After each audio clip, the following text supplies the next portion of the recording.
Hatamtay Rivayetler, tımsallar.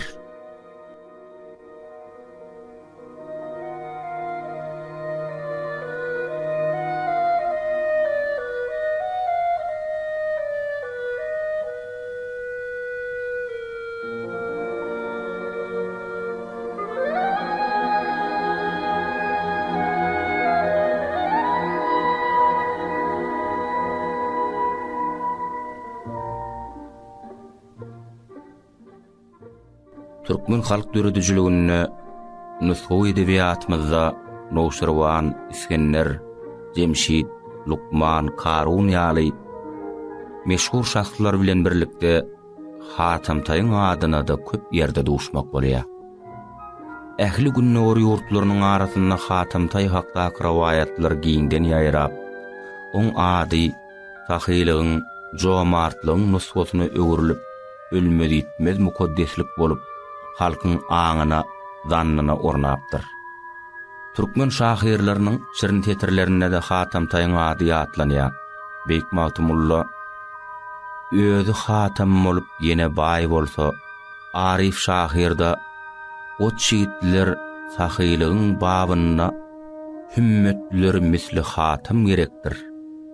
Gaýby şahyrda aşunan bermekde bolsam ki göýe Hatamtaý diýilen tetirler bar. Tarihi ýetirilýän Hatamtaý kim bolmaly? Bu hakda nähili ýadgärliklenme halkyň arasynda nähili rivayetler gurrunlar saklandyka.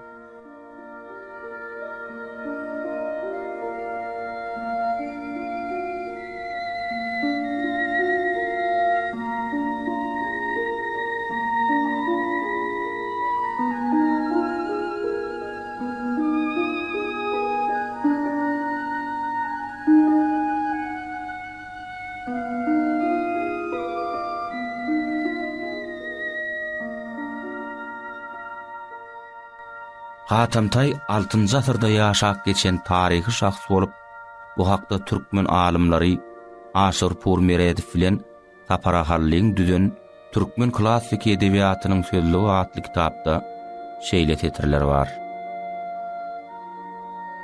Hatam ibn Abdullah Sa'd Tay Araplyň Tay kabilasyndan bolup, İslam dini döredilmedinden öň ýaşap geçen ady ile dolun sahy adam.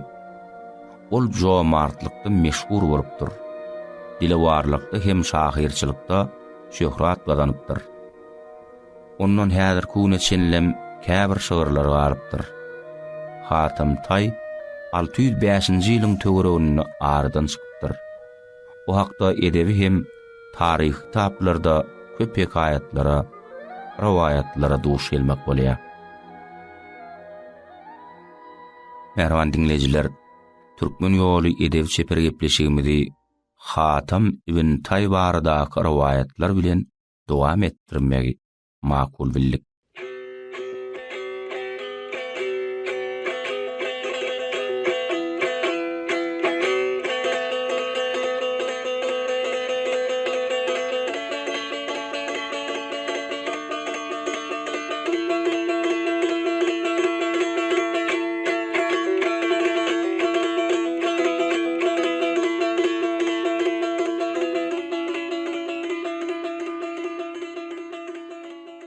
Danalan sözlerinden, rivayetlaryň inçeliklerinden ustatlyk bilen başalyp çykýan alymlaryň akyl paýgasyna ma'lum bolan maglumatlara görä, Hatamyň ýedi arkasyna çenli bolan ata babasynyň atlary şeýle usulla beýan edilipdir. Hatamyň atasy Tay, oň atasy Kehlan, oň atasy Rasan, oň atasy Nahşap, oň atasy Kahtan, oň atasy Hud, oň atasy Emaye. Emaye Yemen vilayatynyň hökümdary bolupdyr. Oň daýhançylyk kesbi bar eken. Emaye dünýeden ötenni ogly Huda ondan diňe daýhançylyk kesbi galypdyr. Ol atasynyň kesbini ýöredip daýhançylyk bilen meşgul bolupdyr. Oň daşyndan ol öz ýurdundaky her bir iş, her bir waka barada pikirlenip gelipdir. on kalbyna hökümdarlyk etmek hoş gelipdir. Ol bir höwesiň uğruna dürli hyýallara minipdir. Ahir soňunda ol hyýallaryny bir maksada jemläpdir. Ol dogun garyndaşlaryny ýygnap, olara hezet hormat edipdir. Soňra öz isleg arzuwlaryny aýdypdyr. Olardan maslahat sorapdyr. Dogun garyndaşlary oňa şeýle diýipdirler. Sen Yemen ýurduny häkim bolmak isleýän bolsaň, beýişde biziň hemmämiziň jem bolmagymyz, hem agdy bir bolmagymyz gerek. Bir uly işdir. Bolmasa ol iş gola girmez. Onu hud şeýle diýipdir. Siz agdyňyzy bir edip güýç toplaň. Siz bu işi amala aşyrmakda maňa gollaw bermäge razylyk beriň. Hem ýagşy dilegde boluň. Şonna beýik Taňrydan ýardam bolup, men Yemeniň sultanyndan täş tagty, hökümrawanlyk alaryn. Ol şeýle diýýärde olara söwüş şeýimlerini ýaraglaryny beripdir. Hud olardan ýagşy niýet bilen pata alyp, awyn tabyny bilýän bir näçe adamlar ýanyna ýögnäpdir. Olar ýaraglar, söwüş şeýimler hem beýleki harajatlar bilen üpçün edipdir. Ulan hemmesi kılıç, naýda, ýaý ulanmaga ören ökde bolupdurlar. Şowat Yemeniň sultanyna Emaýeň ogly Hudyň sen bilen uruş etmek hyýaly bar diýip habar beripdirler. Sultan muňa dergadap bolup özüne garaşly bolan 10 sany pälwany leşger bilen Hudyň üstüne barmaklygy buyurupdyr. Bu ýakymsyz habary Huda da ýetiripdirler. Oň esirlerem ätiýaşlygy eller mermedlik üçin naýda kılıç bilen ýaraglanyp söwüşe taýýar bolup durupdyrlar. Şäher tarapdan Yemen sultanynyň pälwanlary görnenler şoýyjy iki tarapyňam leşgeri ýaýdanşyp duruberipdirler. Daň atyp günne ony olar söwüşe taýýar bolup söwüş meýdanyna tarap ýüz goýupdyrlar. Söwüş meýdany uly tomoşa meýdanyna öwürilipdir. Bu wakany görenler aýdypdyrlar ki, şeýle diýip: Beýik Taňry bugün kimiň ýüzüne rahatlygyň şemalyny ösdürmekligi, kimiň başyny göwresinden aýryp helakçylyk çukuryna togulamakligi, kimiň başyna döwlet täjini atmaklygy laýyk gördük ha.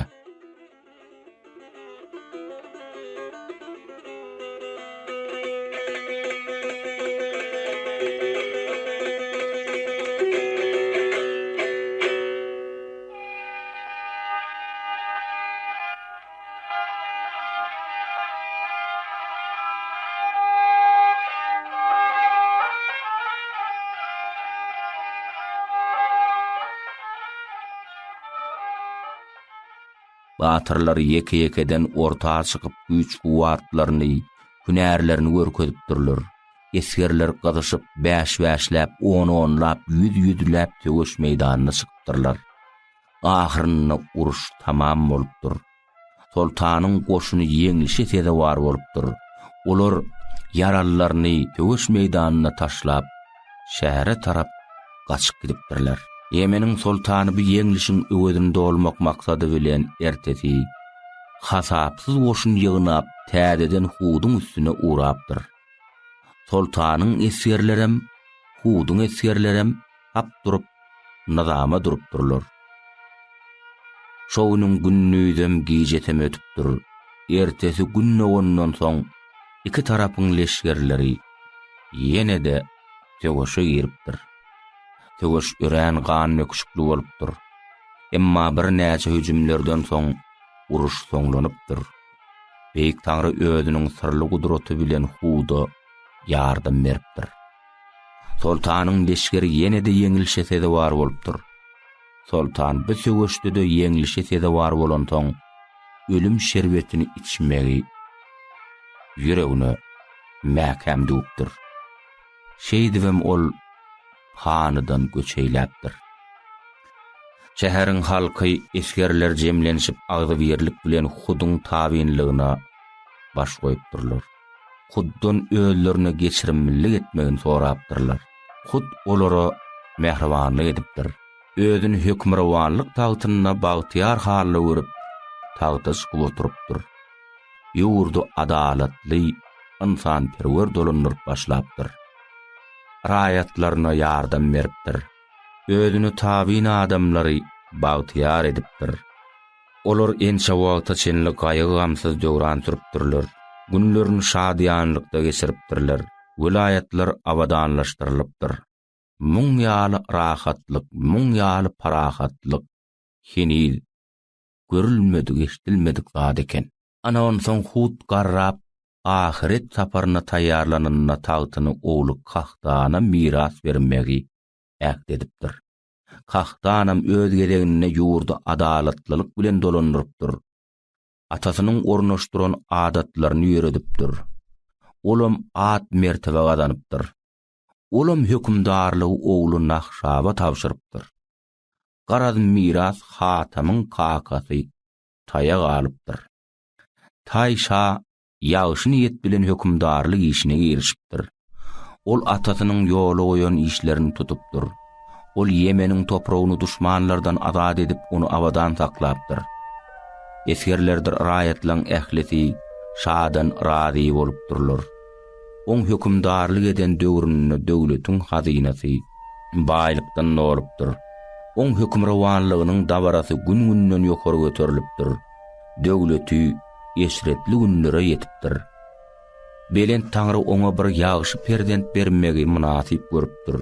On aýaly hamile bolup, oğul perdendi dünýä ýenipdir. Taýşa beýik Taňryň bu sahylygynyň haky üçin garyp gasarlardan salgyda almandyr. Taýşa şo wagt ähli akyllarlary ýygnap, olardan ogluny bir ýagşy at takmaklaryny sorapdyr. Alimler ýyldız ilmine garap, oň täleýine bakyp şeýle diýipdirler. Beýik hökümdarym, bu ogluň täle ýyldyzy şaksyz belentdir. Oň akbal döwleti beýik bolar. Ol hümmet guşagyny biline baglap, hemişe mätäşlen, garyp gadarlan, yetimlen köňlüni şad eder.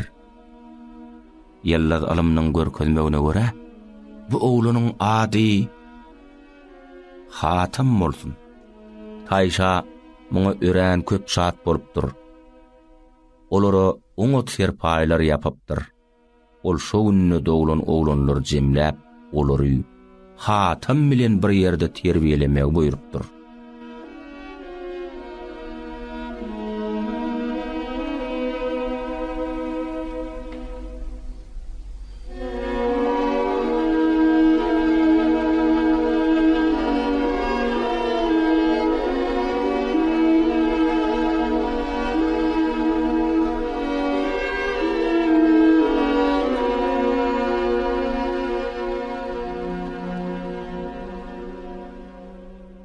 Ana onsoň oglanlar 12 ýaşa gadam matypdyrlar.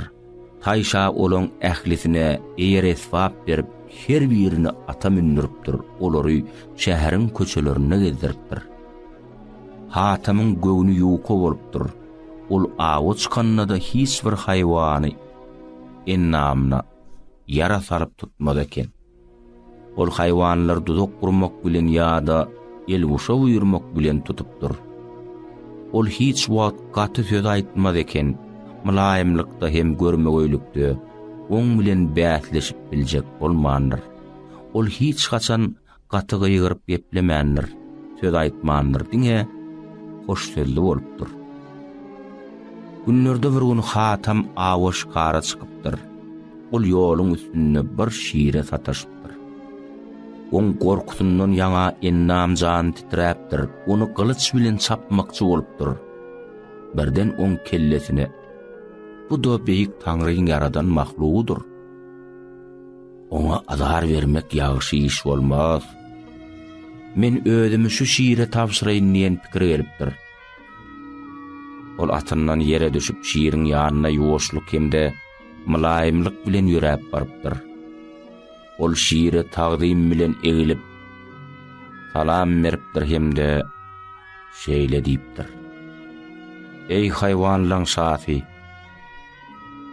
eger sana adam eti gerek bolsa, ine men Hudaýyň ýoluny taýýar bolup durun.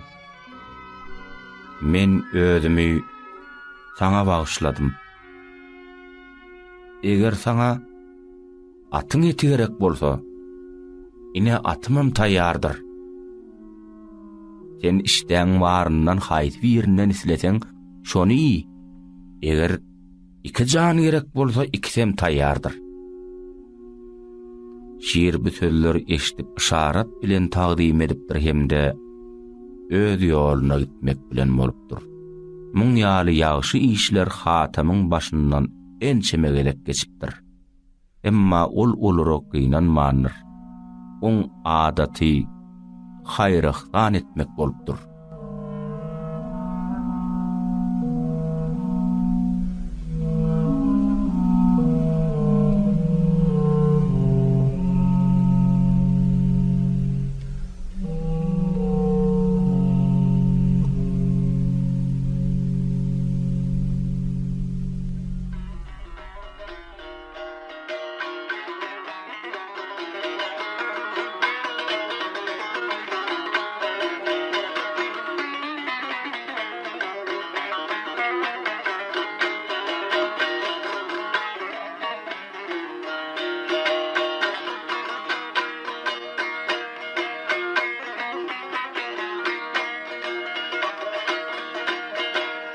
Seni tanar men bu dünyanın sahisi.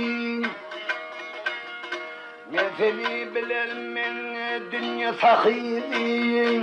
Sahidel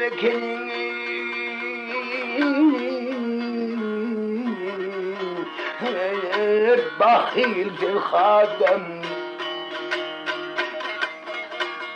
Anam için senden avımdan kaldırdın. Ne sebeptir minavımdan kaldırdın. Sahideli kenin bahil bir khadem. Mından sana dirli peyda yoksan ey hatem.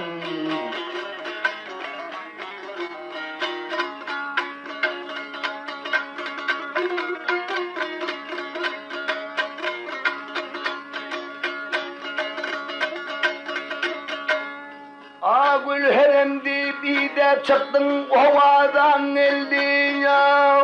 Ovadan eldi lan senin bu dünyaya doldu.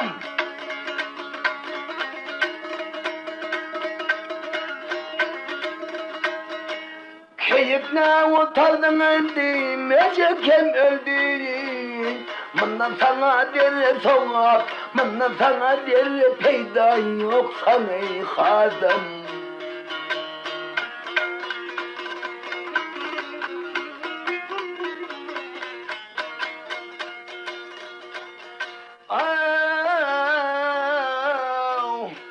Niçin sen beni avımdan kaldırdın?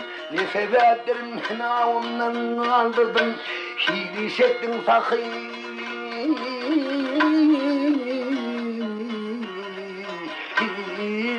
Sen bildirdin. Keyik ne kasırvan, keyik ne kutardın, möcüğen öldürdün. Bundan sana deli soğan yoksan ey kadın. Sahideli kelim, bahil bir kadın.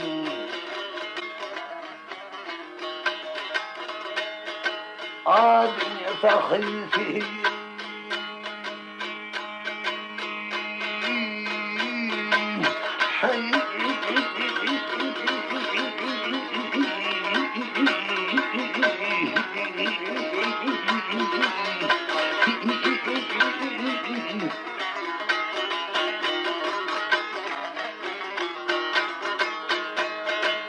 Bağışın hatemi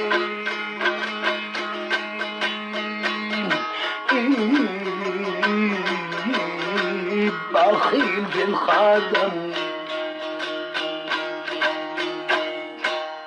Hatamyň uğurlary sataşyp talanmagy.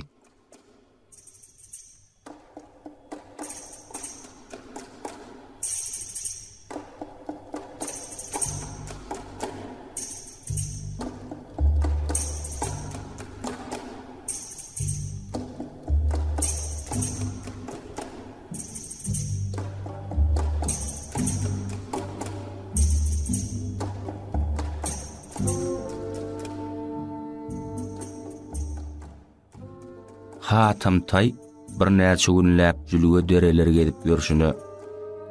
Bir gün bir garyp aýalyň ýoluň uğruny dilenip, dowa edip duranyny görüpdir. Hatam ol aýala Allah Taalaň ýoluna bir gymmat baha ýüdük beripdir. Şowat bu kempiriň işaret bermegi bilen her tarapdan 7-8 sany adam hatamy basyp, ol aýaklaryny baglap, bir-iki ýumrup urup, onu bir suwly guýa taşlap, özlerim gaçyp gidipdirler. Hatam guýa taşlanandan huşuny ýitirip bir näçe wagtdan soň özüne gelipdir. Ol telpeginiň içinden mah perin güdügini çykaryp agzyna salyp, soňra tüýkülügini yaralaryna çalyp başlapdyr. Bir saat ötüp etmän yaralary gutulup bedeni tutýaly bolupdyr. Ol büýüdügiň täsiri bilen aç garnynam doýurypdyr. Uka giden soň oňa eriz bolan iki kişi "Ey Hatam, sen gam çekme. Bu ýerde hazine var. Sen bu guýdan sadaka paýla. Dünýäň malyny haýrykdan eden Taňryň benneti hormata, keramata eýe bolur. İki adam peýda bolubam seni bu guýdan çekip çykarar diýip olar gözden gaýyp bolupdyr. Hatam ukudan oýanandan iki adam gelip guýa ýüp sallap, "Ey Taňryň benneti, eger sen diri bolsaň bu ýüpe aslyşyp guýdan çyk" diýipdirler.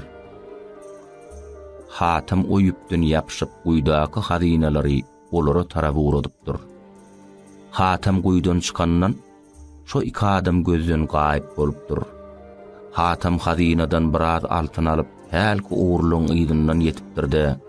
Hertine bir gysym altyn berip, "Ey adamlar, eger siz bu päliňizden tawba etseňiz, hiç kişä adar bermeseňiz, onda men siziň her biriňize ömrüňizden artjak dünýe baýlygyny bererin" diýipdir. Ol uğurlar, talaňçylar tüý sürekden tawba edip şo ýerde Beyik Allah Taaladan günälerini geçmegini torapdyrlar. Hatam öňe düşüp, olary guýun gırasyna getirip, olara bu hazinadan hessiz hasapsız altın kümüş beripdir. Hemem diýipdir şo ýerde ol inniden soň hiç bir adama azar bermeň diýip, Hatam olar bilen hoşlaşyp ýoluna rawana bolupdyr.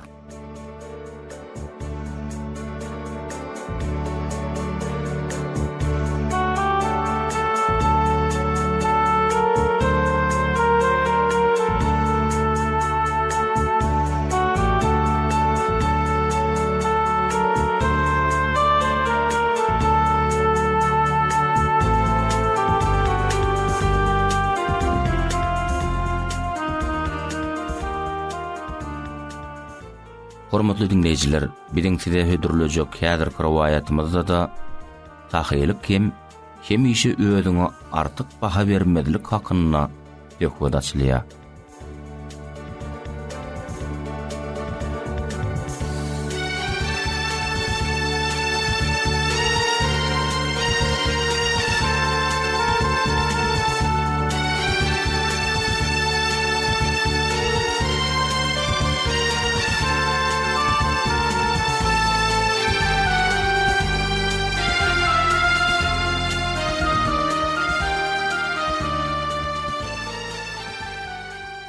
Hatamdan "Hey, özüňden sahy, özüňden jomarda adama gabat geldiňmi?" diýip sorapdyrlar.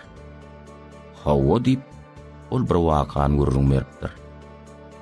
Bir gün men bir yetim kuluň öýüne bardym. 10 tane goýuny bardy. Derrew bir goýuny soýdy-da pişirip öňümde goýdy. Etiň bir bölegi maňa ýürän hoş ýakdy. Men ýedimde Allah'dan andiçyan, şu yerin tağamy joda aýry eken diýdim. O ýigit taşar çykyp goýunlaryny birin soýup, maňa aýratyn hoş ýakan tagamly ýerlerini bişirip öňümde goýdy. Men bolsa o işlerden habarym ýokdy. Daşar çykyp atym atlanaýyn diýip durkam, öýüň öňünde ýüren köp ban gördüm. Men "Näme?" diýip soradym. Ol hemme goýunlaryny soýup diýdiler. "Näme şün beýtdiň?" diýip iýgendim. Ol "Subhanallah. Men bir zadym size yarady. Men muny husyetlik eden bolsam, onu bu gelişmezdi" diýdi. Soňra hatamdan "Sen oň öwözüne näme çilliň?" diýip soranlaryny ol 300 gubo diýe 500 goýun diýip jogap berdi. Oňa "Beýle bolsa onu sen jomartda" diýdiler. Hatam bolsa "Ay, ay. Ol özüniň bary ýogunyň hemmesini eçildi. Men bolsa şunça zadymdan diňe ýekece gysym berdim" diýip jogap berdiler.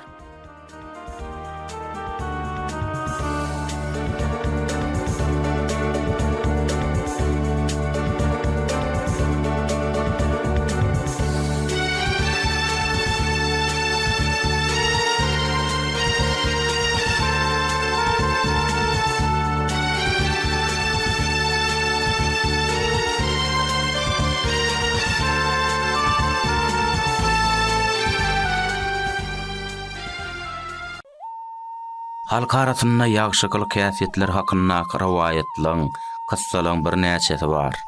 Şeýle rawaýatlaryň birim Hoca Yusuf Baba ady bilen meşhur bolan şahs Abu Yaqub Yusuf ibn Yaqub al-Hemedani bilen baglanyşyklydyr. Hoca Yusuf Baba insanlara bagtyarlyk ýoluny ünnäpdir. Alym bilimi, danalygy, halallygy, takwalygy bilen döwrüniň beýik pirleriniň derejesine ýetmegi başaran adam bolupdyr. Bir gün Hoca Yusuf Hemedani ýolu rawana bolmagy isläpdir.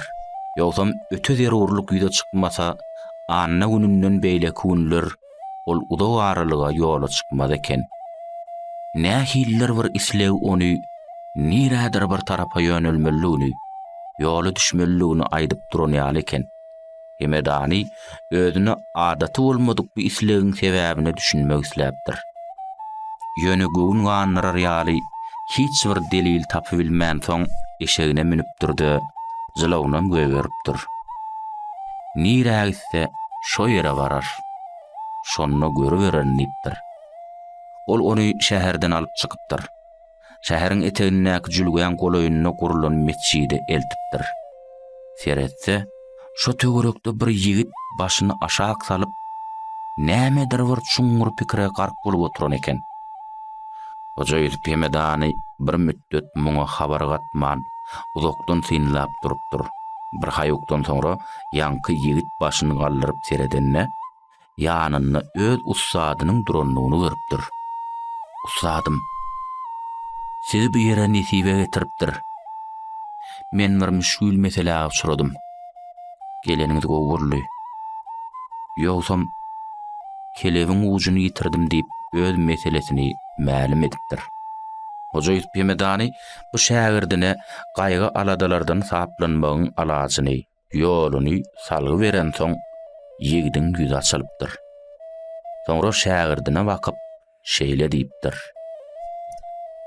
"Meni bu ýere nesibe dälle sen adam kärçiligiň, ak yürekliligiň, dowrçullygyň getirdi. Sadyk sözli bir talip dowrçullygy, ihlasy bilen hojasyny öz ýanyna getiribiljek güýje edir. Dowrçullyk we amallaryňyza ihlasly ýapyşmak diňe bir janly janlarlar däl. Eýsem, gowulgan manduran daglary gowsundurmaga da ukyplydyr. Görnüşi ýaly dowrçullyk, halallyk, zähmetseýörlük, her bir işe ihlasly çemeleşmek uly güýje, uly täsiri edir.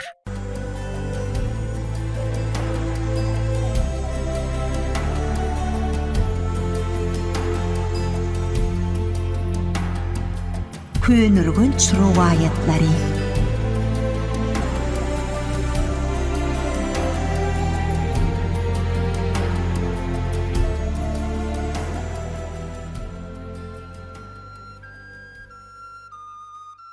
Minaraň gudraty.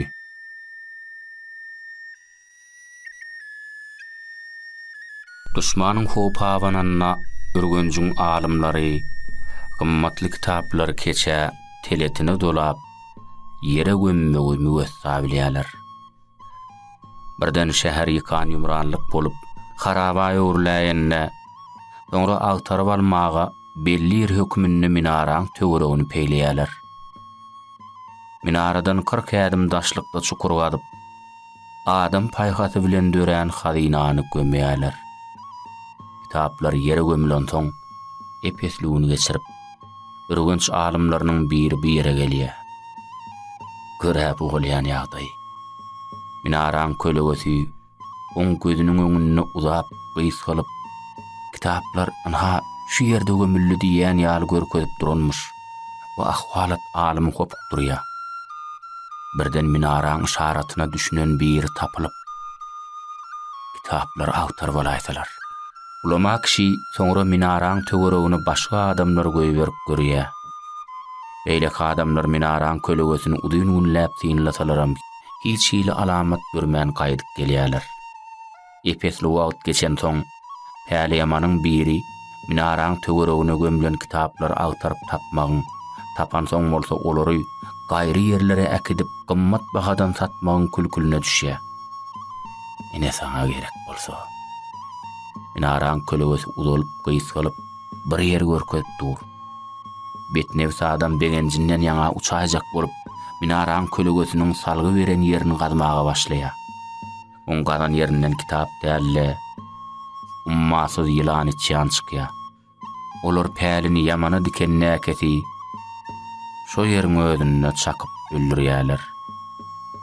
Şondan soň o kitaplary agtarjak adam bolmandyr. Minara şo gömülen kitaplar hinidem gizläp saklaýarmyş. Ýöne ýylla bir gezek kalby päg adamlara oň gömülen ýerini kölegesi bilen görkezýärmiş. Şonda hinleň elinden çykan hakyky sunwat eseri hemişede halk behbidine hyzmat edýär.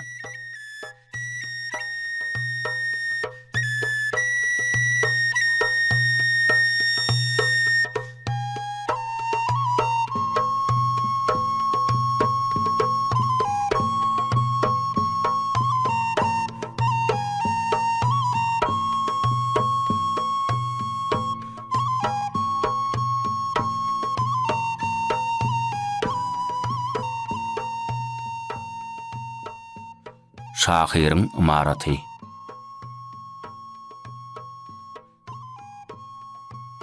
Aýdym diňläp otyrkan, üns berseň, bagşylan asyl nusgasyny ýöýen ýerler duşmandyranok. Ödem köpülen şu üýtgetmeler şygyryň peýdasyna däl. Hatda kä halatda şygyryň manysyna da diýip ýetirýär. Şu dogruda meşrep hakyny aksalarda täsin bir hikayet duş gelýär. Bir gezek meşrep uzakdaky owulaň biriniň içinden geçip gelýärkä, ýol ýakasyna gadala hiňlenjirep duran daýhana duş gelýär. Daýhan sürülen atyza meşrebiň gadallaryna hiňlenip käşirekmek üçin joýa çekýän ekeni. Meşrep onu diňläp duruşyna öz gadallaryny tanaýar.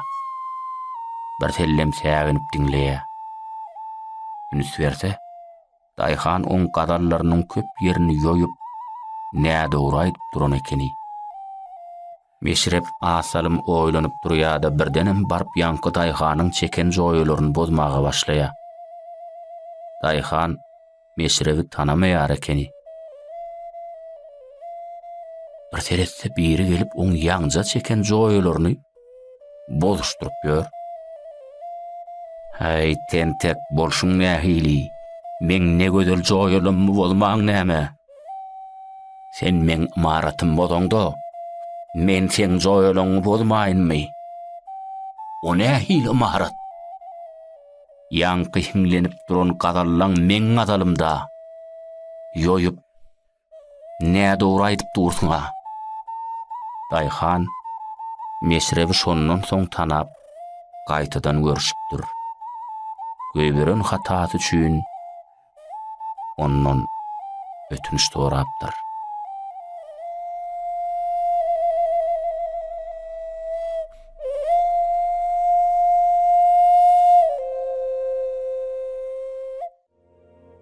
Merhaban dinleyijiler, inni bolsa gepleşigimidi tymsallar arkaly dowam edýäs.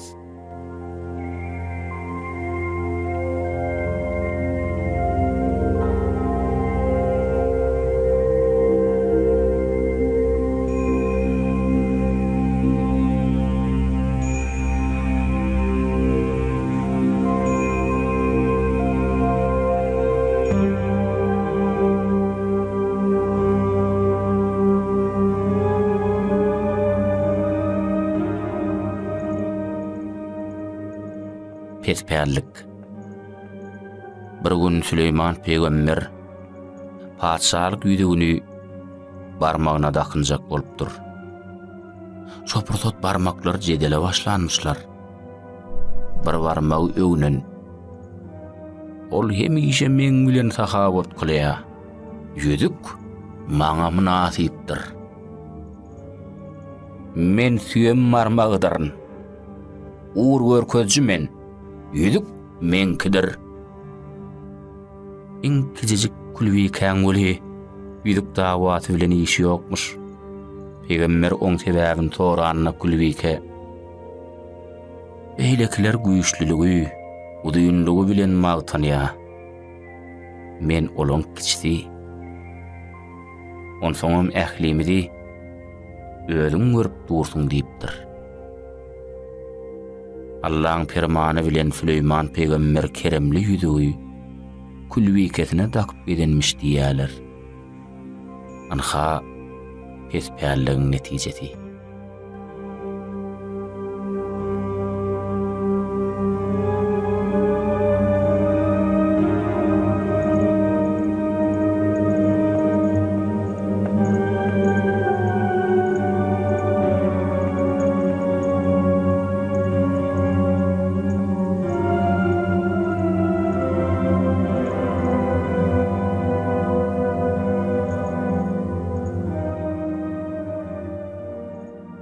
Bereket çeşmedi. Öňem bir kişi Celaleddin Rumiň ýanyna gelip kalbyna goş watan sowallaryny ortağa döküpdir. Näme çünki itleň adyny tutýanam ýok. Öllerim ýylla ençemege köpelýär. Oýunjana görüň bolýan bolu bilse ýylla bir ýa iki wudusy bolýar. Alzyran alyňysan ýermizde de sadaka diýip goýunlar gurban berýär. Şonda da goýunlaryň azalman köp bolmagynyň hikmeti nämedeke? Sowala Celaleddin Rumi şeýle jogap beripdir. Itleň şirin okuda amsyna amazganyp ýatan wagty goýunlar ýerörüp dama aýag üstündedirler. Goýunlara berilen bereketiň syry ine şondadyr.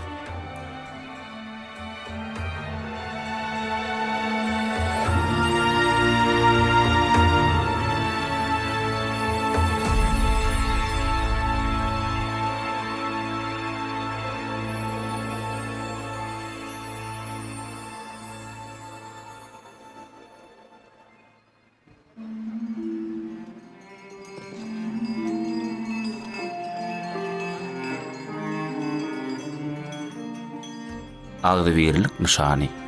Bir ýyl tebigat ürän kurok gelipdir. Ýagda laýtada garşyda ýaşaýanlara ürän agyr täsir edipdir. Ötümlükler gurap haýwanlara içimlik suw tapylman gyrlyp başlapdyrlar. Soňa waka adamlara da içimlik suw tapylmasy kyn bolupdyr.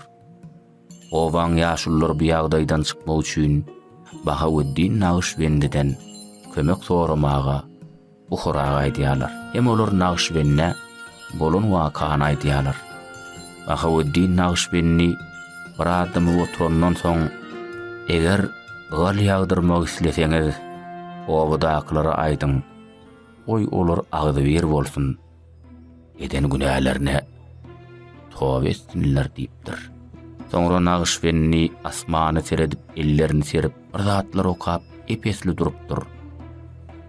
İlki soğujak şemal öksüp, soňra bulutlar göge üýşüp başlapdyr. Ahaweddin Naqşbendi ýaşullara barın obaňyza gaýdyň. Siz barýançaňyz galyagar. İnsan we haýwanlar, ösümlikler suwdan ganar diýipdir.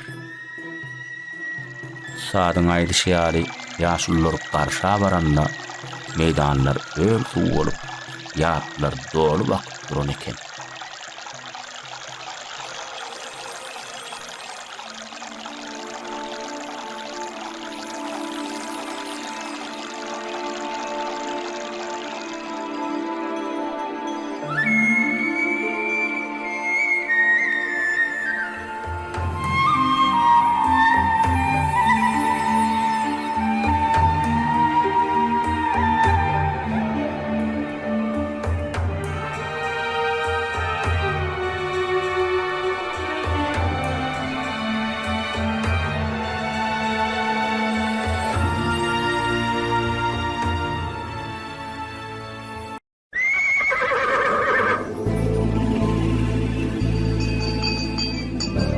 Siz Miras Radio Elini dinleýäňiz. Siz Miras Radio Elini dinleýäňiz.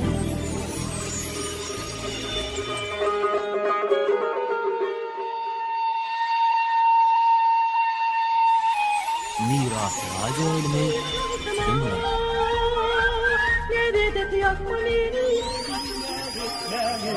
Çatı vardır, can çatı var. Ölü ölüne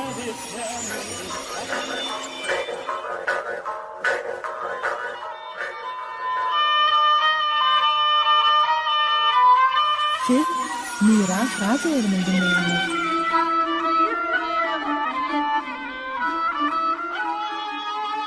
Burada çabuk manuk manderiya. Manderiya. Manderiya.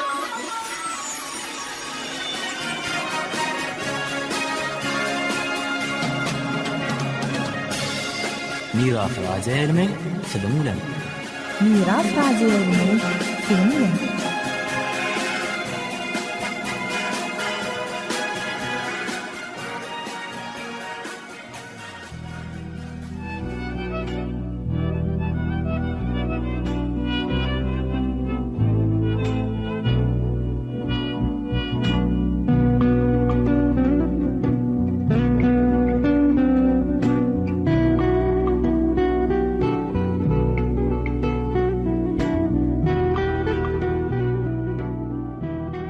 Gadirdan dinleyijiler, ýazyjy Atajan Urazmuradowyň taraşlap şaglatgyny köňle geleniň atly 2 bölümli hyýaly hakykatly şahirana radio oýunyň köňül naqşy diýen 1-nji bölümni eşitdirýäs.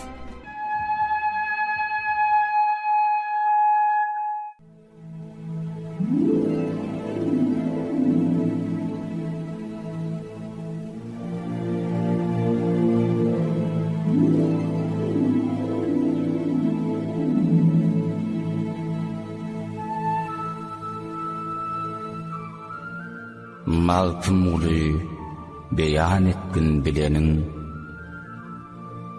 özüňe namaz bildiýmän galanyň taraşlap şaglatgyn köňle geleniň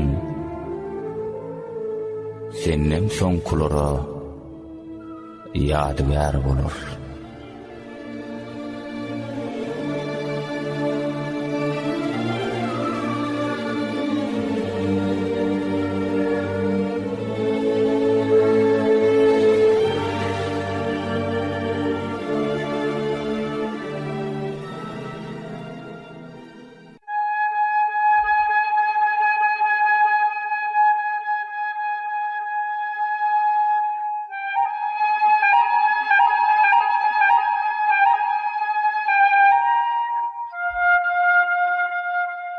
Diňe bir günnogorun däl.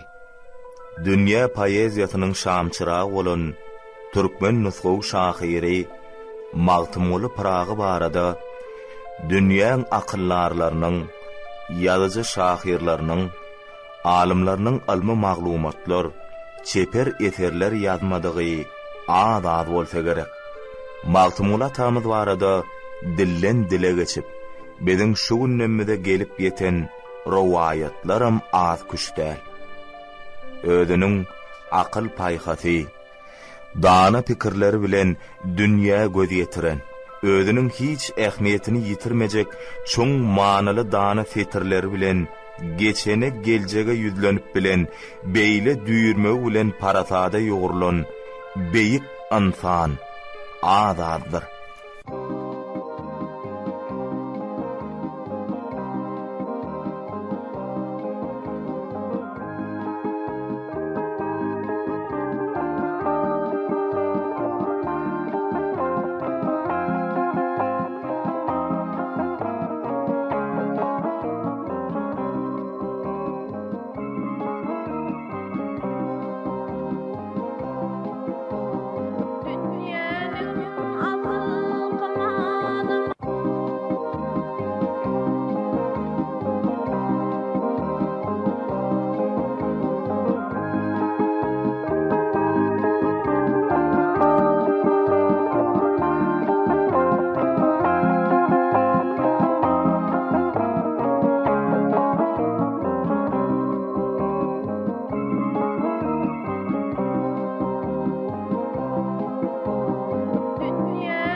Magtymul Pragynyň doglan günüň 290 ýyllygynyň halkara meçörüne bellenilmek münasibetli toýdan topukça diýen ýaly Magtymul atamyň durmuşyndan bir pursady gurrun merýän taraşlap şaglatgyn köňle geleniň atly 2 bölümlü hyýaly hakykatly şahirana radioyny ýazdım.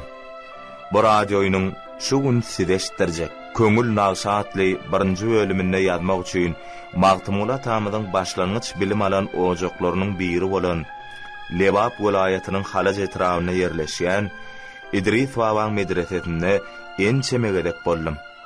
Her bolamda täze maglumatlaryň üstünden bardym.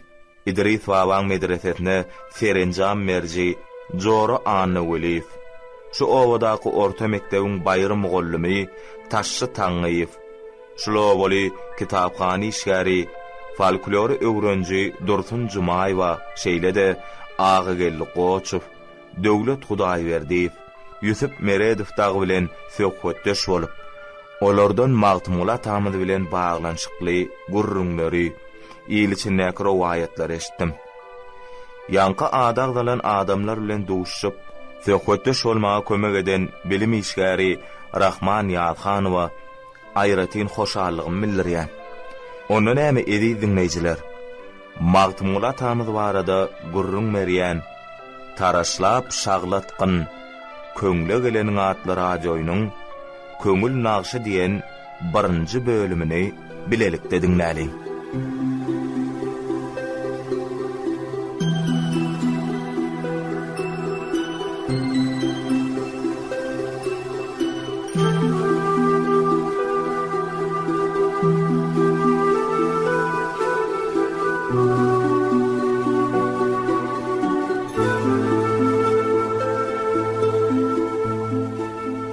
Magtymul Pragyň başlangyç bilim alan ýerleriniň biri bolan İdris Wawan medresesi asyrlar bäri türkmeniň bereket çeşmesi bolup gelýän Ojaman Jeyhunyň sesiýetim ilerisinde ýerleşýär.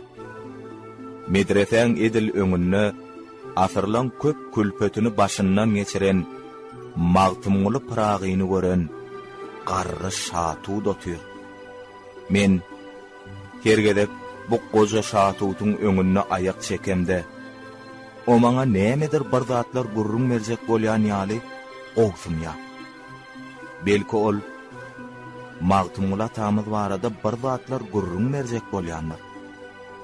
Şo wagtym Jeyhun tarapdan alaqjap gelen çyýgly şemal şatutyň gorsagynaky köwege düşdi-de şu gulla ses çykaryp başlady. Ana şol köwfarlan şemal şatudyň maňa berjek gurruny ýetirdi. Menem ony taraşlap tide ýetirýär.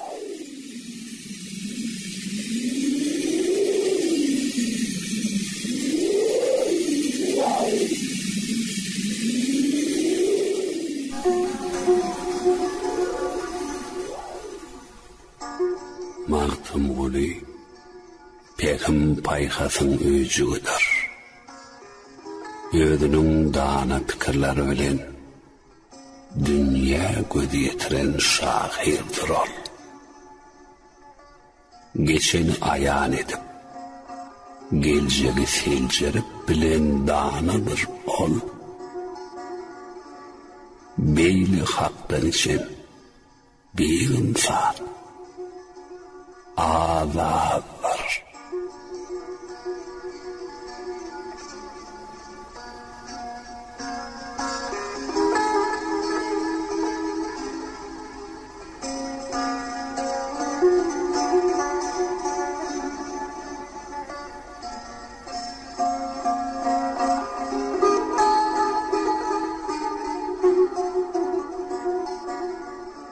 O wagtlar men diýen wagtymdy.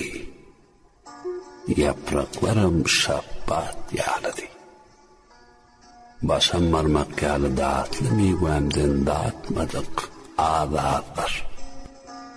Şo günlüň birinde inçe sagat ortadan uzynak firatly ýüze gülüp duran ýigit İdris Wawan medresesine talip bolup geldi. Ol edeb ekramy öýüni alyp barşy bilen öňkü taliplerden faýdanyp durdy. On horjunyna adyk suwluň ýerine bir gözünde kitap, beyleki gözünde kağızdır, siyadan vardı. İdris baba bu yetkinceri ulu hormat bilen karşıladı. On turun baştan beyli karşılanmağı İdris baban soplarına yaramadık olmağa şemeli. Olar bir yaş yigide gözlerinin gıytağı bilen köp manalı seyrediştiler. Köpü görün İdris baba sopulun bolşunu halamasa da sır vermen yaş yigit bilen olar tanıştırdı. Hava sopular bu yaş yigide mağtumulu diyeler. O da bilen yani garragala göklüğlerinin gerkel ovasundan bir de talip olmağa geliptir. İyenin yatıp sindiriyen toğluk sopi bir edeplik bilen mollasının sözünü ağzından kakıp aldı. Şoň ýaly udakdan gelmänne, olaň öz töwereklerine medrese gaýry ýokdumy ha? Howlukman, ona maýçak. Hiwada okamda garragalaly bir dana kişi bilen bir hüjrede ýaşadym. Oňa Döwlet Mehmet diýerdiler. Ine, garşyňyzda duran jigidem şoň ogly Magtymly. Şonu Döwlet Mehmet maňa oğullamın içinde Magtymly kitaba juda hewelek. Goşun dili görmesem var. Erin gözgulak bolup soğut döresin deyipti. Çakın çak bolsa Magtymly goşu dilmekde has meşhurak deyip daş kulaktanım eşdiyen. Mollam, bir de şahir dälle, sopu verek ahyry. Öňem senin günnelik ýumşagyňyzy alyga ýetişip bilemdi. Bu gelenim goşu ýazak bolsa işkem etmeli. Ýene biziň boýnumyzamy. Hey sopular. Senin kötüğünüz işten kaçıp sopuşuluk edip karın doyurmaya gelirler. Galat bolsa aydın. Mollam, şam men bol olsa sözüne kulak kabartma.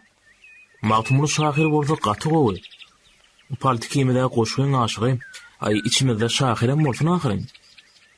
Berekellah. Polotsan göwnüm boldum. Politikimiz Magtymlynyň ýanyňda alyndy, bir hüjrede bilejek bolýar. Bolýar mollam. Magtymly, ýerine bilen hüjrämede. Oğlanlar, hüjrä barman kakol äpet tuğda ağacının kölögesine bir ayak çekip bir halym deyip epeliň. Dep Magtymly hüjretine girmenke men kölögemde ayak çekdi. Polotdur palta dikan napsiretti de söze başladı.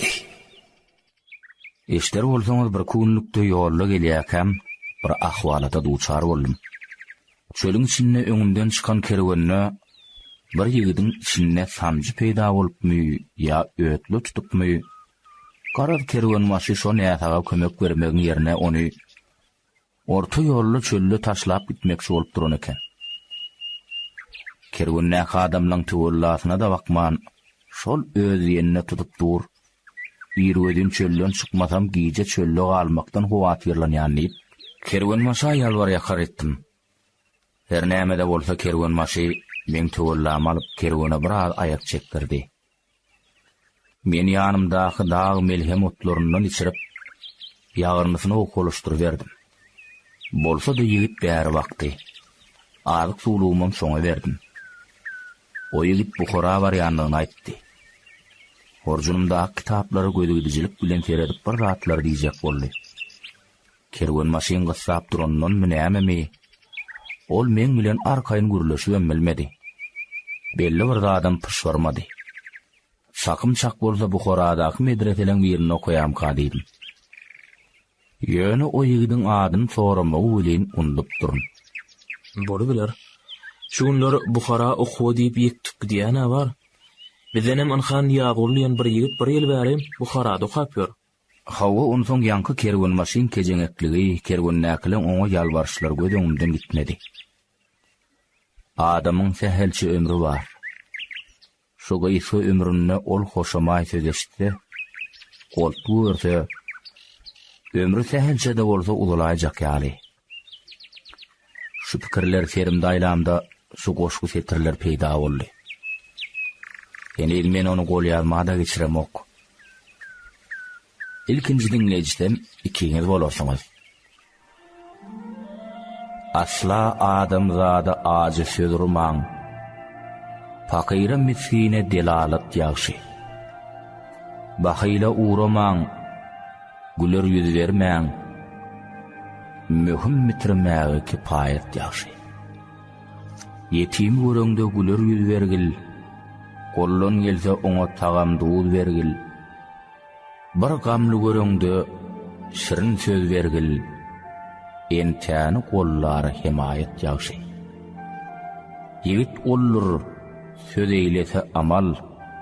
Kollon gelmedi işi etmese jedel. Allah'nın emrine kılmagıl bedel. Bege berim, şaha adalet ýagşy. Garyplyk bir dertdir, adam öldürmez. Öldürmese, birlikde güldürmez. İt hem arraklığın guurda bildirmez. Elbette düşmanı siyasat ýagşy. Maltymly, şükür, şirin til verdi. Şejerler göýürüp, hemer gül verdi. Görowly reyhana nenen ýalbardy. Amanlar diýene diýanat ýagşy. Oho, magtymly. Hakdan çyn şahyr diýilýänlerden bolaýmy? Sen tüýüp bide gerek adam ekenin.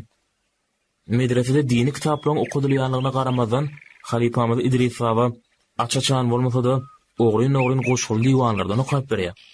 Ýogsa ýanky şammiýal iş ýakmaz şumlar kady kelana şumlaýar. Kardeşler, o karn diýseňizden ha horjunyň şu gözi tutuş goşul diýwanlar. O kars inşallah. Ýene ýanky ýar şumlardan ägärak bolaýdyň. Hay senem polot. Ägä bolup bolman bir oğurlyk edemdi o ahry. Onsoňam atabawalanmadyň serçeden workon darekmez diýen dana pähmem bardyr. Olay diýanyňa dogry magtymly. Ýöne ilçilikdägi. Polodyň aýdyşýaly ägärak bolay. Sen bir uzak ýerden gelen. Bolýa. Seniň diýeniňiz bolsun. Hanamna hüjräňe baralyň. Polotdur palta magtymly. Üç türkeş bolup medresen ilersinäk hüjreleň orta gurpynäklen birine girdiler. Ýa-ni magtymly şahyr täze goşgyň ilkinji dinleýijisi ikiňiz bolýanyňyz diýdi bolýan. Meni onu da aýdýan. Ziýany ýok. Men o goşgyň ilkinji dinleýijisi boldum. Sebäbi magtymlyň ulukan goşusy men kulügämde ilkinji okulan goşudy. Men ötüp kemale gelenim märi men saýamda heniz goşukan şahyr ýokdy. Onu da gör, ne hile acayip goşgu kolly.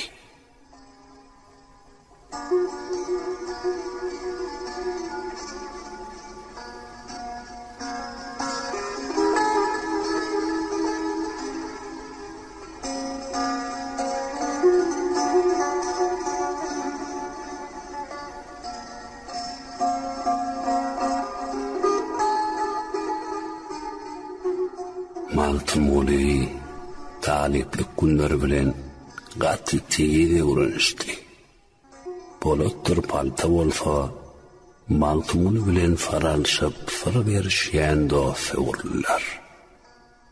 İdris Halipa maltymly bilen atalagyň ýaly bolup gitdiler.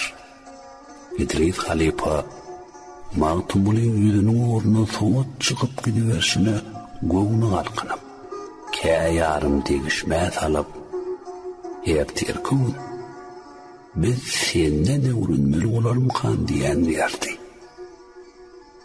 İdris fawaň beren äger ulu bakasyna Magtumuly 2 bolup bilen akdy.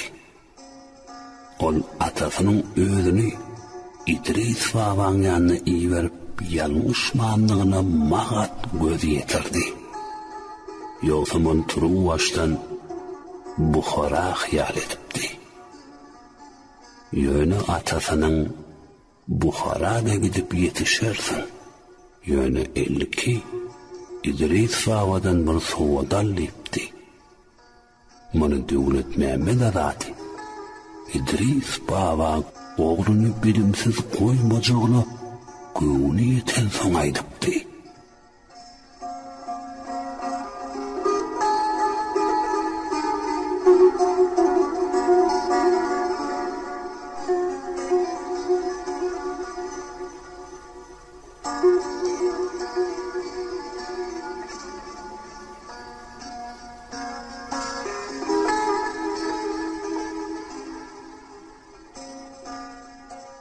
Magtumuly şahir men kölegemde faýalap goşgular ýazdy.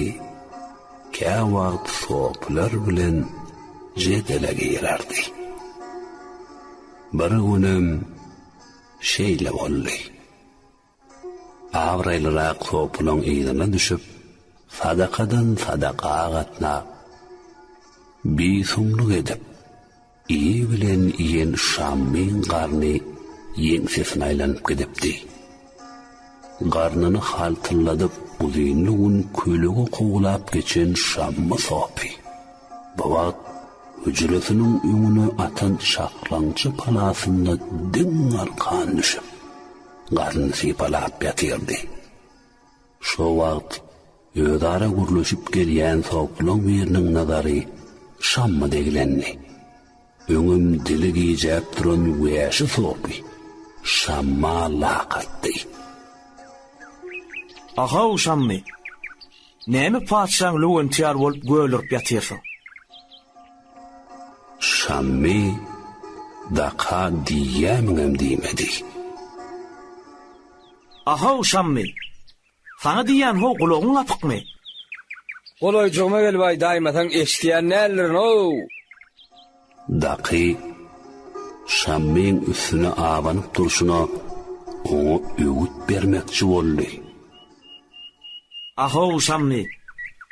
Agdyma buýrulman iyi bilen ýyp, innem siňdirilmän ýatşyňy haýpyň welýär. Paçalyň löwentýar bolup diýän men sana. Şammy ýatan ýerinden gozgonman pattyk puttuk gürledi. Ya walla paça diýdiň, löwet diýdiň. Düşör ýar etmedin ay walla. Näme diýjek bolýan ho aýdany, näme diýjek bolýan? Aýtsam, ir wagtlar paçalar ýurtlar arasynda ýaltalan ýaltasynyň ýaltasy, ýagny löwentliň ýarşyny geçirýän ekenler. Ene bir günem paçalaryň biri kim baňa löwent boljak bolsa, köşk meýdançasynyň öňüne ýyglansynlar diýip jar çekdiripdir. Paçaň şol çakyrlygyna seňel ýatyýma urunyň ýaltalan ýüzü gelipdir. Şonuň üçin birini, ýagny ýaltalan ýaltasynyň ýaltasyny seçip almaly eken. Paçaň şertine görä olar uwda boýuna diň arkan ýatyryp, soňra bir çetinden ýatan ýaltalan dawanyny otly kese was başlapdyrlar. Kimsi wägirýä, kimsi waýaja diýip gygyrýa. Ýene biri turup ýagdyny berýär. Garaz 99 ýaltasy ýynagdan geçip bilmän. Ýüzüncem şammy ýaly gägirmäge ýatan ýalta diýe. Oň dawanyny şunça kese wasýalaram bolan eger ses çykanok diýe. Ahyryňy senem mırdat diýerler. Ol halis bolmajagyny bilip gygyrmaga ýaltanýan. Men üçin biri gygıraýsyn diýipdir.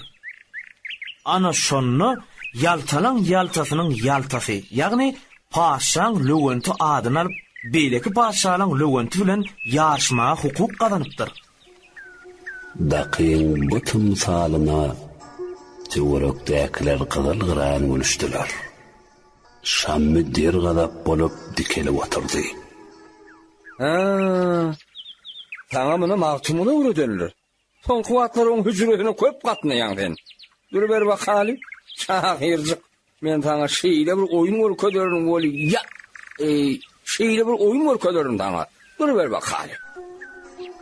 Şammy tulum ýaly çeşip hüjretine kursäp girip gitdi. Soplar oň bu bolşuny hatla gülüşdiler.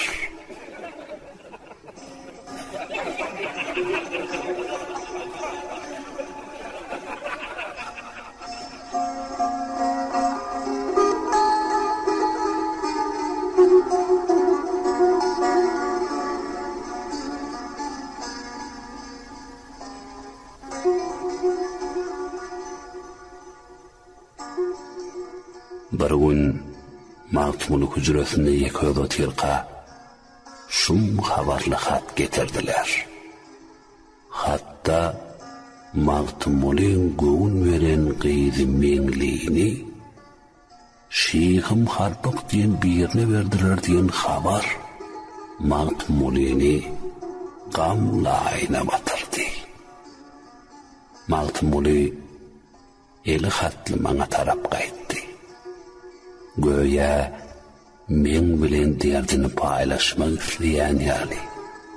Kölegämde dayandy. Şappat ýaly ter ýapraklamy emay bilen sypalady.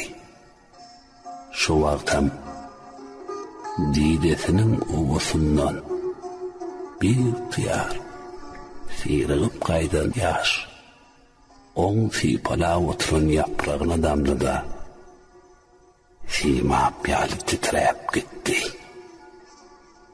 Magtumuly dodoklarny şaban ýaly kemiş etdirip pışırdadı. Biz Nowruzda toy tutma wadalaşdyk welin. Nesibämizde ýok eken. Magtumuly uludan wurdemanlyda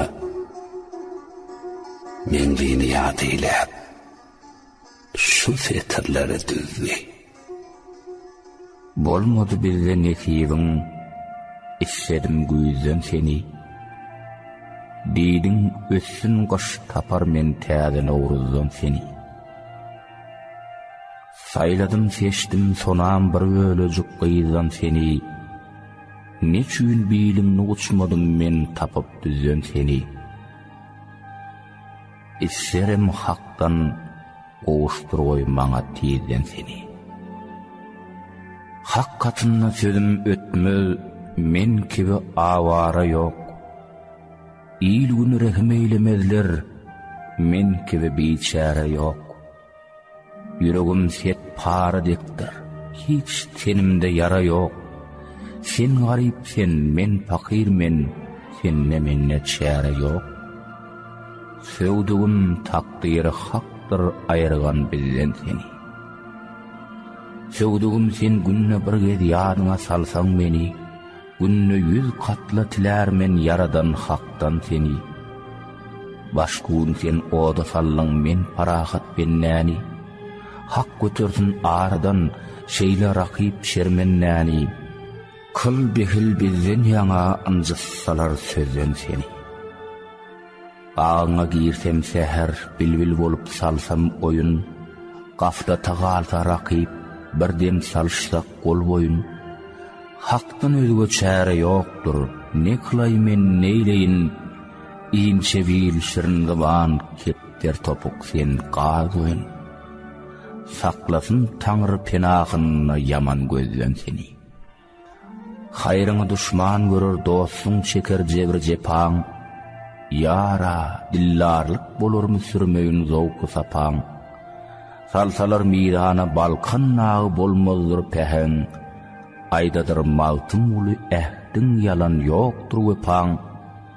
Bi wepalar hup sowutmuşlar sonam bizden seni.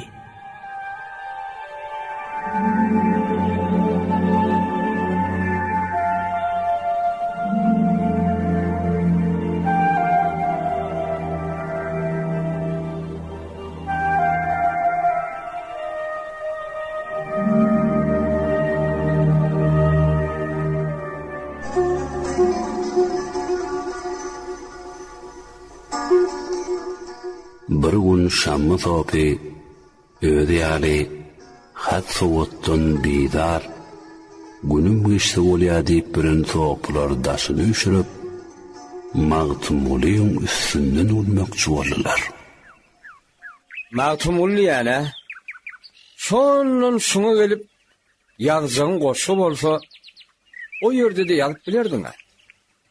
Kelleňe şelle oranyň bilen senden molly çykmajaga görünip dur. Bolgusu goşulyň bilen şeytanyň allygyna gidip işiň ýyly azdyryp bermek o. Sen bu bolşuňa hady kelam eşitsäge bolmaz. Eşitjegem näme ikuşdyr. Şammy sözüni tamamladym edip töweregine göz aýlady. Hiç kim şamma şuna oňardyň diýmedi. Meslekdeşlerem lal bolup oturdular. Magtumuly töweregine göz aýlady. Polotdur palta, daqy. Magtumulyň şammyň sözüni jogapsyz goýmajagyny bilip otyrdylar. Oň goşgy tetirleri bilen jogap berjegini öli küýlerini de getirmendiler. 60 ýaşan 70 ýylky soplar ad galypdyr aý günüňiz batmaga. Çöl ýerlerde tazy görmän tilkiler hyýal eder ýatan şiir atmaga. Garga aýdar ýokdur mennek şabas, mün garga ýygylsa degmez bir bada. Güne gargyş eden sary kelpede, dem çekedir ajdarhan ýutmaga. Alsak keyk yüz torzuğa yettirmez, şiir biçesi 90 tilke attırmaz, ölü yılan 100 kelpede ýutturmaz, akıl gerek bu işlere yetmäge. 70 ýaşap ýad etmeller tobany, horrum bile oynadurlar gafhany, münkürler jem bolup ýykdy käbäni, yerit gitti ağaçlarını satmaga. Bakın bu eyyami, görün gerdişi, fakire zulmetmek bollu gerdişi, hak yoluna doğru giden derguşi koymadılar öz haline yatmaga. Yüreğim sabırdan, gitti karardan, yaman iştir bu olmak ererden, bidara gelip men beýle diyardan jür bolup men başym alyp gitmäge. Mawtym ulu aýdar, baltym biýgoşdyr. Netibim, takdirim, akbalym keşdir. Niyetim käbedir, hyýalym haşdyr. Ahlasym bir haç towabyny etmäge. Magtumulyň goşgyny tamamlaryna mehetden şammy başlykly meslekdiş soplar gapaýyp barýadylar. Daqy olun ýygynyň şeşelle kakyp gygyrdy. Al gerek bolsa şammysym, allyň gerek almysyň.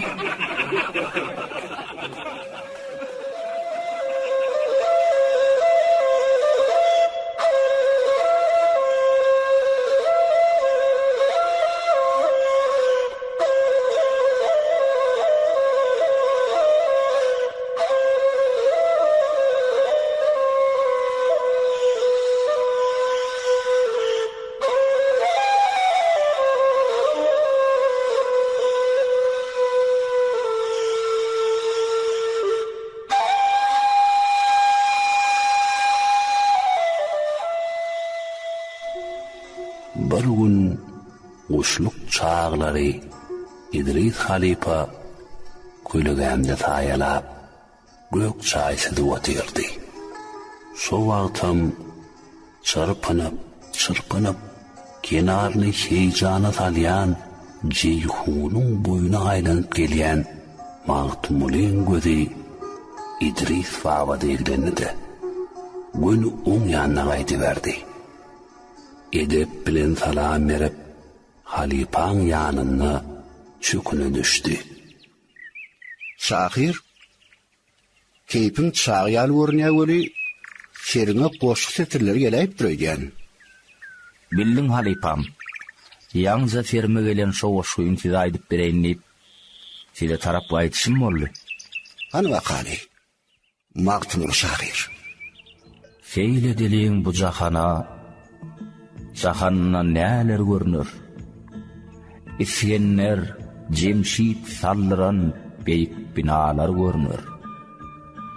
Bişeler şiir pelengli, güludar nowşa bilengli, gün düşmeyen ter ölengli, çeşmeli dağlar görünür. Yaradan bar etdi yoktan, dağlar dünya sürür çoktan, sorson haber verir nuhtan, gargan ağlar görünür.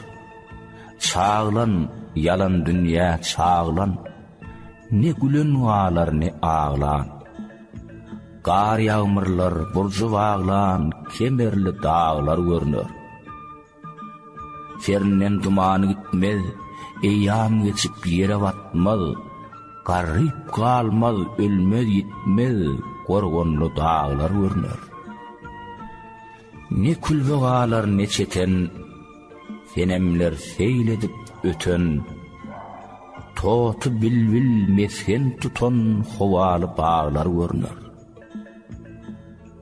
Mağtım uluy, kim mar ölmez. Acal doymaz, zemin dolmaz, asman inmez, yer çöwürülmez, gün yörür, aylar görünür. Aýtdym men bayak. Sen sowadyň çykyp bilipsin. Mundan aňryk. Sana sowad öwretmäge men güýjüm ýetmez. Geldin yani. Sen ýaly hakdan için şahirler üçün dünýäň ehli gapsam açykdyr.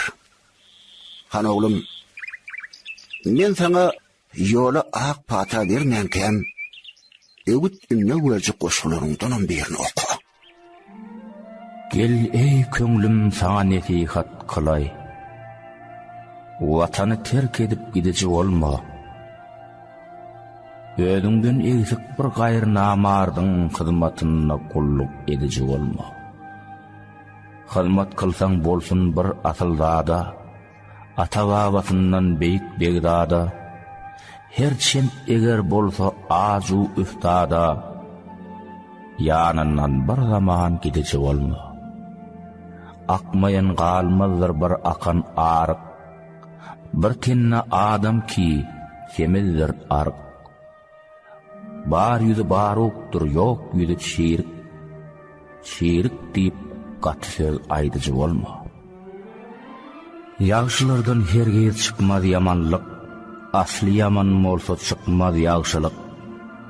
Asliga dartadyr ýuwruk çamanlyk, ýuwrukny çamanyga satyjy bolma. Bir nesihat berey, pendimi alsam, imtiyaz eýlegil otursaň tursaň, iňnegsiz habarsyz bir yere barsaň, kişi aşynyň dozuny dadyjy bolma. Çağırlan yere bar oturgul turma, çağırılmagan yere görünme barma. Uyulmaz kişidek süýrenip görme, buyurulmagan iş edici olma. Eger sen hem bolsaň nermu mulayim, sen mulayim bolsaň guluň molayım. Gulawma bergen pendin alayım, kişiye gaty söz aydyjy bolma. Nem düşmese gökdün, ýerine götürmez. Yığılsa müň aýgay, bir iş bitirmez. Är ýigit köňlüne gaýgy getirmez, namar dowly deýin gaýgyçy bolma. Merdowullar iýilge ýaýar destirhan, dowry söz üstüne berer şirin jan. Ömrüni ötgörüp diýmesdir yalan, jahd eýläp yalan söz aydyjy bolma. Şah dil kökregi hergeýi boş bolmaz, hernçe katlansa köňli hoş bolmaz. İki ýagşy bir-bire we duş bolmaz, ýagşyny ýamana çatyjy bolma. Tewekkülner erer ennişe maya, köňlüni iýerme her haýsy jaýa, barçanyň ışanjy kadir Allah'a, Allah'dan öwäge söýenji bolma. Okur bolsaň okur nefsiň gözüne, garaçsyn göz bile müshef yüzüne, ağlanyp girmegil şeytan sözüne Allah'nyň emrine goýgujy bolma. Eger bolsun diýseň yeňil agyrlar, sıkkıl bir ýana täbir ýan bagyrlar, ýoluksa gözüňe günü sagyrlar, olaryň halyga gülüji bolma. Kiçilikden wadatga boyun goý, kısmatnyň oyun kılsaň oyun goý, terk edip dünýäni zowku toyun goý, gir pena ýoluga gaýtgujy bolma. Urulu men nimet taňly uruw bar, hasabu namayu wedi soraw bar. Yalançy benne misansyz duraw bar, bilip yalgan sözüni aýdyjy bolma. Meýişden mertebe hezar haşyrda, otny urkar waga taryhy künçde, Kur'any köýdürüp butgo kıl sejde, merdum we azar iş ediji bolma. Bir tapsaň dünýäde mülkü isgenler, Karunyň maly hem bolsa miýetser, ahir bolur sen yerge barabar, köňüllü menmenlik ediji bolma. Eger çenli bolsaň sahibi mansap, sözüni dinle köňül bolguýynça teňläp, söz tapsaň sözle gül, tapmasaň bol hes, ollon gelmedi işini ediji bolma. Daňatsa mollalar çağırar adan, bodulmazdır her bir kısmatda yadan, yiğitlik bolsanlar, garrylyk hadan, tesbihten ödüge söz aýdyjy bolma. Kitabyn açylan okuyup molla diýip, gögürdir ýağmur suwy birle yer, alkışı Fatiha doğa bilen är, mazlum we sütemlik ediji bolma. Izzat etgen bile kişi baý bolmaz, her niçe katlansa mülkü şay bolmaz, jahan talh edip köňlü jaý bolmaz, cennette jaýyňdan gidiji bolma. Garlyk gelýse bir gün apaty, ýigitlik gitgise bir gün kuwaty, ganimat bil gapyl, bu dem pursaty, murdadek uzanyp ýatyjy bolma. Itniň balasyny tuly azdyrar, hojasy geçirer, benne ýazdyrar, arawmyk balasy bary ozdurar, benne sen hojaňa ýalgyjy bolma. Döwletli ogullar ýaşda baş bolar, ýaşadykça bi-döwletliler ýaş bolar. Birehim zalymiň bagyrdaş bolar, barar ýere kesegatyjy bolma. Eğer ol balasy bara bey bolar, kamçynyň aslynda yaman ey bolar. Märke görmegen ýigit ney bolar, geler gelmez sözü aýdyjy bolma. Müminiň kinesi keten roýmaly, Gurayan şa bolar ermiş misaly. Köňlüňniň kineden eýlegil häli, köpürdek kinen tutuju bolma. Ey köňül gelgil sen hakny tapaly, nefsimiz merkebini minip çapaly. Aydarlar hak ermiş mehruwe pali, şol sözüňden hergiz gaýdyjy bolma. Hak ermiş bennäge ýakyndan ýakyn, kim nesip eýlese muhabbet çakyn. Jaýba jaý getirseň bennelik hakyn, hojanyň buyrugyn goýuju bolma. Men nidim bir neçe pendi nesihat, bilseň nesihatdyr, ýogsa perihat. Perihat bilmegil bilgil nesihat, yalançy sözleri aýdyjy bolma. Maksat bu sözlerini kılgıl ıtıvar, umdetil umru mehter nakbar. Anlamay sözleme, taamda gulak bar, iştirin kişiye aydacı olma. Mağtım uly köngülle köpdür armani, tapmadı akıbet derdi dermani, yetişir bir günü Tanrı permani, ruudu şer gaflatta yatıcı olma. Mağtım uly, menden sana muallimın halifan hükmünden nesihat bolsun. Kelläňe sellor ap, eline kesip alıp, takbalyk edip, toyda ýassa, dinden şerigatdan oňursaň gurrun edip, akyl satyp oturjak molalardan gelsin. Sen dünya akyl yetirjek bolup, diýişdirnak bolýan. Olum bilen darkaş guryan hakdan içen halkyň şahyrysen. Wagt geler. Sen adyň zeminden arşarylgyny baqy ýaşar. Çünkü sen insaniyet kalbynyň köňül naqşysyň. Nehiden çekip Bukhara gidersin. Hiwa bararsın. O yerler ilmiň öýçügidir. Dünýälikden, älemşinaslykdan, felsefelikden gaty kän diwanlyň jygnanan ýeridir o yerler. Gelmek ömürden ýetdirler. Geldin yani. Aylan demini. Ine oğlum, nene sana berjek maslahatym. Ataň ýanyna dolunup baraňsaň, men aýdallamy oňaýt. Dünýä giňdir. Hayır işler yollaşılmasın. Bar oğlum. Sağ gidip amaneten var. Yolun ak bolsun. Yollaşın hak. Amin.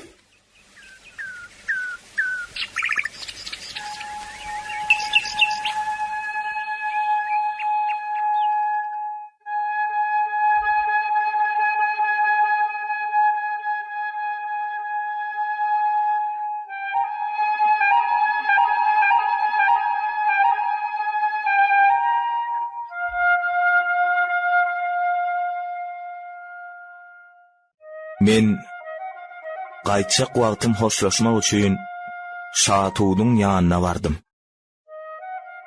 Şabırdamaga şelpeli ýapraklary galmadyk şatut meni göňlenç ses bilen garşaldy. Eme oğlum, mene Hedreti Mağtumulyň İdris babaň medresesine ilkinci gelek ayak basışlarıdaki gurrugum tamam oldu. Hedreti Mağtumuly İdris babaň wesiýetlerini berja edip, Bukharaň Gögöldaş, Hiwan Şirgady medreselerini okap bilim aldy. Dünýäni aýlandy. Sowadyň aňry başyna çykyp, göz yetimini giýineltdi diýsemem, öte geçdigim bolmadym kan diýen. Halipasynyň wesiýetini aňry ýany bilen berja eden Hedreti Mağtumuly ençeme ýyldan soň aýlanyp İdris babaň huduryna ikinji gerek geldi. Ýöne o wagt İdris baba dünýeden gaýdypdy. Oň ýoluny bolsa İdris babaň medresesinde bilim berip beren Niýazy diýen sowady ýetik halipa ýöredýärdi. Hedreti Mağtumuly bilen Niýazy halipaň duşşugyny ýene bir gerege goýaýynda oň İdris babaň medresesine üçüncü gedek gelişini gurrun bereyin.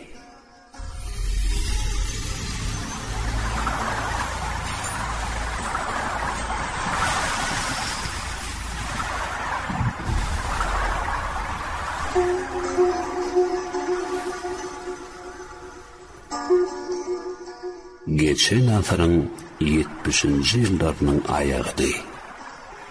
Ceyhun derya dälirep, mewjurup joşýady. Kenarına opuryady. Jay diýmän, bağ diýmän ýuwdup dürläp barýady. Şol duýdan soň hop, ine şu ýerleriga mabandy. Mendil ýarym uzaklykdaky derya az wagtyň içinde taýak atyp ýere geldi. Menden gaýradaky baglaryň, jaýlaryň ählisine derya ýumutdy. Inni hop İdris Babaň medresesine abanýady. Edil şu wagtda garaşylmadyk gudrat peýda bolýardy. İler tarapdan asmandan Hizreti Magtumulyň şekli göründi. Ol gelşini dim talim bilim alan medresesine girip çykdy. Çykybam edil men öňümde ikilinem gerip suw sıçranklary töwerem öýläp ýetişen däli jeyhuny haýbat atyp şu fitrler aýtdy. Tereň derya haýbatyna gonma, wagtyň ýetse gurup ýerdek bolarsa.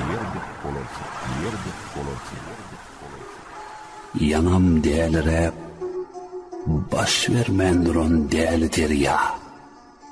Hizreti Magtumulyň şu haýbatly fitrlerinden soň beýtiýar ýyda çekilmek bilen molly. Gördüňmi? Bilim alan medresesine abanan tebiği hu.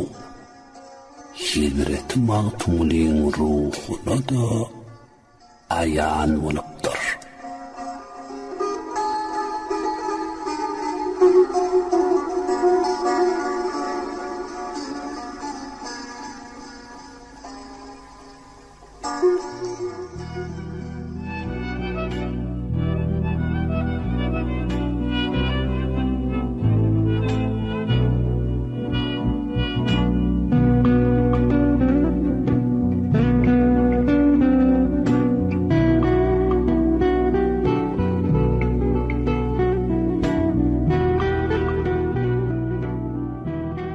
Gadirdan dinleyijiler, ýazyjy Atajan Uraz Muradowyň Taraşlap şaglatgyny köňle geleniň atly 2 bölümli Hyýaly hakykatly şahirana radio oýunyň Köňül nagşy diýen 1-nji bölümni dinlediňiz.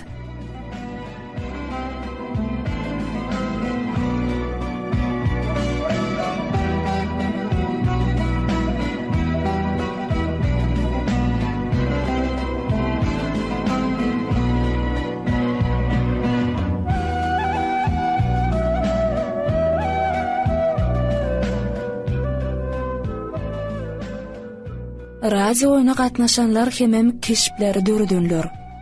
Magtumuly Batyr Çaryýew, Şatut Ilyas Durduýew, İdris Baba Öwüz Muhammed Durduýew, Polat Gurban Gurbanow, Palta Ata Hojalyýew, Şammy Allaguly Täçgulyýew, Daky Ahmet Ýazmamadow, Awtordan Bayrammurat Balişew.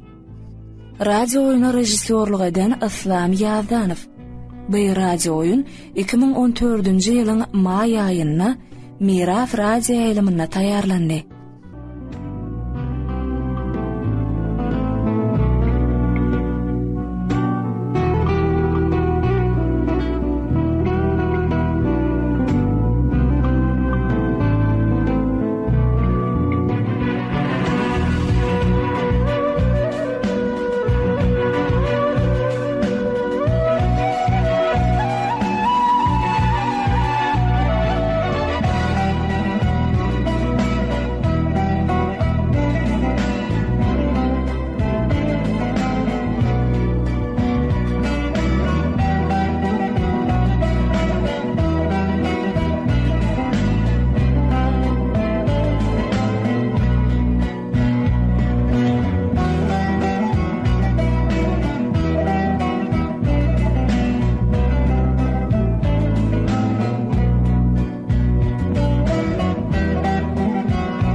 Kuşt iň gadymy oyun.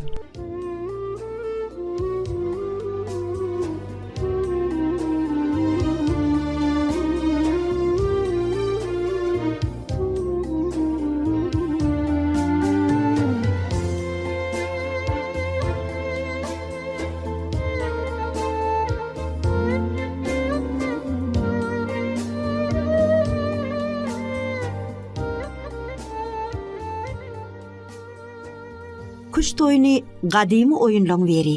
Kuşt oyunynyň çağan aňynyň kämilleşmegine, akyl paýgas işçiliginiň artmagyna, pikirleniş ukyplarynyň ösmegine hemde sapaklary özleşdirmegine aýratyn täsiri bardyr. Kuşt oyunyny meseleler, misallar hem tesler uly orun tutýar. Hemde oň çağan logik pikirlenmek ukyplaryny ösdirmekde, ukyp başarnyklaryny hemde dünýä garaýşlaryny kemale getirmekde möhümdir. Kuşt diňe bir oyun näle, ol sportdur, ilmdir hem sunugutdur. Türkmenlerde kuşt oyunu oyunçy dünýäň ilkinji çempiony Muhammed As-Suly hasaplanýar. Tarihte dünýäň ilkinji resmi däl çempiony diýilip, 11-nji asyr türkmen şahyry, alimi, tarihçisi Abu Bekir As-Sulynyň ikrar edilmegim gaty köp zatlardan habar berýär. Üstünden ençe masarlar aşsa-da, häzirki güne çenli özüniň ähmiýetini ýitirmän gelýän gadymy kuşt oyununy ykbalyny baglan watandaşlarymyzyň halkary derejesindäki ýarışlarda gazanan hemde gazanýan üstünlükleri bugünkü her birimizi buýsundyrýar hem gowandyrýar. 40 ýyllap kuşt täzini elden gidermän saklan, dünýäň ilkinji resmi däl çempiony hasaplanýan Abu Bekir As-Sulynyň ýoluny dowam etdirýän kuşçylarymyz berkarar döwletimiziň bagtyarlyk döwrüni özleriniň baş maksatlaryna ýetýärler. Garaşsyzlyk ýyllary içinde türkmen kuşçylarynyň onlarçasy halkary bätleşiklerini üstünlükli çykyş edip, ýaşyl tugumyzy al asmanyna parlatyp, dünýä derejesinde geçirilýän ýarışlarda üstünlükli çykyş edip, a dawraýa eýe boldylar.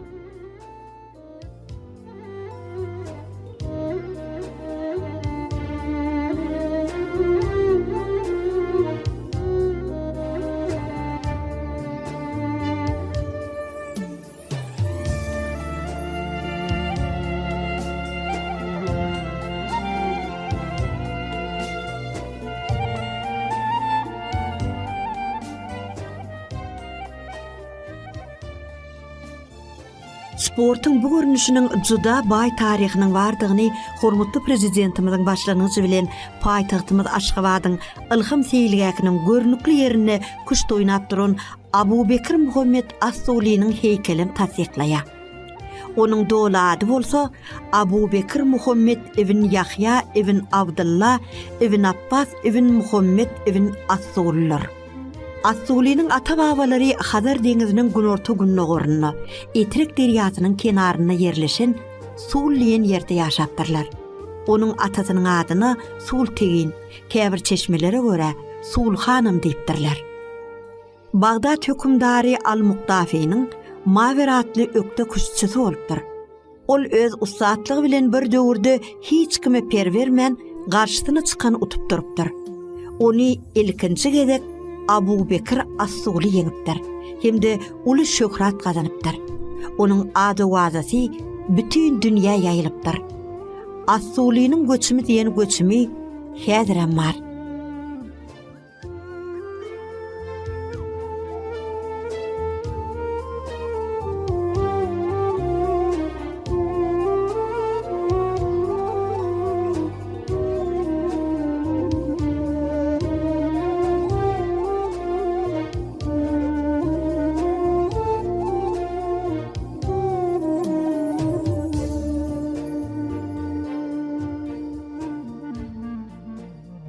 As-Sulynyň kuşt oýunçy dünýäň resmi däl birinji çempiony hasaplanýanlygy dogrusundaky maglumatlar onuň sportyň taryhyny öz ýygyna goýan ussatdygyny aňlatýar.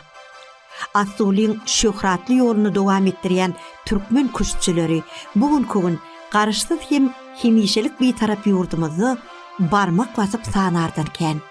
Olar meşhur ustadın yolunu dowam etdirýärler.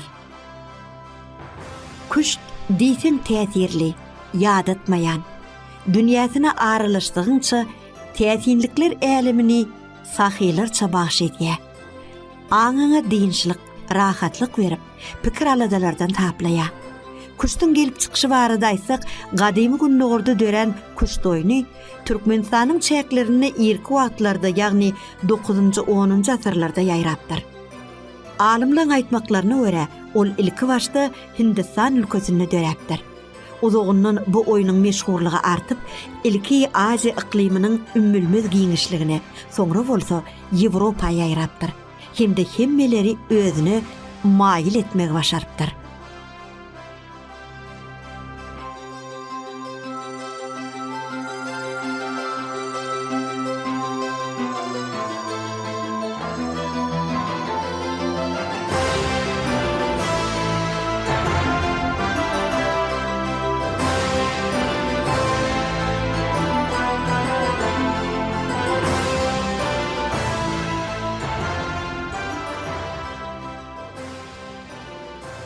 Kuştun aňy ösdürgen, dinçlik berýän oýunlygy erki döwürlerde de belli bolupdyr. Kuşt adamy pikirlenmegi, oýlanşykly hereket etmegi öwredýär. Her ätçek ädimiňi öňünden kimse sallarlamagy, 7 ölçäp bir kesmegi, ýagşy ennigi görýär. Hormatly prezidentimiz sport ulgamyna badalga berip, sport türgönleriniň, tälimçileriniň öňünde, umuman sport ulgamynyň öňünde uly wezipeler goýdy. Türgönlüň hemde tälimçiliň öňüne goýulan wezipeleri ýerine ýetirip, gowy netijeleri görkezip, hormatly prezidentimizden ata-babalarymyzyň awraýyny galdyrmak bilen türkmen sportuny beýik belentliklere ýetirmeli diýen parasatly sözlerinden ugur alyp, sport türgönlerimiz şöhratly ata watanymyzyň sport ulgamyndaky adawraýyny hasy belinde göterirler.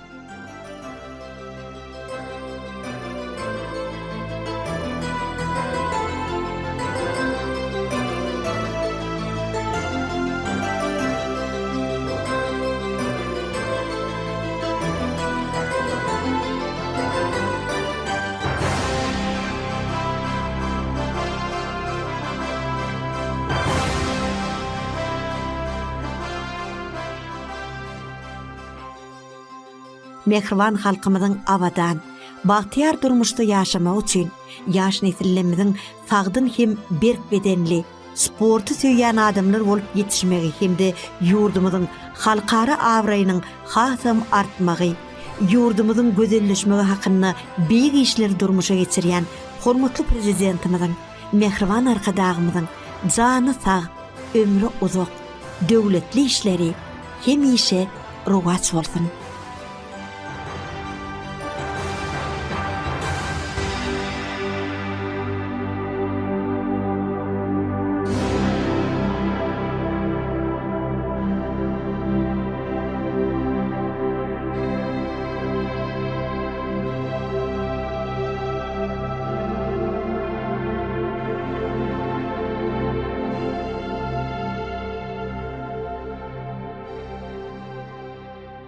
Kuşt barada hekaýa. Bilşimiz ýaly kuşt biziň ýurdumyzda ir wagtlardan bäri oýnalyp gelinýär. Kuşt oýunçy dünýäň ilkinji resmi däl çempiony türkmenler, ýagny Abu Bekir ibn Muhammed as-Sullar. Häzirem sportyň bu ugur boýunça ustatlanmaz köp. Çünki kuşt oýnamak gadymy sunugat bolup, ol halkymyzyň arasynda uly şöhraty eder. Şu uğurdan geçen asyryň 30-njy ýyllarynda ustad kuşçy Täşli Taýliýewiň gadanan meşhurlygy diňe biziň ýurdumyzda däl, eýtem dogunly halklaryň arasynda da bellidir. Meşhur halipa 1937-nji ýylda kuşt boýunça Türkmenistanyň çempiony, 1939-njy ýylda Moskwa şäherinde geçirilen halkara ýarşyna owu kuşçylarynyň arasynda ilkinji çempion diýen hormatly adamy nasip bolýar. Ustad kuşçyň bu sunugatynyň berkarar döwletimiziň bagtyarlyk döwründe kämil nesilleri kemale getirmekde, olary sporty çekmekde ähmiýeti ören ullar.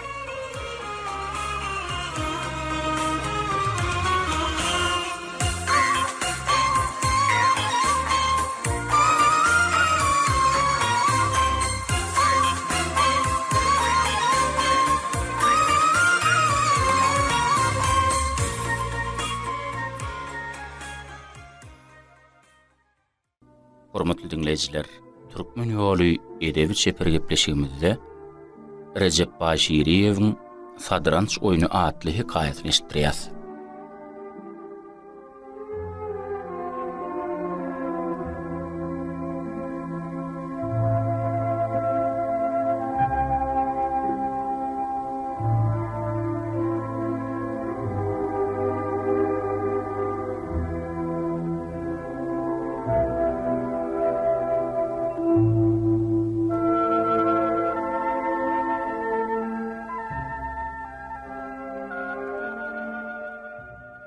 Barha baat alıp, günmatara tarap baryan otlyň ümzügi öňödi. Täşlaga odalmyň ýaly ýoly gidip görmänni.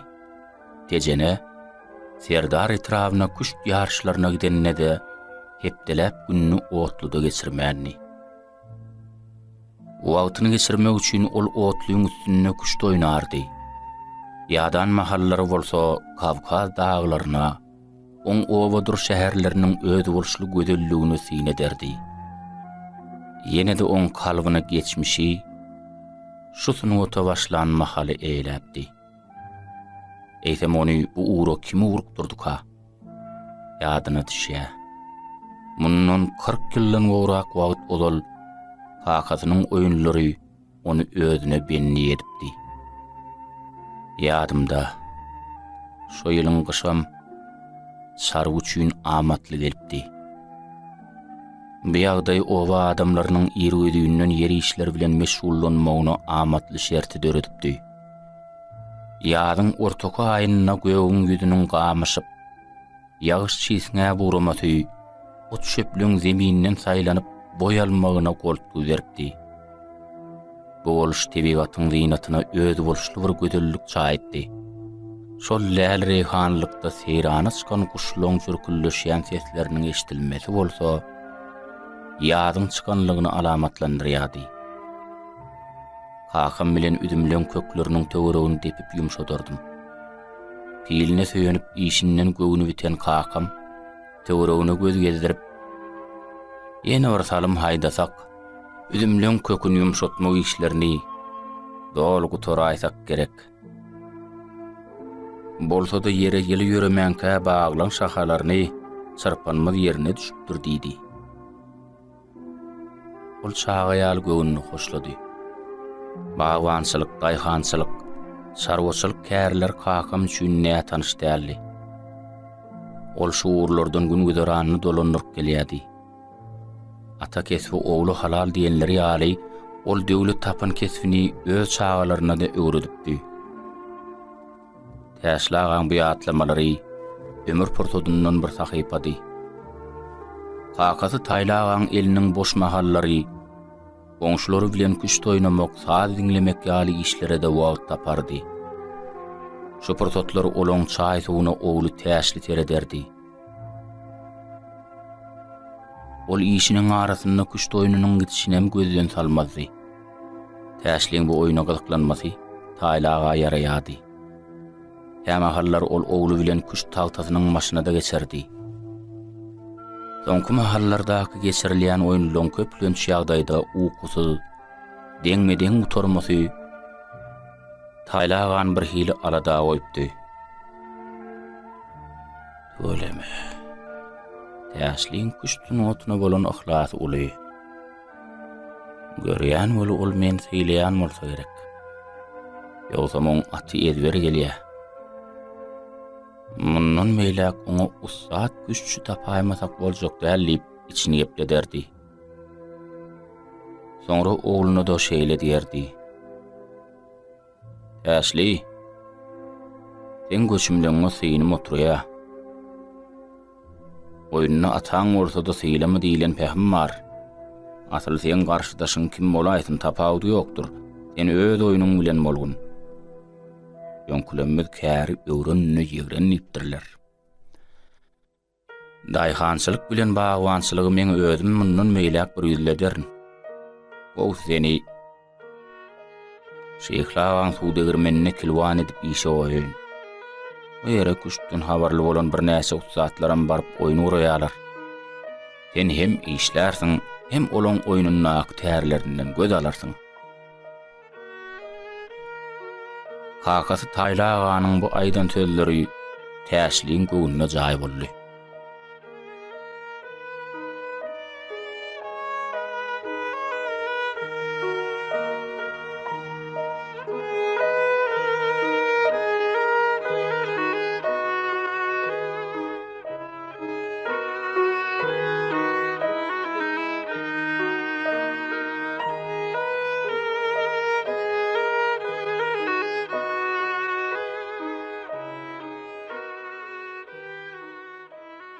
Dağ derelerini böwsüp çykýan arasy hem tämiz çeşmesi goý, özüniň melhemligi bilen zeminine joşgunly ýaşaýyş döredip, onu bagy bosanlyga öwrýädi.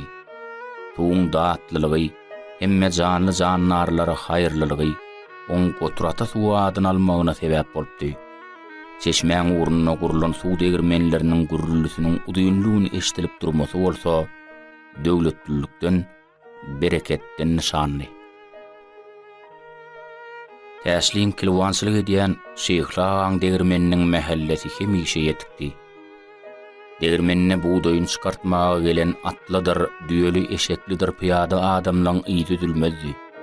Gelen garşylap gidýänler uğratmak, nowaty ýetenleň gallasyny degirmene bermek ýaly işler täşliň günnelik aladasyna öwrülipdi.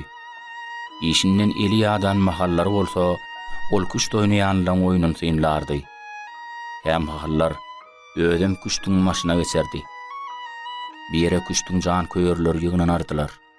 Käteler bolsa oýuna berilen adamlar degirmene öz nowatynyň ýeteninden unuturdylar. Ýa-da bolmasa nowatyny geçirerdiler. Ýaşy bir çene baran nurana ýüzlü, ak sakaly ýüzüne gelşik berip duran ýadylaga özüniň salyhatlylygy, parasatlylygy bilen owadoşlarynyň arasynda seýle hormaty edi. Gün çykyp sirik boýu korgalanyna hemişekiler ýaly degirmençiliň ýanyna peýda bolurdy. Oňa nazary düşen täşli bararda ýaşula ulugyndan düşmäge kömek berer. Soňra onu adamlaň oturan ýerine çenli uğradyr.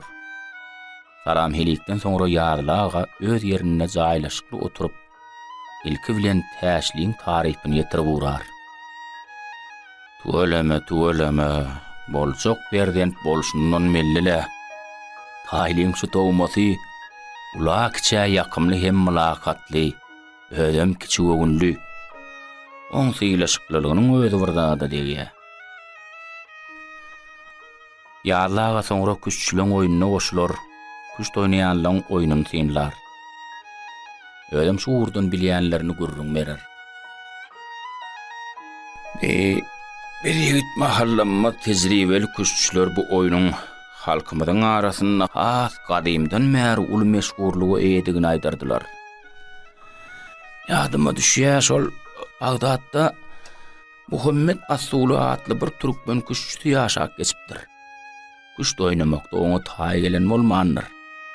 Şu oýunyň uğurlaryny, tärilerini, ýollaryny ösdürenim şol saat bolmaly. Aýdyşlaryna görä oň ýoly nesilden nesile geçip biziň döwrümizde çenlik kämilleşipdir.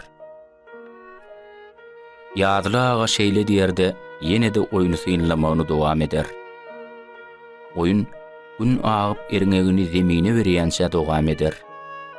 Adamlar saýhallaşyp degirmeniň işi adalanna täşli ýadylaga bilen kuştuň maşyna geçer. Ýaşuly kuşçy oýunyň dowamyna ýaş garşydaşyna nähil hüjüm etmeligini, nähil goranşa geçmeligini öwreder. Täşliň oýuna ahlasyny, düşbülügini gödeňinde tutup, şu urdan bilýänlerini oňa öwreder. Bu ýagdaý aýlap dowam eder. Kämahallar ýadlaga şeýle diýerdi. Oglum, bu oýun hem paýhas bilen çekeleşikli, täsirli oýnalýan oýundur. Muňa iki tarapyň söwüş diýseňem bolar. Ýöne muny paýhas bilen söwüşlýändir oglum. Paýhas bilen. Men sana öňkü ýaşullardan eşden nesihatlanmaýdaýyn.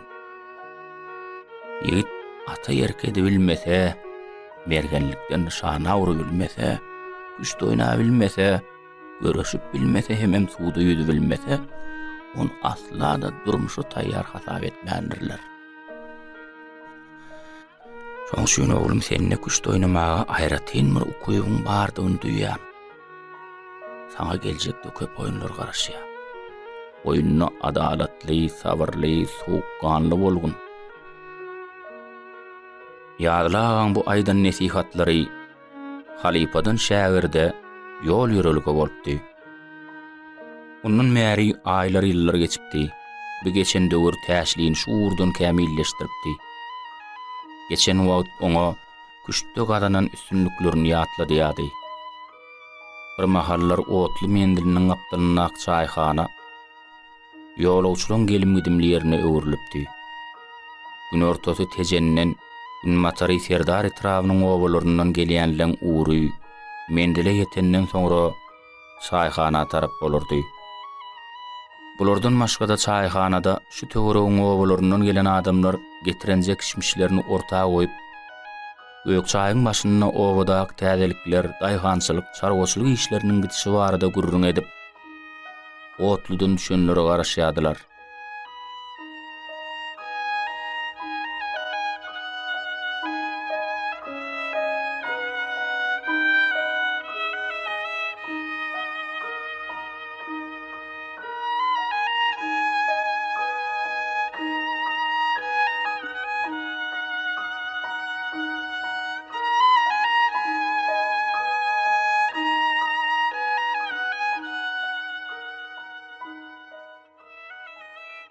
Gelinler bir käte çaý içim salymda demin dürtänlerinden soňra getiren haritlaryny haltadan ortağa dökördiler. Olarda garkalyk, sap polatdan ýasalan gezlik, garagaç, halçylar üçin darak, keser, çağalar üçin kopuljaga düwmelje ses edip şıngırdayan oýnawaç, gelin ýylan şaýtepleri, Alvertede tezrivel usulun yasan duutardırgızaklary ýaly adamlara gerekli zatlar bolardy. Kämahallar gün matardan gelýänler Kavkaz ustalarynyň sünnäläp ýatan küştlerini getirerdiler. Daşyndan teredende bu ýeri kenetçiliň öz bolşly bir badaryna çalym ederdi. Haritlaň elýeter wahadan bolmagy onu ýatan ustalaryň insaplylygynyň nişany. Sadurarlar nedinjekler özleri bilen tezrivel sadanlary getirip dutaryň ýady bolmasa gyjagyň owazyny marladardylar. Oňa ýa aýdyma ýadardy. Uzakdan ýakyndan gelen köşçüler özara ýarşardylar. Owaň yetkinjekleri bolan Kakaw, Annam, Ullu dagy ýetişbilliginden gelenleň çaýtygyny terederdiler. Kuş doýunyny synlardylar. Aýdym sazdan lezzet alardylar. Kepden anny gününden ýegişenme gününe çenli 50 onluğun tegele vuran täşlagany bu ýere kuşdyň ihlasy höwet getirerdi. Mahal oýun ýada aýdymsa saýhallaşanyna tuhan we adamlar mawtumul pragdan mol nepesden mätäjden goşgulary gardylar. Daýhan agan saýhanasy märekesi ýetip medeni döýüne urlardy. Käte olar täşlaga olat göç, ýadan wodgama diýişip öz pikirlerini aýdardylar. Şu pursatlarda ussat küşçü özüni ýitirmezdi. Oň bar pikir hyýaly oýun bilen bolardy. Özüniň pikirini diňlerdi. Soňra sowukkanlylyk bilen öz bilenine derdi. Tejenli urwan küşçü bilen geçirýän oýunlary ören çekeleşikli bolardy. Bu küşçü göçümiň ata-babalarymyzdan arka-marka geçip gelýän ýol ýordumlaryna beletdi. Küşçüň otunyna berilen zehini, ýygyderli turgunlyşy esasyna kämilleşdirip bolýanlygyna täşlaga oňa düşünýärdi. Şu sebäpli özü bilen oýnaýanyň uly bolsun kiçi bolsun tapawdy ýokdur, diýinjalýan mahallar kuşda oýnamakdan ýüze urmezdi. Ol orta asyrlaryň ustad kuşçularının atın garşysyna uruh oýunundan şu çaýhanada öwrenipdi. Özü bolşly sport, medeniýet, bilim ojagyna öwrilen bu çaýhanadan soňraky ýyllarda ustad kuşçular, belli sadanlar hem bagşylar, ýazgylar çykypdyrlar.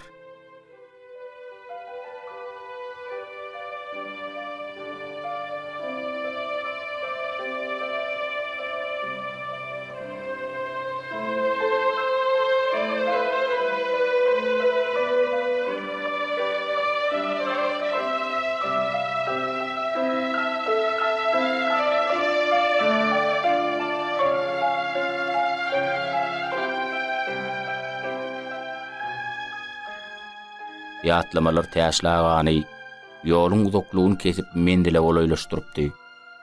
Ýaşuly küççü çaýynyň soňuny ortlap, terjimesi bolup barýan ýaş ýigit Kerime üzlendi. Inim, men beýle alada oýmak näme gerekdi? O ýere oýnamagy barýanlar hatly sowatly adamlar bolsalar gerek. Men ýaly bir toda adama daýhançylyk işleri bilen güýmenmek amatlydyr. Men garşydaşymyň hüýhäsiýetine de, diline de beletdäle. Onu yollaşy Kerim onu rahatlandyrdy. Täşlaga, garşydaşyňyz bilen düşünüşmek, dil tapyşmak men paýyma düşýär.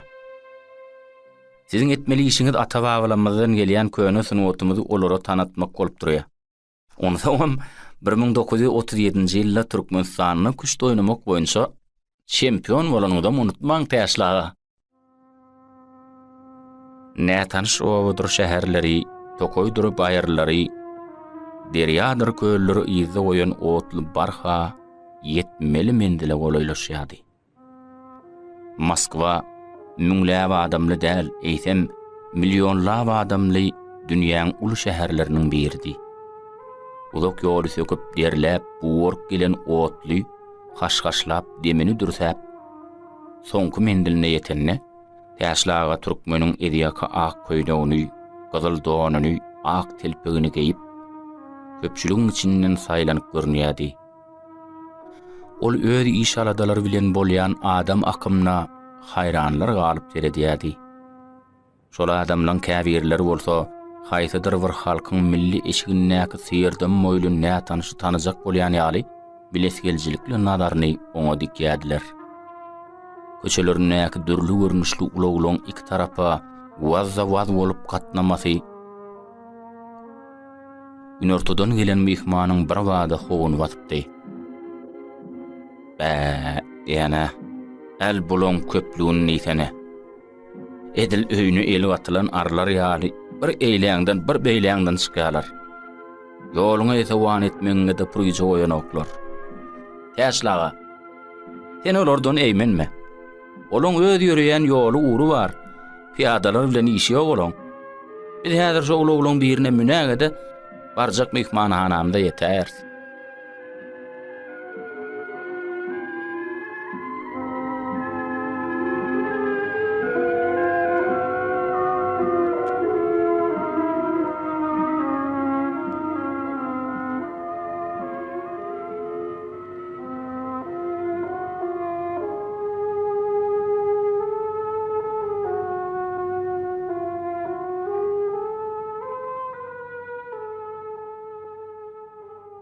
Yarşa gelenler 2 gün diň jalanlaryndan soňra oýunlar başlanypdy. Küçük oýnamak üçin köşk ýaly giň hem ýagty jaý saýlanlypdyr. Bu ýerdäki oýunyň tertipligini daýhan agan çaýhanasynyň ýalylar. Bir näçe stollar rejelenip goýulypdyr. Stoluň üstüne sagatlar goýulypdyr. Bir wada bir näçe oýunçylara oýuna başlamagy amatly şertler döredilipdir. Oyun mahaly olaň arasynda göçüm edip aýlanyp ýörenlere de gabat gelmek bolýar. Garşydaşyndan başga ýanyňda oyun alyp barýan emin, terjimesi oturanlar. Her göçümden soňra gapdalyňdaky sagadyň nurbotun basmagam unutmaly däldi. Bir teretden garşydaşyň öz diline bir zatlar aýdar, yüz gözüni bozýar. Oň bu hereketlerinden sen göçümüň göwnünden turmanlygyny aňsyrýan. Geçirilen her bir oyun täşlag üçin uly synaw bolupdy. Ol her oyuna başlanyna her nä abraýyny bersin, anam bilen men şu ýarşa urudanlar bir ýumsakal etmesem bolludur diýip dile ederdi. Oyunun dowamyna ol özüniň şu urdan gazanan tejribelerine daýanyp, güçdüň dürli ýollaryndan peýdalanardy. Käteler bolsa garşydaşa oňa nätanş bolan, öň oýnak görmedik başga bir ýollan başlanyna ol sabırlylyk bilen ýedi ölçäp bir keserdi. Oyunun netijesinde bolsa ýene de oň aty ezber gelerdi. 10 günüň dowamyna täşlagan bar göreni bilen güçde oýnalýan köşk bilen ýaşaýan mihmanhanasy bolupdy. Dinç günleri ol geçiren oyunlaryny täzeden gözden geçirirdi. Inniki oyunlary taýýarlanyrdy. Ahlasa, Murat diýenleri 1939-njy ýylyň awgust aýynda Moskwa şäherinde oba küşçüleriniň arasynda geçirilen ýarışda Türkmenistanly küşçü Täşli Taýliýew ýeňiji bolup, şu ýarşyň ilkinji çempionu diýen hormatly adama nasip bolupdy. Şonu ýeňiji bilen küşt sportunyň habarçylary gyzyklanypdyrlar. Özüňizi bilen tanıştyraýsaňyz. Türkmenistanly, milletiňiz türkmen. Sosial gelip çykyşyňyz. Daýhan. Bilimiňiz? Ýok. Uturan küşt mekdebiňizi aýdaýsaňyz. Şeýhli agaň degirmeniniň başy bilen Daýhan agaň çaýhanasyndan başga gören ýerim ýok. Siz geçiren oyunlaryňyzda ispan oyununy, köne hindi orançyny ulandyňyzmy? Ýok. Eýsem küşt oýnamokda haýsy urdan peýdalandyňyz? Halkymyzyň arasynda 100 ýyllyklardan bäri dowam edip gelýän atyň garşysyna ruh oyunundan peýdalandym. Ol kimden gaýdýa? Ol Muhammed As-Suldan gaýdýa. Täşlaň bu jogabyndan soň habarçy dillendi. Maňa bar zat düşnükli. Bu ýoly orta asyrlyň meşhur küşçüleriniň hasam kämilleşdirenliginden habarym bar. Size rawaşlyk arzuw edýän.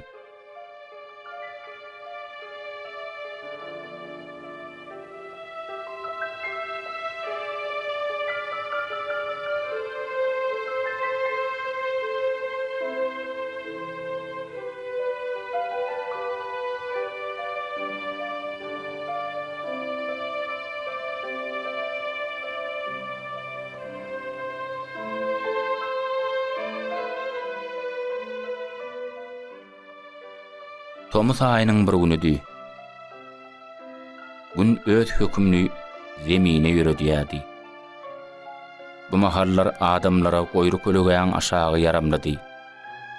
Ýaşy 90-a olaýlap barýan halipa küşçü öz howlusynyň gojaman tuğdun kölegesinde gurulan sekiň üstünde onun 5 ýaşly yetkinjeklen küşt oýuny bilen gyzyklanýardy. Dogry, gojalykdan bolsa gerek.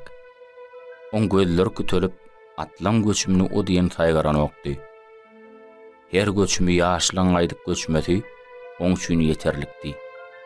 Käteler olan oýununa düze düşler berip, ýol ýordumlaryny öwredördi.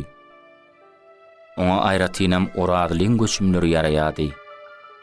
Yetkinjekleň arasynda on ýaş kiçem bolsa, küşde bolan hegesi, ihlasy artykmaşdy. Halipa küşçü oradyla ata-babalarymyň bu sunuwatyny ünsli ösürmegi gelecekde bu uruň, ýylyň, ýurduň awraýyny artdyrmagyň ýaşlara baglydygyny aýdardy. Şoma hal gapyň öňünde saklanan ulagdan düşen 2 sany geýni uladamy özlerini tarap uranynam olar duýmandylar. Gelenleň biri Täşlaga ýüzlendi. Oh, Täşli salam. Gelecekde ustad küşçülere nüýäň belli grasmesterlerini halipalyk edýäňo. Onu Täşlaga onu sesinden tanady diýen. Oho, Mişa, asal bu sen mitin? Ol oturan yerinden elini maňlaýyna kölegeledip, köp ýyllardan bäri diýdarlaşmadyk kärdeşini tanajak bolýan ýaly oňa içgin seretdi. Ol küşt boýunça dünýäň 3 gedek çempiony, tehnika ilmlaryň doktory. Mundan bir näçe ýyl Moskwada geçirilen küşt ýarşyna Täşlaga emillik eden Mikhail Batvinnikdi. Bugun dostlary ýene-de küşt tagtaty öz töwreğini birleşdiripdi.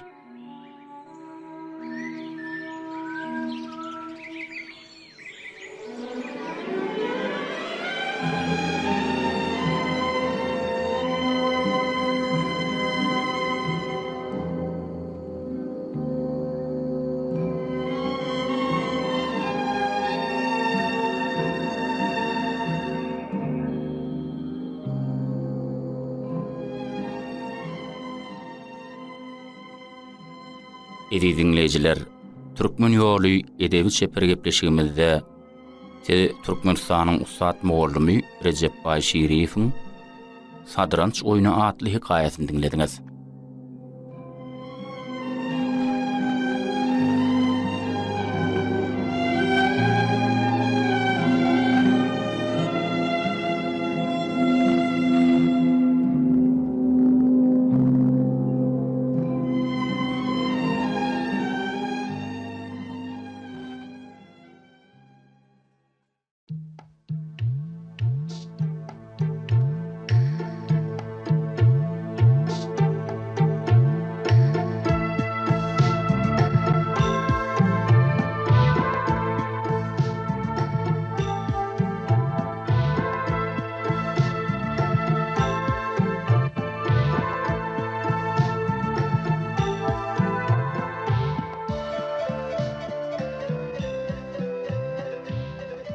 Hormatly dinleyijiler, Türkmen ýoly edebi çeper gepleşigimizde rowayatlardyr, hikayatlardan eşitdirýär.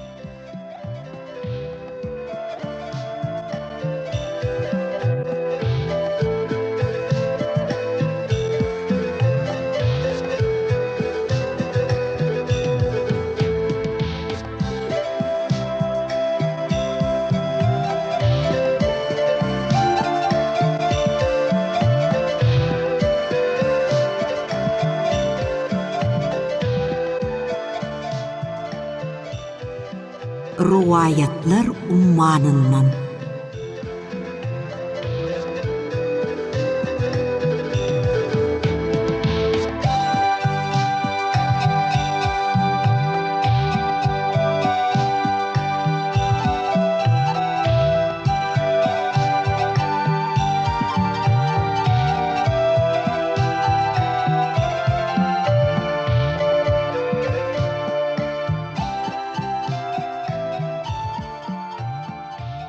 Günlüň birine könürgünjüň üstü bilen amawla barýan kerwennäki jahan keşdeler, Necmetdin Kubraň ak patasyny almak hemde oň öw dünýäni dinlemek üçin şo jelagaýda goş ýazdyrypdyrlar.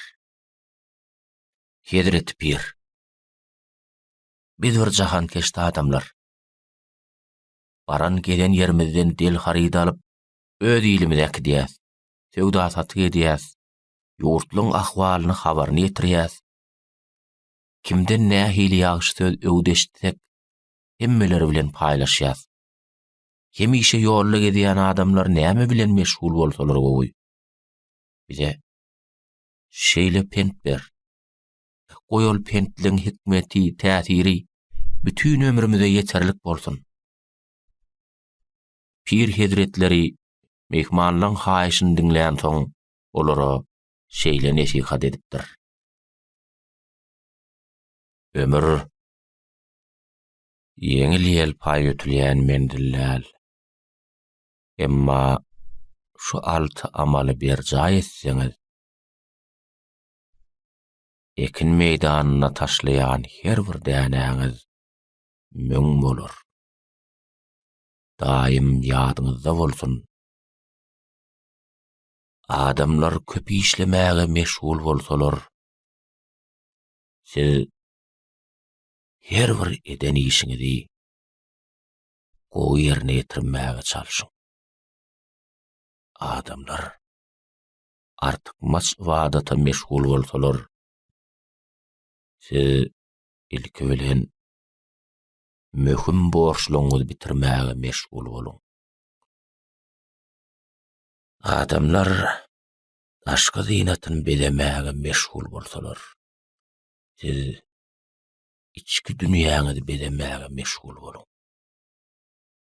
Adamlar özgäň aýybyny gözlemäge meşgul bolsalar, siz öz aýybyňyzy düzetmäge meşgul boluň. Adamlar nefsini dikeltmäge meşgul bolsalar, siz synyk göwnler dikeltmäge meşgul boluň. Adamlar kimdir biriniň göwnüni görmäge meşgul bolsalar, siz haýyrly amallar bilen beýik perwerdigäriň radylygyny gazanmaga meşgul bolun. Ine Pir Hedretleri Necmetdin Kubran bu dogaý jümlelerini ömürleriniň baş şygaryna öwrenjahan keşdeler, bu hikmetli sözleri äleme de ýaýypdyrlar.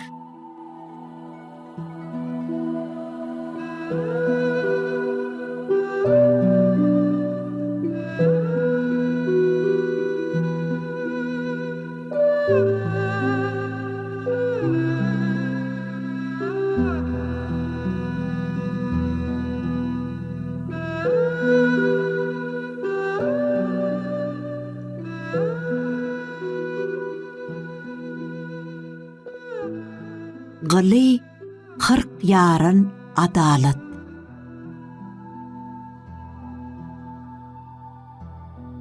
Konstantinopol ele geçirilenden soň Fatih Sultan dynanyňky tutsawlary azad etmek buýrupdyr.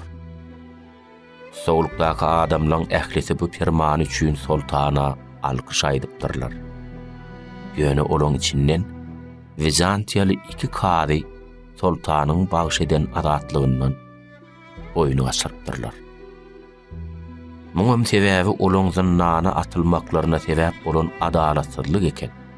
Ýagny olar Bizantiýan hökümdaryna halka zulüm etmezligi, adalatly çözgütleri kabul etmegi ünnänlikler üçin tutsaw edilen ekenler. Şoň üçin 2 kady daşardaky dünýäde de adalat ýok, adallygy ünnänlere de ýol ýok diýen düşünje bilen tutuş ömürlerini zynnana geçirmegi karar edinen ekenler. Zynnanyň gorowçulary bir 2 kady barada habary Fatih Sultana ýetirýärler. Sultan ýanky 2 kişini ýanyna çagyryp şeýledi. Size şeýlerek teklifim bar. Men adalaty baýda edinip dolanýan ýurdumy ýaha dedim. Halkyň hal ahwalyndan habar alyň. Ýurdun kadylarynyň işi bilen tanyşyň. Eger bar bolsa halkymyzyň arz şikayetlerini dinleň. Olary bilen söhbet ediň. Şo seýahatyňyzda öz ýurduňyzdaky ýaly adalatsızlyga, bir düzgünçiligi gabat gelseňiz, derrew maňa habar beriň. Özüňiziň dünýäň adalatsızlygy baradaky düşünjeleriňiziň dogrudygyny tuğ dedim. Bizantiýaly kadylar sultanyň teklifini makullap, ýurdun bir ucundan girip öz seýahatlaryna başlaýarlar. Olar ilki bilen Bursa şäherine barýarlar. Bir ýerde kadylaryň ünsün çeken şeýle waka bolupdyr. Bir ýaşuly kerwen bilen uzak ülkeleň birinden gelen söwdegärden at satyn alypdyr. Ol sagrysy sinesi sagdyn nip satylan atyň aslyna yarawsyz zoguny agşam ara agylyk getirenine bilipdir. Allaha düşünni aňan ýaşuly sabarsyzlyk bilen günüň dogruny garaşyp daň agarandan ýanky ata atlanyp ýurdun kasynyň öýüne urapdyr. Ýöne ýaşuly bark görse kazy öýünde däl eken. Bir salym garaşandan soň atynam alyp eýdine dolanypdyr. Yarawsyz at şo iýje ölüpdir. Bu wakadan bir näçe gün geçenden soň habarly bolan kazy ýaşulyny ýanyna çagyryp mesele şeýlerek çözgüt çykarypdyr. Siz ilkinji gelek geleňizde men ýerine getirmeli wezipämde oturan bolsam, onu sagdyn nip satylan aty eýesine gaýtaryp berip, puluňam eýdine alardım. Ýöne men borjumy wagtynda berja etmän, wakaň hasam kynlaşmagyna sebäp boldum. Şoň üçinem aradaky ýüze çykan zyany men çekmeli. Atyň puluny sana men gaýtaryp bermeli. Bu üstünde tolany arayan 2 kady bu wakany görüp haýran galypdyrlar. Şeýle-de olar ýurtda Şoňa meňdeş ençeme wakalan gözlü şaýady bolup durlar. Şondan soň kadylar sultanyň ýanyna baryp bolan wakalary ählisini bolşýal gurrun beripdirler. Fatih sultanyň ýurduny adallyk düşünjesiniň iňçilik bilen ýydarlanýanlygyny, adalatyň nä derejede güýçlü saklanýanlygyny synlap, özleriniň adalatsızlyk barada pikirlerinden dänenliklerini aýdypdyrlar.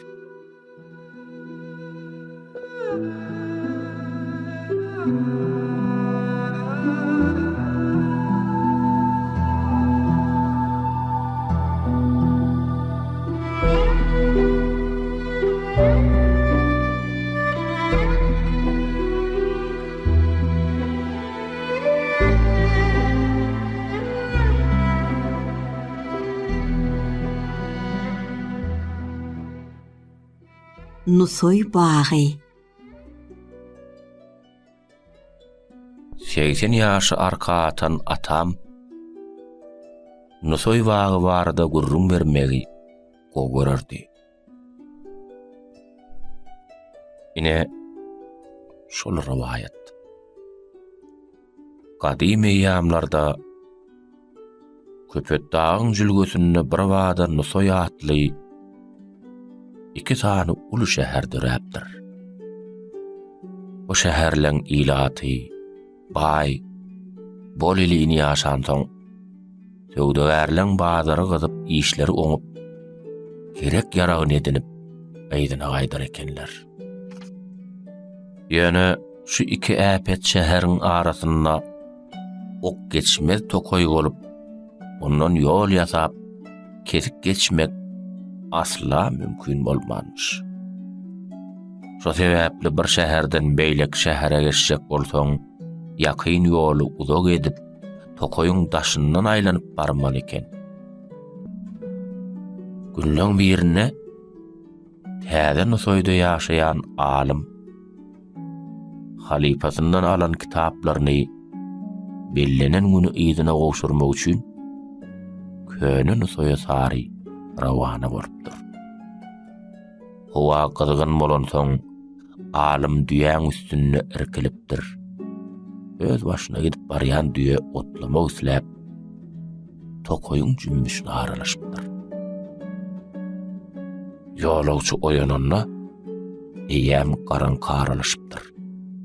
Düýe garnyny gerk gäwe doýurup çök düşüp öz pewagtyna gäwşäp otyrmuş.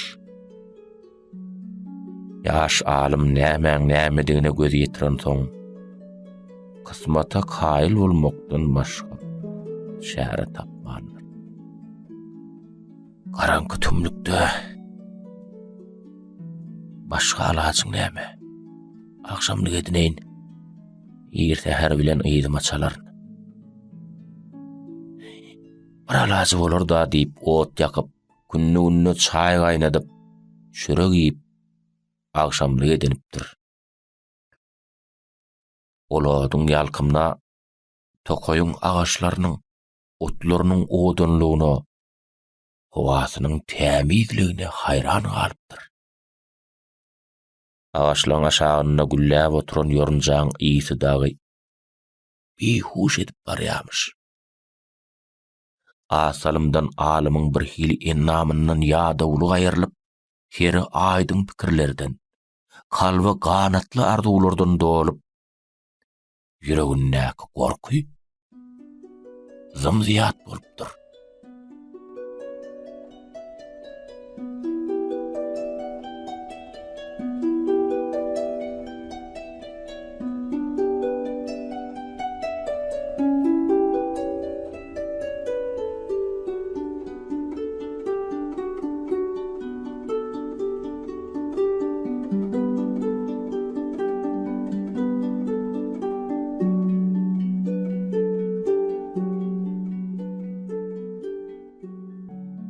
Bir salymdan gijäni garanky tokoyda geçiren alim düýesini haýdadyp, keýpi çağı halla baglaň arasyndan saýlanyp, köni Nusoyuň göni alkymna barypdyr.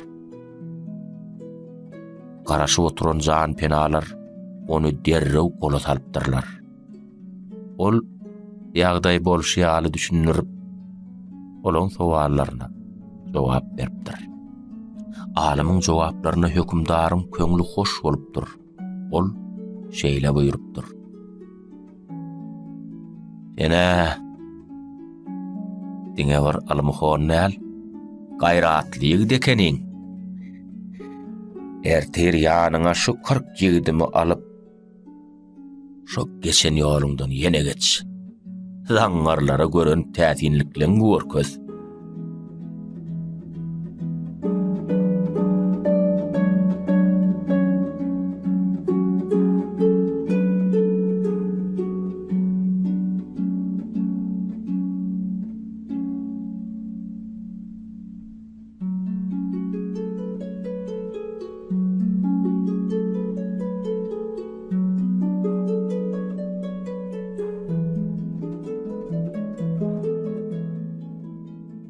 Ertesi, hökümdaryň diýişi ýaly, alym olary dünkü geçen ýoluna salypdyr.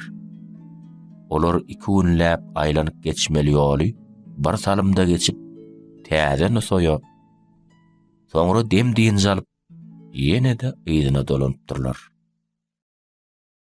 Tokoýyň çeşmesinden gawa salyp getiren suwundan dadan şaň köp ýyllaň dowamyny syrkaw ýatan garra tasam hayır tapıp ýigit ýaly çuslany beripdir.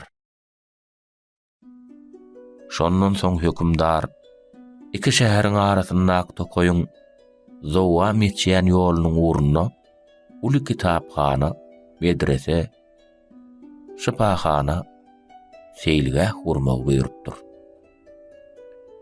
Ýöne agaçlar çapman, timar berip son kuruluşu işlerini meýilleşdirmegi berk talap edipdir.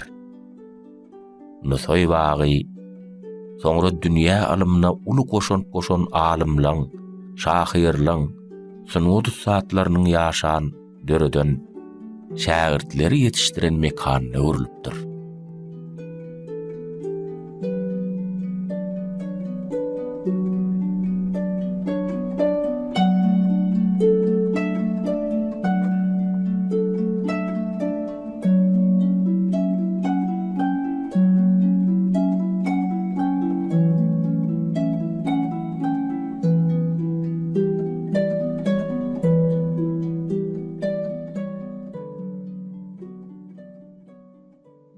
Ähwan dinleýijiler, siz gepleşigimizde rawaýatlardyr, hekaýatlardan dinlediňiz.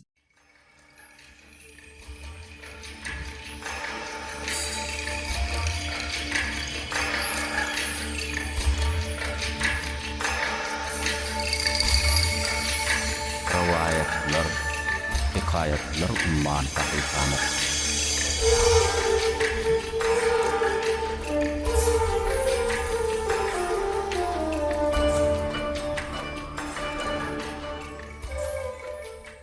Kadim zamanlar bir adam kerwene goşulyp ýoly rawana bolupdyr. Şunluk bilen ol adamyň goşulan kerweni gidip otyrmuş. Bir näçe gün ýörenlerinden soňra bir depäň üstüne çykyp seretseler, anda bir baglyk göründi.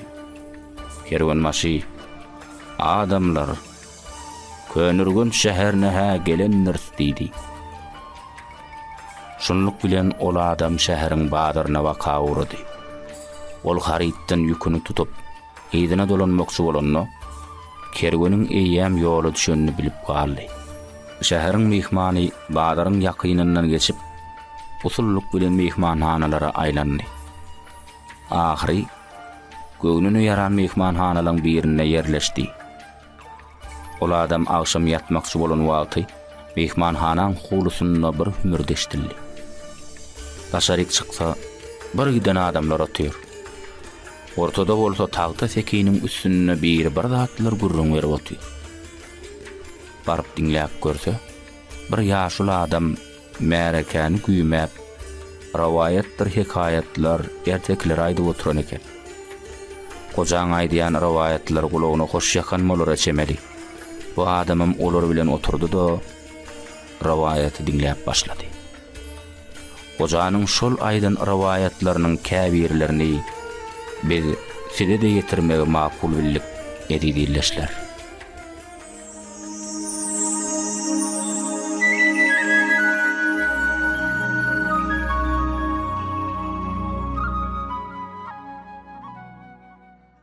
Bir zamanlarda altyny hazinasy özüne yetip bir gurplyk şiwar eken.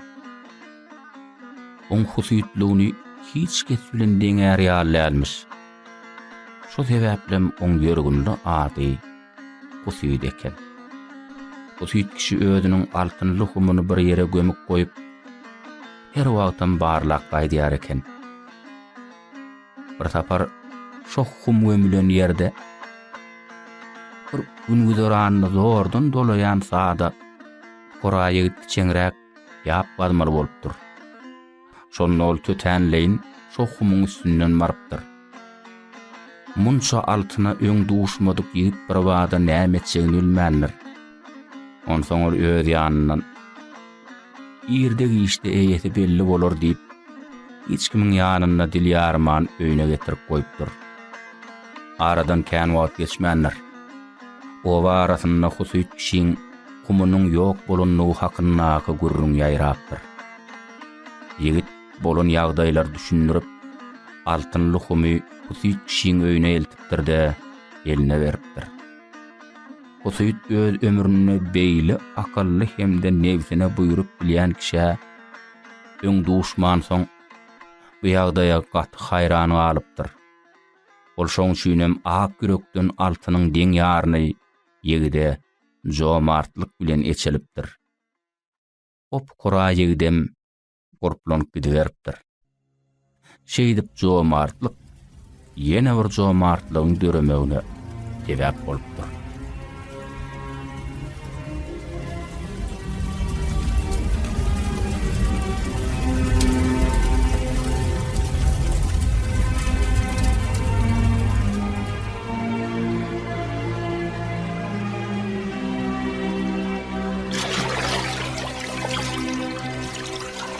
Öňüm bir 2-10 ýaşar eken.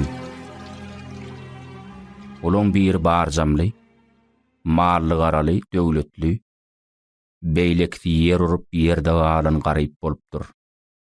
Olaň barjamlysy ýylyň ýegenjine sydaman, oňa da urubalyk bolsun diýip, wagt intine 5 turuşdyr mal, azawlyk pul eçilýän eken.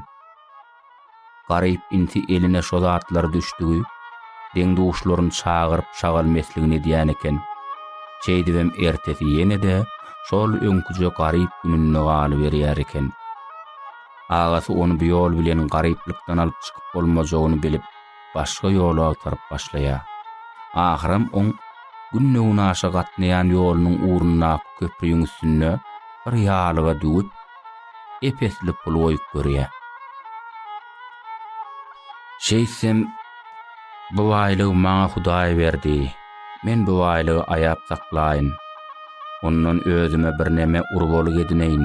Şeýdigem garyplykdan, mätäşlikden, gorkumsylykdan da ýeneýin diýen pikiriň kellesine geläýmek mümkindir diýen niýet bilen agasynyň kelle döwüp oýlanyp tapandady köprä olaýla berenne insiniň kellesine bir pikir gelýär. Şu köpürden körlere mägetçändir. Olar näde geçip bilýärlerkä? Hani menem gözümden geçip göreýinle diýip urtup jübüsünden kirilje ýaglygyny çykaryp gözünden maga başlaýar. Şo gözüniň daňylygyna köpürden geçip gidýär. Ýalyga düwülen pulum öňküje ýerinde galy berýär. Inisi tagaman köpürden geçen soň agasy bukulup yatan ýerinden böküp turup düwün şoguny alyp öýüýär. Mal mülkü, baýlygy, döwleti başga biriniň kömegi bilen edilip bolmaýar. Ony diňe öz häp halal häkmetiň bilen adanjak bolmaýar.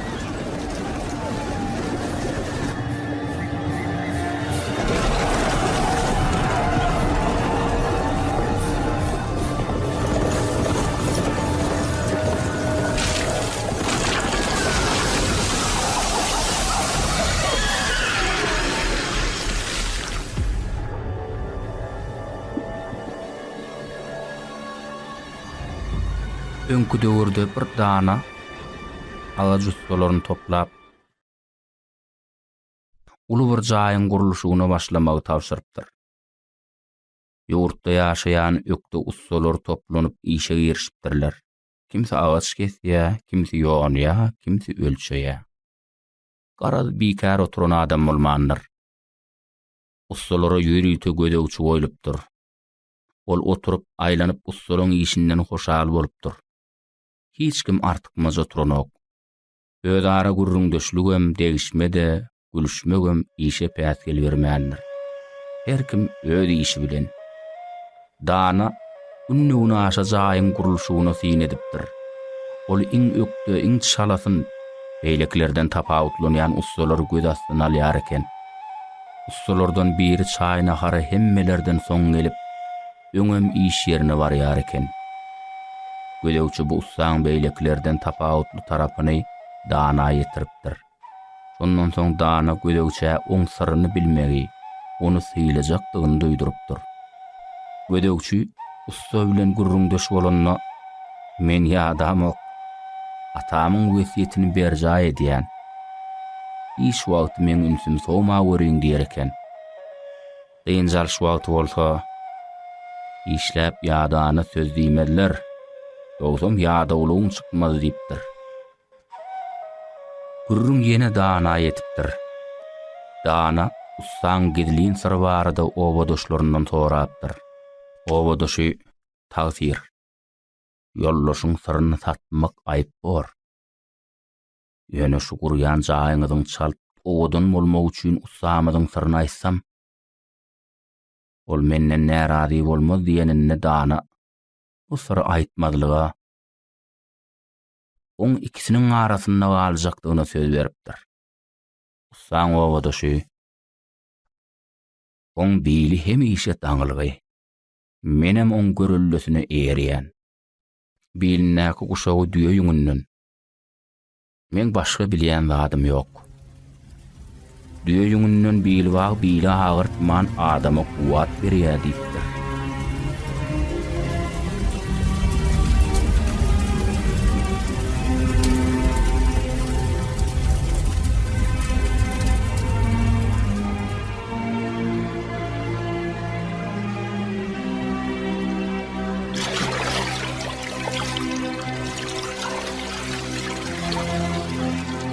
Dana barlak görünne ustaň bilinäk düýe ýüňünden dokulan guşagy göwher gaşa göz düşüpdir.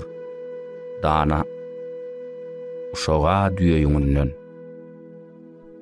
içindäki göwher daş nämen gudraty diýenne usta göwher daş düýe ýüňü bilen bilagyryň emi diýip hakykat aýtmaly bolupdyr. Dana usta hiç tat diýmän o ýerden gaýdypdyr. Aradan 2 gün geçenden soň iň ökde ustalar üçin düýe ýüňünden guşak dokudyp arasyna göwher daş goýupdyr. Olar ustalara sowut diýip beripdir. Şondan soň ustalar Danadan minnetdar bolup gurulşygy garaşylşyndan hem öň enaý edip tamamlapdyrlar. Dana ilkinji guşagy göwher daşly usta tylla daňylan derdony serpaý ýapypdyr. Beýlek ustalaryň Eýle kemini oýmandyr.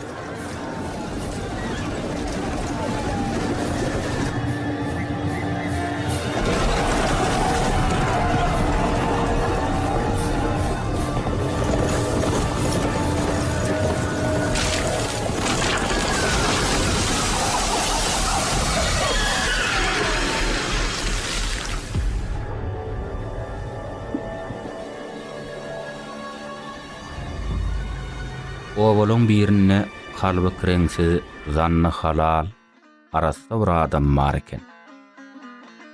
Öz halal hakyna ýaşap ýören bu adam üçin owrujy mürlük, şeň baýlygyna görüýüplük, yalan sözlemek ýaly yaramaz gylyklar düýbünden ýat bolupdyr. Çaý başynda aýallar çagalary, dogan garyndaşlar oň bu bolşuny ýady baryp, senem bir neme eklenjek bol. Bu olup görüşüňe öýüň edene galmany geçer. Öňünden çykanda atlardan urup ýaryp alybererler diýipdirler. Onda ýanky adam maňa saglyk bilen öz ırsgalym bolýar. zady kola balyp bolmaz. Mehibämizde bolsa arsgalmaz öýümizin tüýnünden goýular diýär eken. Şonna töwrün näkler. Onna tüýnüňizden arsgal goýulýança garaşda ýatyber diýip ýaňsylap gelýärmişler. Şeýdip gün ýylyna gün, ay ýylyna ay geçipdir. Bir gece ol adam üýt köşük düýüş görüp oýanypdyr. Düýüşünde ak sakally, ak selleli, peşeneli bir adam oňa: "Ey benne, sen plan ýerdäki köne jaryň boýundaky uly ýylgynyň düýbüni gaz. Şo ýerde bir hum gazyl gömülgüý. Içe gazylly hum sen arsyň üçin dur" diýipdir. Ul adam ukudan oýanyp, düýüşünde bolan ahwalata haýran galypdyr. Jahan ýagtylandan hiç kime hiç sada aýtman şo salgy berilen ýere uğrapdyr. Baryp uly ýylgynyň düýbüni köwse, dogurdunam içe gazylly hum bar eken. Hil beýle bolluka diýip içinden pikir öwürşüne, ol onça baýlygy alyp gaýtmagy anlaby satman, humyň üstüni öňküsýaly gömüp gaýdy beripdir. Nurtan öýüne gelip çaý içip oturýarka, biletir keşýän adamlarynyň ikisi gelipdir. Hemme kişini öz göwnüne osyan görgüli, bolan ýagdaý olara birin gurrun beripdir. Olar bu gurruny ananjaklaryndan bilmän bir-biriniň ýüzüne seredip, sırly ýylgyryşypdyrlar. Ondan soň olaň çaý bilen kän bir hoşlary bolman derrew turup gaýdy beripdirler. Olar ýolly özara matlagatlaşyp, gün ýaşyp, garanky atlyşan soň şo diýilýän ýere baryp, ýylgynyň düýbüni dörýärler. Görseler. Ine hum durmuş, hum. Olar derrew humy çykaryp aýyň ýagtysyna agdyna açyp görýärler. Humyň agdyna açanlaryndan olaň ýürekleri ýarlara gelýär. Ebäbi, humyň içi ýylanyndan içýänyndan nolmuş. Ýankylar derrew humyň agdyny ýapypdyrlar da, görä oň etjek bolýan oýnuny. Gyzyl bar diýip bizi allap ýylany içýäne çakdyryp öldürjek ekeni. Öreli wakaly, öz emeliňi öýüň çoloşaýmazmy kan? Dangdan humy öýüniň tüýnünden oklaly. Oy nähil gyzyl bardygyny görüp madaly gönüntün diýişip, olar matlaga edipdirler. Ine iki piyada dangdan qara niyetlerine perdelenip pek adamın öýüniň ýanyna gelipdirler. Bir öýüň depesine çykandan beýleki humy uladypdyr. Ýokardaky humy öýüň tüýnünden aşağı oklap, syýryp ýere düşenden ikisem ökjäni götürüpdir. Öýeleri ýere gaçyp çympytrak bolan humyň şakartysyna ukudan oýanypdyrlar. Görseler, öýüň orta arasynda birgiden gazyl çaşyp ýatyrmyş. Tanış humyň döwüklerini, pytrap ýatan gazyly gören öýeýeti, bolýan zatlara haýran galyp oturmyş. Göwnüne görä bolup arsgaly, tüýnünden goýulan bu adamynky bir sabır gul, tiz ýol gor belaga, sabarly gul, dura bara şat bolur diýileni bolupdyr.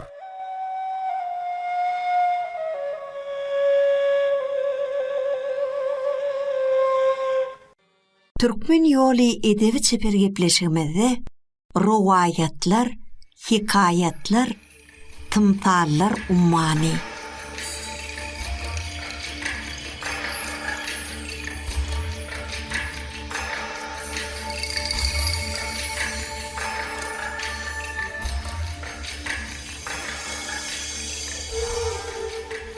Halkym diýip gider ünje, malaýym, dili süýjüdir.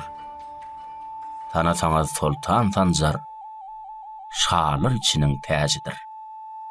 Mahmud Zamakhşary.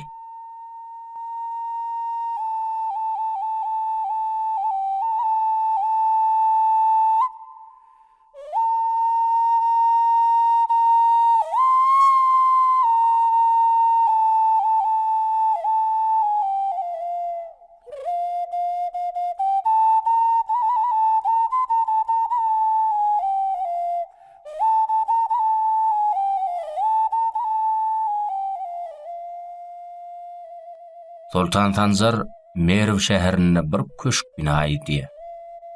Emma sütün üçin bir uzun göne gaç gerek bolýar.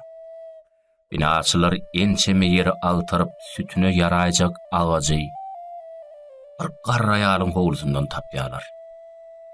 Ola ýalan agajy soranlaryna olunu bermeýär. Binaçylar bu ýagdaý sultany ýetirenlerine ulagaç köşkü münasip bolsa, zerwap don hem bir tabak pul beriňde alyp gaýdyň diýe.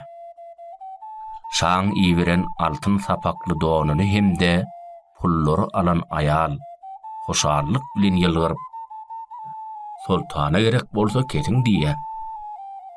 Agajy kepşirläp sütün ýerine goýup taşyna altyn çaýdylar. Tutuş köşkü hem simuder bilen bedediler. O ajaýyp köşkü görmäge bütün halk baranna olagajyň eýesi garra ýalam şadan ýeten altyn sapakly tiklen gymmatbaha donuny geyip bedenip o ýere bardy. Hemde öz altyny çolunan agajynyň ýanyna baryp, "Ey agaç, sen öz gönülüňden özüňem altyna çoladyň, menem" diýip dillenipdir.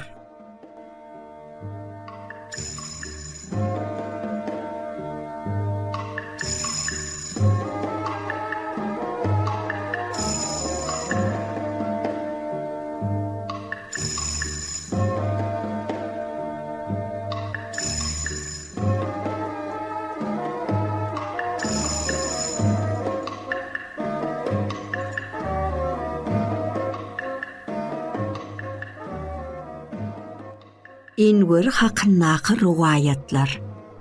Müň goýuna derek.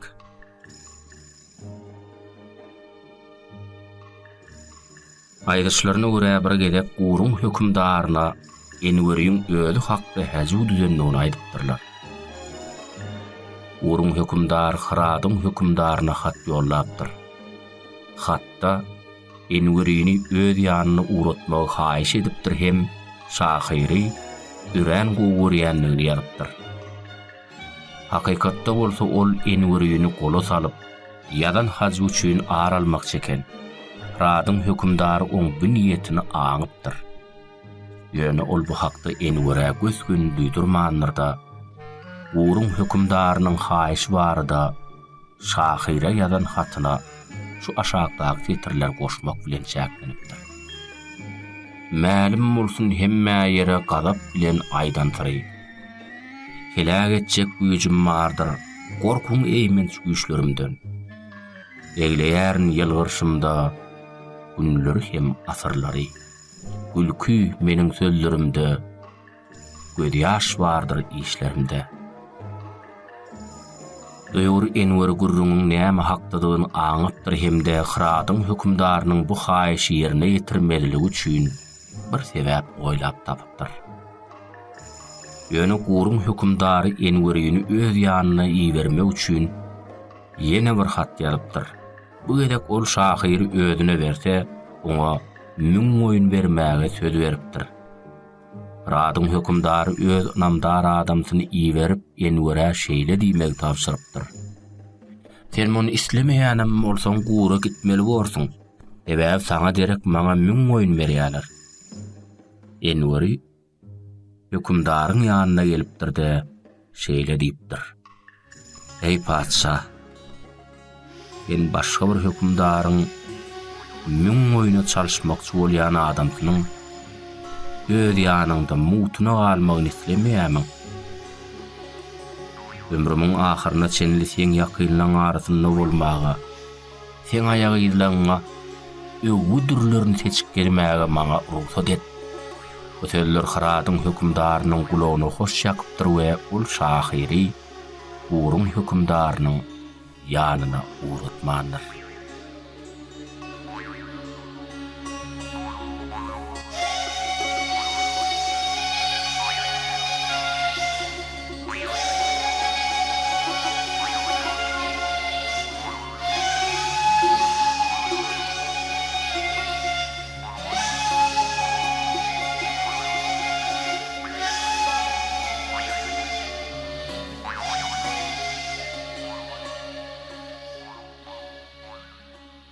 Şahir oğursuy.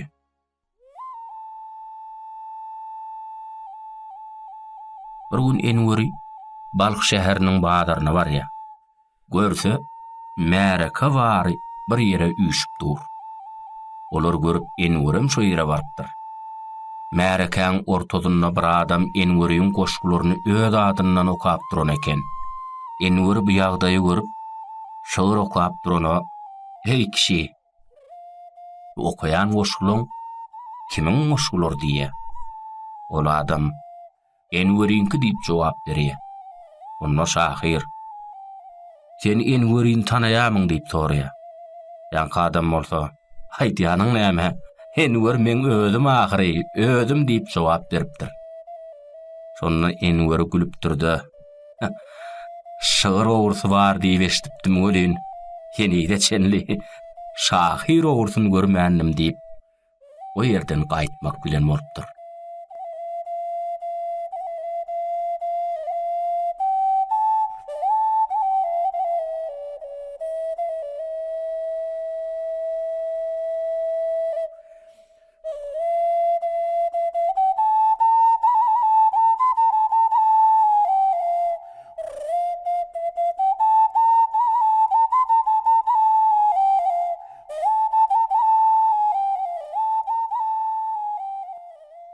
Enweriň goňşdy.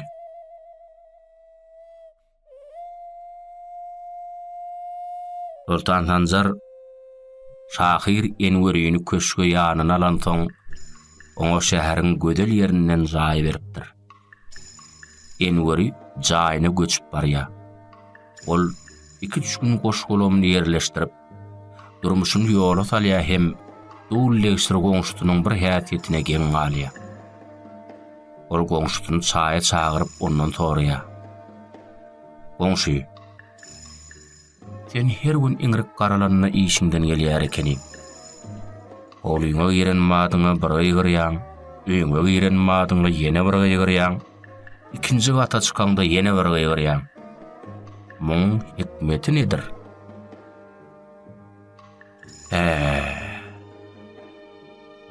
Onna Enwer şahira goňşusy şeýle diýipdir. "İşden aryp ýadak gelip hogluýma giren madyma meni hokronyp, gadagynyň daşyndan aýlanyp duran bedewatym garşylaýar. Beýik bir baryň maňa şeýle ajaýyp bedewaty, bagyş edenine hoş bolup ýygyrýar. Öýme girimde güler ýüzlü aýalym meni saçak ýadyp garşylaýar. İkinci gedek bir baryň maňa şeýle gödel we paly ýary, arsal döwleti berenne hoş bolup ýygyrýar. Jaýymyň ýokary gatyna çykamda bolsa körpeje ullam kaka bolşyp men gujaguma dolýarlar. Men munafi perdentlemiň bardygyna hoş bolup ýygyrýan diýipdir. Enwer şahir ýylgyryp, "Oň ýaly bolsa 4-nji gedegem ýygyrmagyňyz gerek. Ebäbitide ören goňşy göçüp geldi" diýipdir.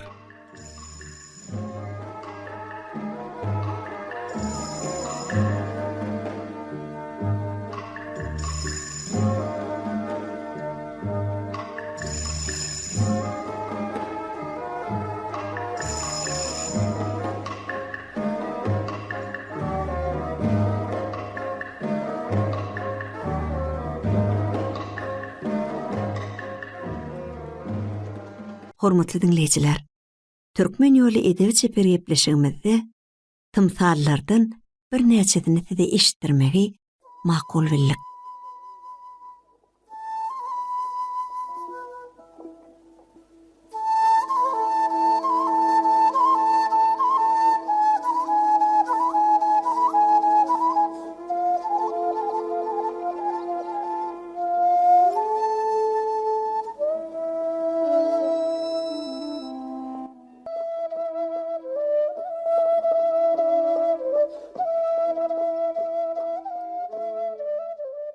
Oğulhan atamyzyň döwründe talaňçylar erkekliň owada ýok wagtyny bilip owa dökülipdirler.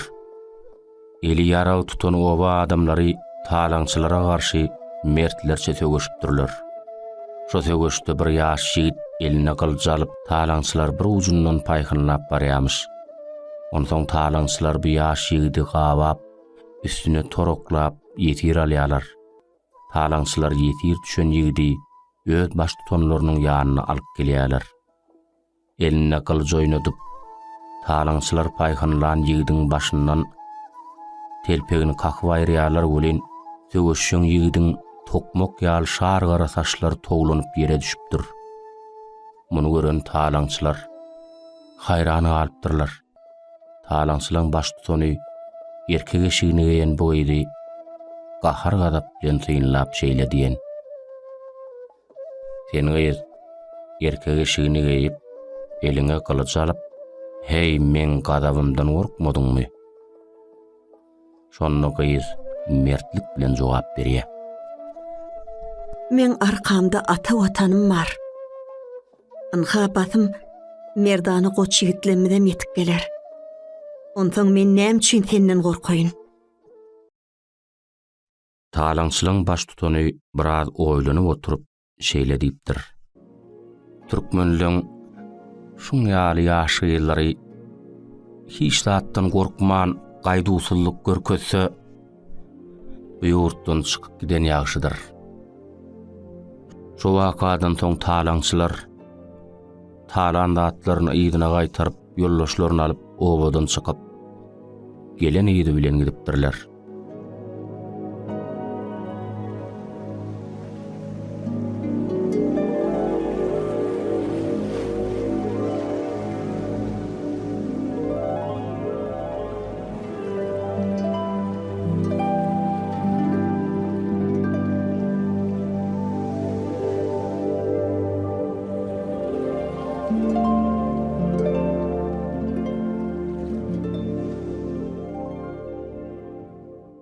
Bir garyp kişi işlemek güderanyny dolandyrmak üçin uzak ülkeleň birine ençe ýyllap işlemäge gidipdir. Günler geçip ýyllar dolanypdyr. Ahyrynda oň dogduk mekanyna gaýtmaly wagty gelip ýetipdir. Şo wagt aralygynda o kişi 3000 akça toplapdyr. Uly bir şäheriň üstünden geçip gelýärkä ýoluň garasynda bir netihat 1000 akça diýip gaýryp oturan biriniň sözleri kişiň üntüni önüne çekipdir. Ol adam, "O nähil beýle bolýar? Men uzak güli işläp 3000 akça ýygnap bildim" diýip pikirlenipdir. Üstüne de bu teklip ony juda gyzyklandyrypdyr. Bagtyn synap görmek isleýän kişi ol adama 1000 akça berip nesihat satyn almaly diýen netijäge gelipdir. Alypdyram, nesihat şeýleken. Kısmatda näme bar bolsa şolam bolar. Nesihaty alan kişi ýoluny dowam edipdir. Ýolda ol ýene şeýle ýagdaýa duşupdyr. Elbetde ol muňam duşundan geçip gidip bilmändir. 1000 akça berip şeýle nesihat alypdyr. Göwün kimi söýse gödelem şoldur. O kişi ýene ýolunda dowam edipdir. Ýagda ýene öňköňkülük bolupdyr. Ol ýene nesihat satýany duşupdyr. Köp ýyllaň dowamynda toplan 3000 akçasynyň diňe 3den biri eline galan kişi bu diýwanadanam nesihat almaly diýen netijäge gelipdir. Hiç bir işte gassanma. Kitesi boşak galan ýanky kişi gamyn harly gelýärkä bir ýerde üýşüp duran jemennäň üstünden barpdyr. Ýagdaýyň howsalalygyny aňan soň bir ýerde nämeleň bolýanlygy bilen gyzyklanypdyr. Şonda biri oňa "Şäherimiziň ähli ilaty suwy şuýdan alýar. Ýöne guýa bir jannar ýerip suw saklaýar. Guýa girenler bolsa ýygyna gaýdyp gelmeýär" diýip bolan wakany aýdyp beripdir.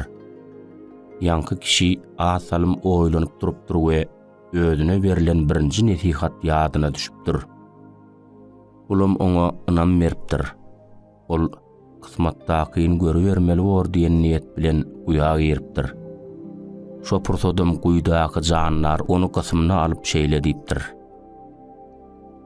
Men bu yere gelenleň ählisinden bir zat soradym, bilmediler. Eger senem bilmeseň, onna günüň şolon kıyaly bolar.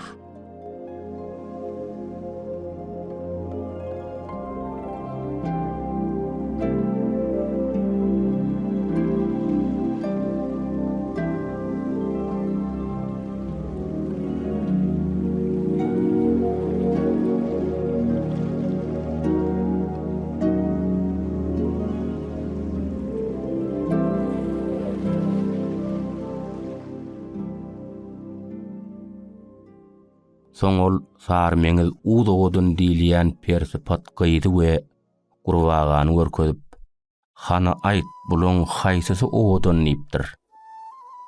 Bu sowala asalym pikirlenenden soň ýanky kişiň satyn alan ikinji nesihat ýadyna düşüpdir. Göwün kimi söýse gözelem şollar.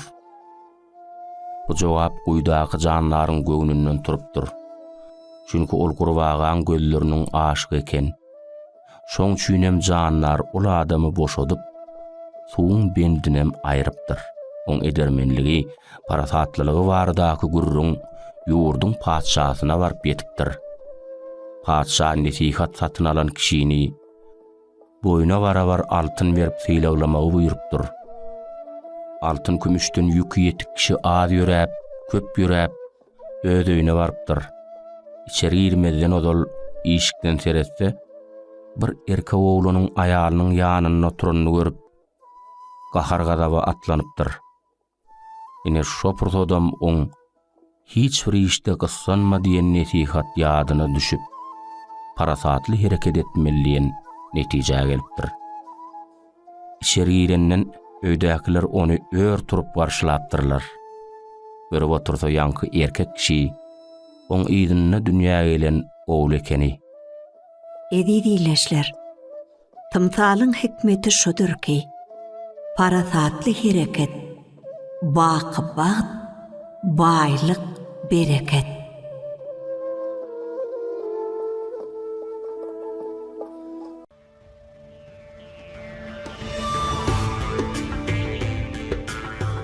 Rivayetler ummany asar sarlı dünyani.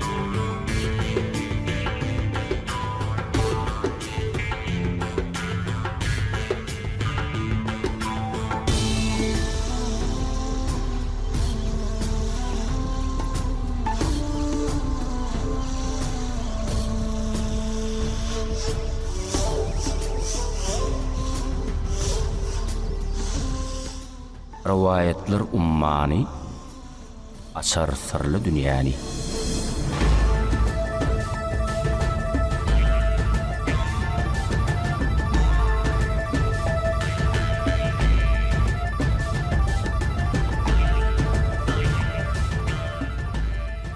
Hormatly dinleyijiler, Türkmen ýoly edebi çeper gepleşigimizi çyn gözellik adly rowayat bilen dowam edýär.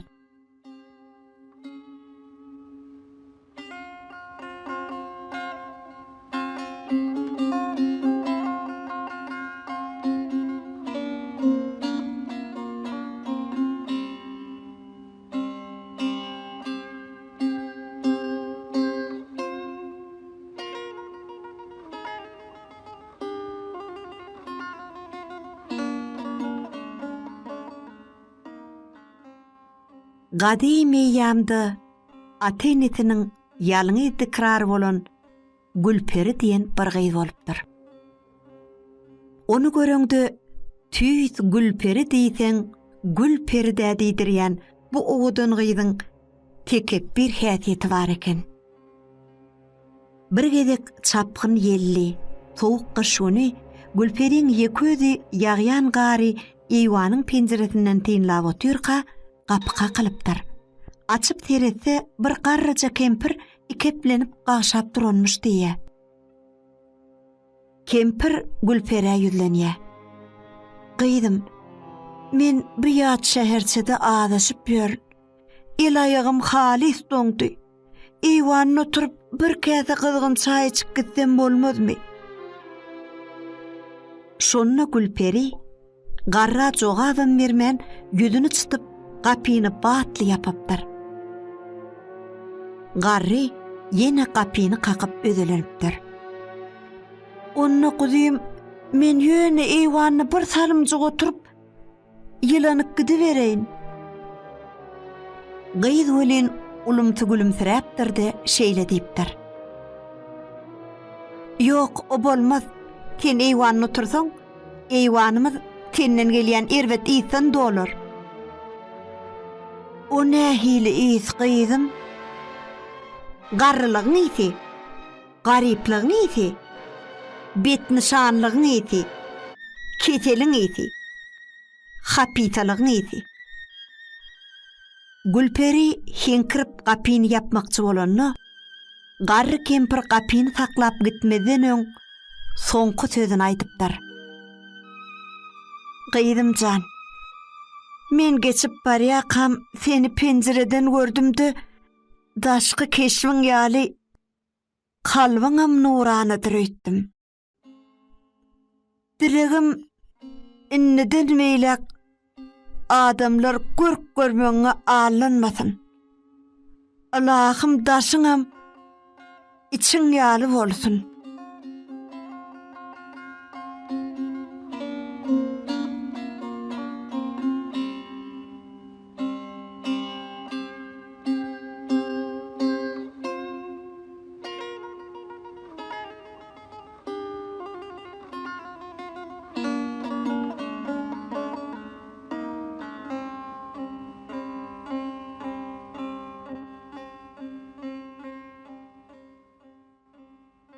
Şonun tehir wagt geçenden soň öýe gelen ata-enesi Gülperini görüp tizginipdirler. "Wai, sen kim?" diýip ejesi ýyzy çekilipdir. "Hany Gülperi? Gyýdym nirede?" "Men Gülperi, näme boldy size?" Garaz olar Gülperini diwardaky uly aýna seretmäge mejbur edipdirler. Öz täze keşwini gören gyz etdinden gidipdir. Aynada görünýäniň asla adamdygyna inanmagam juda kyn eken.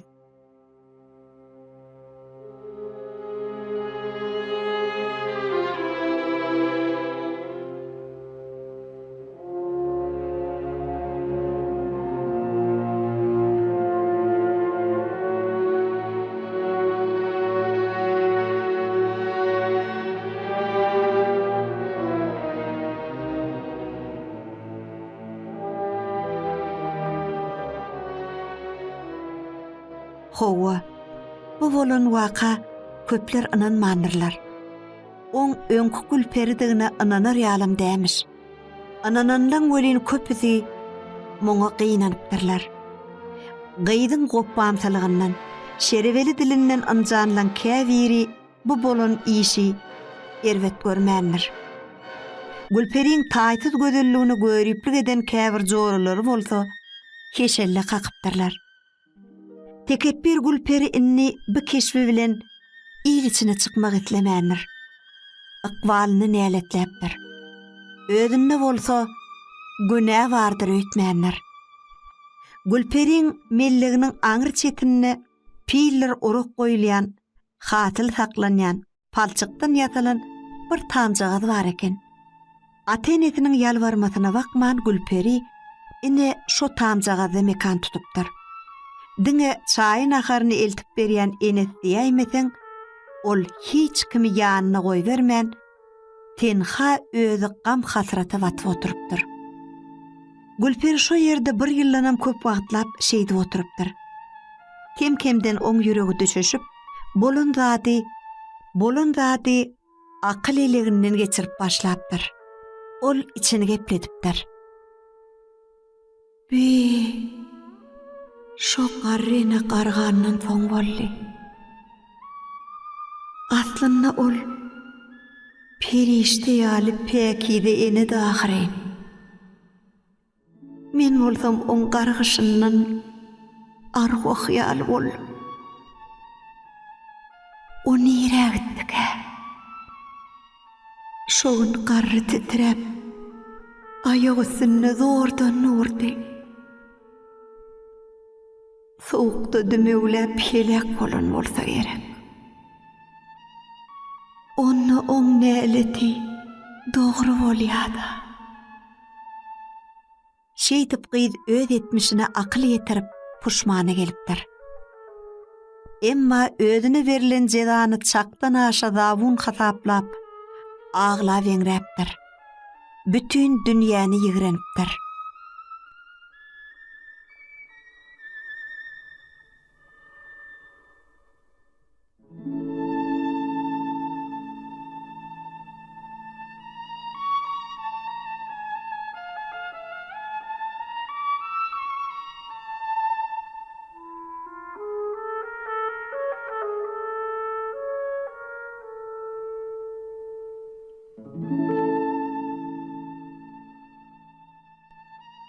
Ine bir gün bahar gelip, tylla güneşiň ýyly şuglasy elimi gark edipdir. Kuşlar şadiyan taýrap, ýaşyl maýtalar göýe gowutypdyr. Arly ýyl zeyli tamjagadyna ýatan gülperi daşar çykanyna mellekdäki ak, gyzyl, mawy güljagadlary görüp göwüne açylypdyr. Ýyly ýeljagad başyny typap, güneş ýüzüni çoýanyna bolsa, on kalbyna ýaşaýşy höwes täzeden janlanypdyr. Öz günätini dolu düşünüp, akwalyna kaýyl bolan betwagt naçar içini gepledipdir. Edenler abi, inni şu günümden bir aýyrma gör Hudaýjan. Şoň bilen geçdigi boldum. El aýagymyň sagdygyna şükür. Gülperi göz ýaşyny tiýilipdir-de, eline pil alypdyr. Ol galyn ömrüni şu mellekde daýhançylyk bilen geçirmegi ýüregine döwüpdir. Birdenkä bir çagan agytyny eşitip, beýletine öwrilen Gülperi, pelin üstünde ýaňy ýörjen bolan oglanjygyň içini tutup, çirkin aglap duranlygyny görüpdir. Taňa näme boljagymçan? Ey Hudaý, ýüzüň gök dalykly. Seni derrew Lukman iltmeli. Gülperi hatda bäzegi bagyryna batanna, oň kalbyna güneş dogan ýaly bolupdyr. Bütün bedeni pagyş-para bolup, içindäki gemire baglap ýatan iň soňky doňlarym çözülipdir.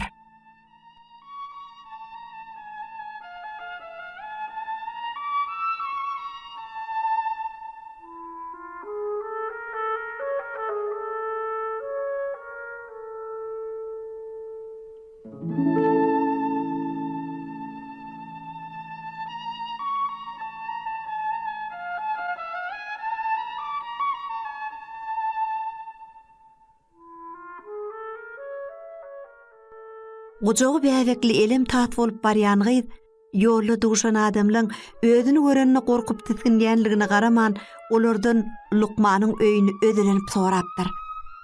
Çagany halat etmeli. Olunny başga da ähmiýet beren okdy. Şo barmany ol hakyt, şol geçen ýylky özüne gargak giden kempirine sataşmadymy?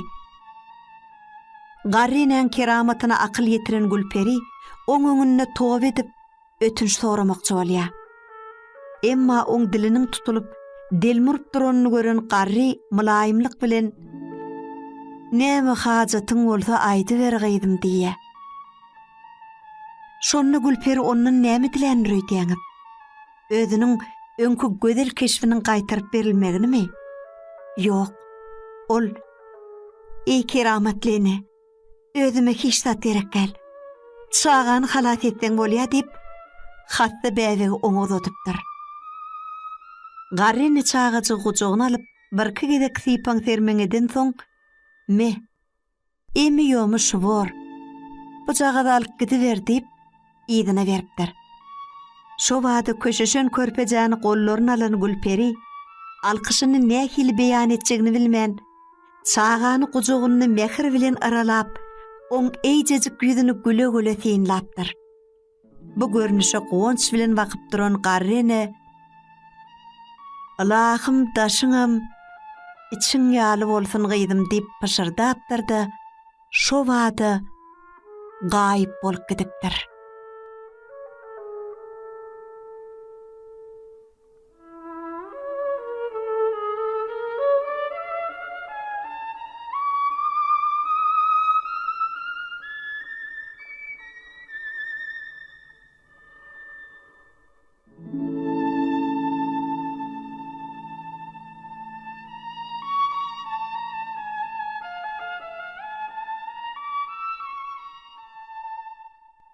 Şatlığından kuş ýaly bolup uçup öýlerine gelen Gülperi kapıdan girip salam berenne törde oturan ejeti onu tanımadyk ýaly geň galyp bakypdyr.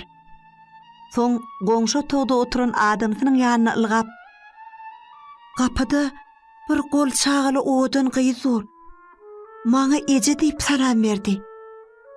Sesi biziň Gülperimizinki ýöne diýip dımpdyr. Gülperi bolsa men nähili bagtly eje. Inni ýene-de siziň bilen ýaşajak. Şo garryny men günäm ötüp şu täzinje towgadym, maňa bagş etdi diýip çağaja görkezipdir.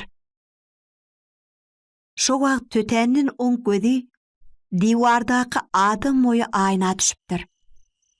Goly çağaly nurany gözüniň keşfini görüp ol "Bu menle öňküm ýaly odan ýygyrany duýman galypdyr." Gulagyna bolsa merhemetli eneň pışyrdy teşdilipdir. "Ýok Gülperi, seninni öňküdenem o nesde odan. Sebäbi häzir ýüz gözüňden kalbym gözelligim sırak men nur saçýar.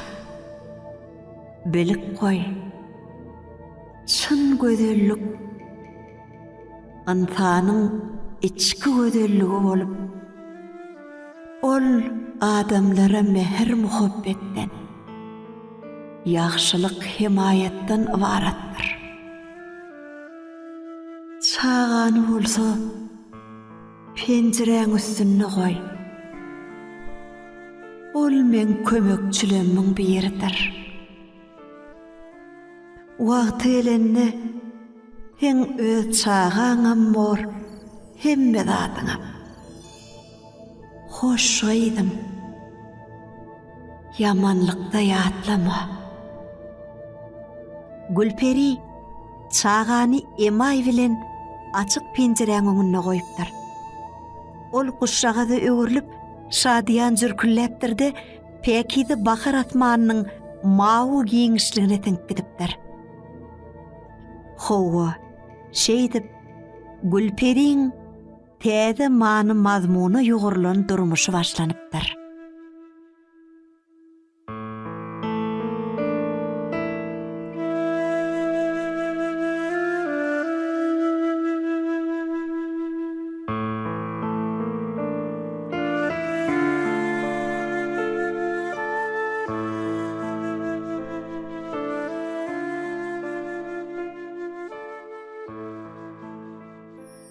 Hormatly dinleyijiler, siz Türkmen ýoly edebi çepergepleşigimiziň rowaýatlar ummany tahypasyna çyn gözellik adly rowaýaty dinlediňiz.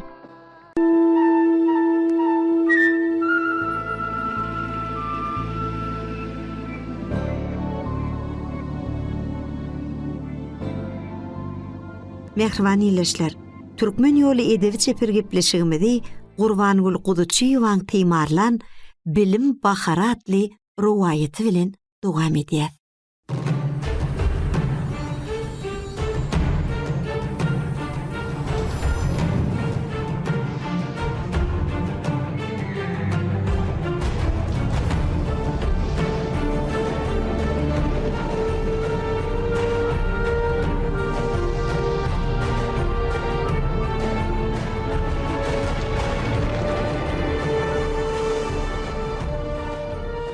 Ilkassa rawiyler anna rowaýat kılarlar ki Jahannar Sultan Totyň dilinden Behrewür Banuwyň jemalynyň taryhyny eşitip Behrewür Banuwa aşyk bolup köňlü simapdyk beqarar boldy.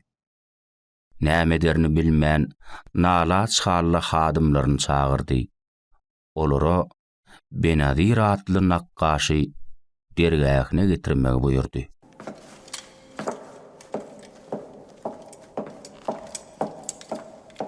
Hadimler şu wady Benadir nakkaşy padşahyň huzuryna häzir etdiler. Şahzada hadimlere bu nakkaşy söwdegäriň işini giydirmeklerini buyurdy. Ondan soň oň ýol şaýyny, esbaplaryny taýýar edip, söwdegärlere laýyk haritler berip, şeýle sözledi. Ey nakkaş! Sen söwdegär sypatyna girip, Behrewur Banyň welaýatyna bargyl. Her hili bahanalar bilen Behrewur Banyň suratyny bir bölek gymmat baha kagada çekip gel. Benadir nakkaş ihlas bilen gaýrat kemerini biline baglap, hümmet gadamyny maksat ýoluna goýup, sapara gitmegi göwnüne jaý bilip, mehribanlyk bilen boyun boldy. Hem ir teker bilen ýoly rowana boldy.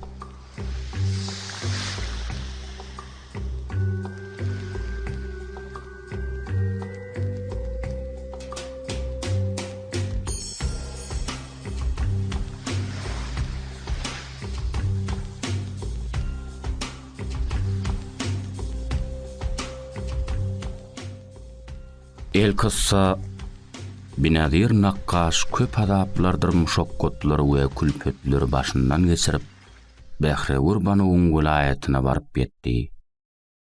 O şäher Minusurat diýen at bilen meşhurdy.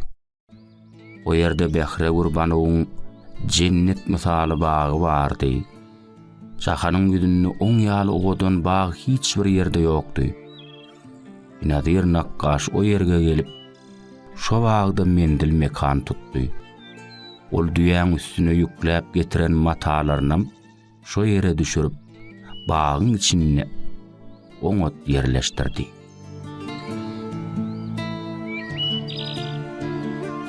Şo wagt bagwanlar bu bagyň içine bir kerweniň gelip düşeninden habarly bolup, Benadiriň huzuryna geldiler. Hem habar berdiler ki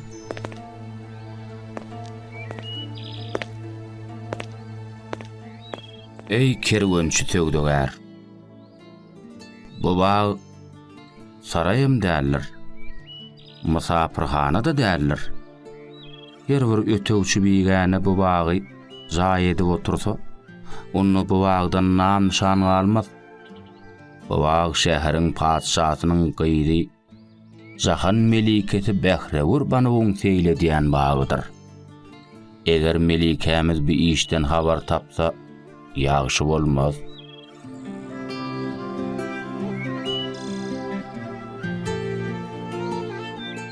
Benadir bu sözü eşitip hoşwagt boldy. Oň her biri bir ýurda harç boljak, bir näçe gymmat bahal haritler we matalary bardy. Olaň bir näçesi ören owadan nepisi. Oňa barabar geljek şeýle parçalar hiç bir padşahyň hadynatynda ýokdy. Ol bir näçe owadan matalary sowad alyp padşahyň barýagyna bardy. Ol padşalara laýyk edep bilen ýagşy dowa dilegler etdi. Soňra alyp baran sowatlaryny padşahyň nazar düşer ýaly ýerde goýup, padşahyň hyzmatkarlarynyň hataryna gol gowşuryp, oň şepagatyndan umyd edip durdy. Padşah bu gymmat baha sowatlar görüp, şady hurrumlyk halyna mylaýymlyk bilen nazaryny aýlady. Ey söwdegär! Sen kim bolarsyň? Haýsy welaýatdan gelersiň? Bu nepis owadan gymmatly parçalar haýsy şäherde bardyr? Hiç bir söwdegär munça nepis päkide matalary dergähimize getirmänni? Benadir şo wagda ýagşy doga dileg edip, öz ýurdunyň awatlygyny, padşahynyň adalatlylygyny beýan etdi. Padşah hayran galyp, aperinlidi. Bir näçe wagtdan soň Benadir padşadan jogap alyp öz menziline gaýtdy.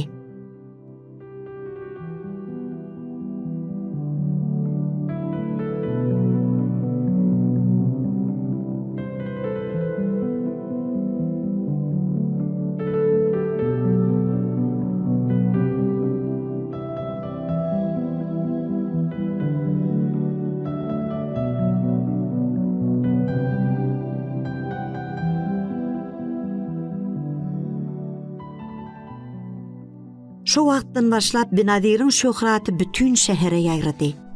Ol jahyny meşhur boldy.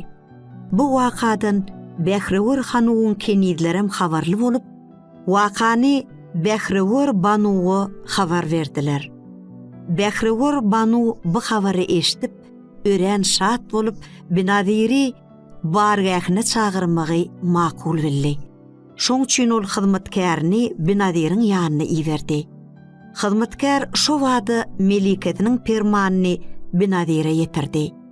Benadir bu habary eşitip şatlanyp taparda gören muşakkatlaryny, azaplaryny ýadyndan çykardy. Ol haritlarynyň geň tätin zatlarynyň hemmetini oň ýanyna alyp barmagyň kynlygyny bahan edip, hyzmatkary şeýle söýledi. Ey Keniz, eger men Melikeň huzuruna barmaly bolsam, bu owadan gymmatbaha haritlamyň hemmesini edilläp, oň mekanyny eltip bilmen. Eger eltmeli bolsamam, men köp azap, köp muşakkat görmeli bolaryn. Menne ajaýyp zatlar ören köpdür. Emma men Melikeň haýsy zat isleýänligini bilemok.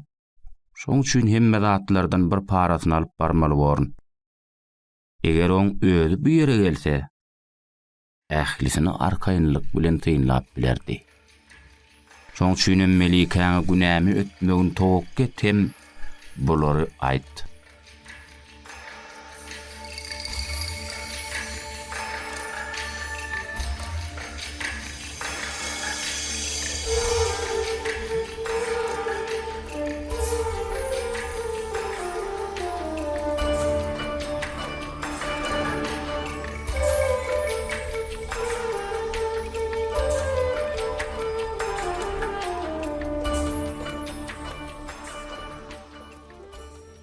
Kenid Benadir'in sözünü Behrewur Banuwyň gulagyna ýetirdi. Melikeň Kerem derýasy möwjurup, joşup Benadir'in haýyşyny şobada kabul etdi. Ol ertir ir bilen, zerudi wer bilen bedelen kejebesine minip, bir näçe aý ýüzlü Kenidlerini özüne hemra edinip, baga tarap ýoly rawana boldy.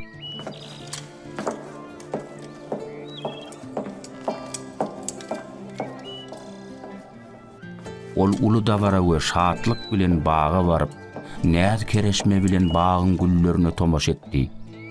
Soňra bagdaky köşküne baryp, özüne zyynat berip tagtyny oturdy we orta zer perde tutturdy. Ondan soň bu permanyny berdi. Benadir özüniň hemme matalaryny, gymmat waha haritlaryny alyp bu ýere gelsin.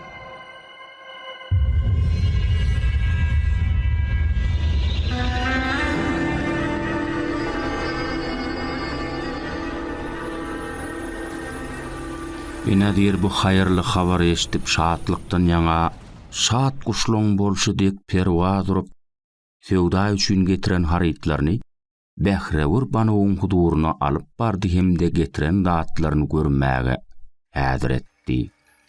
Behrewur Banu perdeň arkasynda oturan ýerinden Kenidlerine garap söýledi. Bu matalary Benadir'in golundan alyň. Kenidler o matalary Benadir'den alyp birme-bir oň nazarynyň ötürdiler. Melike olaň tomaşatyndan şeýle bir şatlanyny bolýan aýdyp diýerýärlerli. Sagat saýyn berent owaz bilen apirin ýerdi. Wagty ýetip, hemme haritlar oň nazarynyň ötürdiler. Ondan soň Melike Kenidlere garap şeýle diýdi. Ey Kenidler, eger söwdegäriň başga da göz tutýan ajap haritlar bar bolsa alyp gelin.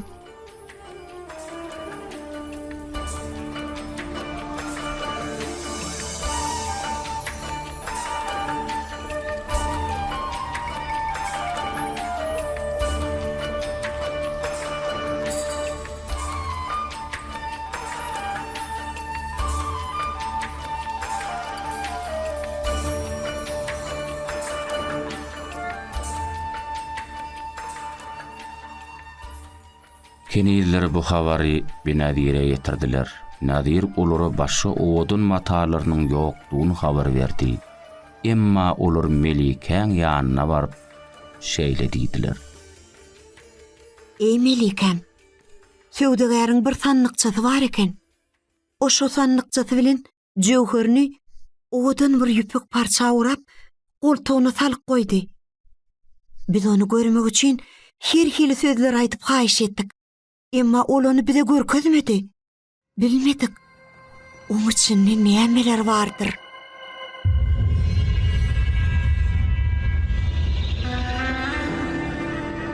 Behre Banu kenillerden bütödi eşitip şowku diýada boldy. Ol sannykçany almagy we onu açmagy hökm etdi. Keniller Benadir'in ýanyna baryp bir näçe gedek sannykçany berginip talap etdiler. Emma ol bermedi. Bu sebäpden Behre Banuň şowku hassa diýada boldy. Ol onu Benadir'den almak, açmak üçin beýtakat boldy. Benadir görse eden hilesi yerine düşüp barya. Benadir Melike arz etdi. Ey Melike, bu sannykçaň içindäki zatlar we haritler hasam gymmat bahalylar. Bu zatlar welaýatymyzyň şahzadasynyň amanadydyr. Men padşadan bir ruhsat sannykçany açmak akıllylykdan nişan nädir diýip pikir edýän.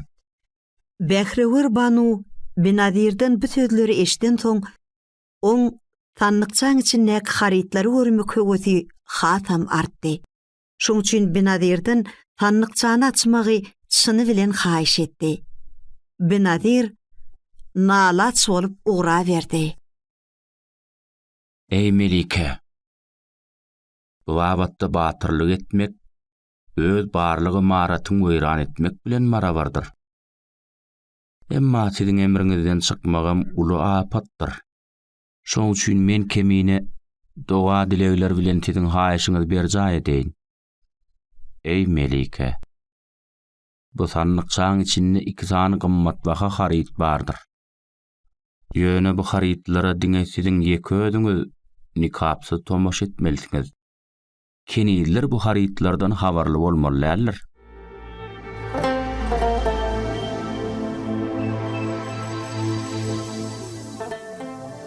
Elgarad Behre Banuň sannykçaň içindäki zatlary görmek höwesi hasam ziýada boldy. Emma Benadir özüni hem garry sypatyna hem söwdegär sypatyna alyp barýady. Melike Benadir'in maslahatyny şo wada kabul edip hyzmatkarlaryna tapşyrdy. Ortadan perdäni götürün.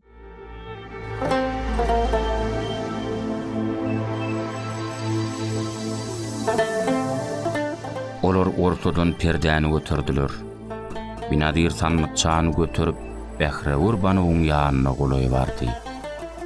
Behre Banuň ýüzünden nikabyny götürdi. Benadir Behre Banuň bihijab jemalyny gören wagtyna hayranlar galyp bihuşlukdan sannykçany golundan ýere gaçyrdy. Behre Banuň bu ahwaly görüp ondan sorady. Ey söwdegär, sana ne diýýärli? Näme boldy? Benadir şo wagt huşuna gelip özüni akjam tutup şeýle jogap berdi. Ey padşalyk sultanynyň gülşeni, men garrylyk we ejizlik sebäpli şu hala düşdüm. Günäm ötüň. Ol sannykçany ýerden götürüp Behre Banuň öňüne goýdy. Oň agzyny açyp içinden 70 türlü gymmat we hadatlar bilen Jahannar sultanyň suratyny çykardy. Edep bilen suraty öpüp hemmesini Behre Banuň huduryna goýdy. Behre Banuň o suraty goluna alyp gören madyna müň jan, müň köňül bilen aşyk şeýda boldy. Ol 100 000 muşokkat bilen özüni dürsäp şeýle sorady. Bu suratdan aşnalyk ýygy gelip dur. Bu surat kimiň nähil adamyň suratydyr? Bu surat Hindistan ýurdunyň padşahynyň ogludyr. Oň adyna Jahannar Sultan diýerler. Ol görk we jemal wawatda deňsiz taýsyzdyr. Batyrlyk we gaýdusuzlyk wawatda da oň barabaryna adam ýokdur.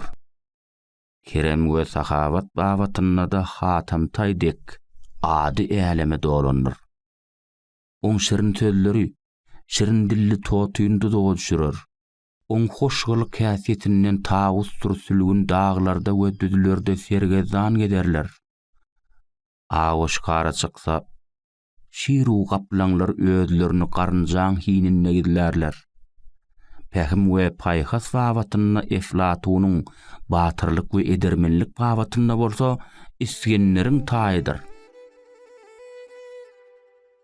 Mesnewi hoşallyk öktülüge güýçlülüge baglylar. Keyik mehribanlykda, şiir gaharjanlykda bellidir. Hadan ýeliniň apaty dökmedik gül, juwanlyk şahatyna täze bahar ýalydyr. Bir meylis bilen erim magyndan ýüz gapaşdy, onuň bilen alýaňagy iki boldy.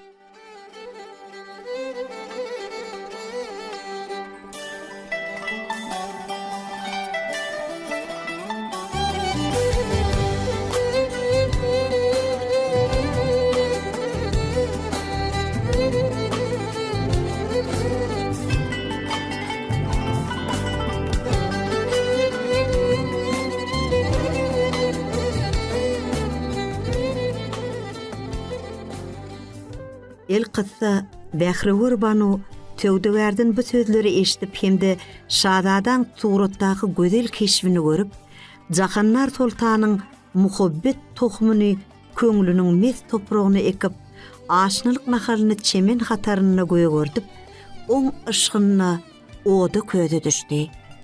Emma ol syryny hemmelerden pynhan tutdy. Asla ýüregindäki syryny hiç kime äşgär etmedi. Ol arzumentlik bilen perwany dep, oň ışgyna örtünip ýanardy. Janynyň aram tapmak üçin ol ýene-de Benadirden Jahannar Sultanyň teswirini talap etdi. Ol suraty özüne bermegini sorady. Benadir pikir edip sözledi. Ey melikeleň gödeli, men tamam malu janym sen gadamlaň topragyna pida bolsun.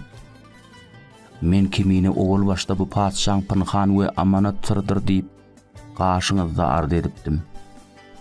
Emma siz talap edip durduňyz, şoň üçin men görkezmeli boldum. Inni men oňa hyýanat edip bilmän. Şoň üçin oň syryny bu suraty menden soramagul.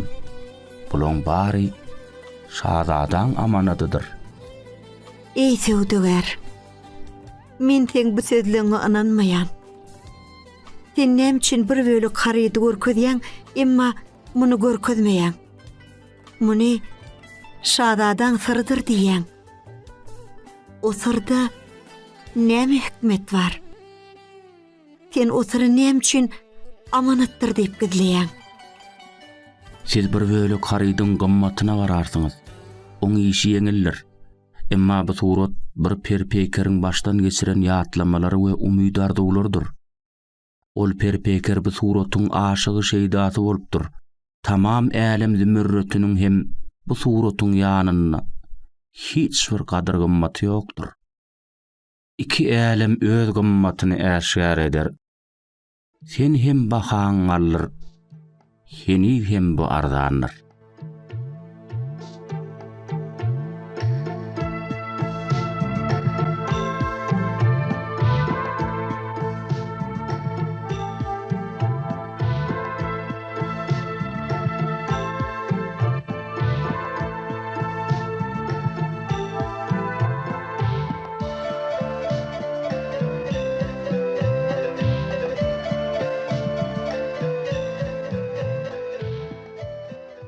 Bähriwur Banu ýene-de bu sözüň habaryny sorady. Benadir jogap berdi. Ey gözelliň meliketi, Bengal welaýatynyň padşasynyň bir gyýdy bardyr. Men şu perpekeriň hyzmatkardyryň. o perpeker şeýle bir gözeller bolýan.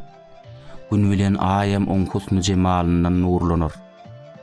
Oň şan şöhraty günüň älim ýagtyldyşydek jahanna mälimdir we meşhurdur.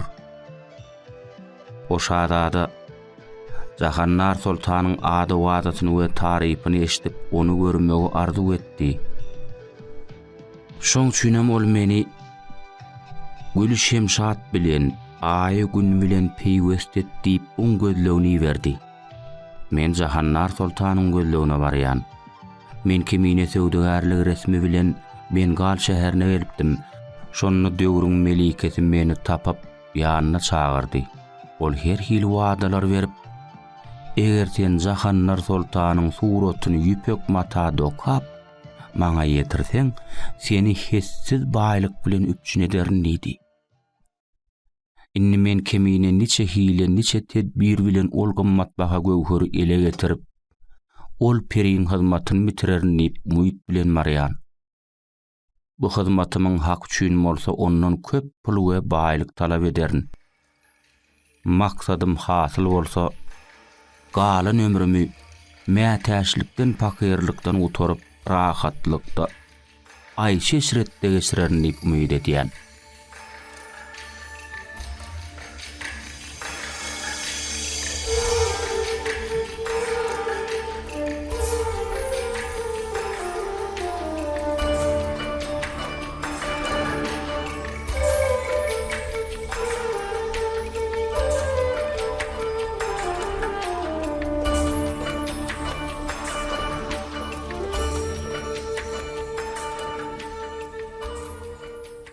Elkatsa ol sözünü tamam etdi. Behre Urbanu Jahannar Sultanyň suratyny görüp, oňa jany dil bilen aşyky şeýda we benni giriftar bolupdy. Binadirden bu sözleri eşiten soň maslahat alyp diýdi. Ey söwdeger, Jahannar Sultanyň ışgynyň tiri men köňlüme jaý bolupdyr. Eger ýakyn wagtlarda usal miýetler bolmasa, şeýle diri gezmekden ölmek ýaşyrakdyr. Bagtat asmanynyň humaýunyny duşmanynyň dudugyny düşürip, özüme hijran oduny köýdürip, külpet gamyny ýekelikde çekmegem akyllylygyň nişany näler? Onu binadir köňlüne bu hal ýaşy hallar o suratlanyrma bagtlylyk işiginiň kildidir. Döwlet uşunyň opdugydyr. Muny golla saklap, Hudaý Taalaň enaýetininden umyt edip garaşyp durmak ýagşydyr. Perdeyi gaýypdan ýene nähil waka ýalkymsalar kadiýdi. Şo wagt ol ýene binadira garady we dillenni. Ey söwdeger, sen söwdeger kişisin. Adam baýlygy talapkärdir. Sen golundaky matalyň, haritlyň haýsy welayeta bap gelse, haýsy ýerde xridary köp bolsa, haýsy ýerde köp peýda görseň, sen işiň o matalary şo ýerde satmakdyr. Ey söwdeger, sen bu suraty maňa sat. Eger maksadyň altyn kümüş almak bolsa, men taňa şeýle bir köp mal mülk bereýin. O mal mülk sen köňlüňdäkiden hem artyk bor. Sen bi mehnet, bi muşaqqat o pullar alyp öz mekanyňa gaýt. Öz watanyňda asudalyk bilen rahatlykda ýaşagyn. Ey melike, men nädip amanatlarda hyýanet edeýin? O melikede maňa göz ulak bolup garaşýanlar. Ey söwdeger, elim hadisatynyň her demde 100.000 dürli öwsýänligi hemme mälimdir. Egerde ol melike bu 100.000 dürli hadisaň biri täsir edip, bu söwdadan el çeken bolsa, başga bir adamy gowun berip, bu pikirinden dänin bolsa, ýa-da atas ony başga bir şadada beren bolsa, sen sağ salamat bu işi bitirip baranyň bilenim, sen gowunyňdaky hyýallaň amal aşmaz. O wagt sen göwnüňdäki hyýalyň hümmeti pes bolup, sen göwnüňdäki ýaly baýlyk berilmez. Bulan hemmesi sana gaýgy gam getirer. Bu sebäpden sen golundaky nagty berip, netýäň ýerinden ylgama. Seninle o sevdadan baş götürüp, men bilen sevda et. Nirde sevda edende sana näme tapawdy var? Sen bu ümmülmez genci hadinani golundan verme. Eger sen o suraty maňa satsaň, oň bahasy bilen bir ýurt eklersiň. Şonda benadiriň Melikeň bu suraty köp mal we pul harjydyp aljakdygyna göz ýetdi. Ol şoň üçin pula mätäçlik çeken kişi bolup ahyryny oň maslahatyny kabul etdi. Ol Behräwür Banowdan ummasyz köp pul we ummasyz waýlyk alyp suraty oňa berdi.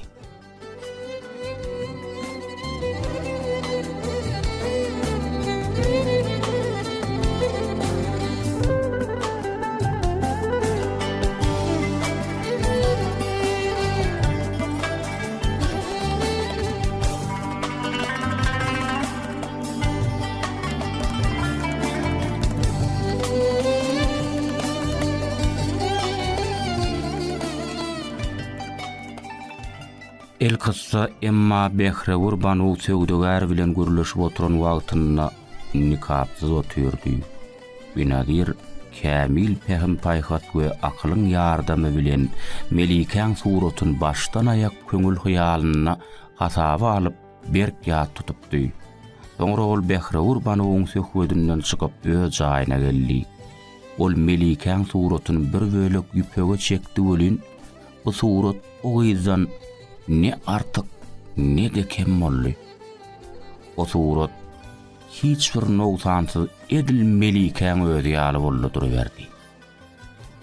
Nadir bu vilayetde ähli işlerini tamamlap, maksadyna ýetdi we ähli möhüm işlerini bitirdi. Ondan soň ol Behräwür Banowyň ýanyna baryp, ondan urusat alyp, öz diýaryna tarap ýoly rawana boldy. Nadir bir näçe gün ýol ýörep, ahyrynda Jahannar Sultanyň hyzmatyna goşdy.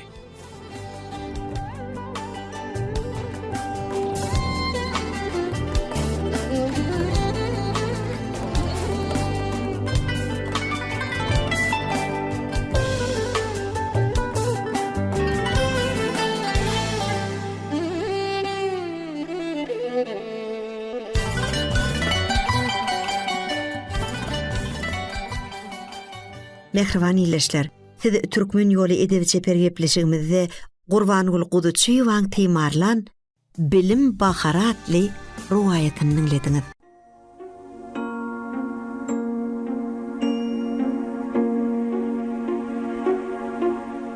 Mehriban dinleyijiler, siz Miras radio ýaýlamyna Türkmen ýoly edebi çeper gepleşigini dinleýäňiz.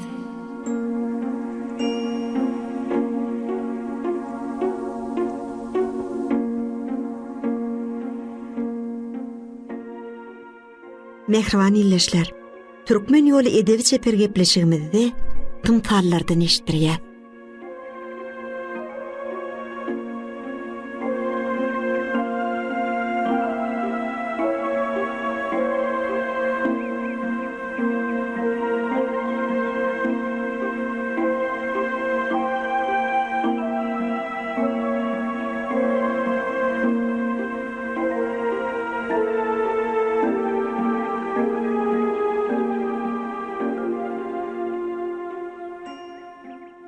Gün we şemal.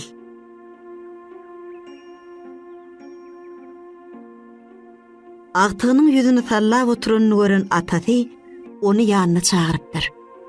Agtygy oňa bil okuyan oglunjyklarynyň biriniň göwnüni degendigini aýdypdyr. Oň gürrüňni dinleýän atasy günäň agtygyny tygyny bilipdir. Oğlum, hiç haçan gödöklük, soğukluk bilen ýol alyp bilmersiň. Ne şeýleräk bir tymsal urrun bereýin. Gün bilen şemalyň arasynda haýty biriniň güýçli dogy barada jedel ýüze çykypdyr.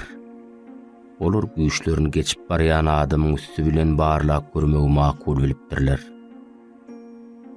Oň eginin näki dogany haýty birimiz çalyp çykardyp bilsek, şolam güýçli hataplanır diýip olar şert edipdirler. Ilki bilen şemaly işe girişipdir. Ola adamyň eginin näki dogany çykarmak üçin güýjüne baryn edip üfläpdir. Yakasynyň aşagyna, ýeňiniň içine üfläpdir. Ýöne başaran daty bolmandyr. Ol iň soňky güýjüni jemläp üfläpdir. Adam bolsa iliklerini ýyldyryp, ýygyrlyp ýoluny dowam etdiripdir. Ondan soň güni işe girişipdir. Seret, men başgaça hereket etjek diýip ol şemaly ýylanypdyr. Men diňe mehr asly ulanjak. Hakykatdanam gün ýol üçin arkasty eginlerini asly mehr bilen gazdyryp urapdyr. Adam meýmirap güne ýüzüni tutupdyr. Ol ilki doganyň iliklerini ýazyrypdyr. Raz wagtdan soň onu çykaryp eline alypdyr. Şeýlelikde gün özüniň yslygy, mehr ýylsy bilen şemalyň gödekliginden üstün çykypdyr. Hemişe töweregindäkilere mehr, söýgü paýlajak bolgun. Şonu olurum saňa ýüregini açarlar oğlum. Şeýle sözler bilen atasy agtyjagynyň başyna tiýip alapdyr.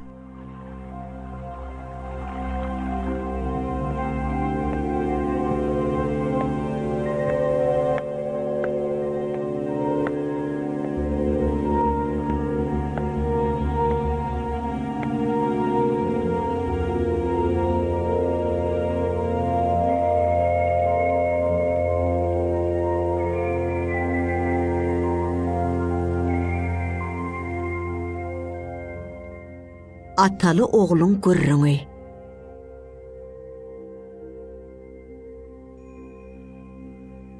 Oğlum, sen tikinçi bolmaly. Seni ussat tikinçiňe ýanelteýin. Onun tikinçiligi öwrenirsiň. Adamlara gelişip duran eşikler tikersiň. Işňara başlanar. Oň düşegünden güzeran görmek ýeňil bolar. Ýok kaka.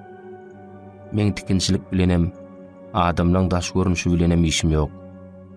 Men daş görünüşi türeýän adam däl. Oğsum meni medresäýe ber. Saatlaň ýanyna akylly wasyny tikmegi, adamlaň içki dünýäsini bezemegi öwreneýin. Şonda görersiň, müşteriler nirde bolsalaram, olaň akylynyň gözelligi özgeleri hayran eder.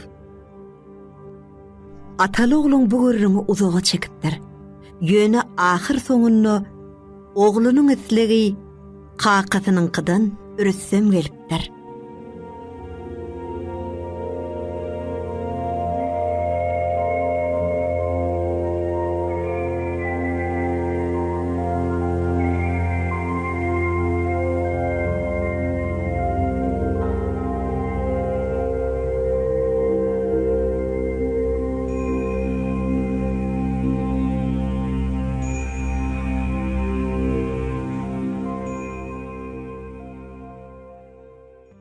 Mehriban ýylyşlar, siz Türkmen ýoly edebi çeper gepleşigimizde tymsallardan diňlediňiz.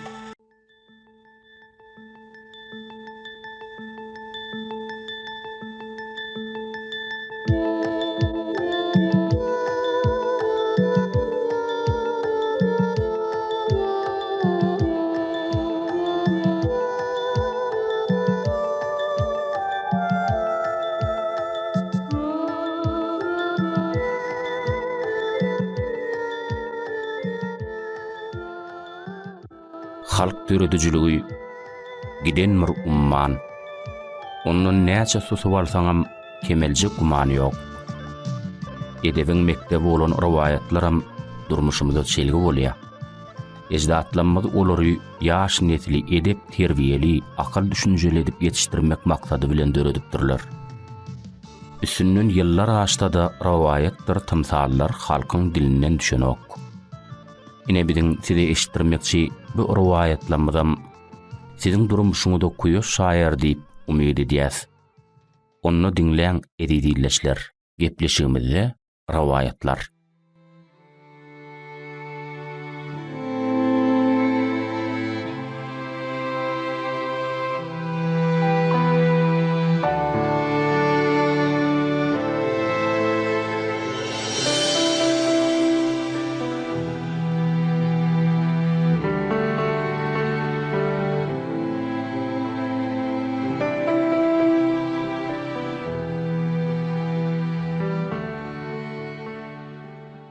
Helakçilikdäki haýyr.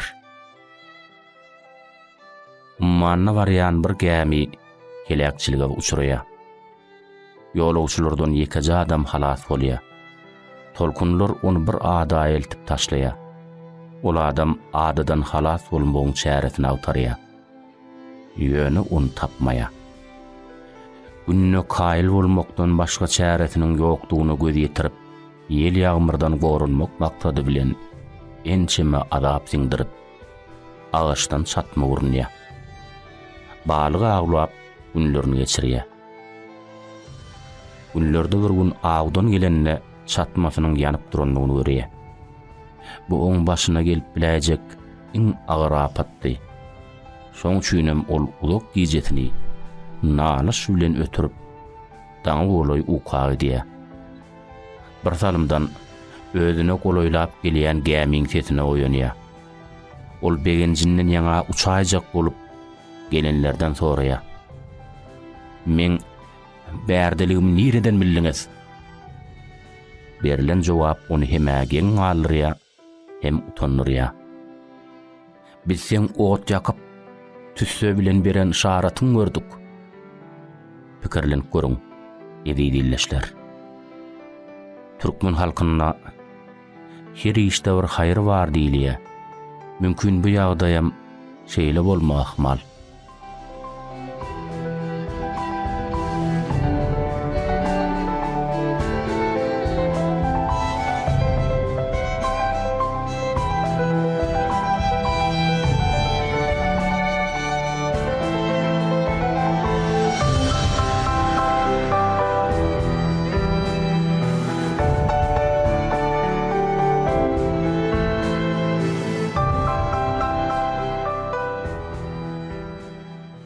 Kanagat. Bir adam ýoluny geçip barýan çağıjygy saklap, oňa bir alma beripdir. Çağa muňa juda begenipdir. Soň ýene bir almany çykaryp oňa udadypdyr. Çağaň şatlygym almalary ýaly has köpelipdir. Üçüncü almanam beripdir welin çağa begenjinden bökjekläp başlapdyr. Ýene bir almany udadanyny olar çağaň eline sığman ýere gaçypdyr. Çağa muňa aglamaga başlapdyr. Ene mehriban dinleýijiler, bu tymsaly dinläp oýa batýan durmuşam şeýledir. Arzu etmedik, garaşmadyk bagtymyza ýetemizde oň bir ölejigini ýitirsegem juda gynanýas. Aslynda durmuşy bagtly diýen lezzetler däldir. Lezzet almagy degerli diýen ýaşaýyşdyr.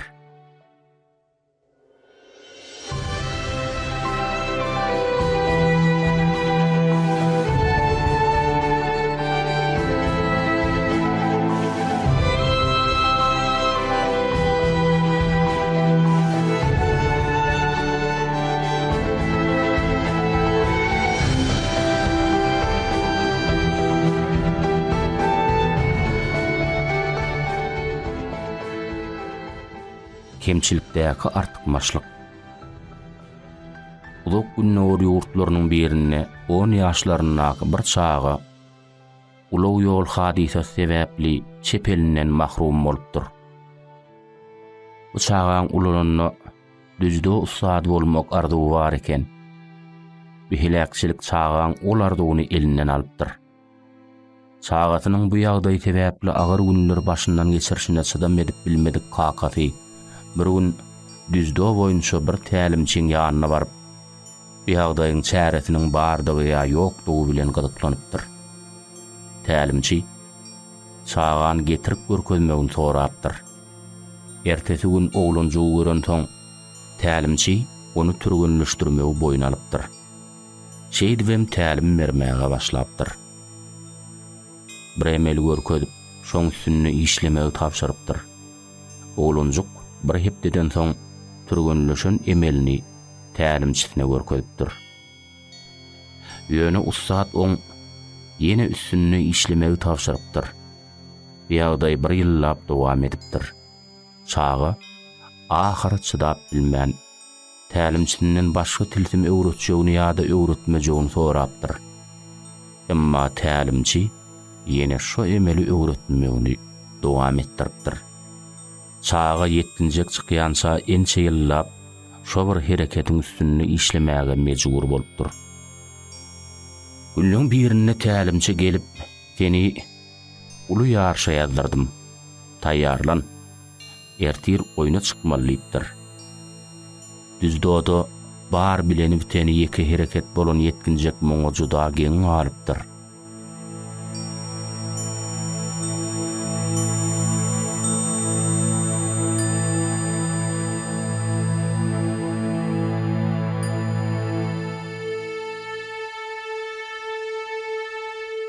Meşhur ustadlaň gatnaşýan bu ýarşyna özüniň üstünlük gazanyp bilmejegini pikir edipdir. Ýöne tälimçisine bolan syýlagy sebäpli sesini çykarmandyr. Ol ýarşyň ilkinji güni ortağa çykyp, şo bilýän ýeketäk emeli bilen garşydaşyndan üstün gelipdir. Ikinji, üçünji oýunlardyr çäriýek ýarym finallarda da ýeňiş gazanyp, finala çykmagy hukuk gazanypdyr. Ulu ýarşyň öň ýanynaky gün tälimçisinden "Usadym, bir nesibe bilen finala çenil çykmagy başardym. Finalla garşydaşyma bir serediň. Ol soňky ýyllaň arkasy ýere degmez pälwany.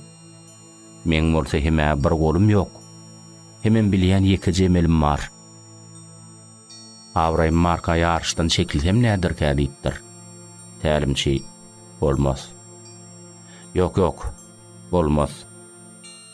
Ödüňe anan we göreş" diýip oňa garşy çykypdyr. Yetkinjek biýalaç ýarşa giripdir we ýeňiş gazanypdyr. Ol özüne ananyp bilmän desine tälimçisiniň ýanyna algapdyr. "Men nädip ýeňiş gazanyp bildim, ustad?" "Seret oğlum. Birinciden sen ençe ýyllap şo bir emel gaýtalap, o wagtda ustadlyk derejesine ýetdiň. Ikinciden, ol emeliň ýeketäk garşylykly emeli bar. Oň çüýnem garşydaşyň sen çep golundan tutmagy hukman. Insanyň kemçilikleri käwat olaň iň güýçli artykmaçlygydyr. Esasy zat şo kemçilik kelläňde bolmasa bolýar" diýip ustady jogap beripdir.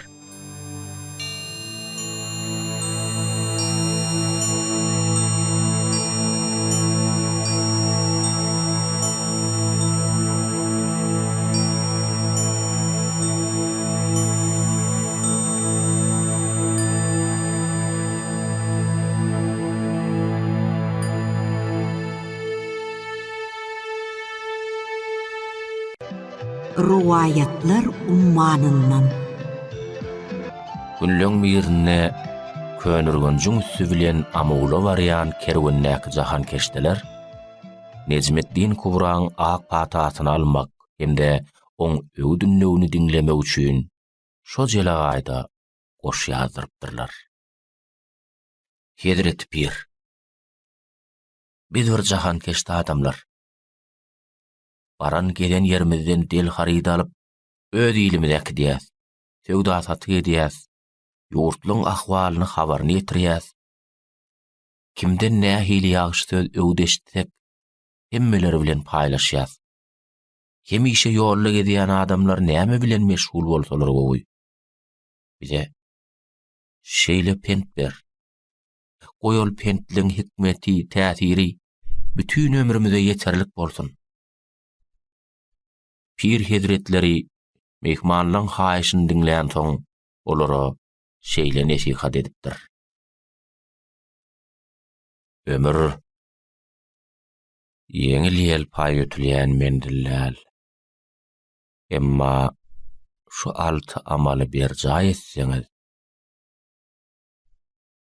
ekin meýdanyna taşlayan her bir dänäňiz müň bolar. Daim ýadyňyzda bolsun. Adamlar köp işlemäge meşgul bolsalar, siz her bir eden işiňizi gowy ýerine ýetirmäge çalyşyň.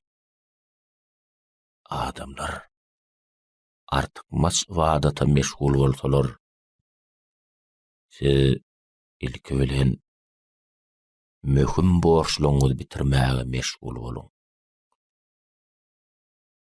Adamlar aşky zynatyny bedemäge meşgul bolsalar, siz içki dünýäňizi bedemäge meşgul boluň.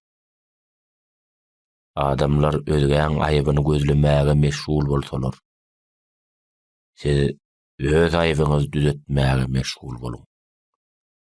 Adamlar nefsini dikeltmäge meşgul bolsalar, siz synyk göwnler dikeltmäge meşgul boluň.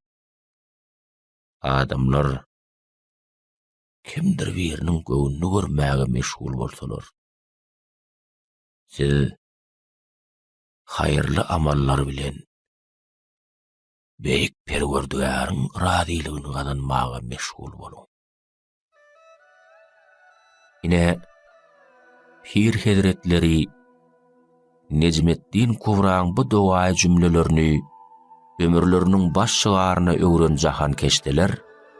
Bu hikmetli sözleri äleme de ýaýypdyrlar.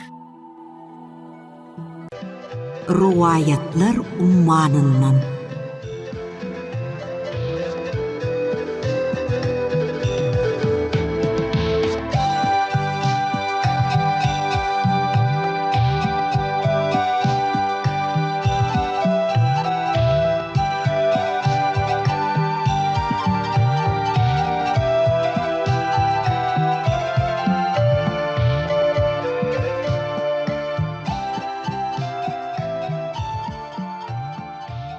Günlüň birine könürgünjüň üstü bilen amawla barýan kerwennäki jahan keşdiler.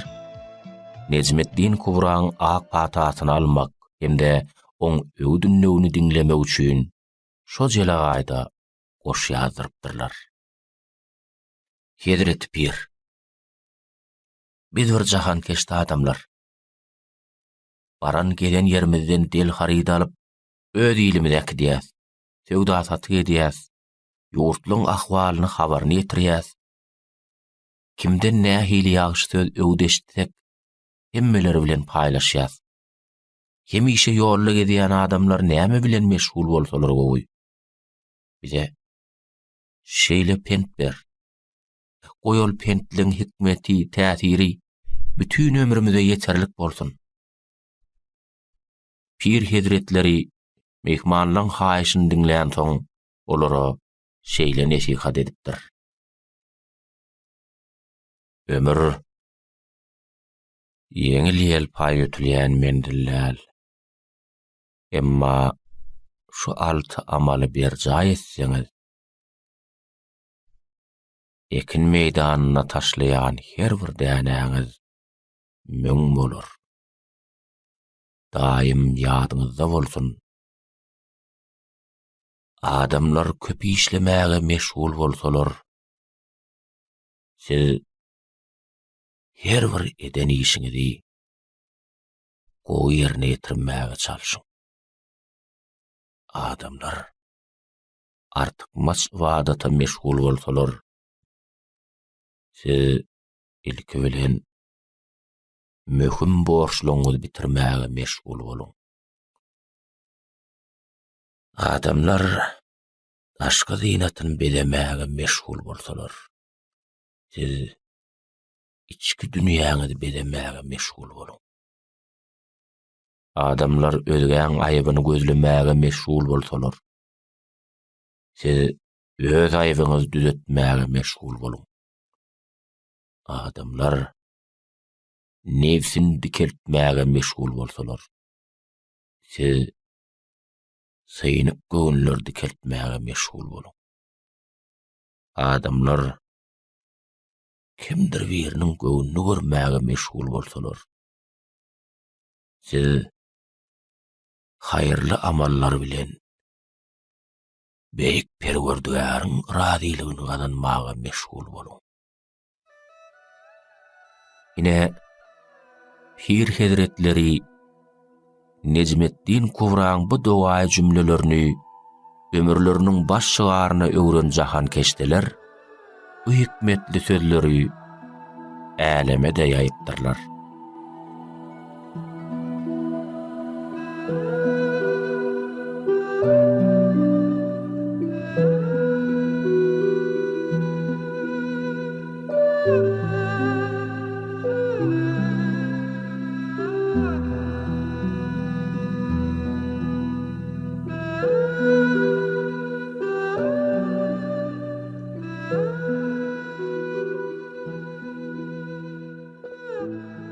Gyly 40 ýaryn adalat.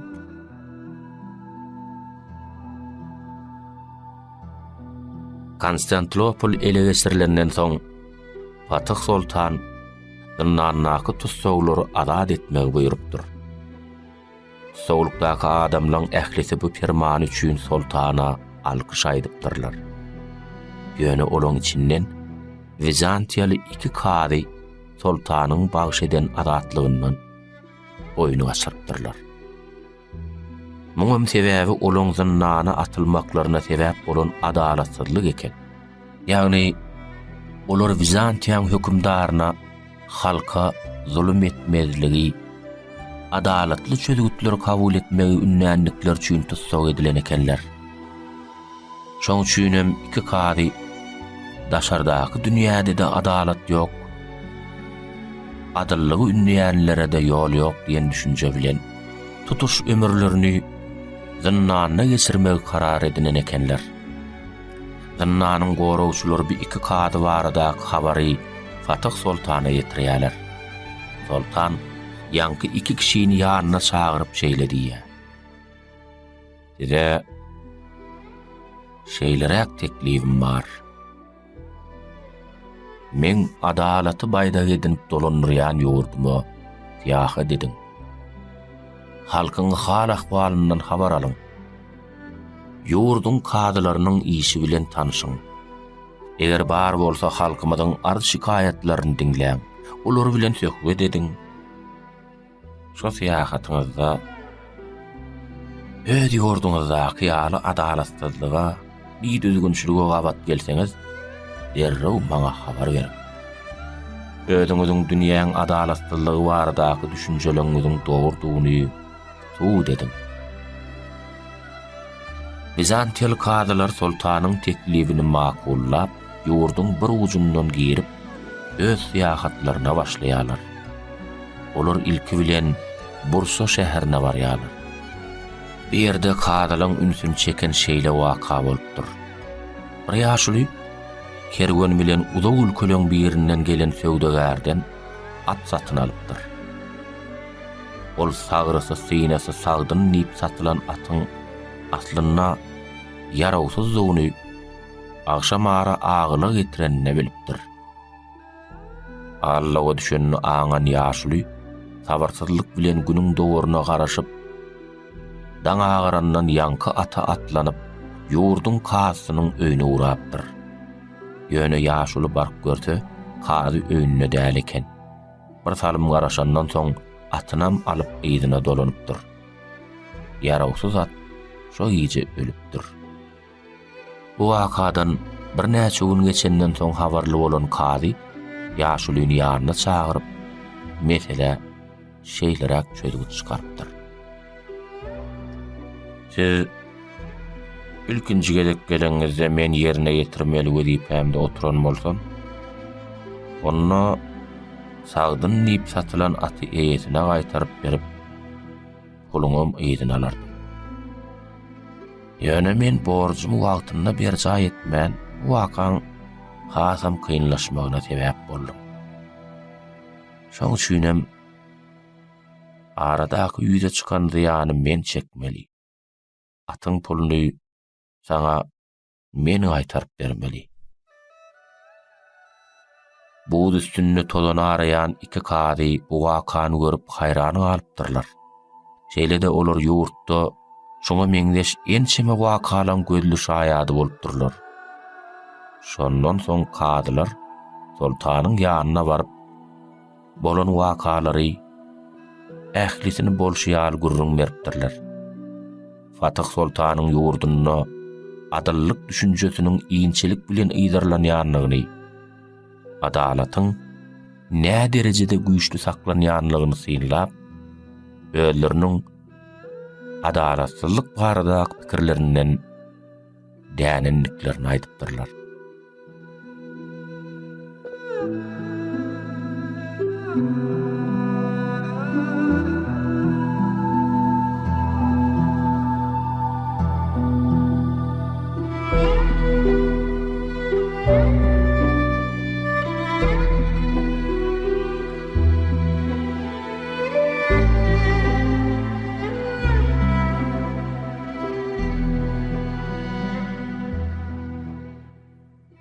Nusoy bagy. 80 ýaşy arka atan atam Nusoy bagy barada gurrun bermegi gogorardy. Ine şol riwayat. Kadim ýamlarda Köpet dağın jülgösünde bir wada Nusoy atly iki tane ulu şäher döräpdir. O şäherleň ilaty, bay, bol elini ýaşan soň, söwdegärleň bazary gyzyp işleri oňup, gerek ýaragyny edinip, eýdine gaýdar ekenler. Ýöne şu iki äpet şäheriň arasynda ok geçmez tokoy bolup, ondan ýol ýasap, kesip geçmek asla mümkün bolmanmış. Şo sebäpli bir şäherden beýlek şähere geçjek bolsaň, ýakyn ýoly uzak edip, tokoyuň daşyndan aýlanyp barmaly eken. Günlüň birine täze Nusoyda ýaşaýan alim halifasyndan alan kitaplaryny bellenen güni ýyzyna gowşurmak üçin köni Nusoya sary rawana bolupdyr. Howa gyzgyn bolan soň alim düýäň üstünde irkilipdir. Öz başyna gidip barýan düýe otlamak isläp tokoyuň jümmüşine aralaşypdyr. Ýolagçy oýananna eýäm garan karalaşypdyr. Düýe garnyny gerk gäwe doýurup şök düşüp öz pewagtyna gäwşäp otyrmuş. Ýaş alim näme-nämedigine göz ýetiren soň kysmata kaýyl bolmakdan başga şäher tapmandyr. Garanky tümlükde başga alaçyň näme? Akşamlyk edineýin. Ýertäher bilen ýydyma çalaryn. Bir alaçy bolar da diýip ot ýakyp, günni çaý gaýnadyp, çörek ýyip akşamlyk edinipdir. Oladyň ýalkymna tokoyuň agaçlarynyň, otlarynyň odunlygyna, howasynyň tämizligine haýran galypdyr. Agaçlaryň aşagyna güllläp oturan ýorunjaň ýygy dagy behuş edip barýarmyş.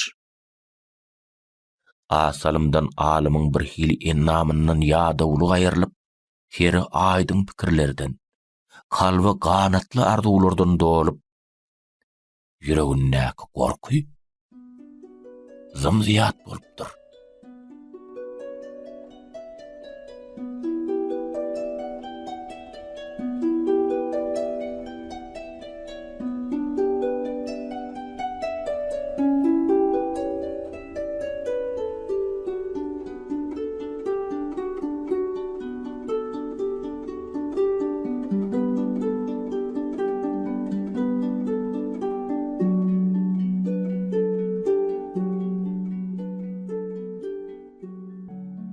bir salymdan gijäni garaňky tokoýda geçiren alym düýetini haýdadyp, keýpi çağı halla baglaň arasyndan saýlanyp, könüni soýun göni alkymna barypdyr.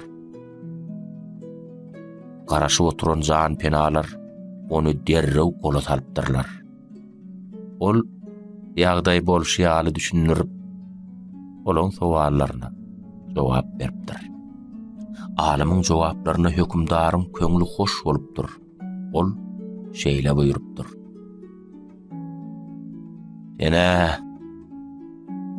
diňe bir alymhon näl gaýratlygy dekeniň. Erter ýanyňa şu 40 ýigidimi alyp şo geçen ýolundan ýene geç. Zaňarlara gören täsinlikleň görköz.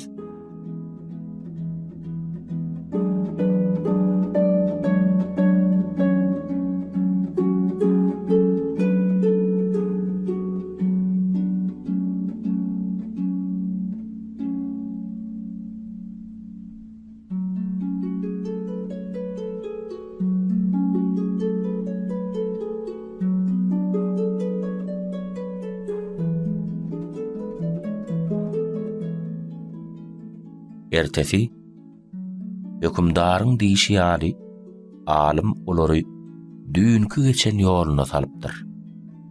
Olar 2 günläp aýlanyp geçmeli ýoly bir salymda geçip, täze soýa, soňra dem diýen alyp, ýene de ýygyna dolanypdyrlar.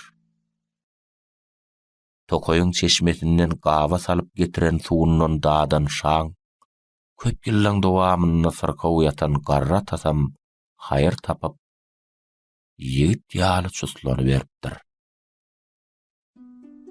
Şondan soň hökümdar, 2 şäheriň arasyndaky tokoýyň zowam etýän ýolunyň urunyna uly kitapxana, medrese, şypaxana, seýilgäh gurmagy buyurupdyr. Ýöne agaçlar çapman, timar berip, son kuruluşu işlerini meýilleşdirmegi berk talap edipdir. Nusoy bagy, soňra dünýä alymyna uly koşon alymlaň, şahyrlaň, sunuwdy saatlarynyň ýaşan döreden şägirtleri ýetişdiren mekanyna urulypdyr.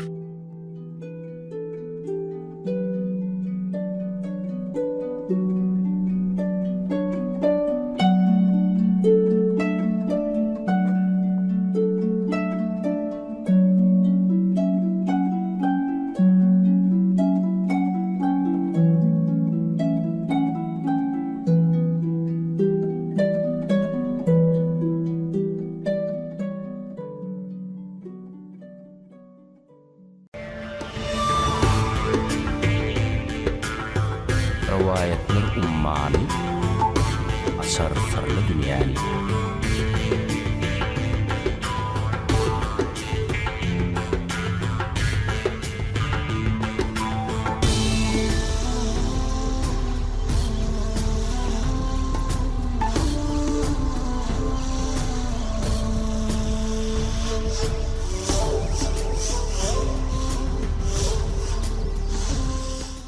Rivayetler ummani, asar sarlı dünyani.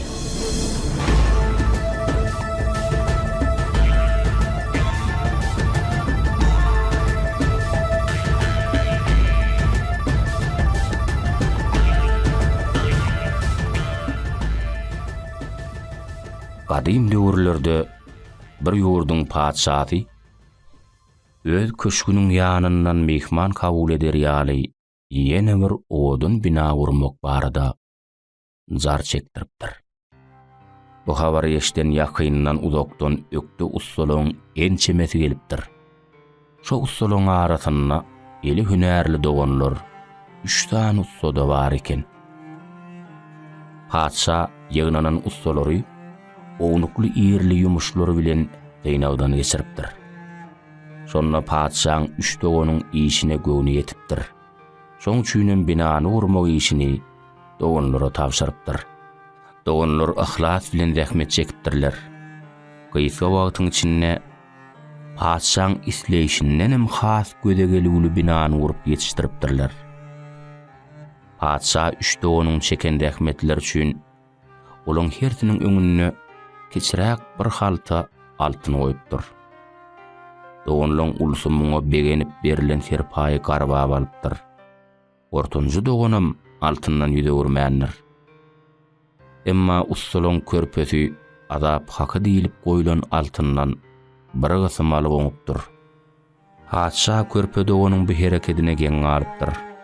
Ol ýaş ýigitden näme üçin altyndan adalanmagynyň sebäbini sorapdyr. Oňam dogonlary ýaly altyny haltasy bilen almagy maslahat beripdir. Şonda dogonlaň körpesi şeýle jogap beripdir. Şu bir gysym altynan biziň ähli eden işimize artykmajy bilen dege. Ýerde tormatyňda Taňry ýalkasyn padşahym. Onu padşa körpe ustodan başga näme haýyşynyň bardygyny sorapdyr. Ol şeýle diýipdir. Janyňyzyň saglygy kabul ýalem. Haýyşym bir ýuwurluk un meräýseňiz. Siziň ýurduňyzyň ununy çagalanmady ýediräýsem. Körpe ustaň haýyşy şo dem bitirilipdir. Tamdyr, odun, un, duz taýýar edilipdir. Usta ýigit güdüni agşama tutup hamir edipdir. 2-3 tan çöregiň içine bir gysym altyny bildirmez ýaly edip yerleşdiripdir. Altynly çörekleri beýleki çöreklerden tapawutlandyrmak üçin özçe belli edipdir.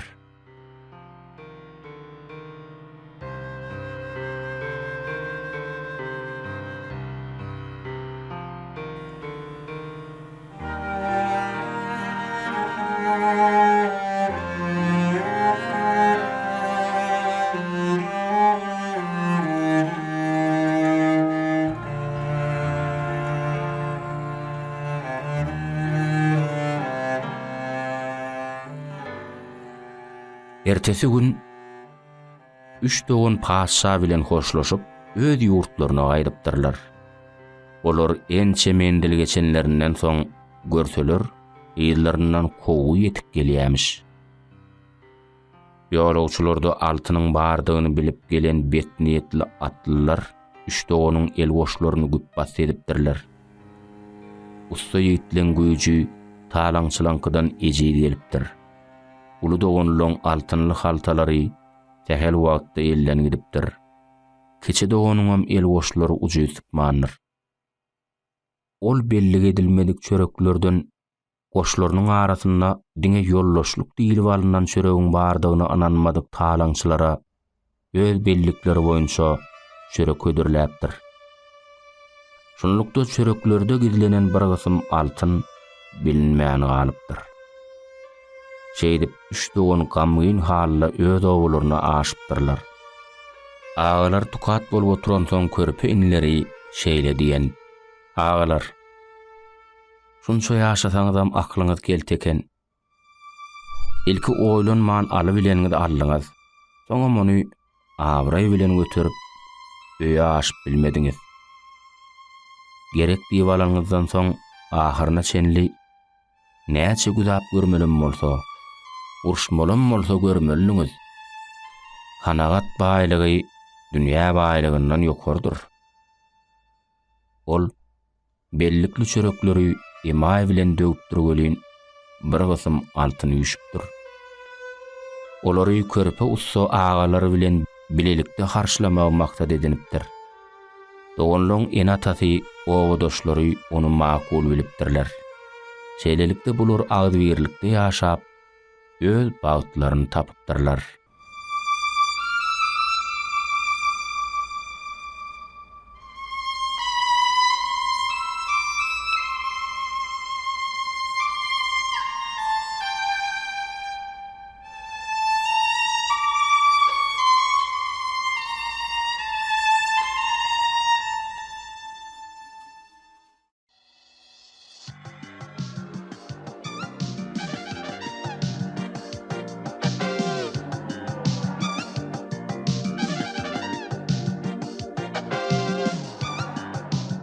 Mehrwan dinleyijiler, Sizi Miras Radio ýaýlymyna türkmen ýoly edebi çeper ýetleşen dinleýäňiz.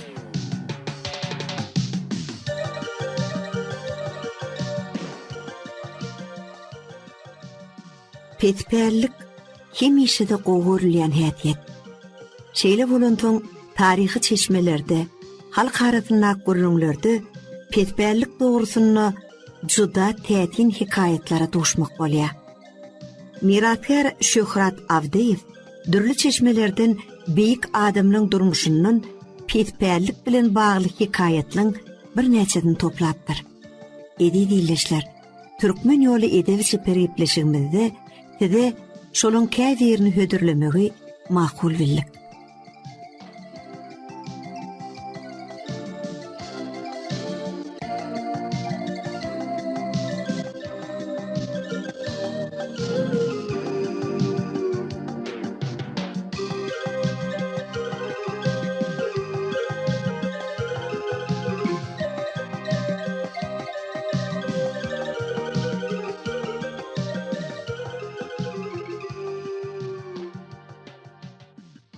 Beyik Seljuk Sultany Alparslan her gün ertir elini götürüp şeýle münajat eder ekeni. Ey beyik biri var. Meni dokluk bilasından wora göri. Aşlyk bilasyna ödüm dödgelerin. Ol yürüyüşlerde bolanny horluk çekmedi ýaly. Adaty günlerde köşgünli bolýan wagtym gaty düşökdi. Atyň eýerini ýatlanyp uklaýan eken.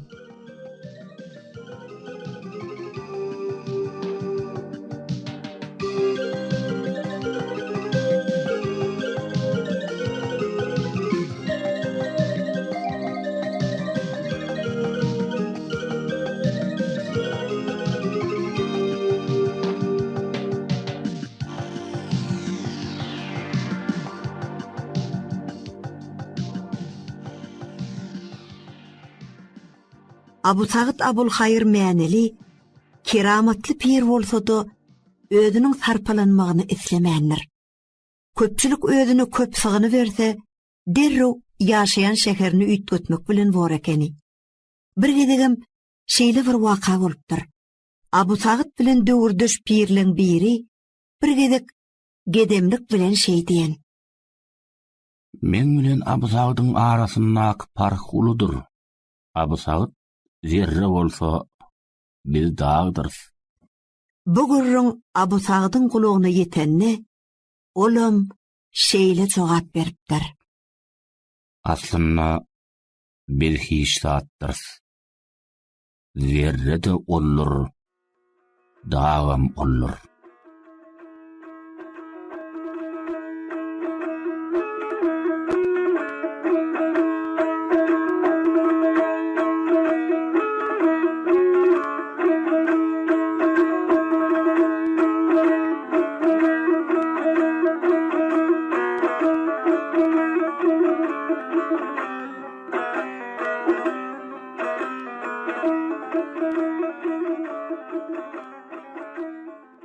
Meşhur alim, felsepeçi, şair, ýazyjy, tebip, döwrüniň uly piri Ferideddin Attar garran çagyny oň ýaşaýan owasyny duşmanlar watwalýa. Şonu atyr ýaşy tegele beren goja pirem olara ýetir düşýär. Owadaşlary Ferideddin Attary ýetir alan etgerinden onu poşatmak üçin özlerini bar zatlary getirip hödür etmäge başlaýarlar.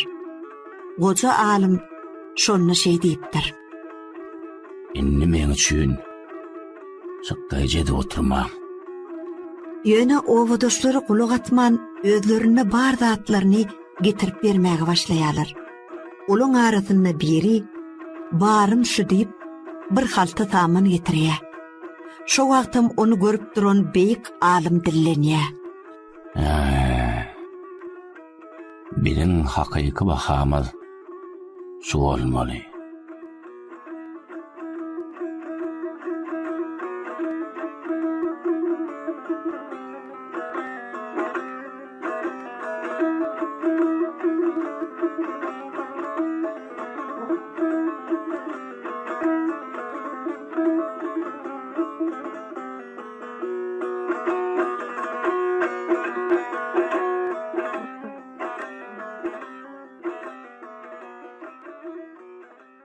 Döwletmämet Azady delejetine garamazdan boýra düşekde oturup eski şallaryny eşik giyipdir. Her hili naz-namatly taçaklary getirip bermekçi bolanlaryna bolsa şey diýer eken. Biziň üçin bu da köp. Ol garyplan derejetinde ýaşamagy özüne rowa görüpdir. Şoň üçinem magtymly pyragy öz atasyna bagyşlan goşgusyny şeýle ýazan. Bu dünýäniň esretini söýmedi. Eski şallan artyp puşeş geýmedi.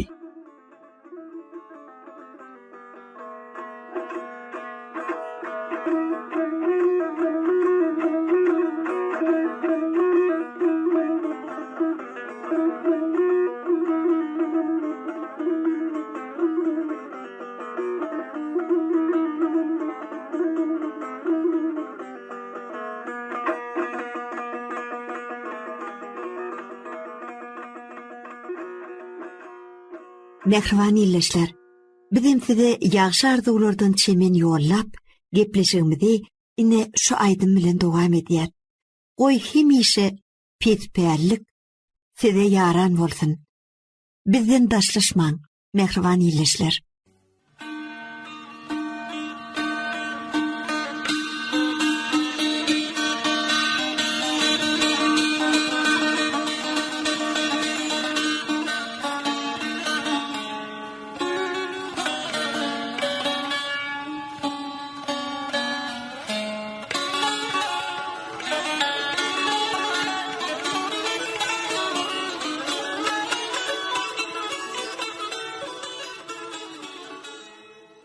Mehriban illeşler, Türkmen ýoly edebi çeper gepleşigimizi tymsallar bilen dowam edýär.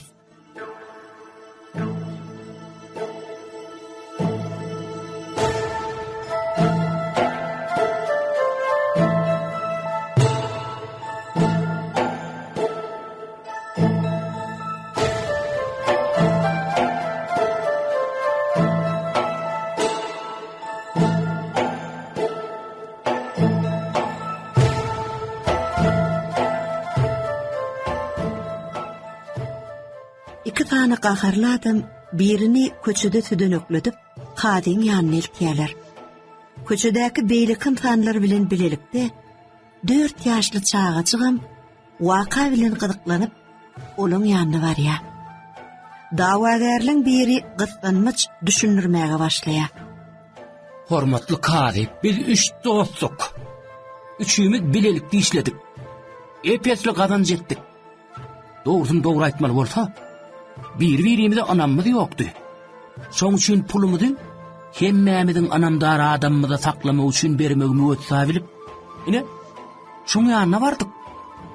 Ähli kazancymyzy saklamak üçin berip, 3 bolup bilelikde gelmesek, hiç birimize ýeke köpügem berme diýip, öwran utadyk.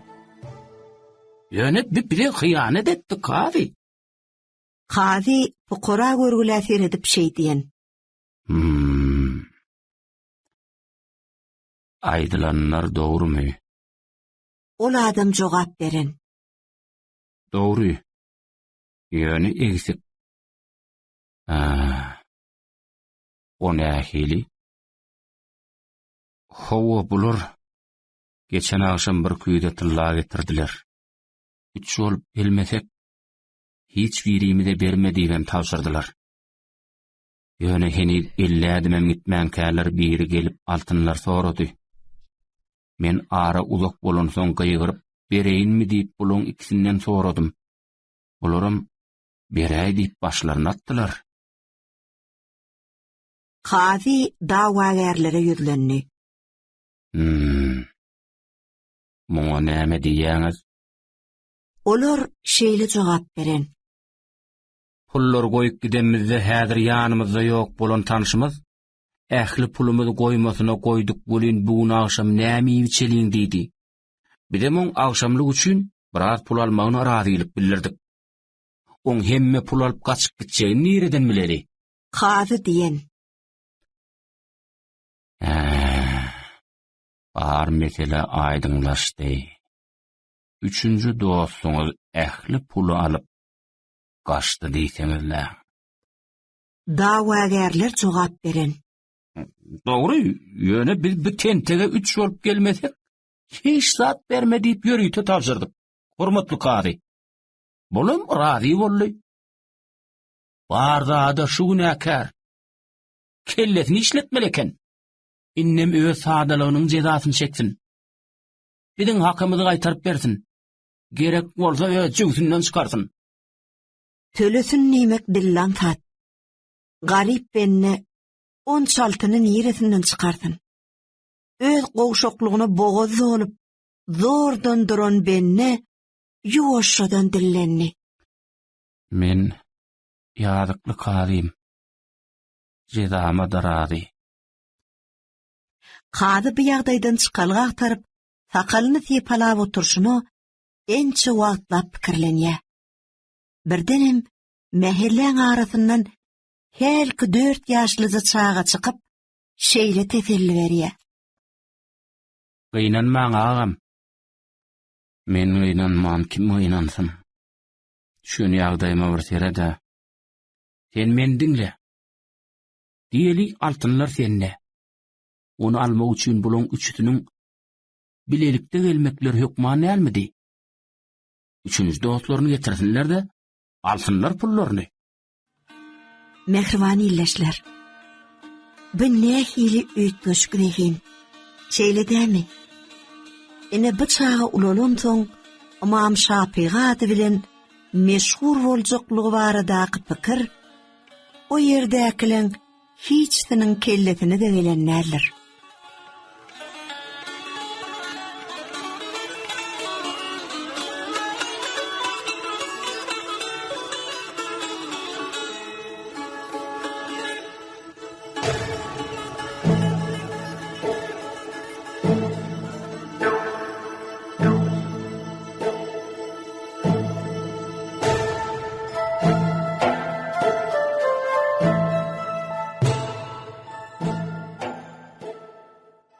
Kanat.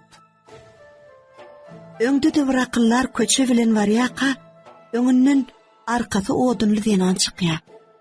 Oň ýygyna 10 ýaşlarynaky oglanjyk egdine hiç bir ýukalman boş barýamşyn. Akyllar oglanjyga seredip başyny ýaýkaýady, geline ýüzlenýär. Sen näme üçin adajygam bolsa ýeňletmäge mümkinçiligiň barka?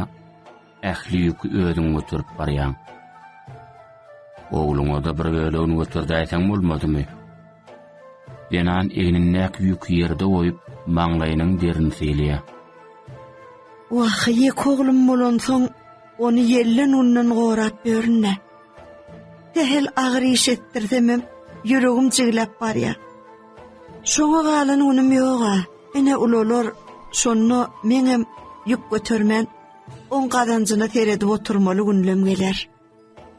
Ýaşuly köp manyly ýylgarýar. Gelin. Sana bir tymsal aýdyp bereýin. Oň çokulap goýdy. Many çykar. Gelin odunyň üstüne oturup akyllary tinketindikýär. Ýaşuly gürrüňe başlaýar. Oğlumun howlsyna bir pile bar eken. Ene günlöň birini oň böwrüne kiçijek jaýrajak peýda bolýarda agtyjagym pileň içinde nähiller bir gymlyň bardygyny aňyp oňa gödäwçilige de wuraýar. Pileň içinde kiçijek kebelejigiň bardygyna gözi ýeten agtyjagym şunça garaşda da jaýryk ulaly bermändir. Kebelejigiň hereketiniň hem galanlygyny gören agtyjagym howsula düşüp oňa kömek etmek ýüregine döwýärde. Paçak bilen piläni iki bölýär.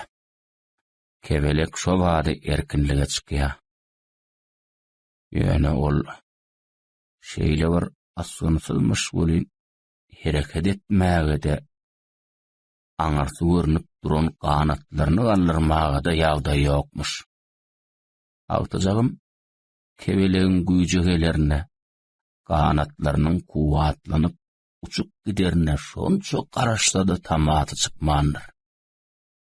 Bolmolsundan has gysgalan ömrüni uçmak barada ha gurrunam ýok. Kebeleceğin kanatlary açylmandyr.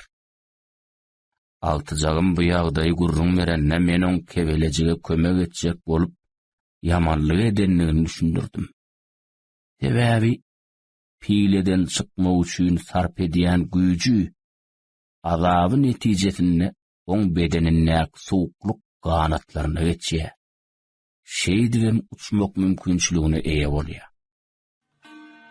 Durmuş kebelegi pileden çykmak üçin uly kynçylyklary dödgelmäge mejbur edýär.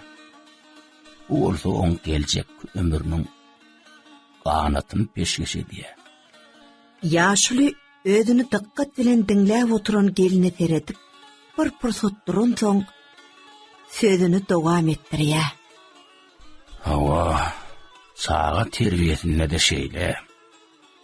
Eger enata çağasyna terbiýe bermän etmeli işlerini ona derek öýdi ýerine ýetirip ýörse, onna çağa beden taýdanam, ruhu taýdanam göýdük bolup ýetişer.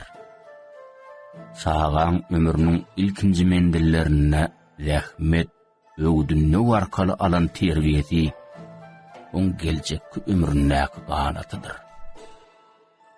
Ene gelin, en hälim bolsa oğulcuğun geljeginiň aladasyny et. Ol rahmet terbiýesini häbir almandyr. Ana, kimidiň duranmady görübem, säginmek, ejesine garaşmak pikiri kellesine geler derejede edebem görmändir. Diýjen gelin, oň ganatynyň sen arkaňdaky odunlongdan ýasalmalygyny unutma.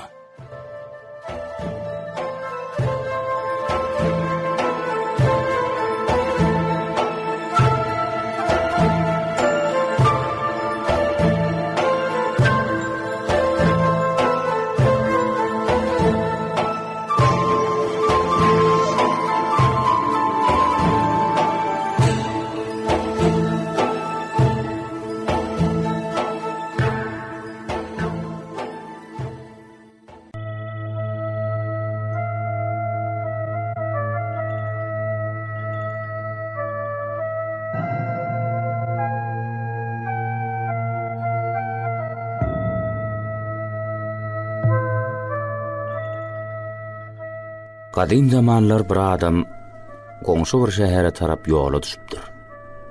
Ol adam şo gidip otyr diýe. Bir näçe gün ýürenden soňra bir depäň üstüne çykyp teretse, ine bir gara baglyk görünýär. Bä, şu ýerine şo aýdylýan Merw şäheri bolsa gerek diýip, bu ýerde az kem demdiň jalyp ýene ýola düşdi. Şunluk bilen ol şähere ýetip şäheriň bazaryna waka urady. Bazaryň dergedesinden girdi. Görsen hamyny adyny tutan zatyň satylýar. Ol adam bazaryň bir çetinde üýşüp oturan adamlara göz düşdi. Ol usulluk bilen olaň daşyndan aýlanyp gördi.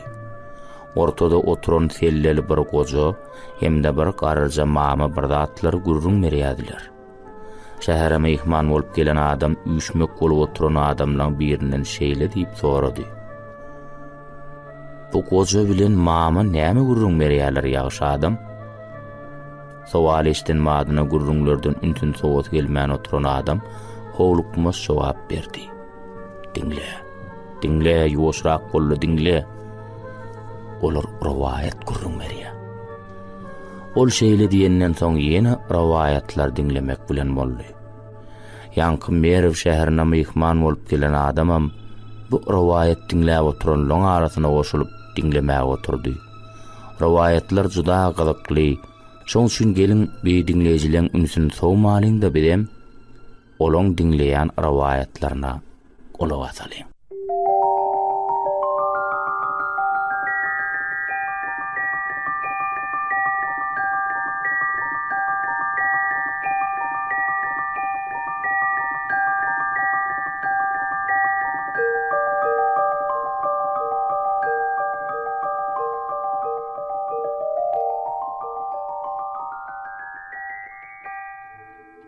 Arsal we bereket. Hakanly türkmen hökümdary bilen bagly şeýle bir rivayet bar. Olaň ýurdunda 2 sanyk goňşy ýaşapdyr.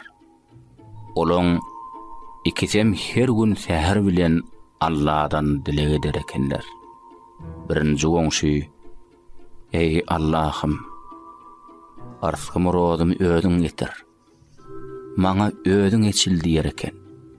Ikinji goňşy: "Ey Allah'ım, Hakanyň ýüregine sal. Ol men arzkymy ýetirsin. Hökümdarymyz maňa da eçilsin" diýer eken. Bu ikisiniň üçünji bir goňşusy Hakanyň köşkünde bagwan bolup işleýän eken. Her gün ýerden goňşularynyň edýän üzünlüksiz dilek dogalaryny ýat bekleýän soň bu hakda Hakanyň ýanyna ýaňdydypdyr. Ey mertebeli hökümdarymyz, biziň 2 sany goňşymyz bar. Olaň ikisem Allah'dan ýardam himayet soraýar. Biri Allah'ın ödünün eçilmegini. Beýlekisi bolsa Hakan hökümdarynyň eçilmegini soraýar diýipdir. Hakan bu habara moňça bolupdyr. Esatanam özünden tamaý diýäne kömek edesi gelipdir. Ol Allah'dan dileýän bennesine 3 kümüş teňe, özünden dileýän Taňry bennesine bolsa bir ulu towu gowurup, içine de 10 sanyk gazal teňe salyp uğradypdyr.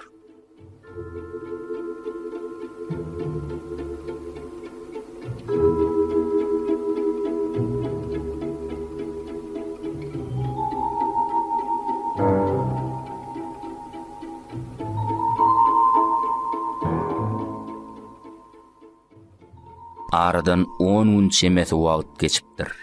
Ahyry Hakan bu 2 goňşyň halyndan habar alas gelipdir. Ol ilki bilen özüne umyd eden raýatyň gapysyny kakypdyr. Baryp halyny, malyny, ahwalyny sorapdyr. Ýeri, ýagdaýlar nähili? Ay boljak ganimat. El terip gün göremzok. Muňa da şükür. Sena bir 10 günün içinde tüccar baý bolup gidensiň. Ýöne ýenin çeniň ýüzüňe çykmanyrly. Eýilikmi? Ay gün gören aladasy, ýetdi utda oňşuk. Aýaň uzyn salyp oturarym, aýam ýagdaýam ýok. Ha. Hany saňa her gün iýberen 10 sanyk gazal teňämi nämetdiň? Olaň sana ma ýüze ýeten bolmaly. Hökümdaryň bu geňirgenmesine o wenne hasam beter bolupdyr. Mene gazal teňe göremok. O näil teňe bolýarmyş? Saňa ogurlan towuk iýberdim. Şo towugyň içinde de 10 sanyk gazal teňe bolmaly. Ay mene towu işdäm bolmady. Şoň üçinem onu goňşyma bir kümüş teňe satyp şo pula düşünjedim iýibişdim. Gazal teňeden asla habarym ýok. Hakan bir salym oturup durdy. Serede. Bennesinden umyd edýän insan günne bir kümüş teňe bilen gün geçiripdir. Yaradandan umyd eden benne bolsa heme gowurlan towypdyr. Hemem her günne 2 kümüş we 10 sanyk gazal teňe gazanypdyr. Şondan soň diňe ýöne raýat dälle, hatda Hakanyň ödüm öýlerini gerekli zat üçin kimdir biriniň eçilerine garaşman, günü Allah'ın özünden dilek etseň has bereketli, yeterlik bolýanlygyna göz ýetiripdir.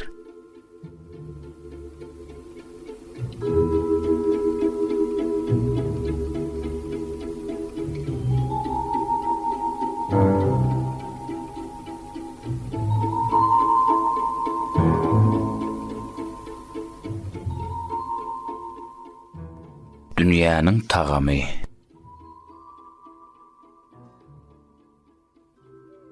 Ir döwürlerde Horasanly bir kişiň horjun dolu tıllasy bolsa-da dünýäniň tagamyny duýup bilmändir. Ahyram ähli baýlygyny arkasyna alypdyr da bagtyň gözlegine çykypdyr. Baran owasyny kimden kim bagtyň asaryny tap berse, ähli baýlygynyň deňmediňini oňa miras galyrjakdygyny bu arada aýdyp jar çekipdir.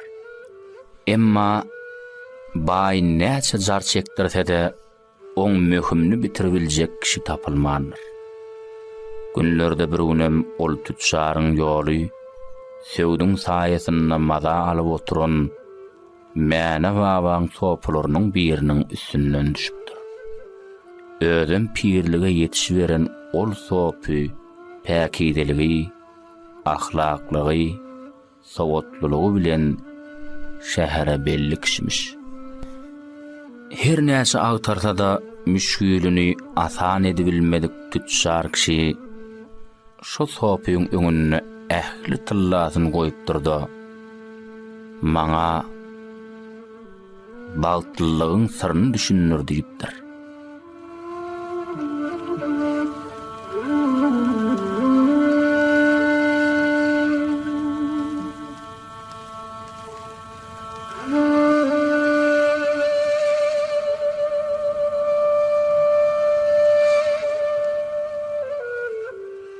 Horasanyň beýik piri mäne babaň sopusy tutşara kelamagy söz diýmezden oň tyllaly horjuny alypdyr da götürüpdir ökçäni. Gözüniň görýänine akyl satmaýan tutşar bir sellem durupdyr bagyň saýasyna serimsal bolup her näçe kelle döwsedi beýik piriň sopusynyň owurlyk edibiljekdigine inanmandyr. Bir hayokdanam akylyna aýlanan tutşar sopyň ýerinden kowa urapdyr. Bu kurdogyna sygdygyndan halaýyk ýete görýiň-o, bütün ömrümi toplan baýlygymy el goýdular. Tutuň ony, on et kadadan sopam çykmaz damyllada. Tutuň ol dronja bir kezzap eken diýip gaýarypdyr. Ýöne bu jele gaýlara 5 barmak ýaly belet sopy bir salymda garasyny gidiläpdir.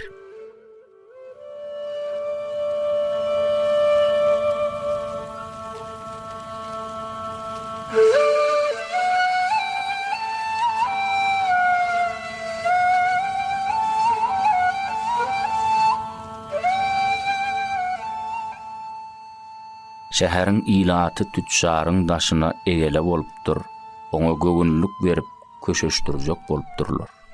Emma göz açyp ýumaz salymda ähli baýlygyndan el ýuwan baýam bujaga sözleri köşeşörlü dälmişin. Ahyry bolman soň gelmişek baýyň serimsal halyna dözmedik mehelle jem bolup sarpaly sopyň gözlegine çykypdyr. Görseler sopy helki talyň saýasyny otyrmuş. Gapdalyna da tyllal horjun. Tutşar kişi destine tyllal horjun garbap gujogyna gasypdyr da tüýsürekden Hudaýa şükür diýipdir. Tutşaryň bolşuny synlap oturan sopy "Ýeri, sen inni bagtlymyň?" diýip soranyna ol edil häzir dünýede özünden bagtly kişiň ýokdugyny aýdypdyr. Sopy tutşaryň jogabyna ýelgirypdyr da "Hine, şuňa da bagyt diýilýär" diýipdir. Bagtly bolmak üçin haýsydyr bir zadyň ýitirip taparyňa garaşyp ýürmän. Eliňdäki bar zadyňa şükür etmek ýeterlik diýip sözüniň üstüni ýetiripdir. Öz arsygyna hiç kanagat etmedik. Gözün diker, kişi aşına dar bolur.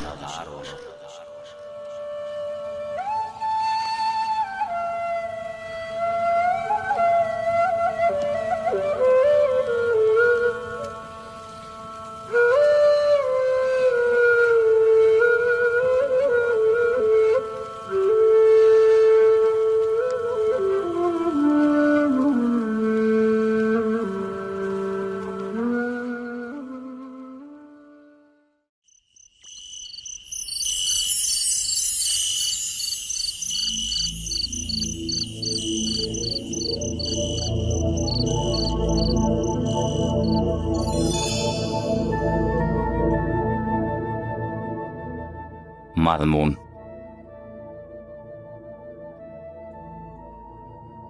Kadim zamanlarda Harizmli bir kişi ýaşaýyşyň manysyny gözläp ýörüşine bazarda ketar kaçta plan gowukda şeýle guýa bar. Şo guýa baryp çyndan näme sorasaňam jogabyny berýämiş diýip eşdipdir-de şol gowogyň gözlegine çykypdyr. Ol telim hepde ýol ýöräp ahyry diýilýän gowogy tapypdyr. Goýuň agdyna baryp gyýyrypdyr. Durmuş diýeniň durmuş diýeniň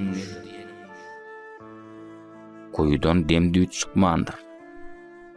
Ol gaýta şo bir sowalyny gaýtalasa da goýdan jogap bolmandyr. Durmuş diýeniň durmuş diýeniň ýöne ol kişiň hem sowalyna jogap aljagy çyny bolan soň irmän arman 3 günläp şo bir sowalyny gaýtalap durupdyr. Ahyry goýy bu adamdan typalgan ýokdugyna göz ýetirip oňa boýun bolupdyr. Ýagşy, men sana ýaşaýyşyň nämedigini aýdaýyn. Şähreslama barda 3 tane dükana girip çyk. Soňam gelip näme göründiňi aýt. Ol kişi goýunyň bu jogabyna pitinde oturmasa da içinden oýlanypdyr. Goýu bir zat diýen morsa alajymy ýok. Şähreslamyň bir çetinden baryp 3 tane dükana girip çykypdyr. Ýöne ol diýdirjek hiç bir üýtgeşik zada duşmandyr.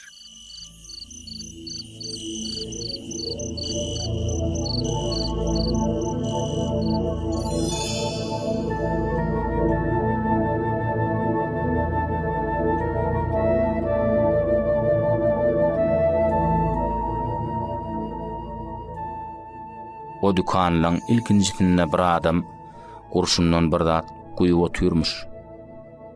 İkinjisinde başga biri agaçdan bir zatlar ýonyp oturanmış. Üçüncüsine girse de bir nurany adam eline kirş alyp bir pişe başa gaýmyş. Ol içinden ýaşaýyşyň manysy şum kaýyndy diýip gaharlanyp gaýdypdyr. Gelişine de men sen bar diýen ýeriňe bardym, gör diýeniňi gördüm. Hawa inne turmuşyň manysy şo gören zatlarymyzmydyr diýip guýa nagrasyny döküp urapdyr. Guýu danalyk bilen men sana ýol görkezdim. Senem o ýoldan gitdiň. Ine bir gün geler. Sen bu zatlaryň asyl manysyny düşünersiň. Ol kişi goýuň bu sözlerine kulak gabartman tersine "Hey, sana goýu diýip attaqanyň sadagasy bolaýyn. Sen goýu dälle baryp ýatan kezzap. Wah, men telim aýym sana ne hak sarp edipdirin" diýip Harizm'a dolanypdyr.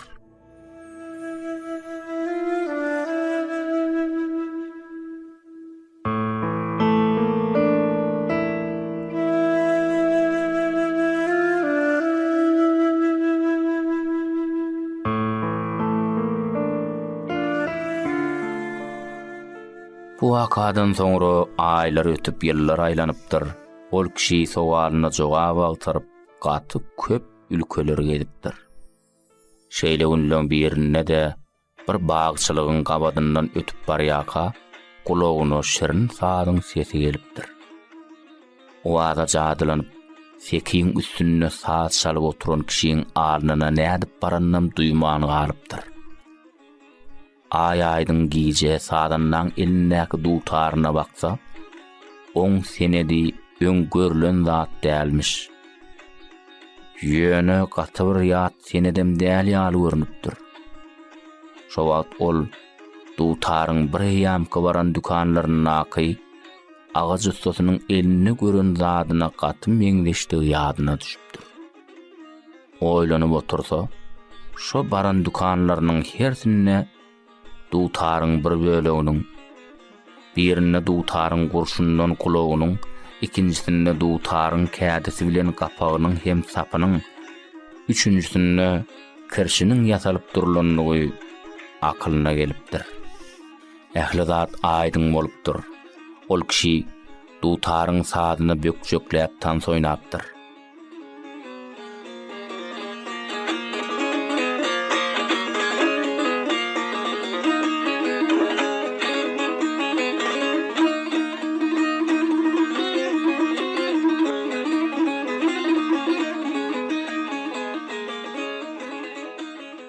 Öz çalyan sadyna melul bolup gözlerini süzüp oturan sadyna gözlerini açsa, öňünde tan soýnap ýören kişiň hereketlerine hayran galypdyr. Ondan ne diýip çalanyny sorapdyr. Ol kişi bolsa şeýle diýipdir. Keypine gardaş. Men şuň ýaşaýyşyň mazmunyny düşündim. Onda ähli zat bar eken. Diňe onu yerli ýerine goýup bilen kişi gerek eken. Men köp ýyl mundan owal 3 sany dükana girip göremde, o ýerde ähli zat bardy. Diňe dutar ýokdy. Hemme zat aýry-aýry durdy. Hemme zat bolaşykdy. Anhaýynny men durmuşda isleýän zatlamyň barçasynyň bardygyna, onu diňe yerli ýerine goýup başarmalygyna göz ýetirdim. Eger şonu başarsaň, edil dutaryň böleklerden düdülüp, şerin owazy emele getirişýäli, durmuşam duranjy şerin sady öwürleýän eken.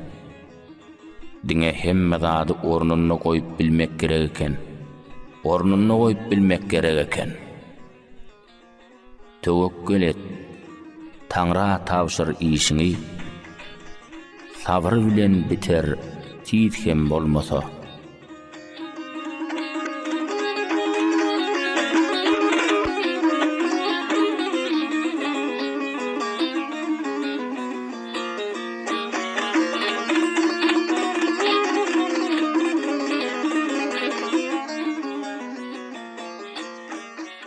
Hawaii howsala.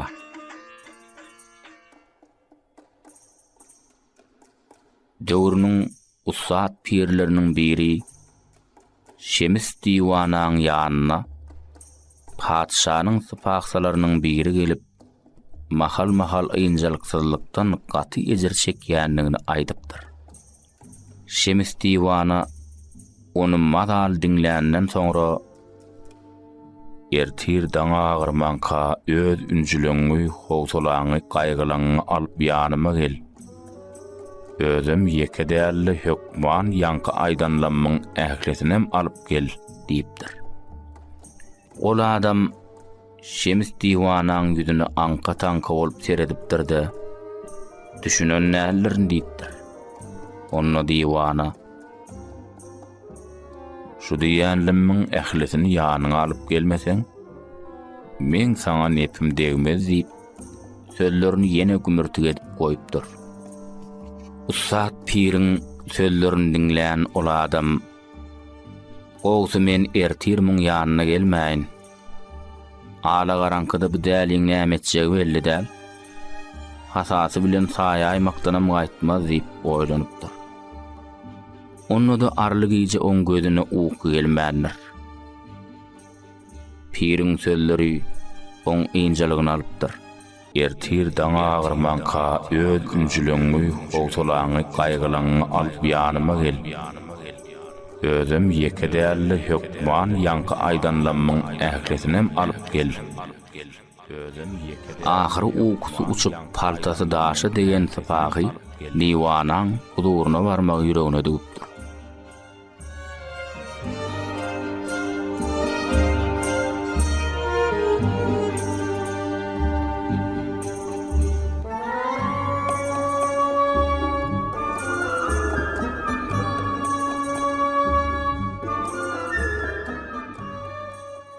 Ol baranyna ala garankyda mescidiň öňündäki sekide eli hasaly oturan pir oň gözüne hasam gorkunç bolup görnýär.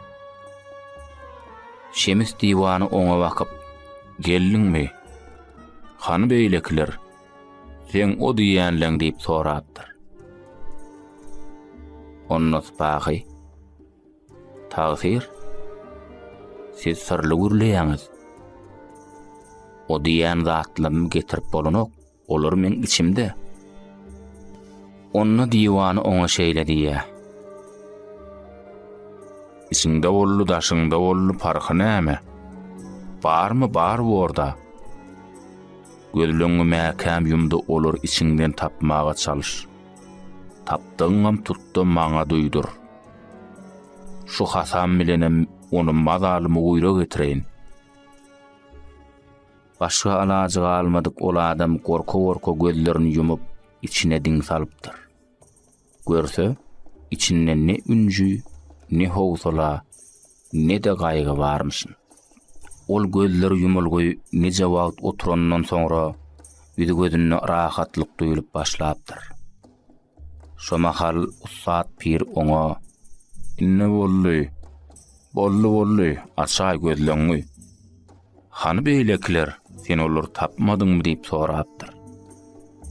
Şähti açylan ol adam diwanaň öňünde diýda çöküp oň ellerinden öpüpdir. Ustad Pirden hoşal bolup, "Dogrudanam sen men içim tertibe sallaň. Men içimden olar tapmadym. Näme inne düşündüm. Şu çakaçenli ýeke ýoly içime nazar salmandyr. İçimde ödümün ýokluğum derarly olar bar eken. Sen kudrat görkezdiň tagsir. Eliň gözüň dert görmesin. Bu ýerde ulur felsefede ýok. Her insan özü üçin ýasanýar bagty.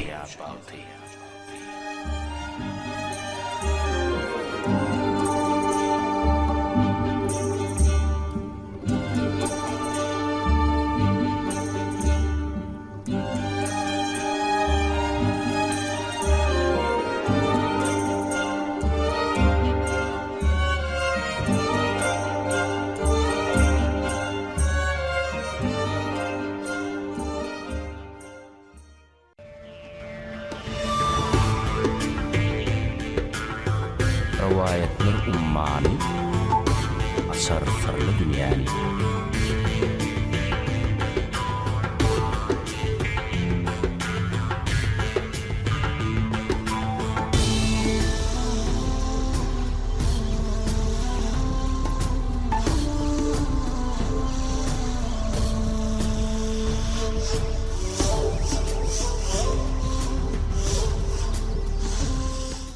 Rivayetler ummani, asar sırlı dünyani.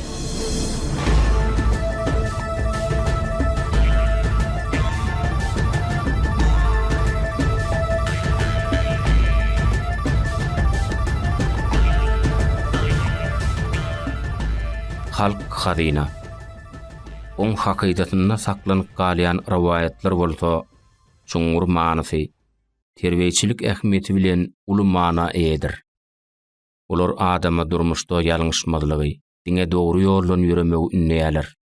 Merwan illeşler, bizem türkmen ýoly edep çeper gepleşigimizde size halk hazinasyndan alynan bir näçe rivayetler eşitdirýäs.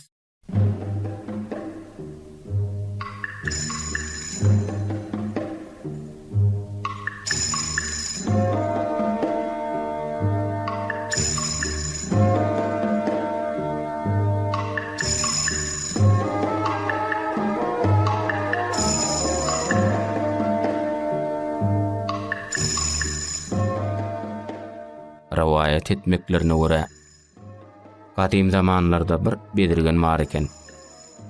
Ol kim öýüne mehman bolup gelse oňa dürli dümen lezzetli tagamlar pişirip berer eken. Açanna mehman gitmekçi bolanna bolsa ony uzy birinçi hasa bilen urup soň ruhsat berer eken. Şeýdip gelen ähli mehmanlar köte urmazdan göýbermez eken. Hiç kim oň bu ýagdaýynyň syryny bolsa bilmänler.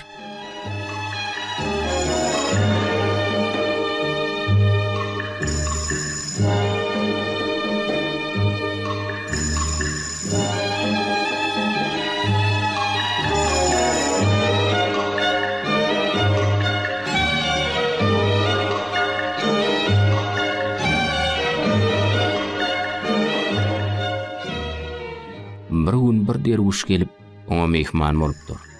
Derwişe "Sen beýe gelip mehman boldun.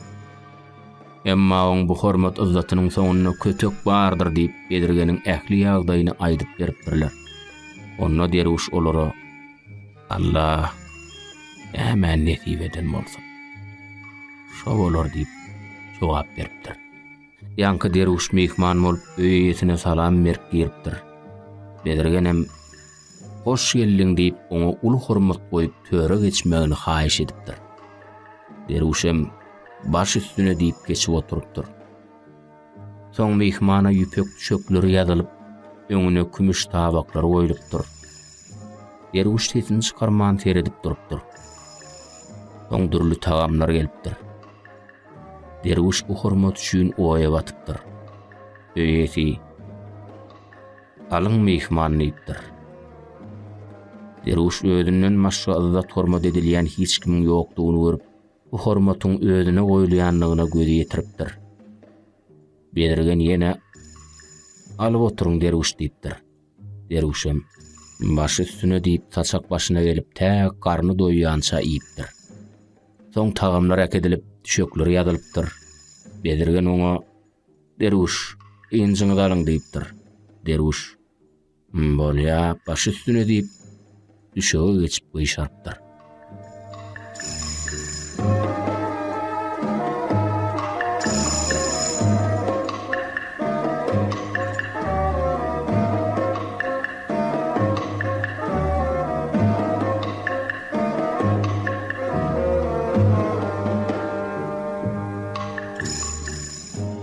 Ertesi derwiş gitmekçi bolýa, Bedirgen bilen hoşlaşyp ýoly rawany bolupdyr. Biraz ýol geçen soň ýydyna gaýdyp gelip Bedirgene "Saňa bir soragym bar. Bere gelen her kim kötek giýmese gitmez eken. Men näme üçin köteksiz goýberdiň? Sebäbi näme?" diýip sorapdyr.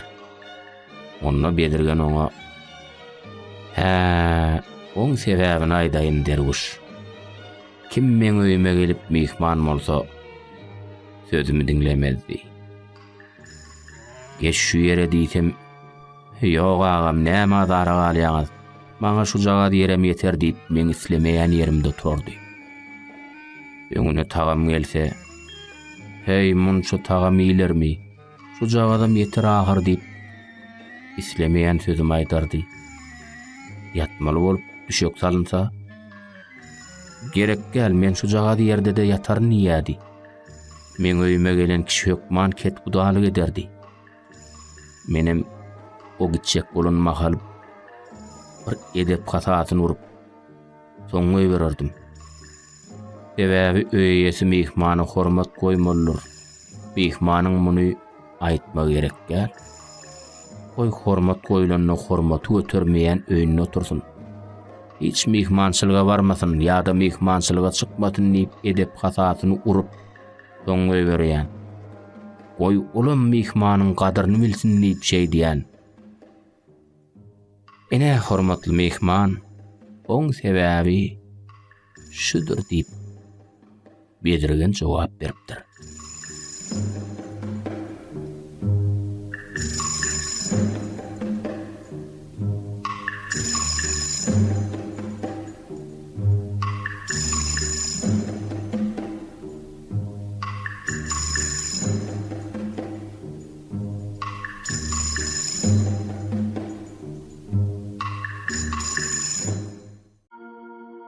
Ötün zamanlarda hanlaň biri ilçinne pehimdar diýilýän ýaşlyň çagyryp oňa "Saňa akylly adam diýýärler. Şeýle bolsa şu ömrüňde gözüň ýetýän ýerinde özüňden maşga akylly adam mamy? Bar bolsa o kim diýe? Öz oğluny magtyýa diýmeseňiz hanaga, men bir oğlum bar. Ana, şo men özümden kän akylly diýip pehimdar aýdýar. Han ýene sorag berýär. Sen üçin dünýäde iň mergen adam kim? Öz oğluny ikinji gezek öwýä diýmeseňiz, Men oğlum dünýäde iň mergen adam diýip Pehemdar ýaşuly jogap gaýtarýa. Han o ýaşullon menden näme dilegiň bar diýip sorýa. Pehemdar: Men sizden dilegim ýok. Dilegim beýik bir bardan. Oğlumyň jan saglygy diýe.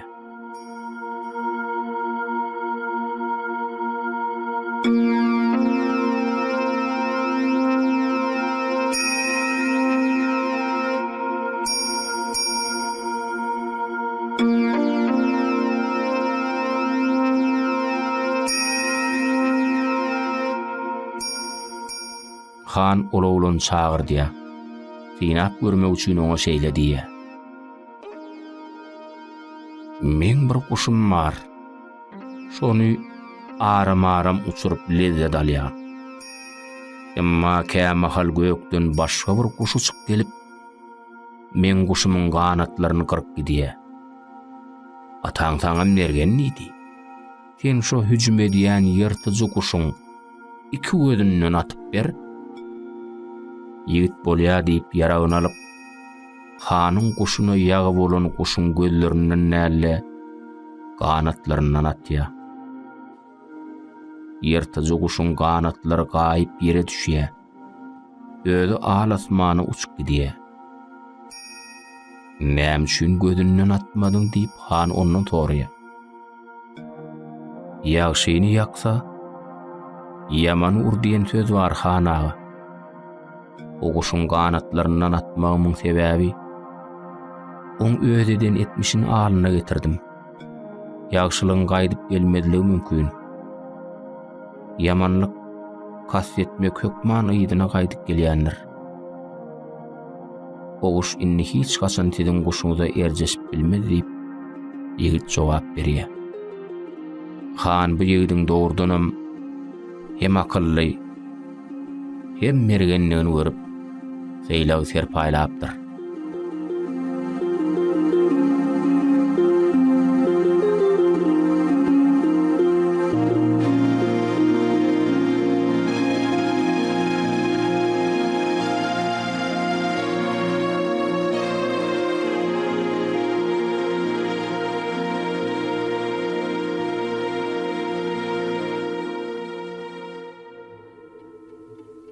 Noşurwan adil weziri buduruk meherden adam üçin iň gymmatly zat näme diýip sorýar.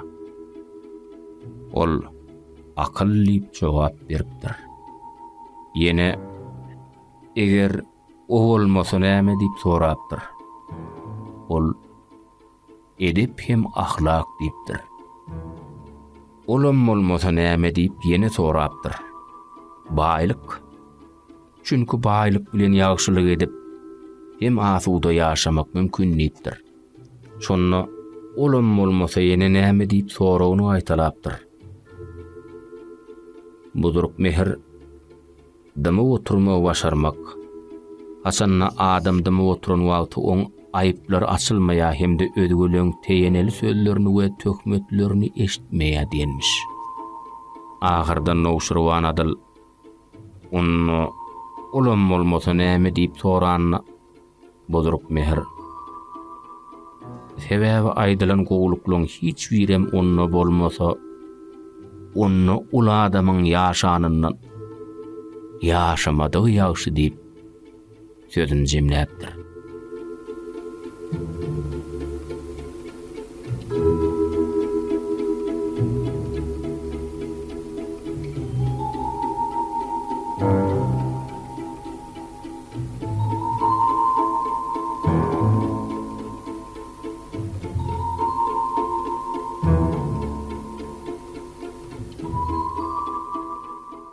Noşurwan adil zamanynda bir adam goňşusynyň howlusyny satyn alypdyr. Günlerde bir gün satyn alan ýerini bejerip ýörke, şo ýerde göýe görüp oturan daragytyň ýanyndan bir küýde hazyna tapypdyr. Ol adam howlu satan adamyň ýanyna baryp, küýdäni oň öňüne goýup durdy. Satan howluýundaky bir daragytyň ýanyndan ine şu hazynaly küýdäni tapdym. Onu men şo ýere eltip goýmadym. Onu sen goýan bolsaň gerek. Şoň üçin ol senki bolmaly, ine allypdyr. Oğul satan adam. Yok, alybiljek gäl. Yok, sebäbi howlullaky ýeri hemme baglary umuman şo ýerdäki ähli zatlar saňa sattym. Şoň üçin inne hazina da senki bolýar diýip jogap beripdir. Olar uzak wagtlap jedelleşip ahyr Nowşirwan adalyň huduryna barypdyrlar. Ol bolan wakan soraşdyryp anygyna ýetenden jedelleşip gelen ol iki adama ýüzlenip şeýle diýipdir. Siziň perzentliňiz barmy? Bar.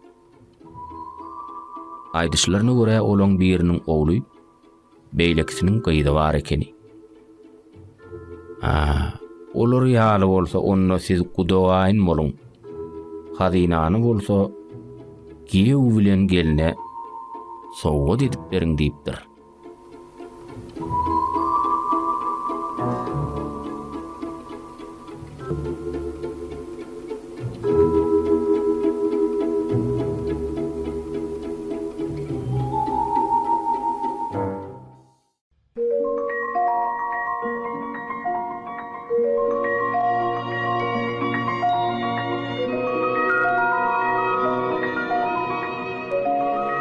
Siz Miras radio ýaýlymyny bilýäňiz.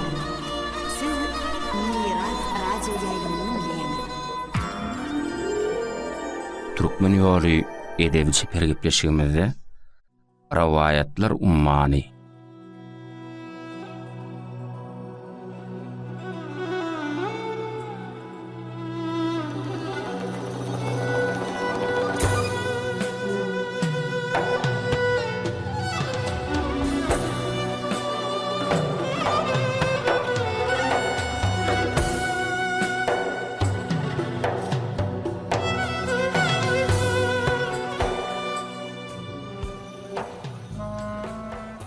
Kadym Murkuronowoda Gara Rehmeti bilen güzeranyny dolandyran gora maşgalan aýgy zatly ýekedi kirary bolupdyr. Ýüzüne nurlugynyň ýalkymy düşüp duran gyýdyň jatlyk husny jemaly nädenin kaddy kamaty göreni ank edipdir. Özüne göwni ýeten merdany ýigitler bu asylly gyýdyň ışgyna ýanyp köýüpdirler. Ýöne nowjuwan gyýy ýüreginiň inçe tarlaryna ýol tapan karadan gaýtmak syratly batyr ýigide göwün berip kalgyna dören söýügi oduny oňa bagş edipdir. Söýgüsi gaýnap joşup akyp duran goç ýigit aşkyň nikabyny ýüregine çekip perpeýker ýarynyň bagyt bolup dören gudratlygyna ananypdyr. Ömrüni könüksiz bagyt bilen berejek kumay gözlü ýaryna gowşup arzuwynyň usal tapmagyna özüni juda anamly mertligiň öňünde durup biljek güç ýok ýarly.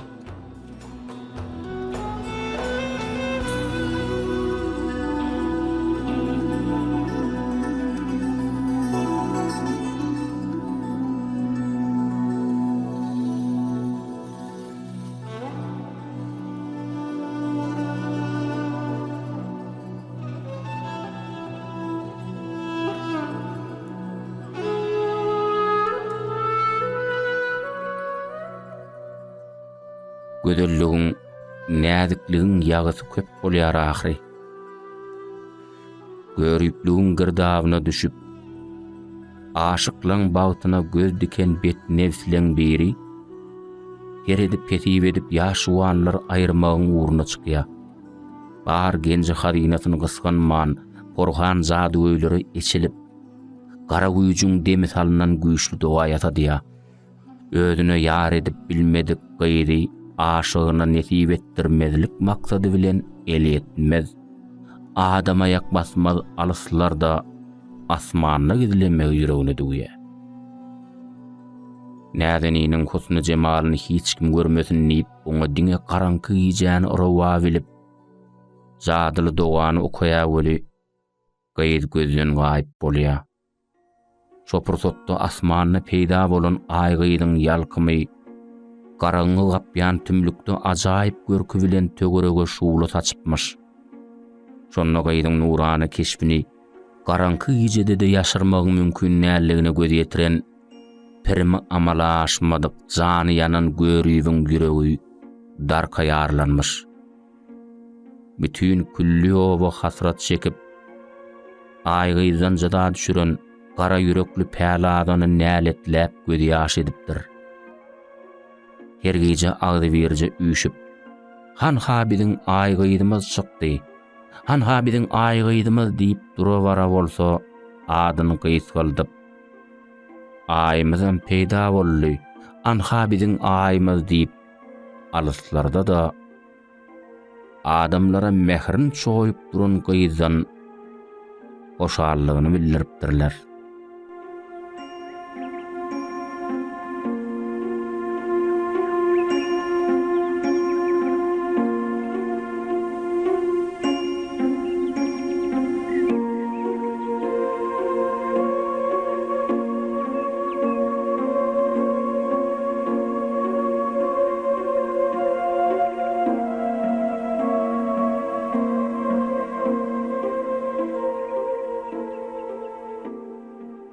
Aja aýralygyň çekmesi kıyın ediyetine hem ejerine döz gelip bilmedik. Günü hasratly, diňe aýlygyja garaşýan bet bagyt ýigit gara güýçden ejir gelip bagyt kuşuny ellen gidirenne ahmar edipdir. Köňlüniň kaşan köşkü weýran bolan ýigit intizar nadaryny asmana dikip magşuwuny halas edip bilmejegine jan terek bolup urnupdyr. Şonda hyjyly duýgularyna, gögün uşuna ýetip bilmedik arzuwlarynyň pergirlen aşygyň ahyn alasy asman bilen demeýin sarstyrypdyr. Diýerlikde bile döwran sürmek nesip etmedi. Bakyetde bir diýdaryňdan gansadym.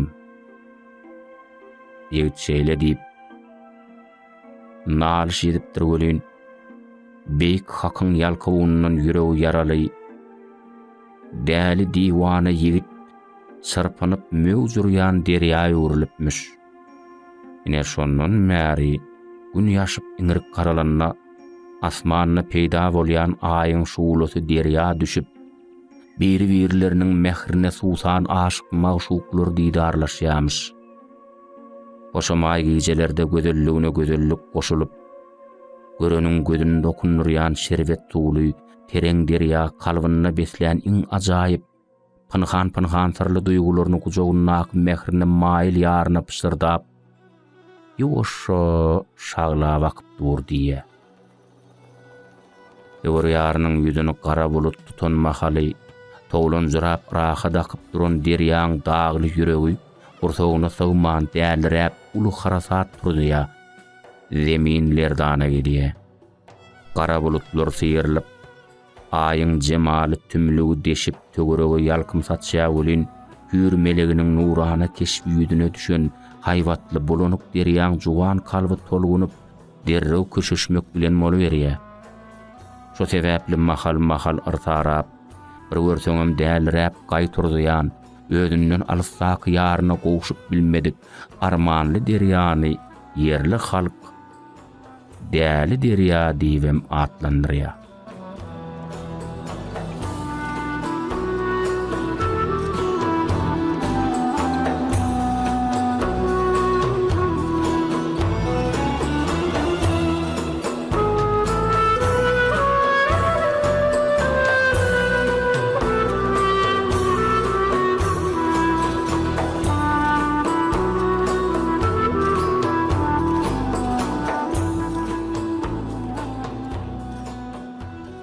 Mehrden ýurulan serwi kamatly gaýdyň näzik keşfini, yüreklerine bak saklan illeşleri, şu neçenli öz gaýd perdentlerine, ay gaýdyň adyna ýanap, ay cemal, ay bölük, ay jahan, ay nur, ay gül, ay namat ýal gözel atlar dakyp gelýärler.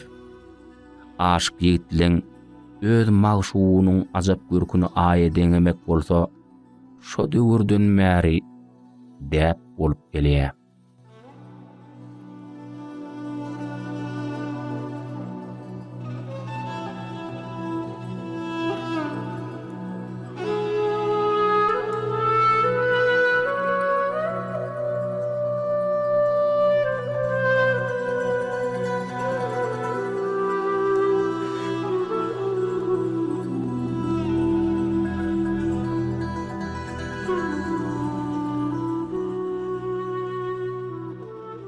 Hormatly dinleyijiler, sizin bu rawayatlarda diýmeňiz ahmal. Ýöne gijetine hut söýgü kimi nurun älim jahany parlap satşyan, ýaryna bolan päk söýgüsi bilen aşyk maşukluň ömürlük ýaranyny öwrülen asmannaky aý için sinlap görseňiz, zülpü taryny darap, söýgüli ýaryna sülmüräp bakyp duran hür gözlü, mährem ýüzlü aýgy görersiňiz.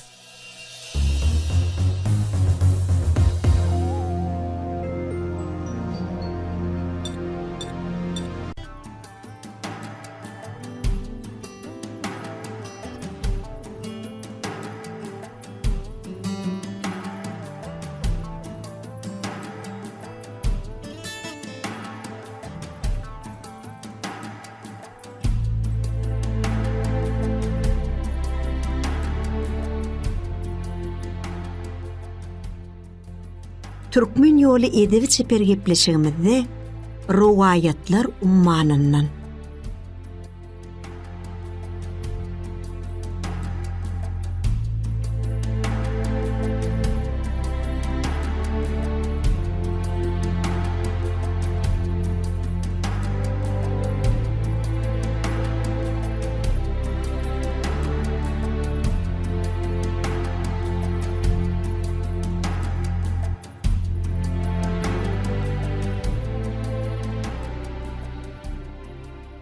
Akbar Şah we akıllı bir wal.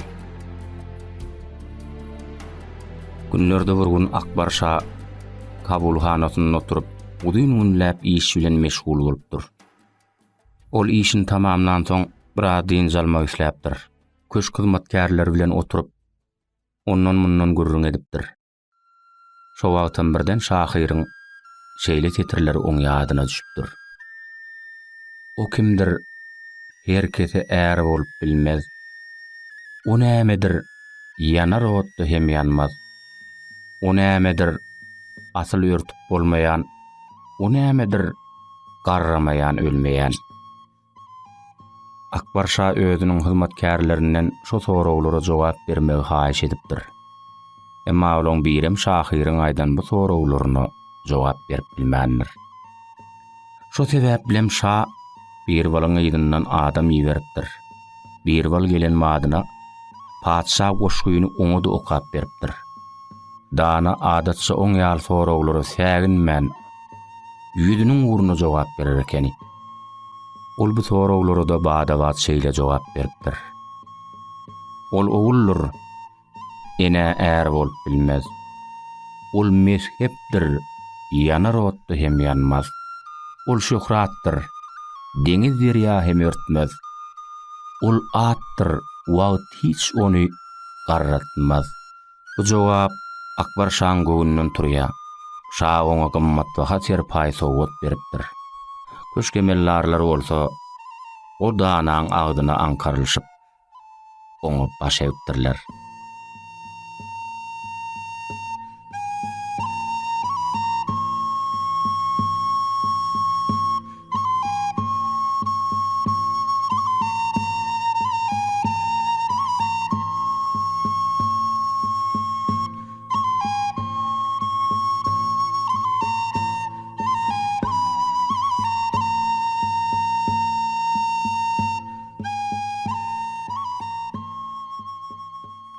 Yakamly deňeşdirme. Günlerde bir Akbar Şah çağılykdaky dostuny duşupdyr. Dalgamanlykdan soň ol Akbara ýüzlenipdir. Iň gymmatly zat nämedir? O hakynda bir oşuýuny okap bereýin diýipdir de şu tetirler aýdypdyr. Kimse adyň aşygydyr, kimse zadyň aşygydyr. Dünýädäki ähli dürden bir jan köýür dost ýaşydyr. Bu tetirler oň ýüregine jump bolupdyr. Bir gün Akbar Şah bilen bir wal Ýamuna derýasynyň kenarynda gezilenje çykypdyr. Gidip barýakalar Akbar Şah bir wala ýüzlenipdir. Ýogsa-da hemmeler görse-de görüp bolmaýan bir zat bar. Şoň nämedigini bilýärmiň? Dana bir bol çäginmän jogap beripdir. Tümlük.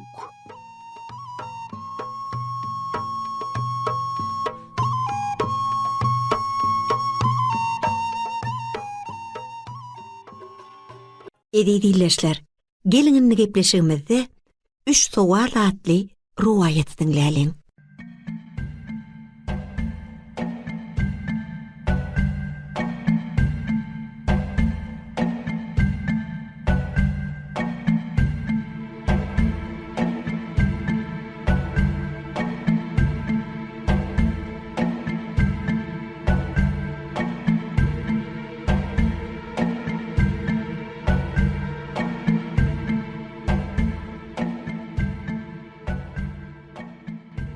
Kadim zamanlarda bir yurdun adil padşahı bolupdur.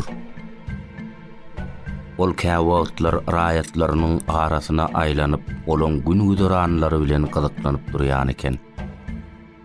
Bir gün ol emellarlaryny ýanyna alyp, atly aýlanyp ýörkä, bagyň kölügesine deýin jalyp oturan goja kişiň üstünden marýa.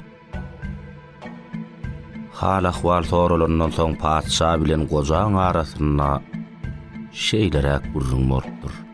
Hany goja, aýt, ikiň nähili? Goja jogap berýär. Ikime 3 bolanlar padşahym. Aradaşlyk bilen araň nenen?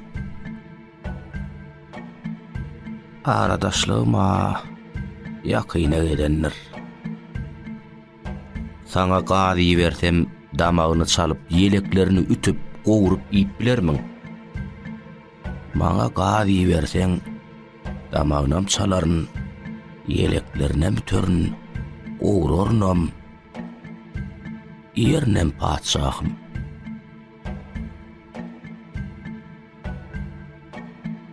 Padşah köşküne gelip emellarlaryna ýüzlenýär. Goja bilen eden gurrunmy eşitdiňiz. Hani bu gurrunyň manysyny tirip beriň. Emellarlar bilmedik diýen terze eginlerini ısýarlar. Padşah gatyrganýa. Size 3 gün proýja berýän. 3 gün. Şu 3 günne goja bilen eden gurrunmyň manysyny seljermeseňiz, üçüňiziň hem ýydyňyza it salyp gowaryn. Maňa hadinamyň gadynatyny saga sola sogurup ýören emellarlar gerek däl.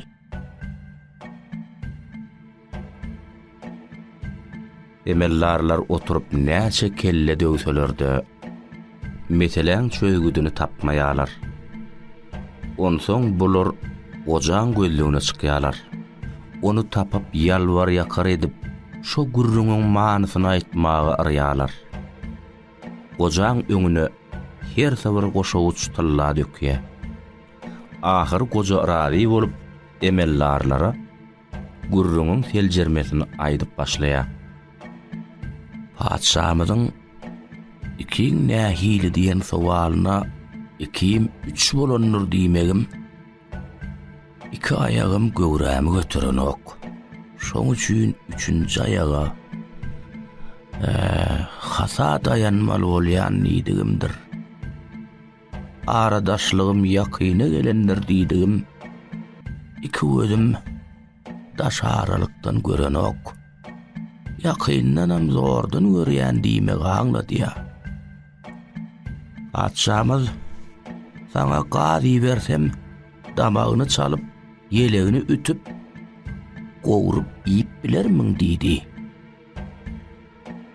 Olam, ene siziň pamyk bilen damagyny çallym, ýelekleňizi ütenýal edip, tylla pulluňyzy allym. Innem onu zerur hajatlam üçin harj eder. Emellarlar utulanlyklaryny bilip, lap keç halla köşke dolanypdyrlar.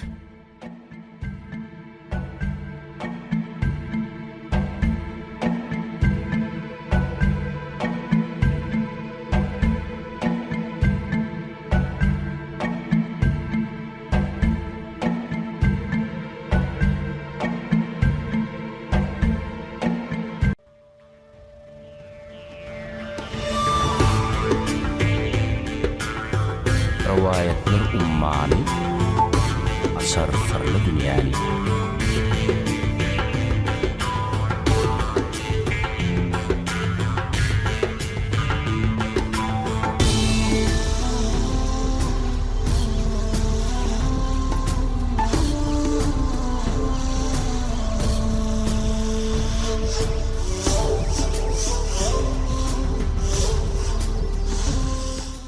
Rivayetler ummani, açar sırlı dünyany.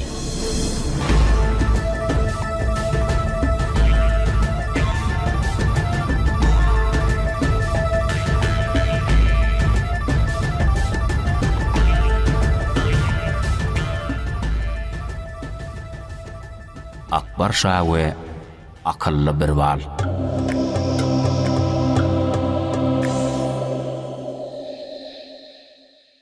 Günlerde vurgun Akbar Şah kabulhanatyna oturup, udyň günläp iş bilen meşgul bolupdyr.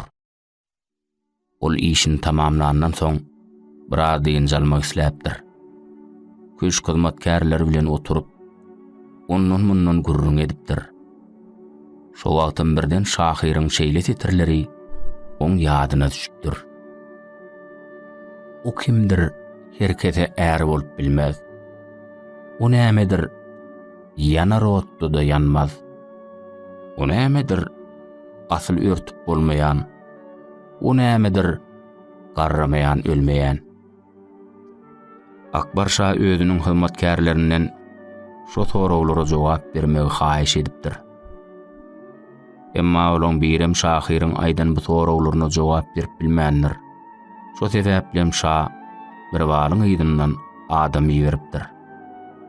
Bir wal gelen madyna padşah goşguýyny oňa da okap beripdir. Dana bir wal adatça oň ýaly sorawlara säginmän ýüzüniň uğruna jogap berer eken. Ol bu sorawlara da badabat şeýle jogap beripdir. Ol oğullur ene är bolup bilmez.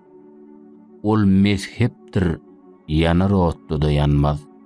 Ol şöhratdir, deňiz derýa hem örtmez. Ol atdır, wagt hiç onu garratmaz. Bir walyň jogaby Akbar Şahyň göwünden turupdyr. Şah oňa gymmatbaha serpaý sowgat beripdir. Köşkemellarlar bolsa bir walyň agdynan karylşyp, oň danalygyna baş egipdirler.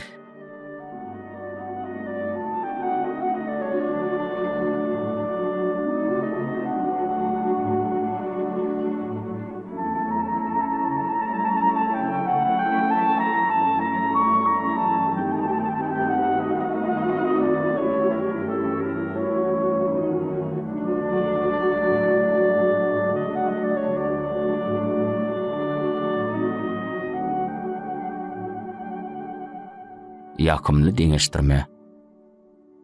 Günlerde bir gün Akbar Şah çağalykdaky dostuna duşupdyr.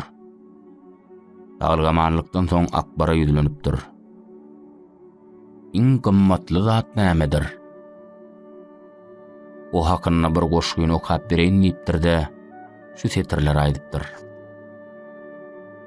Kimse adyň aşygydyr, kimse zadyň aşygydyr. Dünyadaki ähli dürden bir can köýür dost ýagşydyr. Bu setirler oň ýüregine jüňk bolupdyr.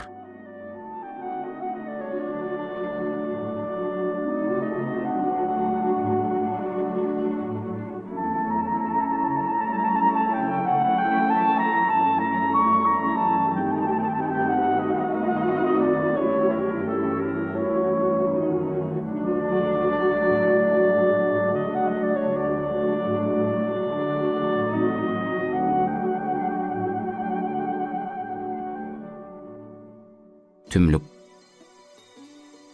Bir gün Akbar Şah bilen bir wal Ýamuna derýasynyň kenaryna gedilençe çykypdyr. Gidip barýa kalar Akbar Şah bir wala ýüzlenipdir. Bir wal emmeler görsede görüp bolmaýan bir zat bar. Şoň nämedigini bilýärmiň? Tümlük diýip bir wal säginmän jogap beripdir.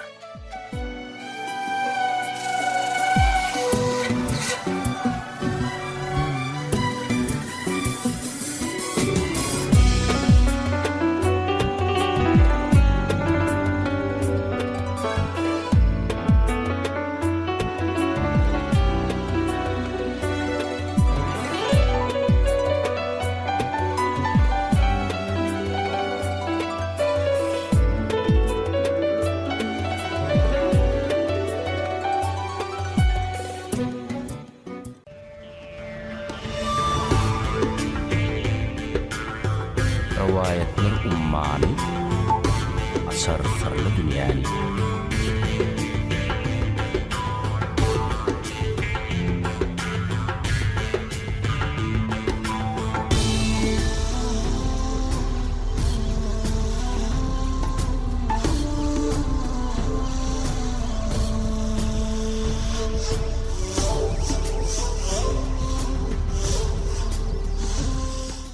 Rivayetler ummany, açar sırlı dünyany.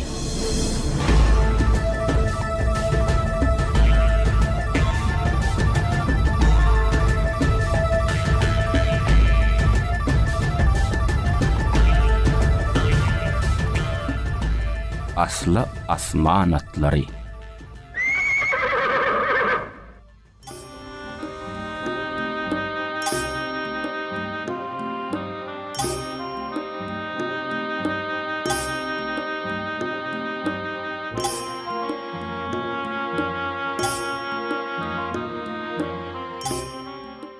Kadym döwürlerde asmandan bedewatlar misli sımru uş kimin suçmaga yere iner ekenler. Olon ählisiniň hem diýseň täsini anatlar bolunmuş. Günlerde bir gün bir ýigit bu gözelliği görüp hayran galýa. Her sapar agaçlaryň arasyna bokulup bedewliň asmandan ýere suwa inen pursodyna garaşyp oturýar eken. Kojaman dağın oğudun, gül zaharlı jülgösünde hüýjü çeşmelerden dören duruy, şypaly çaýlardan suw içen, dağın hoştap huwasyndan dem alyp ganatlanan melhem otlardan şypa alyp, çarpaýa galyp uçýan atlaň suwda edýän täsin oýnuny, taýsyz gözelligini tä olur asmana uçup gidýänçä jadylanan nek seredip durýar eken. Misli erteklerden uçup gelen ney, bu täsin jannarlar ajaýyp tebii hereketleri, pes saýdan yeňil, şakdan çapşy, sallamly öňürdükleýşi, şalasyn dogumly çapyp, gönü batly böküşi bilen ýegidi özüne benni edýämiş. Bedewliň günüň şökletine hasam ýallyraýan ennamy, altyn çaýlan mysaly öwüşüňatyp durmuş. Gün şökletine ennamy nurlanan, lowurduly sagyrsyna ýüdüň görünjek dal bedewe göýe türkmen tebigatynyň synmaz gözelligi singen mysaly. Behişdi bedewliň ýel-ýaly ýuruklugyny, ýyllarym ýaly süýünüşini, garaz tarypyna söz ýetmejek gözelligini ank bolan ýigit oýlanyp, bedewleri ele salmagyň aladasyny edipdir. Ahir gözel atlylar ýene suwa inennet tutup, ýene uçup gitmeginden heder edip, o ýigit bedew atlaryň ganatlaryny kesipmiş. Şeýdigem asman atlylar kem-kemden ellek edilip, zemin atlaryna öwürilipmiş hemde tebii gözelligi, wefadarlygy, düşgüligi bilen insan balasynyň ömürlük ýollaşy bolup galypdyr. Okýaly süýünüp ýüzüni ýele tutup, çapyp barýan ýuruk bedewlere synedende, janawyrlyň göýe ganatyndan jyda düşenini ahmar edýän ýaly, ýene ýydyna asmana ymtylýanlygy hakynda pikir edýän.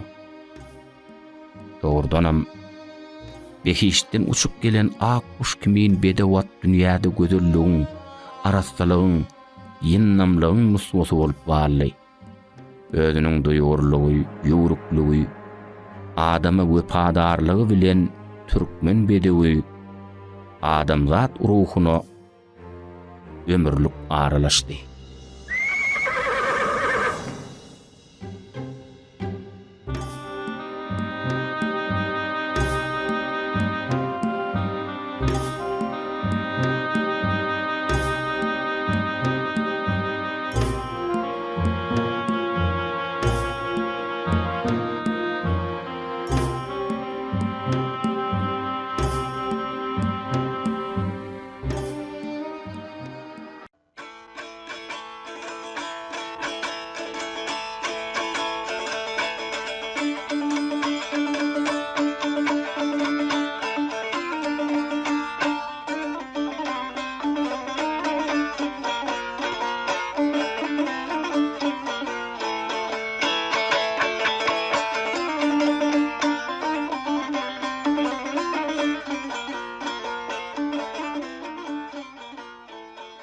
Aylanayın könäm senin diýip ýöne ýere aýdylýan näler.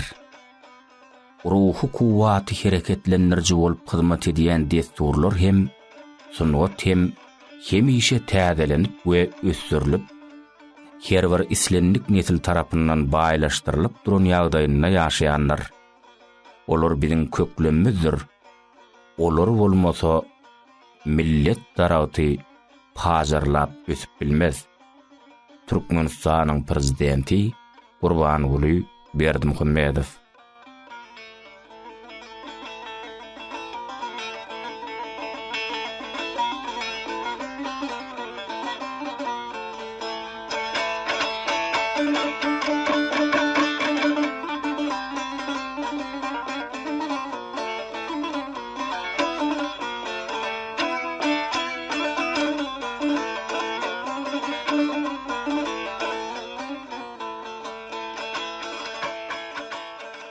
Türkmen ýoly edeb çepergipleşigimizde Döwlet Murat Amanowyň toplap bide iýberen rawayatlaryny eşitdirýäs.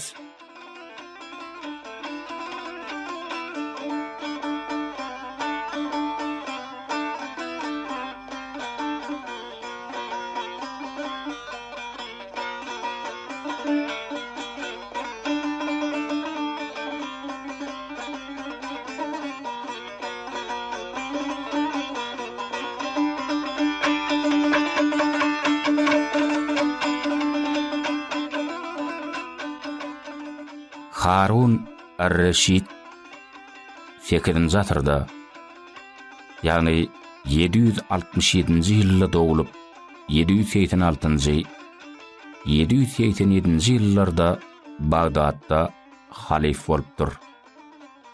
Bohluldana o ýerde akylly diwanlardan biri bolup Harun ar-Reşidiň döwründe ýaşapdyr. 806-njy ýylda aradan çykypdyr. Harun ar-Reşid we beýleki adamlar ondan öwt nesihatlar alypdyrlar. Bu arada şeýle rawayat bar. Bir gün Bohluldana Harun ar-Reşidiň köşküne gidip barýaka, ýolda oň öňünden Harun ar-Reşidiň özü çykýar we men oğlum Emin bilen Mamunyň okuyan mekteplerine olaň oku ýagdaýy bilen tanyş bolmaga barýan. Eger meýliň bolsa, senin meň ýanym bilen gidip bilersiň diýe. Bohluldana bu teklifi kabul edýär. Olar bilelikde mektebe barýarlar. Emma şo wagt Emin bilen Mamun mollumdan urusat alyp sehel şowatlyk daşar çykan ekenler. Harun ar-Reşid Eminiň we Mamunyň oku ýagdaýy hakda olaň mollumyndan bir näçe soralar edýär. Mollum Emin oğlunyň zehinsiz, tersine Mamunyň bolsa ören parasatly, ýeti zehinli düşgürdigini aýdýar. Harun ar-Reşid mollumyň bu sözlerini kabul etmeýär. Onna mollum Mamunyň oturýan ýerine düşegiň aşagyna bir tawta kagaz salýar. Eminiň düşeginiň aşagyna bolsa bir çiýik kerpiç goýýar. Bir näçe salymdan soň Emin bilen Mamun mektebe gelýärler. Atalaryny görüp, oňa hormat bilen tagdim edýärler. Soň öz ýerlerine geçip oturýarlar. Haçandan Mamun oturanyna bir zat duýan ýaly pikirlenip, jaýyň üçegine öz töweregine garaýar. Mollum Mamuny "Saňa näme bolýar? Beýle oýlanýaňla" diýär. Mamun "Halipam, men mektepden çykyp gidemden öwürlük gelýänçem ýa ýer bir tagta kagaz möçberine ýokary galypdyr. Ya da şonça möçberde jaýyň başa aşak düşüpdir. Mahlasy, men oturan ýerim bir tagta kagazyň galynlygyna ýokary galypdyr diýip jogap berýär. Bu jogaby eşden mollum Emine ýüzlenip, "Emin, oğlum, Senem mämuniýal bir zatlar duýýanmy diýenne ol, ay ýok. Men hiç hil üýtgüşk zat duýamok diýe. Mollum ýylgyrýada olaň ikisine de mektepden gitmäge urusat berýär. Olar çykyp gidenlerinden mollum Harun ar-Raşide ýüzlenip daha şükür. Halif hedretlerine men sözümüň dogrudygy suwut boldy diýe. Halif Harun ar-Raşid muň sebäbi näme diýip soraýar. Şonu bohlul dana söze goşulyp şeýle diýipdir. Merhemetli hökümdarym, egerde är aýal bir gandan bir milletden bolsalar, olaň çağalary on şokly öte zehinli we ýeti bolmaýarlar. Tersine är aýal gan we millet jähitten bir-birler bilen tapawutly bolsalar, onda olaň çağalar örän zehinli, güýçli, akylly bolýarlar. Bu mesele ağaçlarda, hayvanlarda da synak edilipdir. Meselem eger bir miweli ağaçyň şahatyny başga bir miweli ağaca sapsaň, oň miwesi örän, gowy, tagamly, hemde uzak wagt zaýlanman durup bilýär. Ey beýik hökümdarym, şoňa görä eminiň parasatly, öte ýiti bolmanynyň sebäbi Halif bilen Dübeydan bir gan bilen bir milletden bolanlygy üçindir.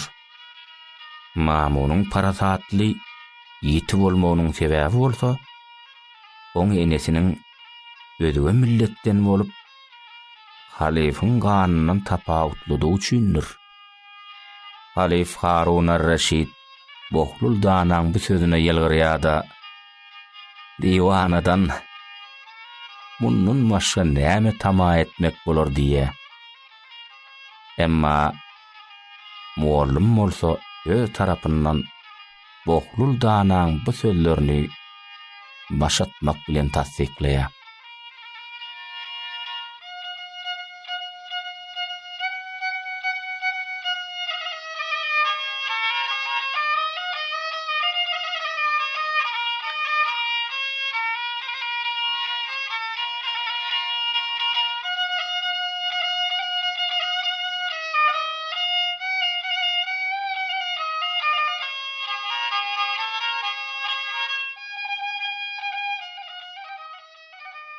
Rawilyň rawayet etmeklerine görä Musa aleyhissalam ýaşan döwründe bir zahit bardy. 400 ýyl gijeleri bilen wada edipdir. Günnüýlerine bolsa urada tuturdy. Şu zamanlarda başga bir pasyk, ýagny şeriat kadalaryny bozýan adamym bolup 70 ýyl ömürni fasky fujurluk bilen ötürüp günäden özüge iş etmezdi. Beýik bir waryň takdiri bilen zahit we pasyk birdenkä duýdansyz bir günni wefat etdiler. Adamlaryň arasyna gowy götüriliki, ey halaýyk, lan zahit ýurdun täzeledi diýip. Soňra barçalar ýygnanyp Musa aleyhissalamyň ýanyna geldiler. Şopursatda ýene bir habar geldi. Ömrüni fısk fujurluk bilen ötüren plan pasyk aradan çykdy diýip Musa aleyhissalam ýaranlaryna baryp zahydy depin edip gaýdalyň diýdi.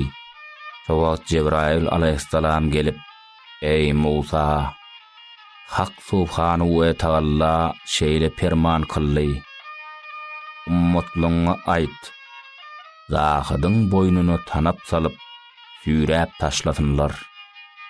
Cebrail aleyhissalam aýtdy, ýene ferman boldy ki, şol pasyň janazasyny okap, ony depin et. Waka Musa aleyhissalamyň ummatlaryny haýran galyrdy.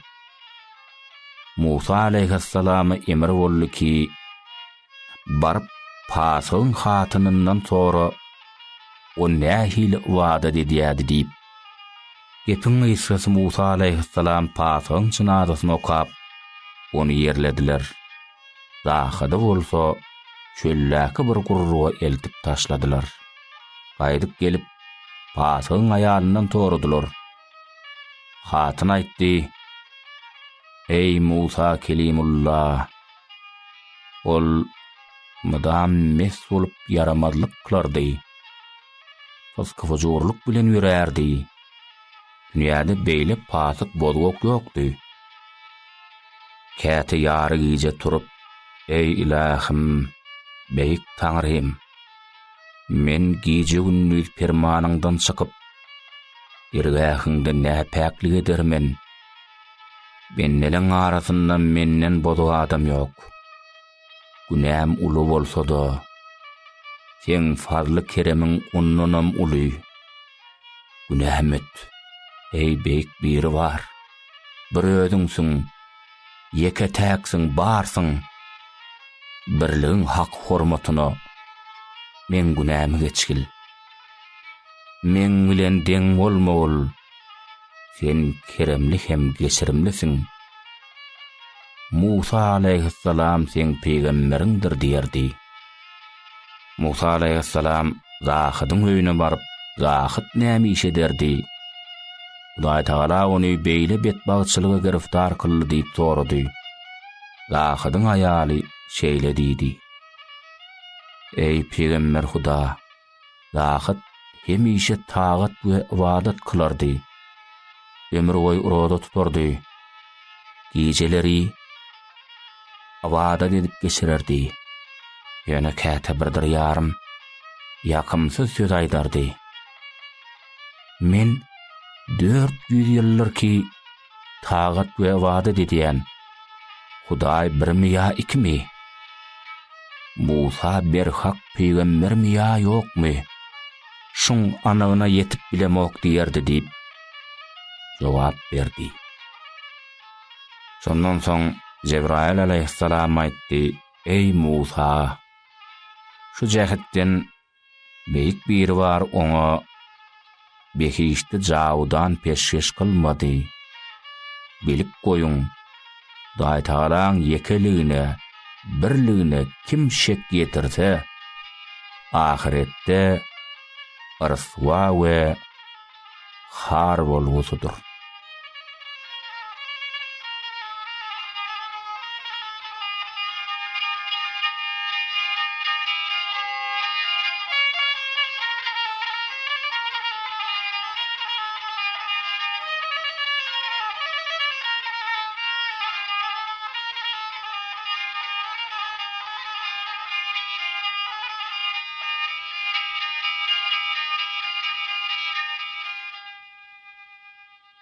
Merhaban dinleyijiler, siz gepleşigimizde Döwletmurat Amanowyň toplap bize ýiberen rywayatlaryndan dinlediňiz. Biz gepleşigimizde radiomyzyň ses ýazgylar hadynatynda saklanylýan Halypy Wagşymyzyň aýdan şu aýdymy bilen dowam edýäs.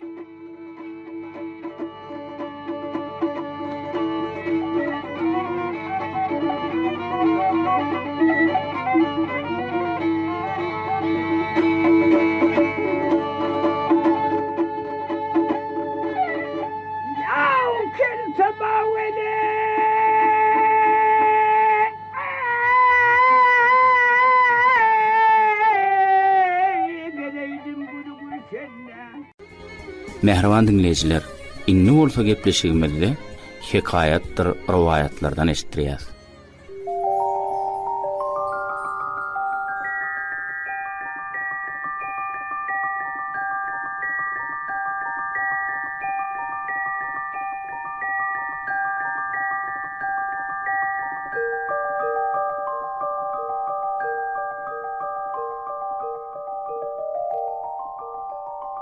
Keramatly pir Abul Hasan Harkanydan sorapdyrlar.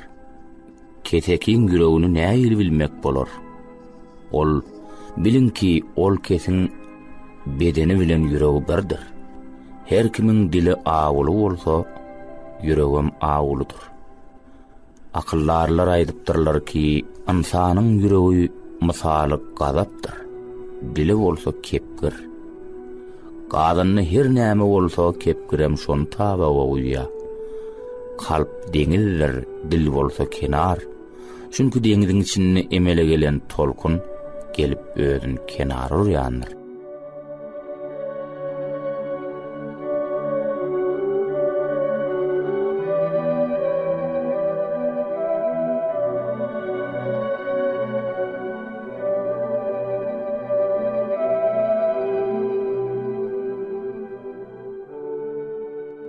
Hazrat Ali aleyhissalamyň yaranlarynyň biri ondan "Ya Hazrat Ali, Muhammed ümmetinna günäkärlere salam bermek bolýanmydyr?" diýip sorapdyr. Hazrat aleyhissalam "Bilýärmi näme? Kudratly Allah Taala olara jan beren soň sen olara ýöne köýje salam berjek dälmisin?" diýip jogap beripdir.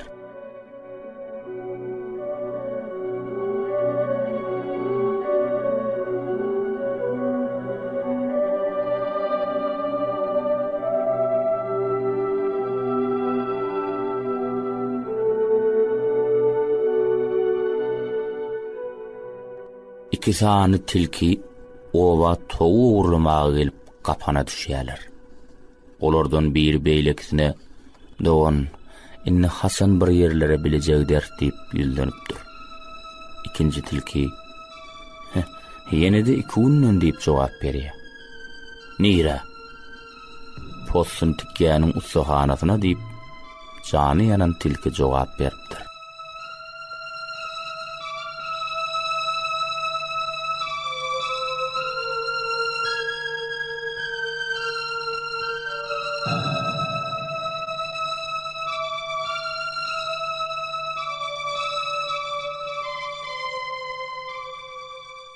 Akıllarlardan asman äleminden giň, zeminden agyr, deňizden bay, aňzakdan sowuk, ýetimden betbagyt, ataşdan has güýçli ýakyjy näme we kim bar diýip sorapdyrlar.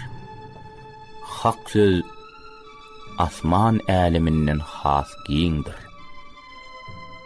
Insana yerliksiz edilýän basyş zeminden agyrdyr. Halal we takwa adamyň kalby deňizden bay. Açgöz adam ataşdan has ýakyjy. Umytsuzlyk aňzakdan, sowukdan has çapgyn. Ýalansy şogul ýetimden hem betbagtdyr diýip jogap beripdir.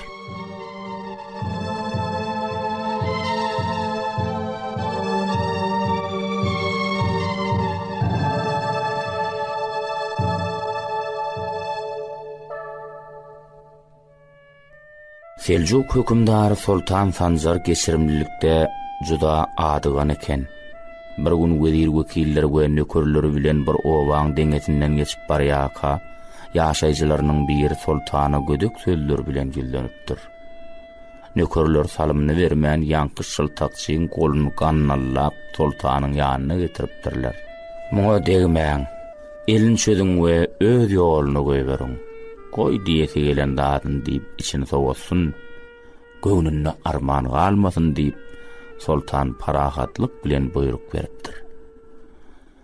Emma hökümdarymyz bisidiň şanyňyzy dil ýetir dahyry edepsizlige egilşik etmek, beýgadyra ýagşylyk etmek, şor ýere tohum sepmekdir. Ahlasyňyzy arya etmekden başga hiç zat galan bilmersiňiz diýip wezir wekiller sultana kulaw bermäge çalyşypdyrlar. Bennesiniň dili zodany bilen insanyň mertebesi peselmez. Deň bolmaly, beýik bolmaly, beýik. Onsoňam geçirimlilik bilen iň möhüm zat ömrüň bereketi gazanylýandyr diýip Sultan Sanjar jogap beripdir.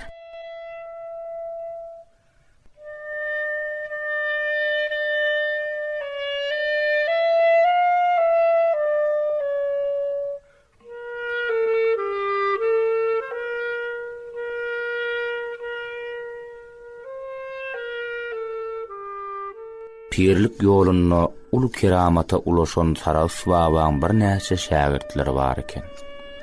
Şolaň arasynda 2 sanysy ilm bilim, düşülük babatda beýleklerden has tapawutlanypdyr. Bir gün pir şägirtleriniň öwrenen zadyna amal edişlerini we anamlaryny syýlamak maksady bilen ýanky ikisini uzak ýola sapar syýahata uğradypdyr. Ençeme aýdan soň şägirtler sag salamat öz ýyllarına pirin huzuruna dolanyp gelipdirler. Olaň bir öňküsünden ýigdelen ýaly juda guzurly we dogumly beýleksi bolsa nämedir bir zada akıl ýetirbilmeýän ýaly ünjül eken. Pir şägirtleriniň habaryny sorapdyr. Munşa wagtyň dowamyna göre neşdenleri, başdan geçirenleri, öwrenen we özleşdiren datlar hakda öz dillerinden eşitmek isläpdir. Ýogsa bu zatlaryň ählisi pire oğlunam aýan eken. Birinji şägirt ähli zadyň şogly bolanlygyny, dünýäniň panhanlyklaryna we gözelliklerine nazar salyp her zatdan awradalanlygyny, ören köp zady öwrenenligini, iň esasy adam ähli işleň doýdansyz ýüze çykýan bir sebäp bilen öz-özünden uğrup gidenligini görürmekdir.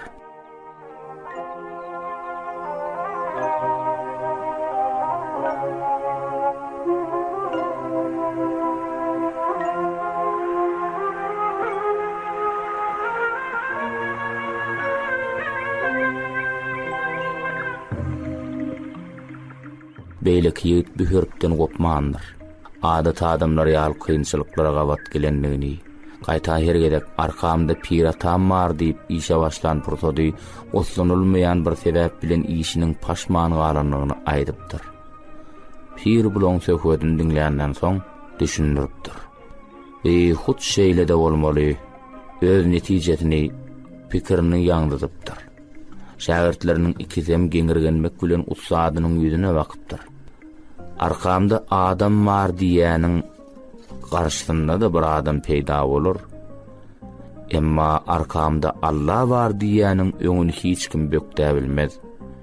Siziň biriňiz haka töwekkülçilik edipsiňiz, beýlekiňiz adama netijetem hukman bolaýmaly zat bilen jemlenipdir. Bu ýerde başga syr ýok diýip Saraswaba düşünüripdir. We hikmet şägirtlere ýene de bir durmuş sapa bolupdyr.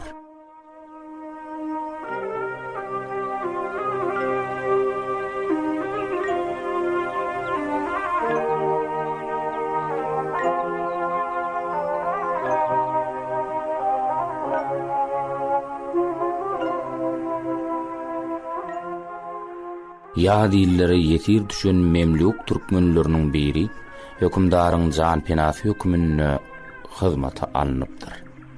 Bu ýigdiň wepalylygy, çalasyn çeýligi, işine erjelligi hökümdaryň hoşuna gelipdir. Ol ony her giz ýanyndan goýmandyr.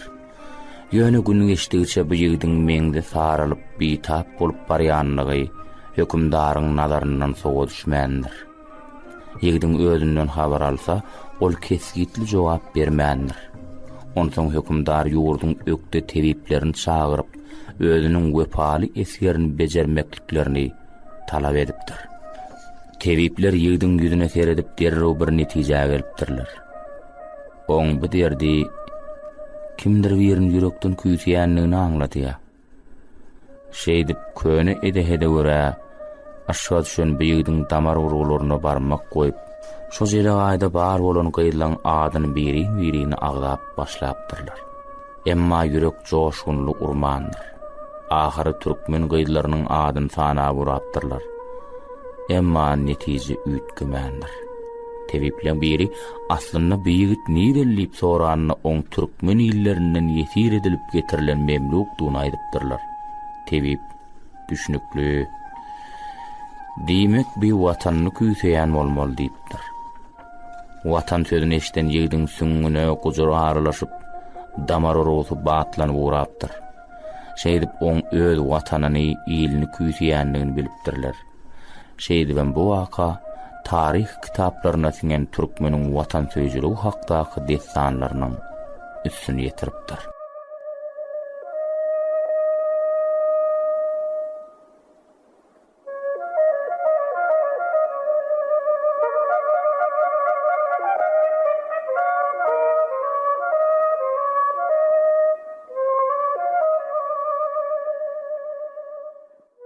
Hindistan'naky Türkmen sultanlarynyň biri bir näçe günläp diýen ýaly uzak giýje ukla bilmändir.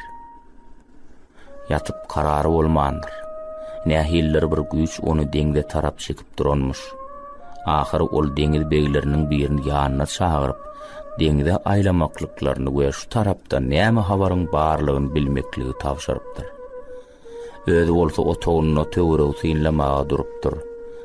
Deňiz begi esýerlerine gämin taýýarlamak we ýürüýüşe aňtawa çykmagy ýürüpdir. Ertesi ýerden sultan töwerege aýlanmaga çykanyna öten giýje uradyn gämisiniň kenarda duranlygyna göz düşüpdir. Ol deňiz harby serkerdesini ýanyna çagyryp näme üçin tawşyragy ýerine ýetirmänligini sorapdyr. Serkerde deňde çykanlyklaryny we tüm giýjäniň içinde deňiziň ortasyna aralaşyp, şo ýerde de gark bolan bir bennäni halat edenliklerini aýdypdyr. Olaň taýmaly mundan bir näçe gün gark bolupdyr. Öwenne bolsa soňky deminne ýatyrka dadyna ýetişdik diýipdir. Sultan halat edilen adamyň ýanyna baryp oň ýagdaý bilen galyklanypdyr. Ol gark bolanlary bäri umytdan düşmän, Taňrydan ýardam dilänligini we bir halasgar ýibermegini soranlygyny aýdypdyr. Sultanam näme sebäpli şo günden bäri uykusynyň gaçanlygyna düşünüpdir.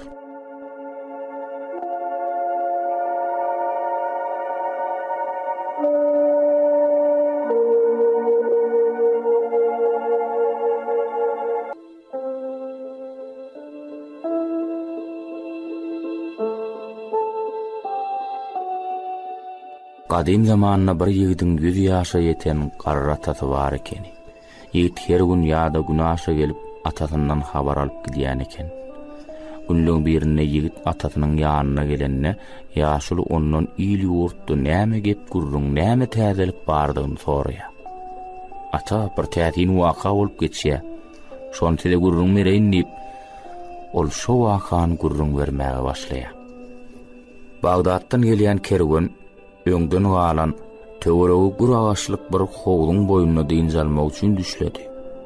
Kerwen maş oturan ýerine suwy püre bolup duran ser howlu seredenne oň düýbünde ýatan ululugy hoýal iki zany göwhere göz düşýär. Ol derhal iki ýigide howlu düşüp şo göwherler alyp çykmagy ýürýär. Ýigitler howlu düşüp göwher gözläp başlanyna suw aýlanyp göwherler gözden ýitýär. Ýigitler göwhere alyp bilmän çykýarlar. Suwdurlanandan soň göwherler ýene peýda bolýar. Kerwen maşy başga ýigitleri howda düşürýär. Olaram boş çykýarlar. Şu ýagdaý 3 günden bäri dowam edip dur.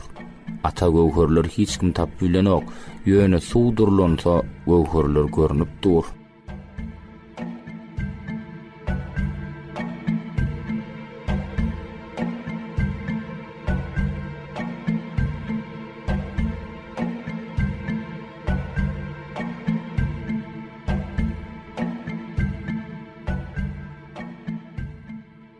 Ýigdiň atasy bu gurrun diňläp köp manaly ýylgardy da şeýlediydi. Oğlum, göwherler sen tapyp beräý. Ata şonça adamyň tapmadyklaryny men nädip tapaýyn? Oğlum, o göwherler suwda däl. Howluň boýundaky agaçlaň birine goşuň höwürtgüsinde bolmaly. O göwherleri niredendir goşlar getirendir. Howuzdaky göwherler bolsa ýokardaky göwherleriň şöhlesi. Atasından bu gurrun eşten ýigit at salyp howluň boýuna gelýärdi. Kerwen maşa göwherler özüniň tapyp berjekdigini aýdýar we agazy çykyp goşuň höwürtgüsine göwherler alyp düşýär. Kerwen maşy ýigitden oň bu akyly nireden öwrenini soranyna ýigit atasynyň aýdyp berenini aýdýar.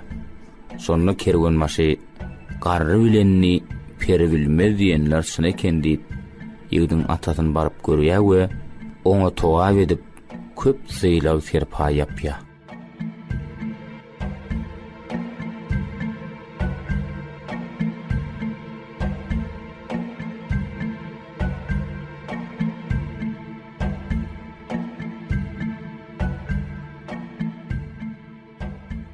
Türkmen ýoly edebi çeper gepleşigimizde rowaýatlar hem tymsallar.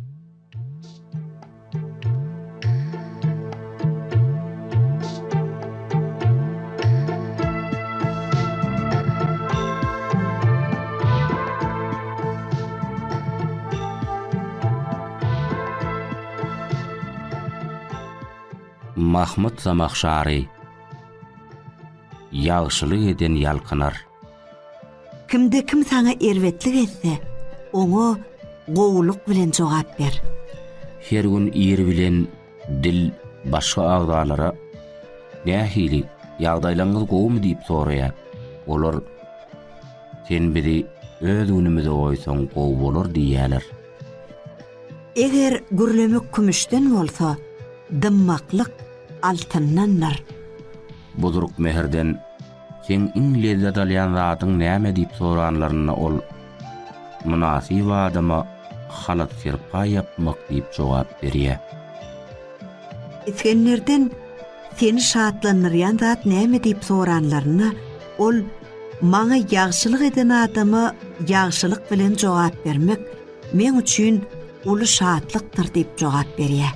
Zahir yamanlyk eden adama ýagşylyk bilen jogap berýäniň feýleg derejesi Allahyň ýanyna uludur diýe ilhanyň bir weziri bolupdyr.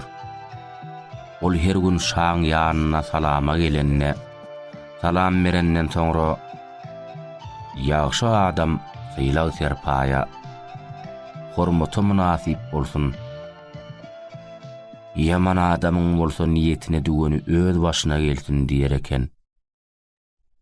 İlhanyň ýakyn adamlarynyň biri bu weziri ýegrener eken. Şol adam bir gün weziri mehmançylyga çagyrýardy. Sarımsakly nahar hödür keremediýe. Soňra ol adam ilhanyň ýanyna baryp, sen weziriň seni adamlaryň arasynda masgar etdi. Ol halkyň arasynda sen agdyň porsu diýen gurrun ýaýradýa diýip, weziriň üstüne ýalan tökme datýa. Ertesi wezir ilhanyň ýanyna salama gelýär. Emma ol bu gedek sarımsagyň yaramaz ýyty gelmesin diýen niýet bilen agdyny doğrunyň ýakasy bilen ýapýar. İlhan bolsa oň beýtmegini ilhanyň agdy portudy üçin edýär diýip düşünýär. İlhanyň oňa gahar gelýär. Jelladyna haty elten adamyň kellesini alyp dersine samandykmagy emir edip hat ýazýar. Hata möhürüni basyp weziriniň eline berýär. İlhanyň bir adaty bardy. Ol kimdir birini syýlaglamak islese, onu syýlaglamak hakyndaky haty öz eli bilen ýazardy. Weziri ýamanlan adam İlhanyň öz eli bilen hat ýazanlygyny görüp, İlhan weziri syýlaga ýazandyr öýdüp weziriň ýanyna baryp, men özüm sen hatyň alyp gideýin. Nämerilse sana getirip berýärin diýe. Wezir oň diýeni bilen alalaşyp haty oňa berýärde öz öýüne gaýdýar. Weziri ýamanlan adam bolsa haty jellady eltip berenne. O hatda näme ýazylan bolsa şolum ýerine getirilýär.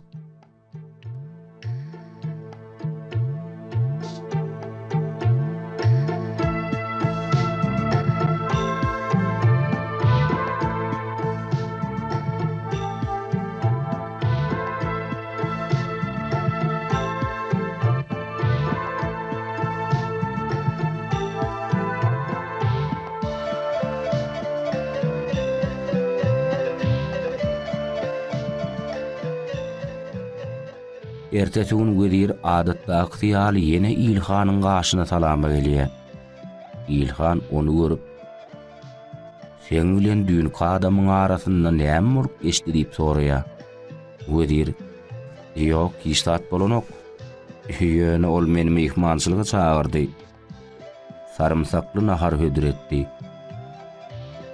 Şo sebäpli siziň ýanyňyza gelemde agdymdan sarımsagyň ýyty gelmesin diýip agdymy doğunum bilen yaptım diye. İlhan oň aýdanlaryny diňläp bir näçe wagt oýlanyp oturup, sen salama gelende ýagşy adam syýlaw hormaty, ýaman adamyň niýeti öz başyna gelsin diýeniň dogry bolup çykdy diye.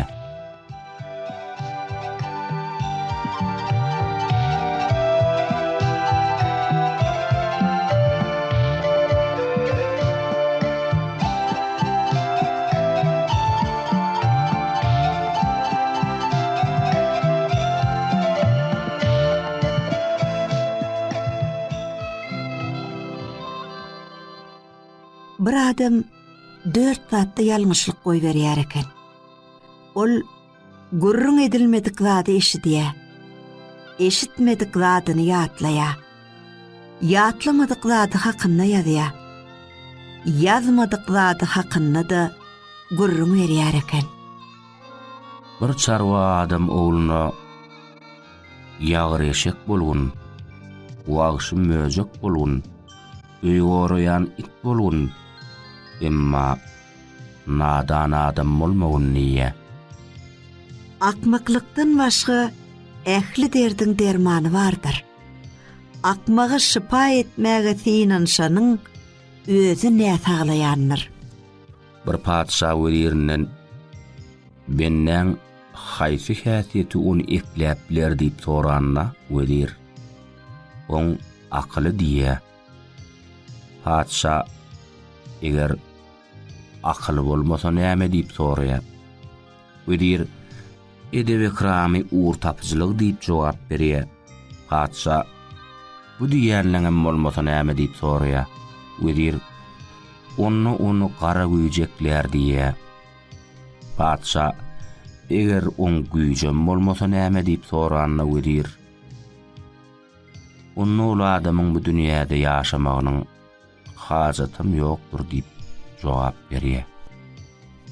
Bir adam evin şawurmadan sen nähil edip hem adamlar bilen dil tapyşyp özüňi olara allyrmagy başarýan diýip soranna ol jedellerden gaçan paratatlylygy özüne yaran edinen adamyň ne iyil içinde ne de maşgalatyna kim zady bolmaz diýip jogap berýär.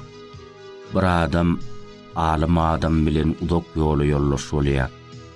Ol alim adamdan asmanyny iň agyr, yerden giň, otdan ysty deňizden baý, ýetimden kömegi mätäşdat nämedir diýip soranna alim delil suutnamaly urlemek ähli zatdan sallamlydyr. Hakykat ýaly giň zat ýokdur. Ol dünýäň islenlik günjegine ýetip ýalanyp paş edip bilýändir. Töhmet otdan ýalynlydyr. Kanagatly ýürek deňizden baýdyr. Hosarlar bolup olan kömeginden umydyn üzen ýetimden hem kömegi mätäj adam ýokdur diýip jogap berýär. Akmagyň bir alamaty sözü dolu dinlemezden jogap bermäge başlar. Wahib ibn Ward danalyk 10 şaha bolup dursa 19 şahasy dymmaklykdyr. Diňe bir şahasy az hem manaly urlemekdir diýär. Abdullah ibn Abu Zekeriya dymmaklyk ýaly kyn zat ýokdur diýär. Bir gece Bahram gur ağacın aşağına deyin zalıp oturka. Ağacın üstünde oturan bir kuş taýraya. Bahram gur yerden daş alıp kuşadın ya. Daş degen kuş yere patlap gaçya. Bahram gur kuşa teredip dilin saklap gelmesen bela galarsın diýileni diňe adamlara değişli däl eken diýär.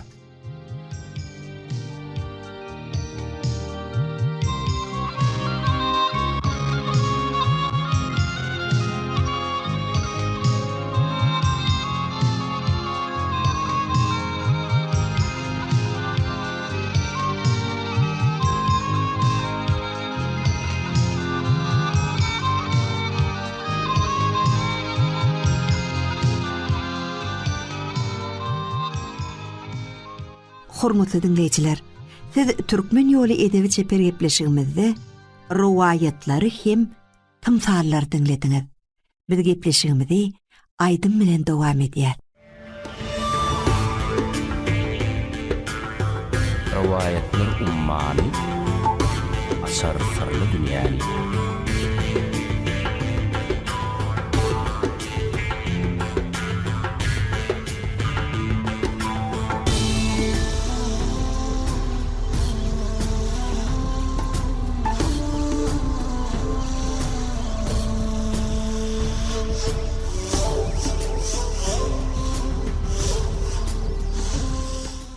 Riwayatlar ummany açar sırlı dünýäni.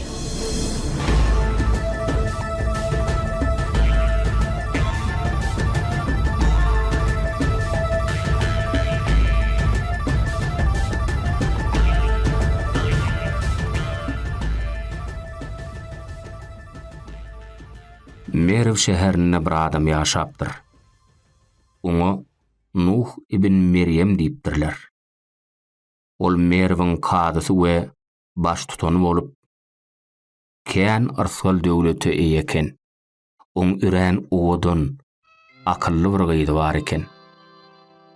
Arjamlylardan, mertebelilerden üren köp kişi gyýdy üçin gudaçylyga gelipdirler. Emma kakasy onu olan hiç birine de bermändir. Gyýdyn kime berjegini bilmändir. Ol, eger onu sağçylyga gelýänleň haýsydyr birine bersem, beýlekiler anjar diýip pikir batypdyr. Kadyň takwa we dinnar mübarek atly gulamy bolupdyr. Kadyň bir ajaýyp miwuli bagy bar eken. Ol gulamna boýul ekrançylyk bilen meşgulan, üdümleri gödegçilik etdiýip tapşyrýar. Gulam gidýär we 2 aýlap ekrançylyk bilen meşgulanýar. Hojaýyny bir gün bagy girip oňa "Ey mübarek, hani bir salkym üdüm getir" diýär. Gulam üdüm getirýär. Üdüm turş eken. Hojaýyny bar başga salkym getir diýär. Oň bu gedek getirenem turş eken. Hojaýyny sen şeýle ökde üdüm çekeniň. Näme üçin maňa turşy üdüm getirýäňde süýüji üdüm getirmeýäň diýip soraýar. Onda o gulam men haýsy üdümüň süýüjidigini, haýsy üdümüň turşudygyny bilemok diýip jogap berýär.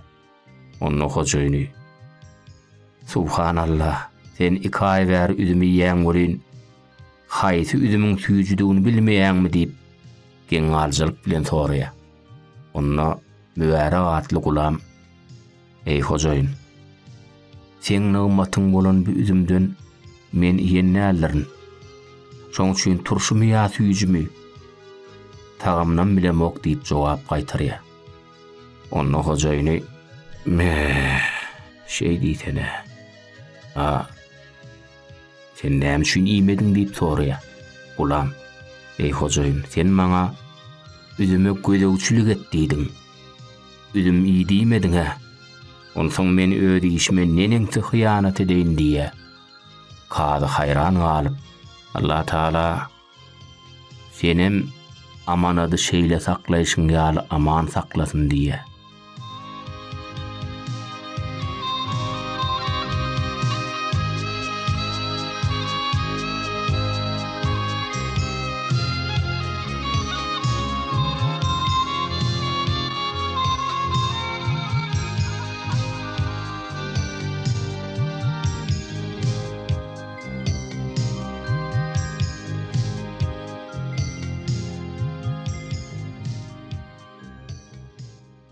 Kady gulamyň üren akyllydygyny, parasatlydygyny bilip, "Ey gulam, men sana üren synym oturdy. Men sana näme diýsem berjay etmelisin" diýär. Gulam, "Men sana näme diýsem berjay etmelisin" diýär. Gulam, "Baş üstüne" diýär. Kady, "Ey mübarek, men bir gaýdym bar. Ullardan we mertebellerden üren köp kişi onu gelinlik almak isleýär. Onu kime berjegimi bilemok. Sen bu arada nämen dogry saýaň? Aýdyp otur" diýär. Onda gulam, "Ey hojaýyn, käbir kişiler aslyny gelip çykyşyny gözleýärler. Käbir adamlar gödel görkü gözleýärler. Biziň peýgamberimiziň döwründe dini gözläpdirler. Bugün bolsa dünýe malyny gözleýärler. Sen bu dördüsünden haýsyny isleýän bolsaň, şonu ygtyýar et" diýär. Kady, Ey gulam, men dini saylayan. Men bu gıydımy sana vermek isleýän. Sebäbi sen dinnar, hakykatçyl kişi ekeniň diýe. Gulam, ey hojaýyn, men bir gulamdyryn. Gıydyň maňa nähil rady bolar diýe. Onno kady, ey gulam, tur ýör, men bilen öýe bar. Bir çäre taparsy diýe.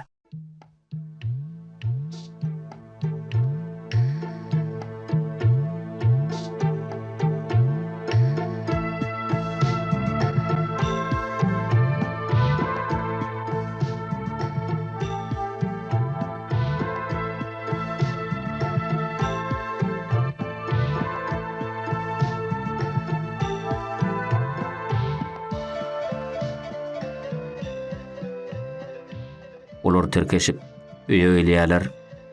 Kady gyýyň ejesine, ey hatyn, bu gulam görän münasip takwa kişidir. Takwa kişidir. Muňa men synym oturdy. Gyýdymdy şuňa bersem diýen. Sen näme diýersiň diýe. Onun aýaly, ferman senkidir. Ýöne barp gyýdymda duýdurayyn. On özü näme jogap berýär diýe. Onsoň gyýdyň ejesi gelip kakasynyň habaryny gyýda ýetirýär. Gyýd, näme diýseňiz, men şoň bilen. Men Allahyň we siziň hökmüňizden çykmaryn. Enatamyň garşysyna gitmerin diýip jogap berýär. Kady gyýdyň köp baýlyk bilen mübarege bagş edýär. Olaň bir ogly bolýar. Oňa Abdulla Mübarek diýip at goýýarlar. Soňra oň ady tutuş älemi ýaýraýar. Ol takwalyk, alym we dinnarlyk bilen dünýäde görän meşhur bolýar. Hormatly dinleýijiler, Türkmen ýoly edebi seperi gepleşigimizde Nowşirwan Adyl hakyndaky rowaýatlar bilen dowam edýär. Olar toplan Kakazan Ataýew.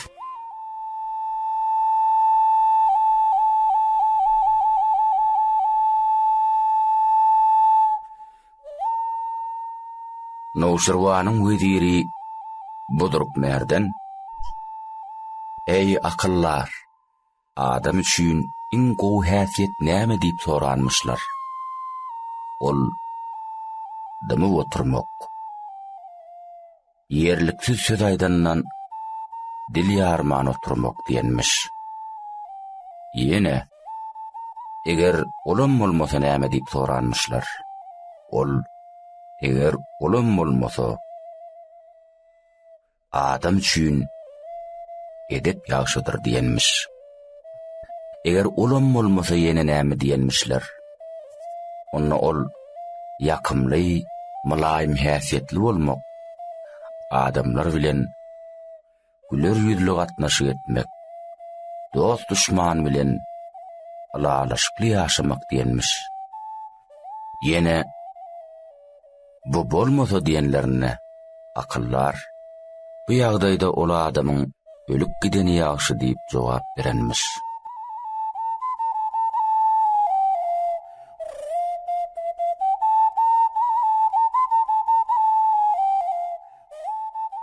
Bu bölüm Howsnama adly kitabyň 8-nji baby bolmaly. Belli bolşuna görä bu eterde Howsuň agtygyny, ýagny Key Howsuň ogly Gilan şaha aýdyp beren öwüt netihatlar beýan edilýär. Şoň üçin bu wagtda aýdylan her bir öwüt edil nakl ýaly aýry-aýrylykda "Ey oglum" diýen sözler bilen başlanýar. Hemde Nowşirwan Adylyň öwüt netihatlarynyň many mazmunyny täzeden çeper görnüşde teswirleýär.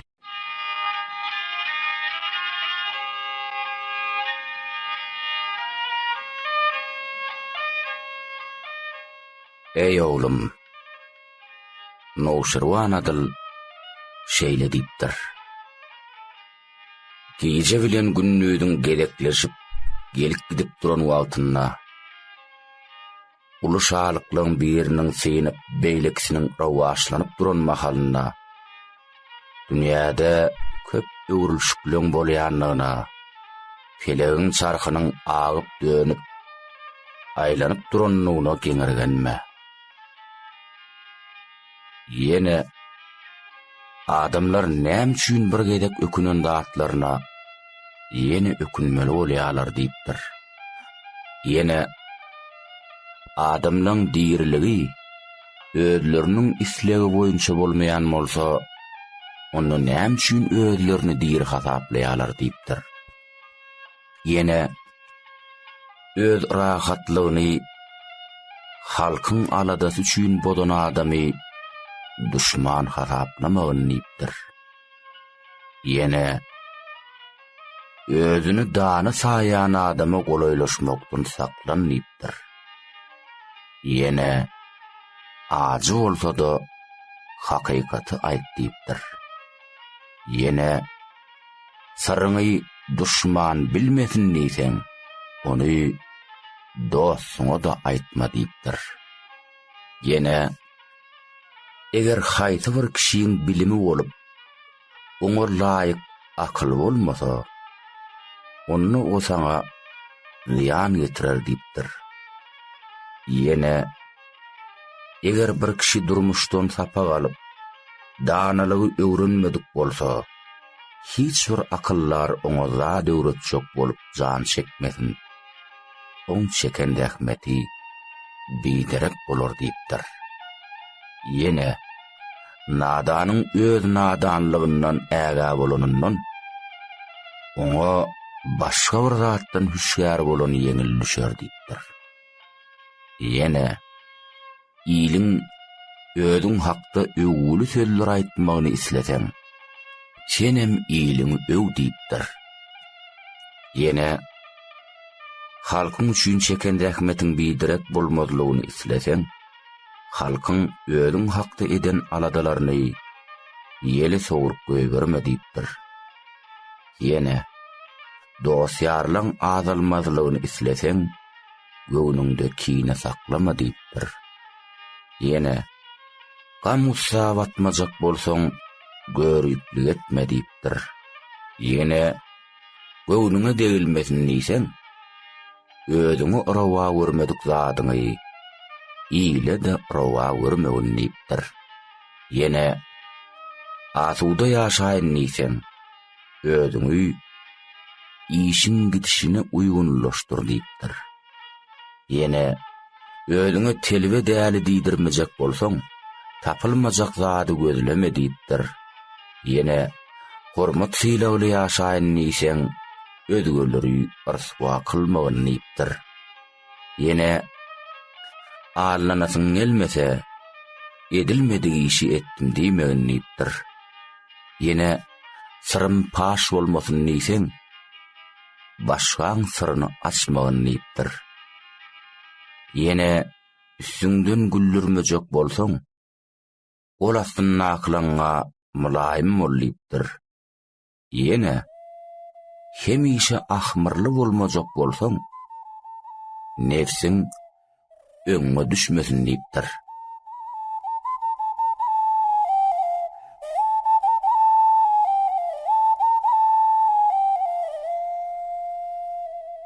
Hormatly dinleýijiler, siz gepleşigimizde Nowşurwan adylyň öwüt netihatlaryny dinlediňiz. Türkmen ýoly edebi çeper gepleşigimizde rowaýatlar, hikayatlar, tymtallar ummany.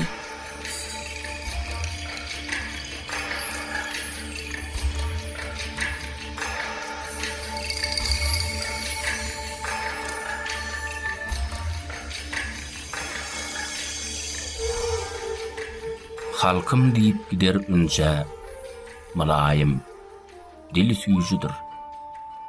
Tanasaňyz Sultan Sanjar, şalar içiniň täjidir. Mahmud Zamakhşary.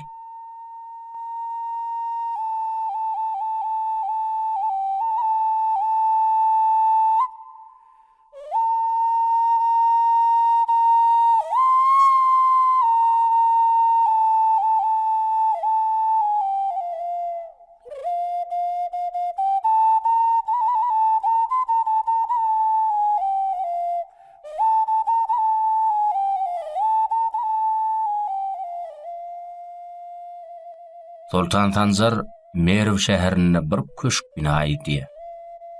Emma sütün üçin bir uzun göne gaç gerek bolýar. Binaçylar ençeme ýeri agtaryp sütüne ýaraýjak agajy bir garra ýalyň howlusundan tapýarlar. Ol aýallaryň agajy soranlaryna olany bermeýär.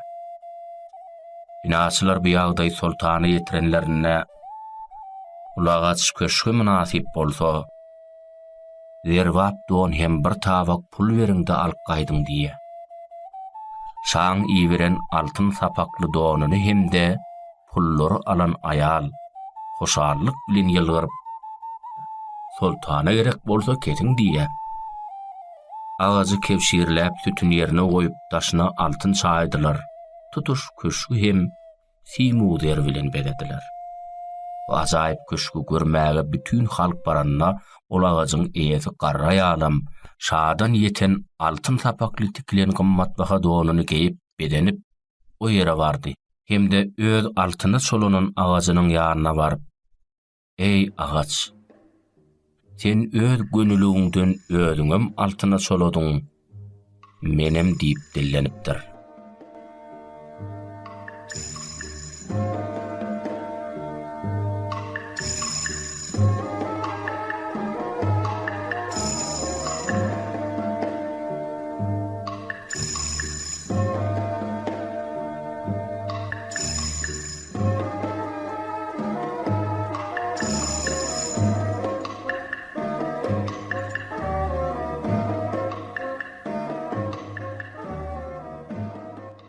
Enwer hakyndaky riwayatlar.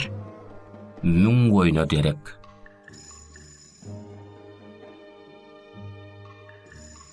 Aýdyşlaryna görä bir gezek gurun hökümdaryna Enweriň özü hakda häzü düzenligini aýdypdyrlar. Gurun hökümdar Hiradyň hökümdaryna hat ýollapdyr. Hatda Enweriňi öz ýanyna uratmagy haýyş edipdir hem şahyry üren gowurýanlygyny ýarypdyr.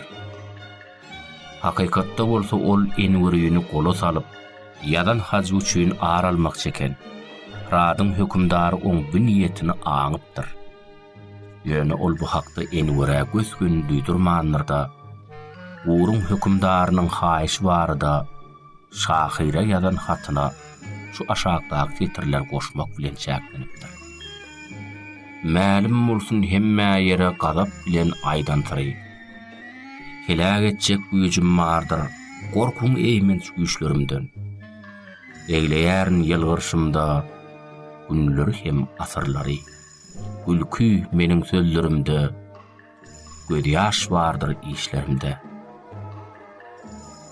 Doýur Enwer gurrunun näme hakdadygyny aňypdyr hemde Hiradyň hökümdarynyň bu haýyşy ýerine ýetirmediligi üçin bir sebäp oýlap tapypdyr. Ýöne gurun hökümdary Enweriňi öz ýanyna iýermek üçin ýene bir hat ýazypdyr. Bu gedek ol şahyry özüne berse, oňa müň oýun bermäge söz beripdir. Hiradyň hökümdary öz namdar adamsyny iýerip Enwere şeýle diýmek tapşyrypdyr. Sen muny islemeýänem bolsaň gura gitmeli bolsun. Ebäp saňa derek maňa müň oýun berýärler.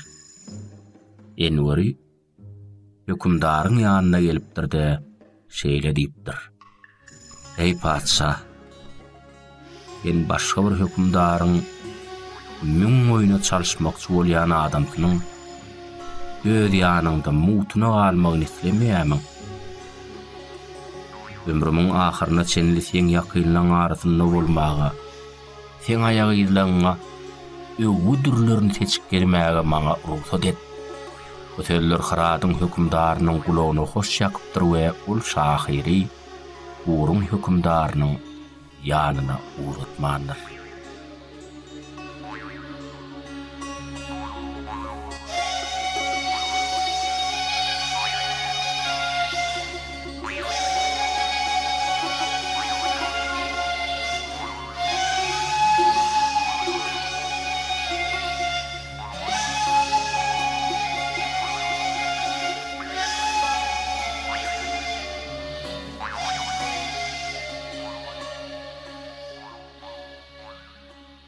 Şahir oğursu.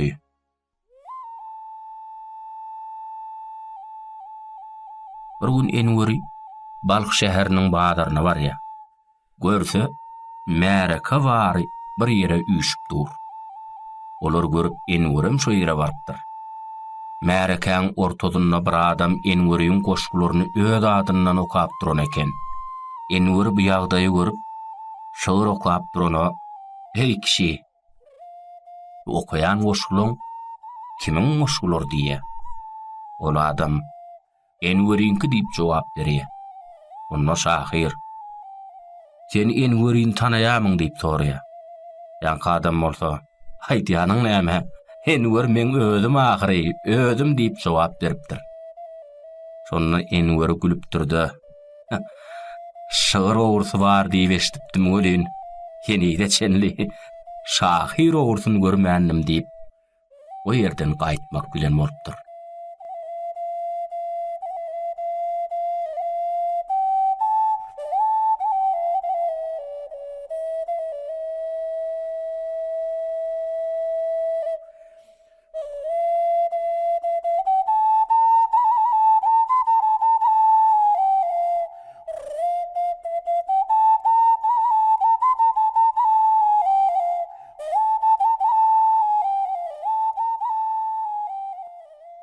Enweriň goňşdy.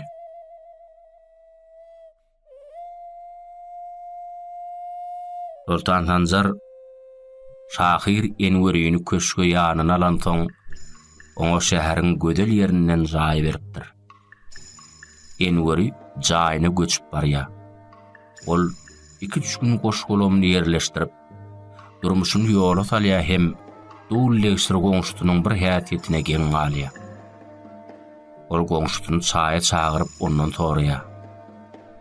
"Goňşy, sen her gün iňrik garalanyna işiňden gelýär ekeniň.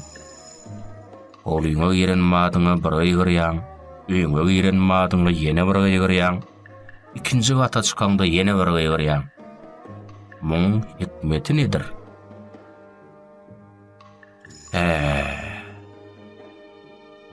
Onna Enwer şahira goňşusy şeýle diýipdir. "İşden aryp ýa-da gelip hogluýma giren madyma meni hukronyp, gadagynyň daşyndan aýlanyp duran bedewatym garşylaýar. Beýik bir baryň maňa şeýle ajaýyp bedewaty, bagyş edenine hoş bolup ýygyrýar.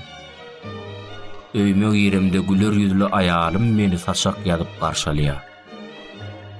İkinci gedek bir baryň maňa şeýle gözel we paly ýary, Arfal döwleti berenine hoş bolup ýygyrýar. Jaýymyň ýokary gatyna çykamda bolsa körpeje ullam kakada kaka bolşup men gujaguma dolýarlar. Men münafik perdentleriň bardygyna hoş bolup ýygyrýan diýipdir.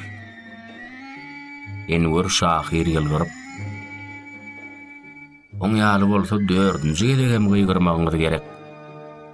Ebäbitide ören goňşy göçüp geldi" diýipdir.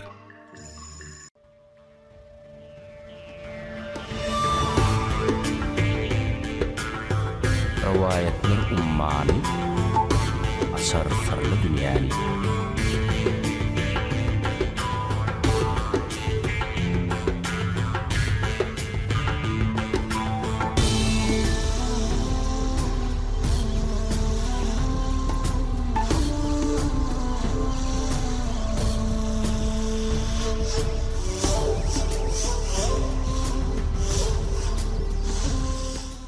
Rawayetler ummany asar sarly dünýäni.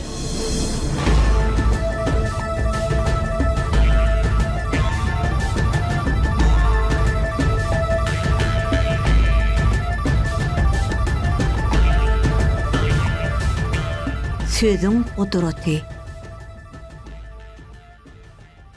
Bir zamanlarda Sultan Hanzaryň gözsüz batyr mergen jan penasy bar eken. Günlüň birinde o ýigit bir säwlik bilen düzgüni bolýar. Sultanyň muňa gahar gelip, onu zynnana atdyrýar. Sultanyň ýanyna aklary, emellarlary ýigidin günäsini geçmegini haýyş edýärler. Ýöne jan penasyndan göwnü galan Sultan Tanjar ýigidi zyndandan boşatmaya. Jan pena ýigidin bir akylly uýasy bar eken.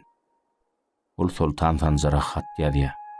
Ey sultanım, bu dünýäde ýitse tapyp berjek. Adaşda ýoly saljak. Günäh etse geçirimlik etjek. Sizden başga kim bar? Gaýdyň bu akylly sözlerini okap, Sultan Tanjar oň bilen sökütdüş bolmak isleýär.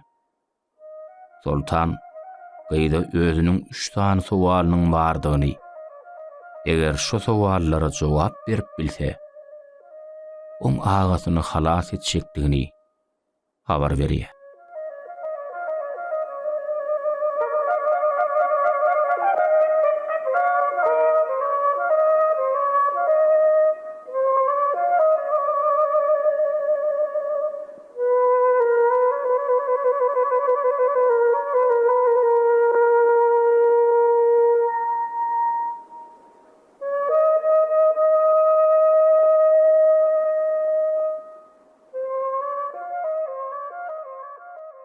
Gyýyz sultanyň huzuruna gelýär. Şo döwrüň däwine görä, gyýyzyň ýüzi ýuqajyk perde bilen örtülen nikaply eken. Ol edep bilen patyşa taqdim edip, gollaryny döşüne goýup durupdyr. Sultan Tanjar sowal berip başlaýar. Bu dünýäde gylşdan ýitizat nämedir? Sözdür sultanım. Doğru söz daşı diler deyipdirler. Söz bilen dünýäni düzedibem bolýar, ýykypam bolýar. Gyýyz şeýle diýip edep bilen çalaja başyny egip durupdyr. Sultan ikinji sowalyny beripdir. Bu dünýäde gylşdan güýçli zat nämedir? Galamdyr sultanım. Hatta kılıcın etmeli işim ilki galamda ýazylyp soň ýerine ýetirilýär. Gaýdyň bu jaýdar jogabyna göwnü ýeten Sultan Tanjar ýene sowalyny dowam edýär. Onda bu dünýäde pul bilen satyn alyp bolmaýan zat nämedir? Ol kimde bar? Şonny gyýdy ýüzündäki ýüpek perdäni emay bilen typyrypdyr. Dünýäde pul bilen satyn alyp bolmaýan zat görkdir sultanım. Ol menne bar. Gaýdyň bu jaýdar sözüne husny jemalyna haýran galan Sultan Tanjar gaýdyň agasyny zyndandan boşadypdyr. Ine sözüň gudraty.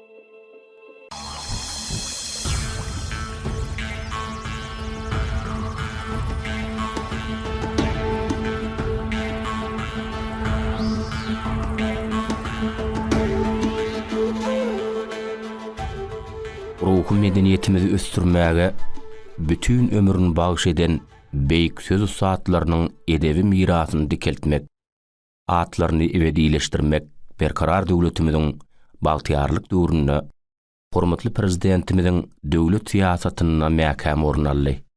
Edileşler Türkmen ýoly edebi çepergepleşigimizde Azat Kılıçowyň dünýä alymyny östüren şahyr atly tarihi gurrun neştiriyaz.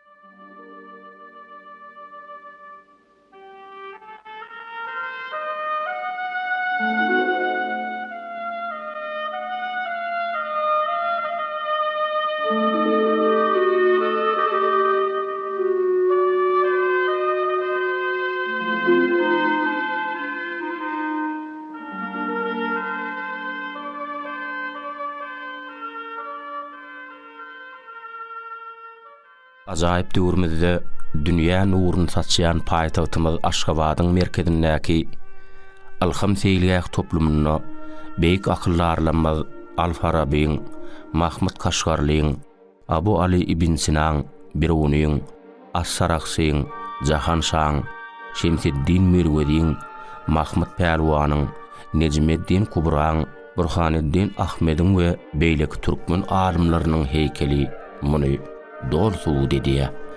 Milli medeniýetimiziň howunlary arkadagy prezidentimiziň Türkmen halkynyň ençeme alimleri, şahyrlary uzak asyrlaryň dowamyna öz köp taraply almy we ajaýyp çeper eserleri bilen Türkmeniň adyny şöhratlandyrdylar.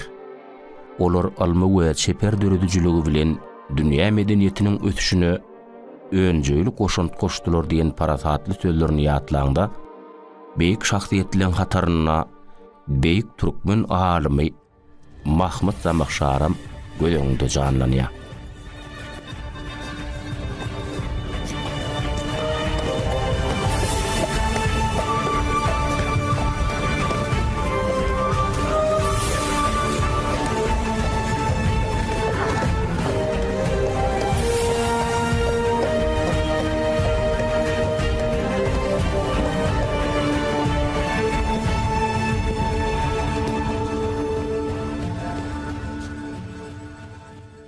Mahmud Zamakhshary 1075-nji ýylyň 19-njy martyna Daşowut vilayatynyň Görowly etrawynyň Azmykşyr owasyna dünýäge inipdir. Beýik alimy dünýä beren bu owa hakda Arap alimlaryň biri dünýädäki ençeme gyşlaklar Zamakhshar gyşlagyna gurban bolsalar rawadyr. Sebäbi ol meşhur Zamakhshary ýaly ulu alimy kemaly getirdi diýip ýazypdyr. Alymyň dolu ady Abul Qasim Zarullah Mahmud ibn Omar ibn Muhammed ibn Omar ibn Ahmed Zamakhshary Harazmidir. Mahmud Zamakhshary ýaşlygyndan alma höwesli bolupdyr. Emma ol Bukhara ukuran mahaly düýeden ýykylyp aýagyny döwdüripdir. Oğlunyň ýagdaýyna ýüregi gıýlan atasy oňa öz eklenjini tikinçilikden gözlemegi maslahat beripdir. Ýöne akbalyň bu ýogozy şarpygy kalby höwesiniň oğlu Mahmud Zamakhsharyny alym ýolundan gaýtaryp bilmändir. Alymyň aşgyna düşen ýegdekçe ilki dogdy owasyndan könürgenje soňam Isfahana gidipdir. Zamakhsharyň ýaşlyk döwri Seljuk türkmenleriniň sultany Malik Şah oň wediri Nizamul Melkün döwrüne gabat delýär.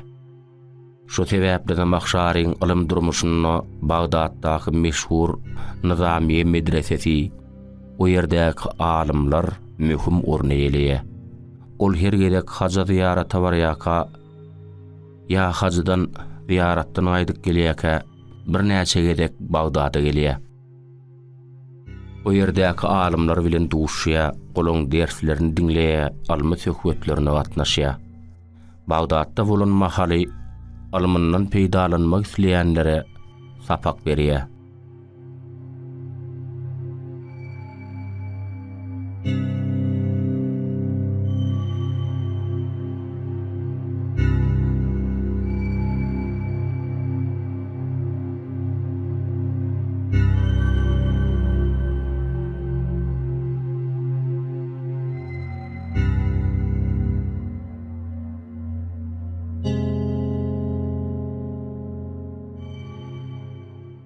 Zamakhshary hak ýoluna düşüp Mekke'ge gidýär.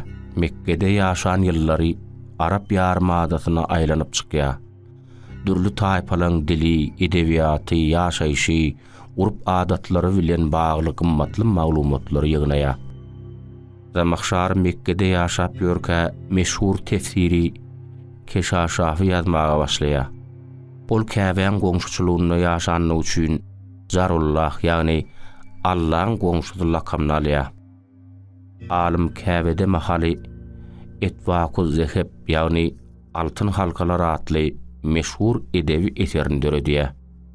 Bu arada ol kitabynyň girişinde şeýle diýär: Ey Allah'ım, imanymyň, hal hereketlemmiň, bilip we görüp eden ähli hyzmatlarymyň, galamymyň ýazanlarynyň we ýazjaklarynyň kalbymda dörejek ýagşy niýetleň şu mahal emele gelen makalalarymyň kerim bolan sypatyň hormatyna okajoklyň bagtlylygyna sebäp bolmagyny isleýän.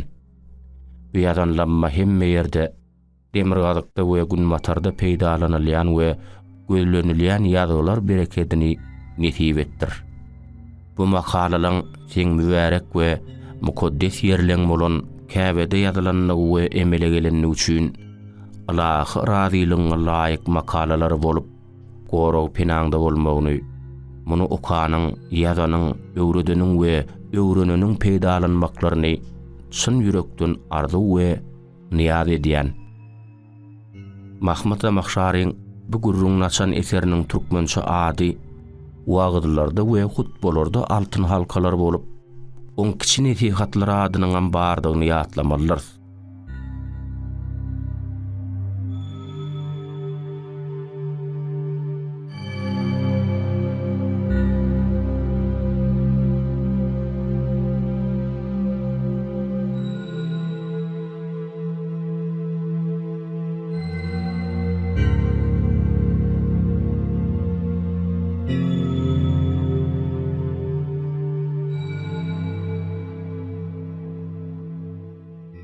Mahmud Zamakhşary Mekke'de 3 ýyl ýaşan soň harayetmaga aýdýa, ýöne o ýerde kän ýaşaman könürgünje gelýär.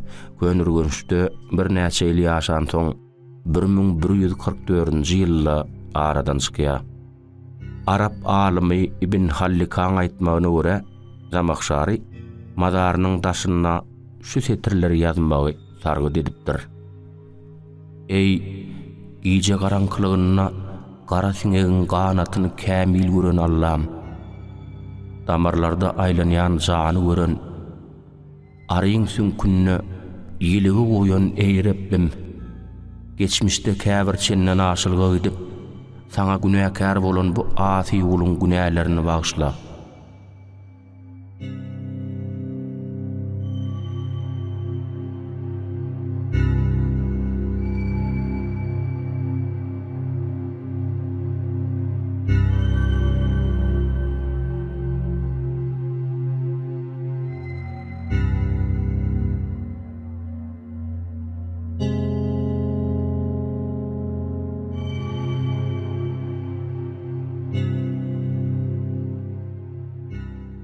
Mahmud Zamakhşary ilmiň dürli uğurlary boýunça eser ýazypdyr.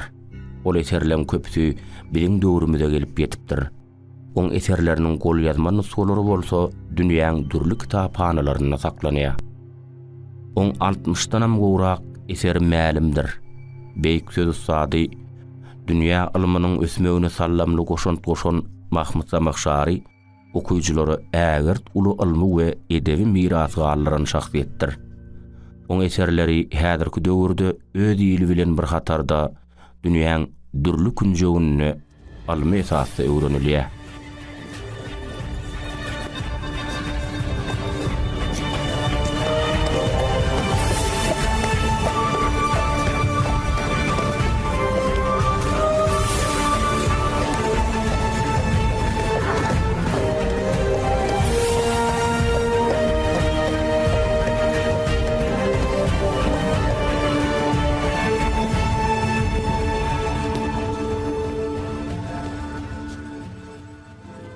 Hormatly dinleyijiler, Türkmen ýoly edeb çeper gepleşigimizde Mahmud Zamakhşaryň Ýagşy dadalaryň bahara atly eserinden eşitdirýäs.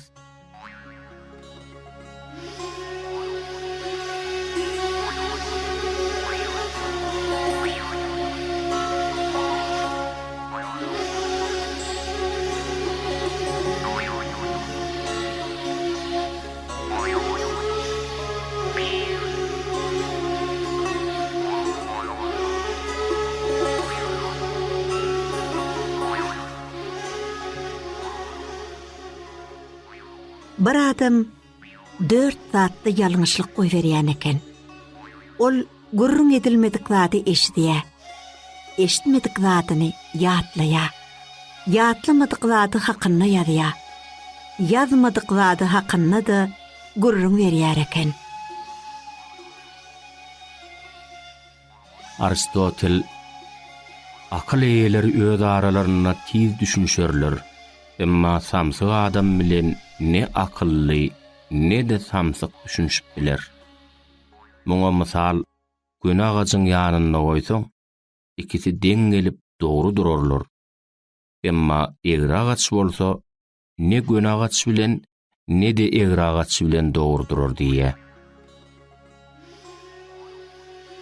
bir çarwa ogluny ýagyr eşek bolgun, wagşy möjek bolgun, öý gorayan it bolgun, emma nadan adam bolmagyny ýa.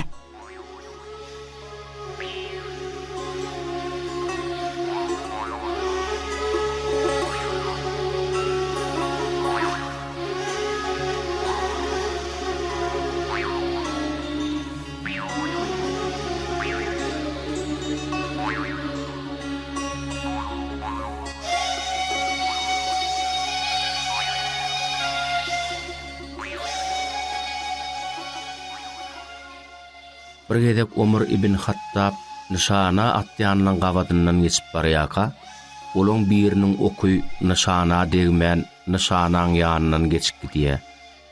Mergenleň biri ýanky nişana dogry atyp bilmedige, ýalňyşdyň, hata öýberdiň diýe. Muny eşden Ömer ibn Hattab, nişana ataňda ýalňyşdan hiç, esas zat gürläňde, durmuşda öýüň alyp baraňda ýalňyşmasaň bor diýe.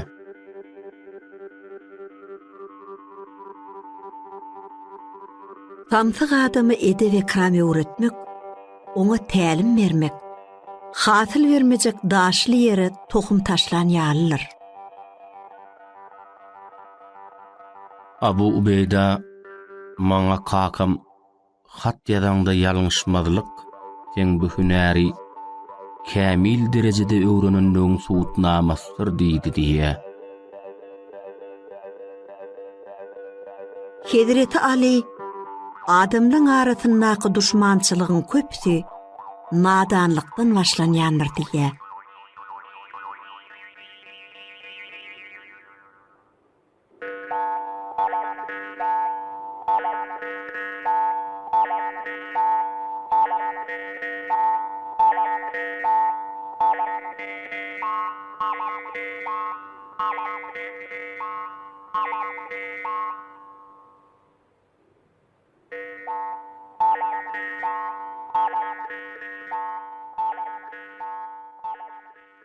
Budurup meherden, näme üçin samsyklyga garşy görüşip bolanok diýip sorulanyna ol, kör adamyň bu dünýäni görüp bilmeýşi ýaly, samsyk adamym dogry ýerine ýetirmeli zatlar bolmalysy ýaly kabul eden ok.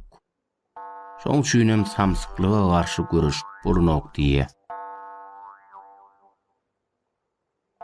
Samsyk nadan adamy suwutnamaň der karlygy ýokdur. Suwutnamalar oň üçin gowry sözdür. Akyl bilen danalyk ýatdyr samsyk nadana, parasatlyk derler peder anamyn ödäni. Uzak gürlemek nadanyň nadanlygyny aýan edýär. Akylly adam hiç gaçan manysy hem köp gürlemez. Ähli yaramaz işleň we yaramaz enniklen gözbaşy nadanlykdyr.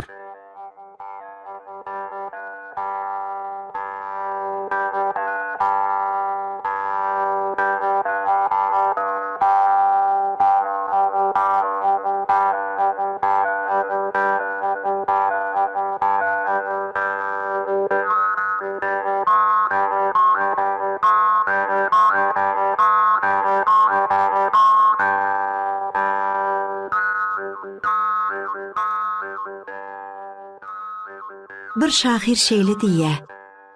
Nadan bolsa ene atanyň biri, hökman yeter balasyna täsiri. Odunluk yüzü gözü gaştadır, akıl yaşta däldir, akıl baştadır. Bir adam aýalyna men teň üçin iň söýgüli adamdyr diýmekçi bolup, men teň üçin iň nadan adamdyr diýär. Onu ol aýal, "Wah, tendiňe men däl, ulylyň öňünde nadan ahyry" diýär.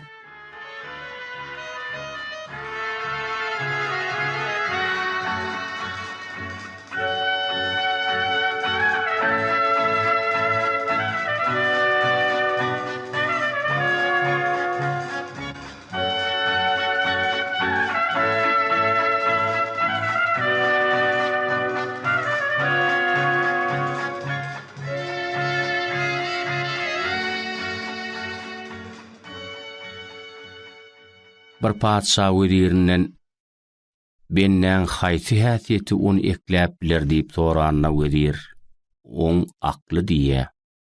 Eger akly bolmasa näme? Edep ikramy, uğur tapıcılığı. Bu diýänleňem bolmasa näme? Onu gara güýji ekler diýe. Padşah eger oň güýjem bolmasa näme diýip soranna wedir. Onu ol adamyň bu dünýäde ýaşamagynyň hajatym ýokdur diýe. Bir dana mydama taýaklyk edýän eken. O danadan sen garram däl, hassa da däl bolyn, onu da taýaklyk edýäňler diýip soranlaryna o dana islenlik haly düşüňde de taýak ýaly ýakyn ýaran ýokdur diýip jogap berýär. Bir şahyr şeýle diýe. Akallynyň mydam ýolu ak bolar, nadan kemçiligin dostundan görür.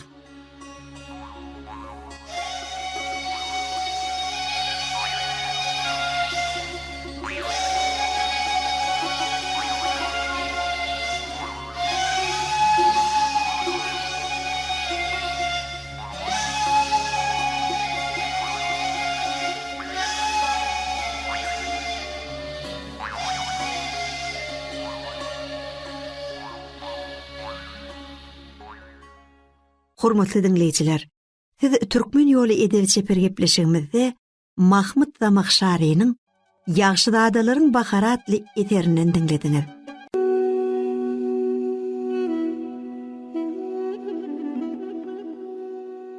Merhaba dinleyijiler. Türkmen ýoly edebi çeper gepleşigimizde Asyr Mät Garliýewiň Jenneti gapy ýapylmasyn adly hikaýatyny eşitdirýäs.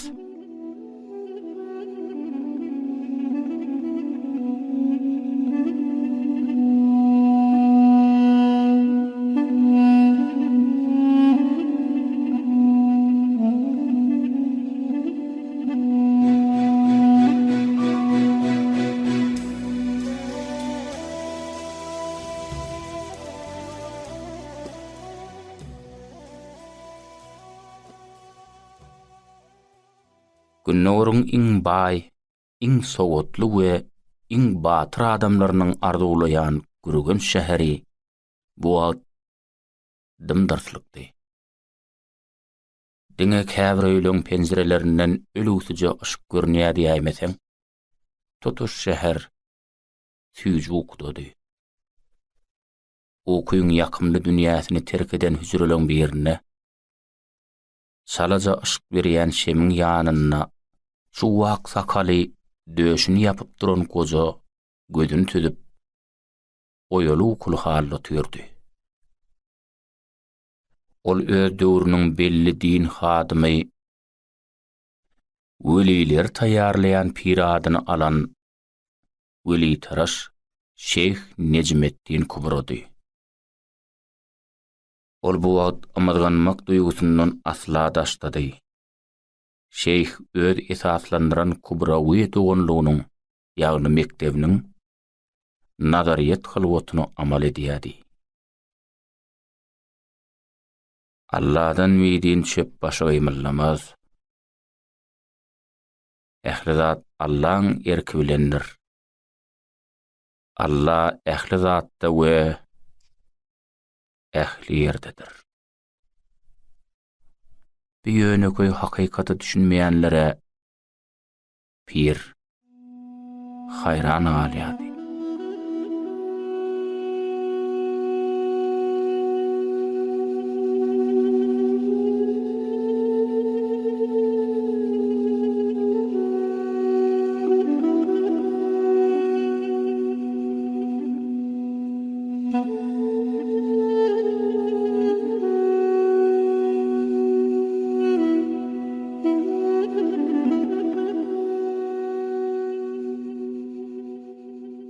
Bir gelek pir wagt sapagyny geçýärkä, oňa gatnaşýanyň biri haýsyany çekden çekip oturmaly suwaly ortatdy.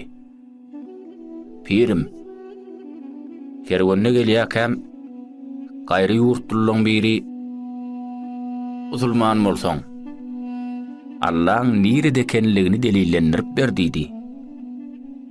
Men oňa hiç zat diýmedim pirim.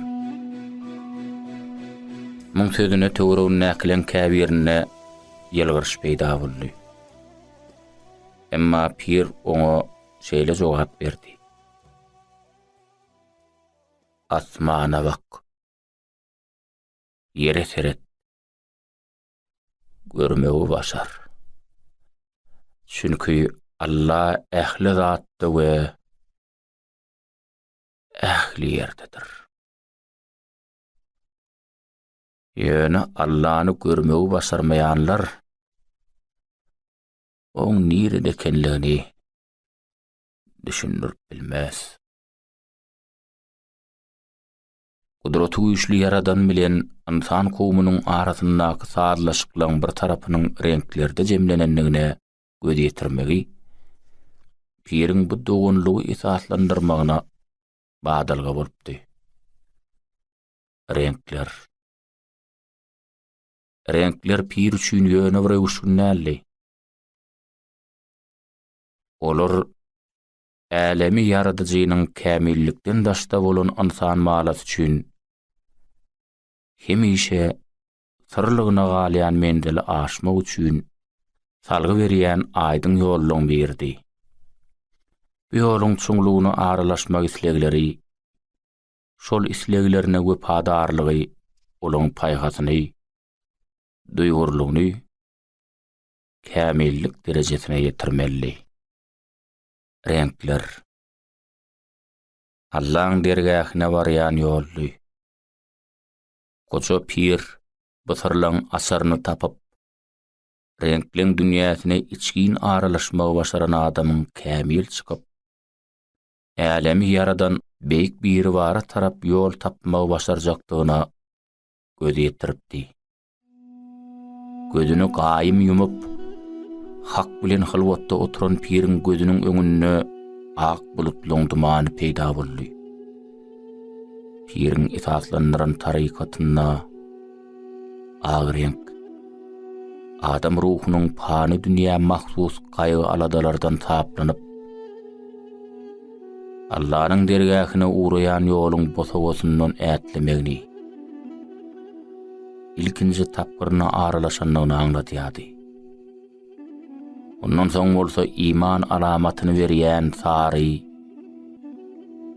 sardan soň ihsan alamaty bolan gök, ondan soň onam nişany bolan mawy, mawdan soň kämil onamyň nişany bolan ýaşyl, ýaşyldan soňra bolsa bilimiň alamaty bolan gyzyl, insonda da ruhun Allah'ın dergähine golaýlaýanlygynyň alamaty bolan gara renkli bulutlar dumany peýda bolmaly. Gara renk pany bilen Allah'ın dergähini sepleşdirýän sırly geçilgedi. Gara renkden soňky renksizlik ummany bolsa, halwa diýetiniň tamkin derejesine, ýagny ruhun beýik bir bar bilen sessiz we hereketsiz düşünşmek derejesine baranlygyny aňlatýardy.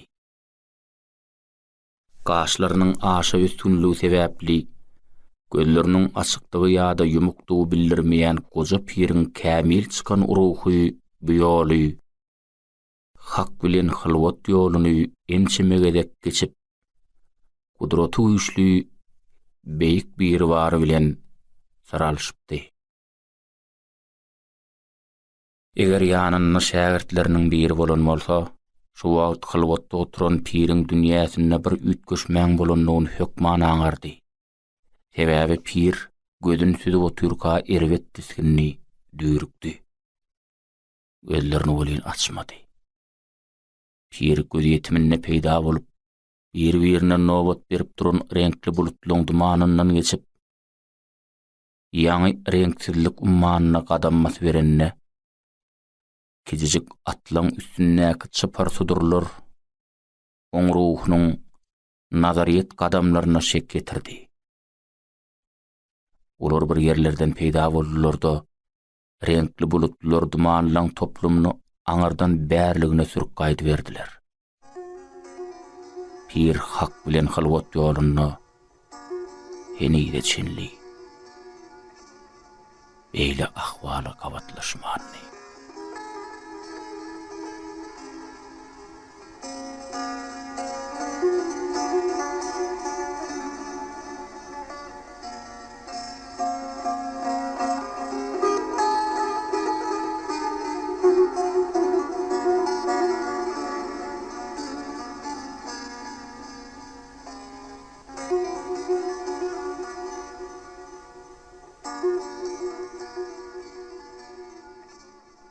Şu wakadan gönü 2 gün geçenden soň pir ýene-de Allahyň dergähine halwat saparyny amal etdi.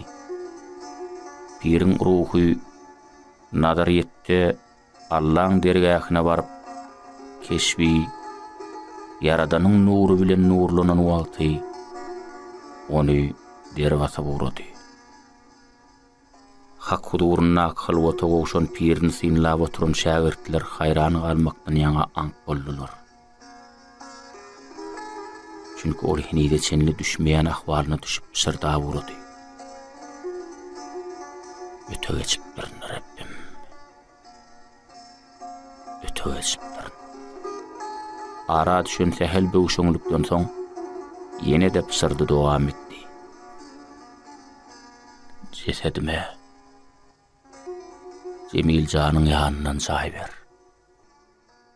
Men üçin Allah ýoluny ýapawer. Cennet gapy ýapylmak bersin.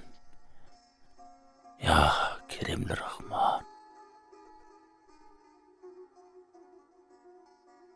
Pirin ruhu bir haýokdan soň ödüne geldi.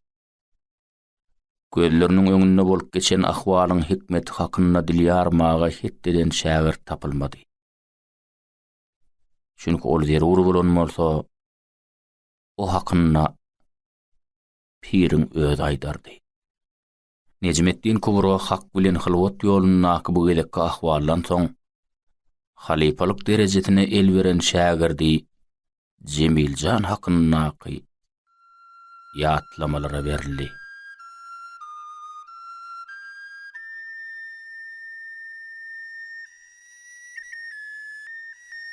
Jany teni bilen haka berilmek ukyby Pir Necmetdin Kubranyň owadasyny äleme doldurupdy.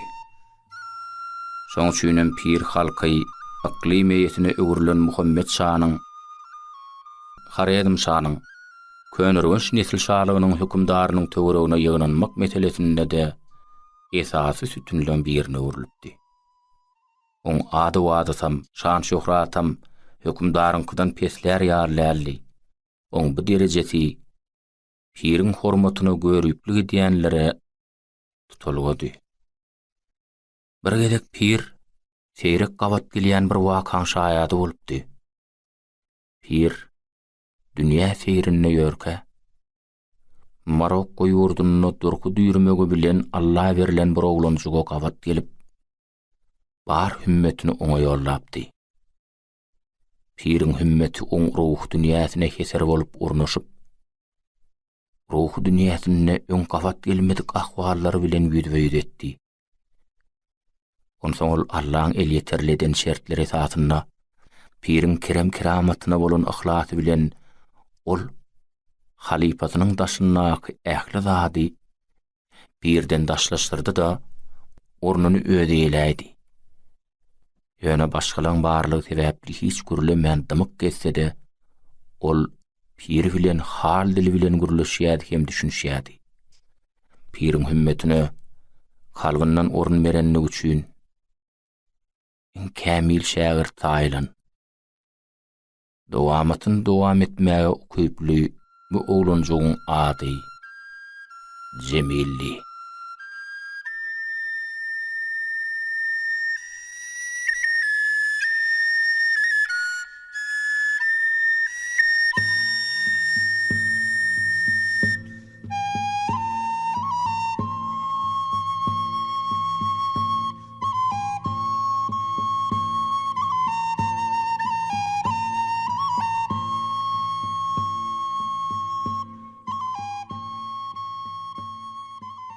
Halby Hudaýly bu oglançygy özüne iň hamrak şägirt hökümine saýlamagy, hemem onu ýany bilen alyp gaýtmagy, kämil pirden sapa galýan bolsalaram, halbyndan iblisi kow-bilmedik, pirin ýa-da wasir kiramaty eýe bolup, hormat hüdüýürni görmek islegi bilen ýaşaýan görübilmez görüpler üçin ters ýordum döretmäge tutaryk bolupdy. Täze peýda bolan myşmyşlar onsuzam pirin özüni hökümdardan artyk saýanyny hakyndaky gürrüňlerden bimadalyk tapyp biren şanyň kalbyndaky biňçilikligy güýçlendirdi. Dogulşuluň toruna çolaşan hökümdar kalbynyň gada boduny köredip Şeyh Kubranyň mektebine gelipdi.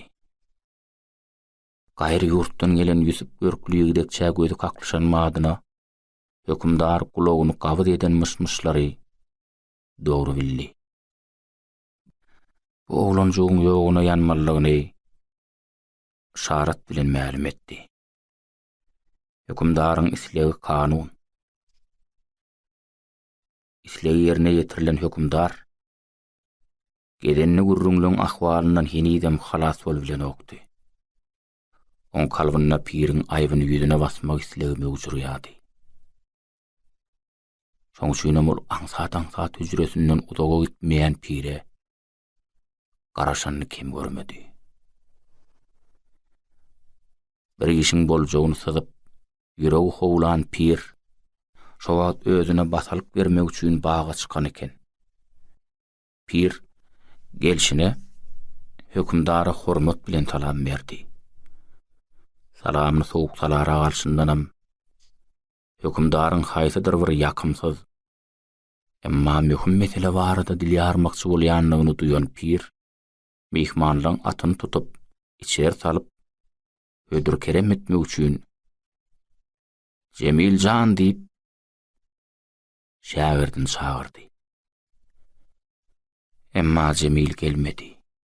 Pir ýene bir gezek çağırdy. Ýene de Cemil ýokdy. Pir Kämil çykar diýip kalbyny beren şägirdinden beýle soğuk salalyga garaşman soň nägile heňde Cemiljan idime men nip gatyrgandy. Hemmen gözüniň öňünde bolup geçen waka hökümdaram, oň tuğruň näkilerem, hatta pirin özünem hayran galyrdy.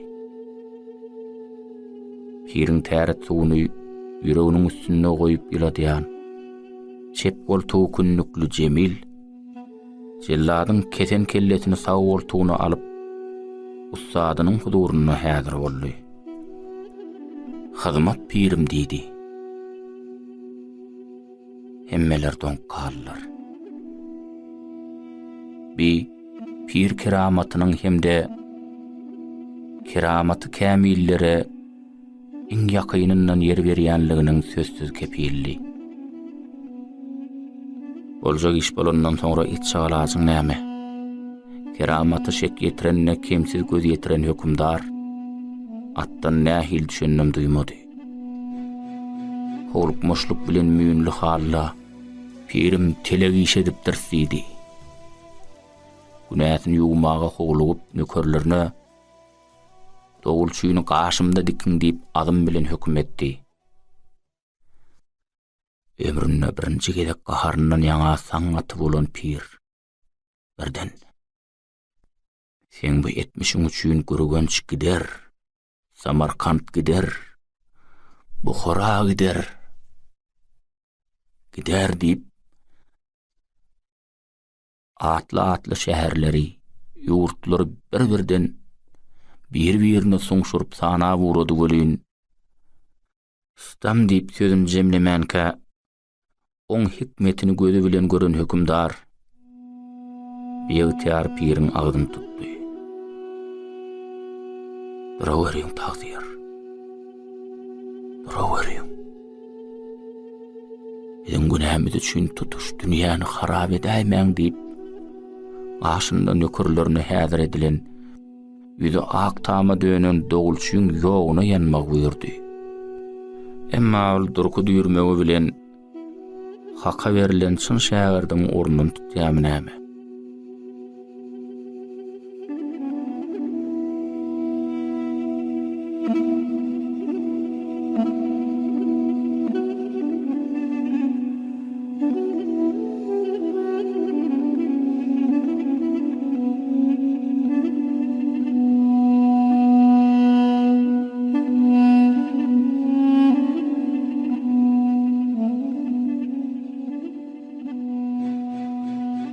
Aradan kän wagt geçmänkä ýurda Mongol tatarlarynyň çözjokdugy barada dogul ýaýra wurdy.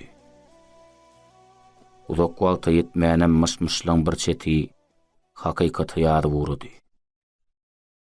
Döwletiniň çägini iklim derejesine çenlik ýeňeldip, ikinji İskender lakamy dakylan mertebesi bilen deňleşi wuranlara göz görkezmegi diýsen halayan Muhammed Şah Mongol goşunlary bilen beýdi bilmedi. Ol bigelek ýökselledi. Garaz, ýurt, bir başagay halaly. Ýurtdaky bir başagaylyga bakman garry pir özüni hiç tat bolmadyk ýaly alyp barýady. Çünki ol öz akbalynyň çözüdüni anyk bilýärdi. Pir şägirtlerine de watany terk etmediligi maslahat berip şeýle diýipdir. Düşmandan heder edip ya ölümden gorkup watany taşlap kaçmak, cennetin kapysyny elleň bilen ýapyp gönü dogdogy tarap ýol açmakdyr. Halk düşmana garşy ayaga galýady. Her kim eline düşen yaragyna, başarnygyna görä düşmana garşy baş-başlap ýoşýady. Millet başarjan serkerdäniň zaryny çekýärdi. Depseň deprenme saýlan galalar, hiç ýyl gara görmedik Mongol goşunlarynyň zargyndan ýejid gelip urdy. Emma millet şonda da herwerildi.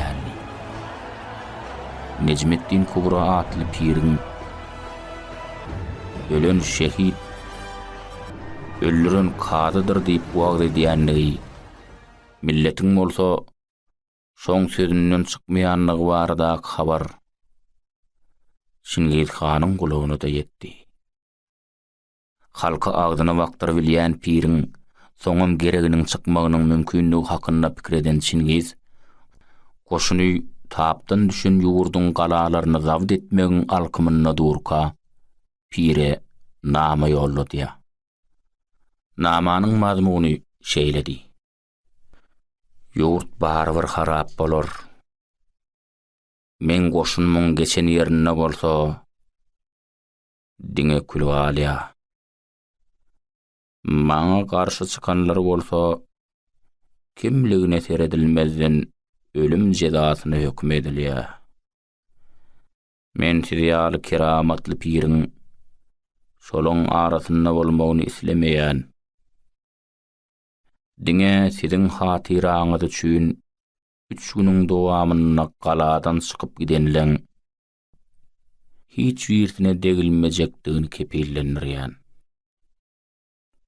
Ýurdu terk edip gitmek üçin 3 günlük kepillendirme bilen tanşan pir namany soğukkanlyk bilen okap edine jogap hatyny ýollady.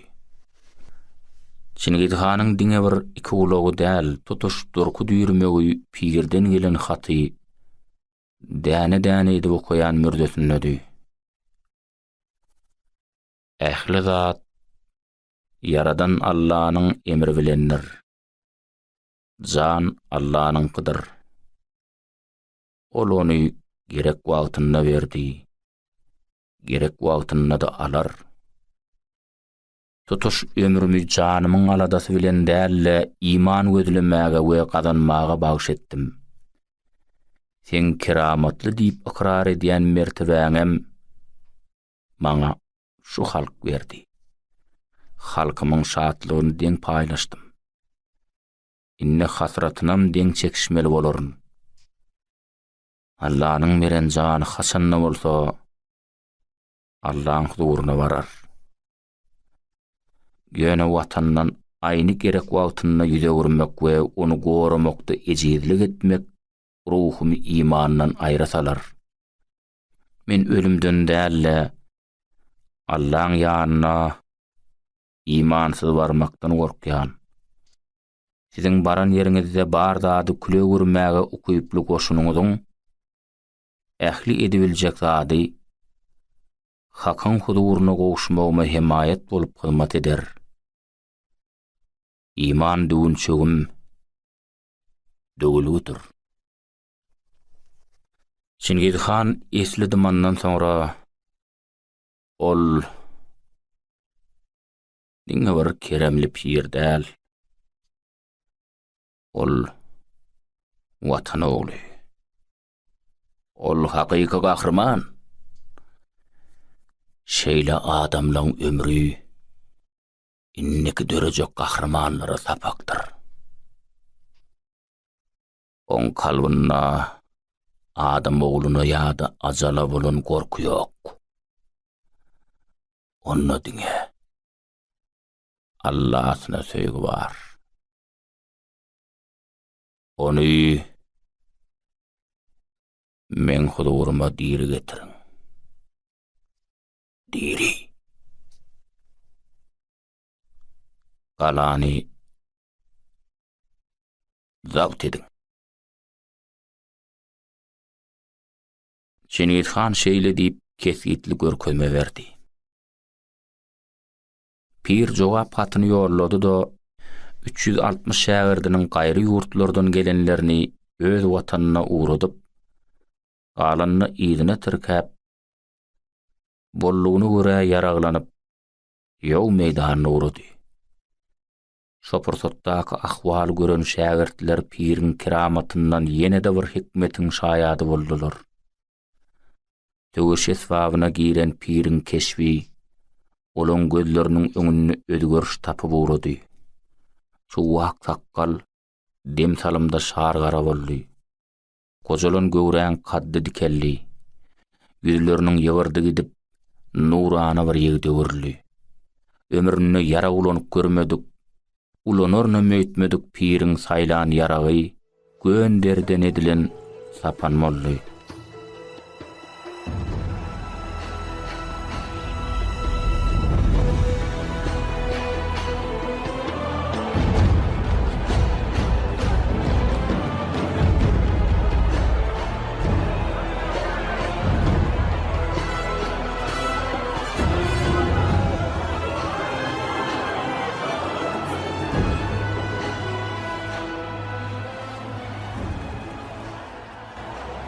Düşman galalaň bendini böwüsip şähere girdi. Halk alzyraňlyk tapdy. Diňe bir topor dünýäni unutup töwüşýärdi. Düşman terkerdesi bu toporuň arasynda anyň teklibinden ýüze gören keramatly pirin bardygyny göz ýetirdi. O tarapa hüjüm güýçlendirdi. Karabaşynyň gaýgysyny etmän ýurt goragyny gözsüz watyrlyk bilen töweşýän syrdan moýlyk gerçegiň kursogyny ýa-ýokunyň çümmegi berdäkilen ähletiniň bir pursatlyk töweşi besetmegine sebäp boldy. Öýdekdiňe bir pirim soplar däl, hatda düşman esgerlerem haýran galmakdan ank boldular. Kursogyny çümmen peýkamy sagyly bilen gaýym gysymlan gerçegiň şar gara sakaly dem salymda şu wagt boldy. Dağyar kaddy bükülip gojalyk şekline geldi. Şeýtde de watançy esger hanyň diri ele salmalyp gözledip ýören Necmetdin kubrasyna öwrülip oturuverdi. Pir kursogyny çümen ýa-ýokuny gysymlap oturuşyna Allah'ın dergähine ýüzlendi. Meni özüňe ýar bilseň bes. Maňa diňe seň söýgüň ýeterlik. Eger men janymy halas etdiysem, onna men olmadymdyr. Necmetdin Kubra şeýle diýdi-de kelemesini öwrüpdi. Edinnanym gursagynyňky ýa ýokuny soğurup göberdi. Agyr yaralanan pirin gözleriniň öňü mödlä urudy.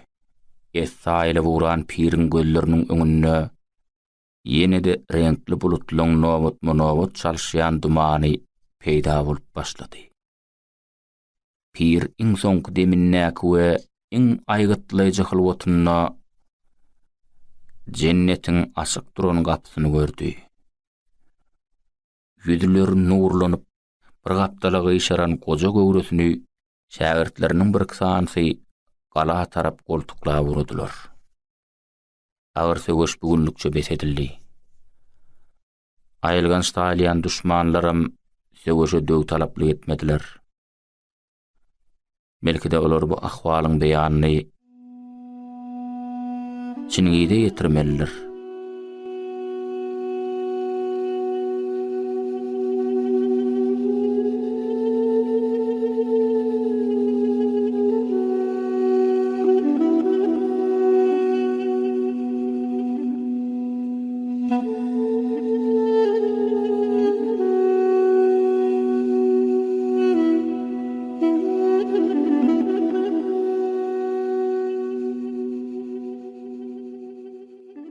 Şoğun pirin uzak ülkelerden gelen soň sen watanyň üçin geldiň. Watanyňa dolan oglum diýip urudan şägirtleriniň biri halwat ýoly bilen hakyň huduryna syýahata synaşdy. Halwat porsodyna kämil pirin zeminden örkünü üden ruhy halipasynyň katl edilenden habarsyz şägirdine diýerlikde jemlemedik sapawyny berýärdi. Şoň üçin şägirdiniň ruhy öňem hak halwatyna bolan piriniň ruhy ýoly bilen Allahyň dergähine tarap ýoly rawany boldy.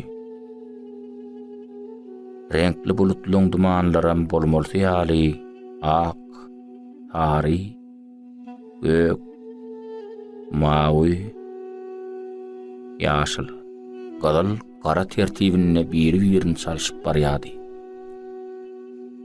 Şägirdiň ruhy öz başdaklykda ilkinji gedek renkli bulutlar dumanyndan geçip tamkin ilip atlandyrylýan renksizlik ummanyna aralaşdy.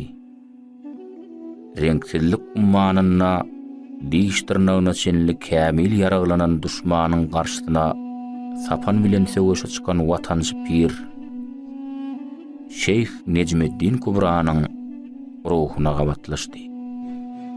Olsa o wadasy äleme dolan pirin älemi yaradan beýik bir waryň huduryna gowşanlygynyň aýdyn alamatydy.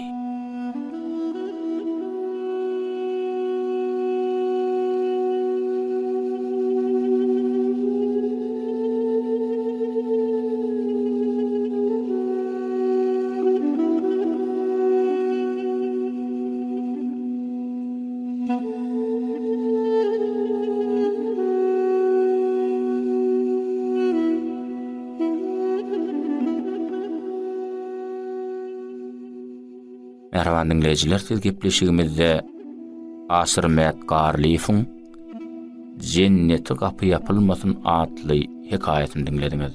Biz gepleşigimizi Halipa Bagşymyzyň aýdan şu aýdymy bilen dowam edýäs.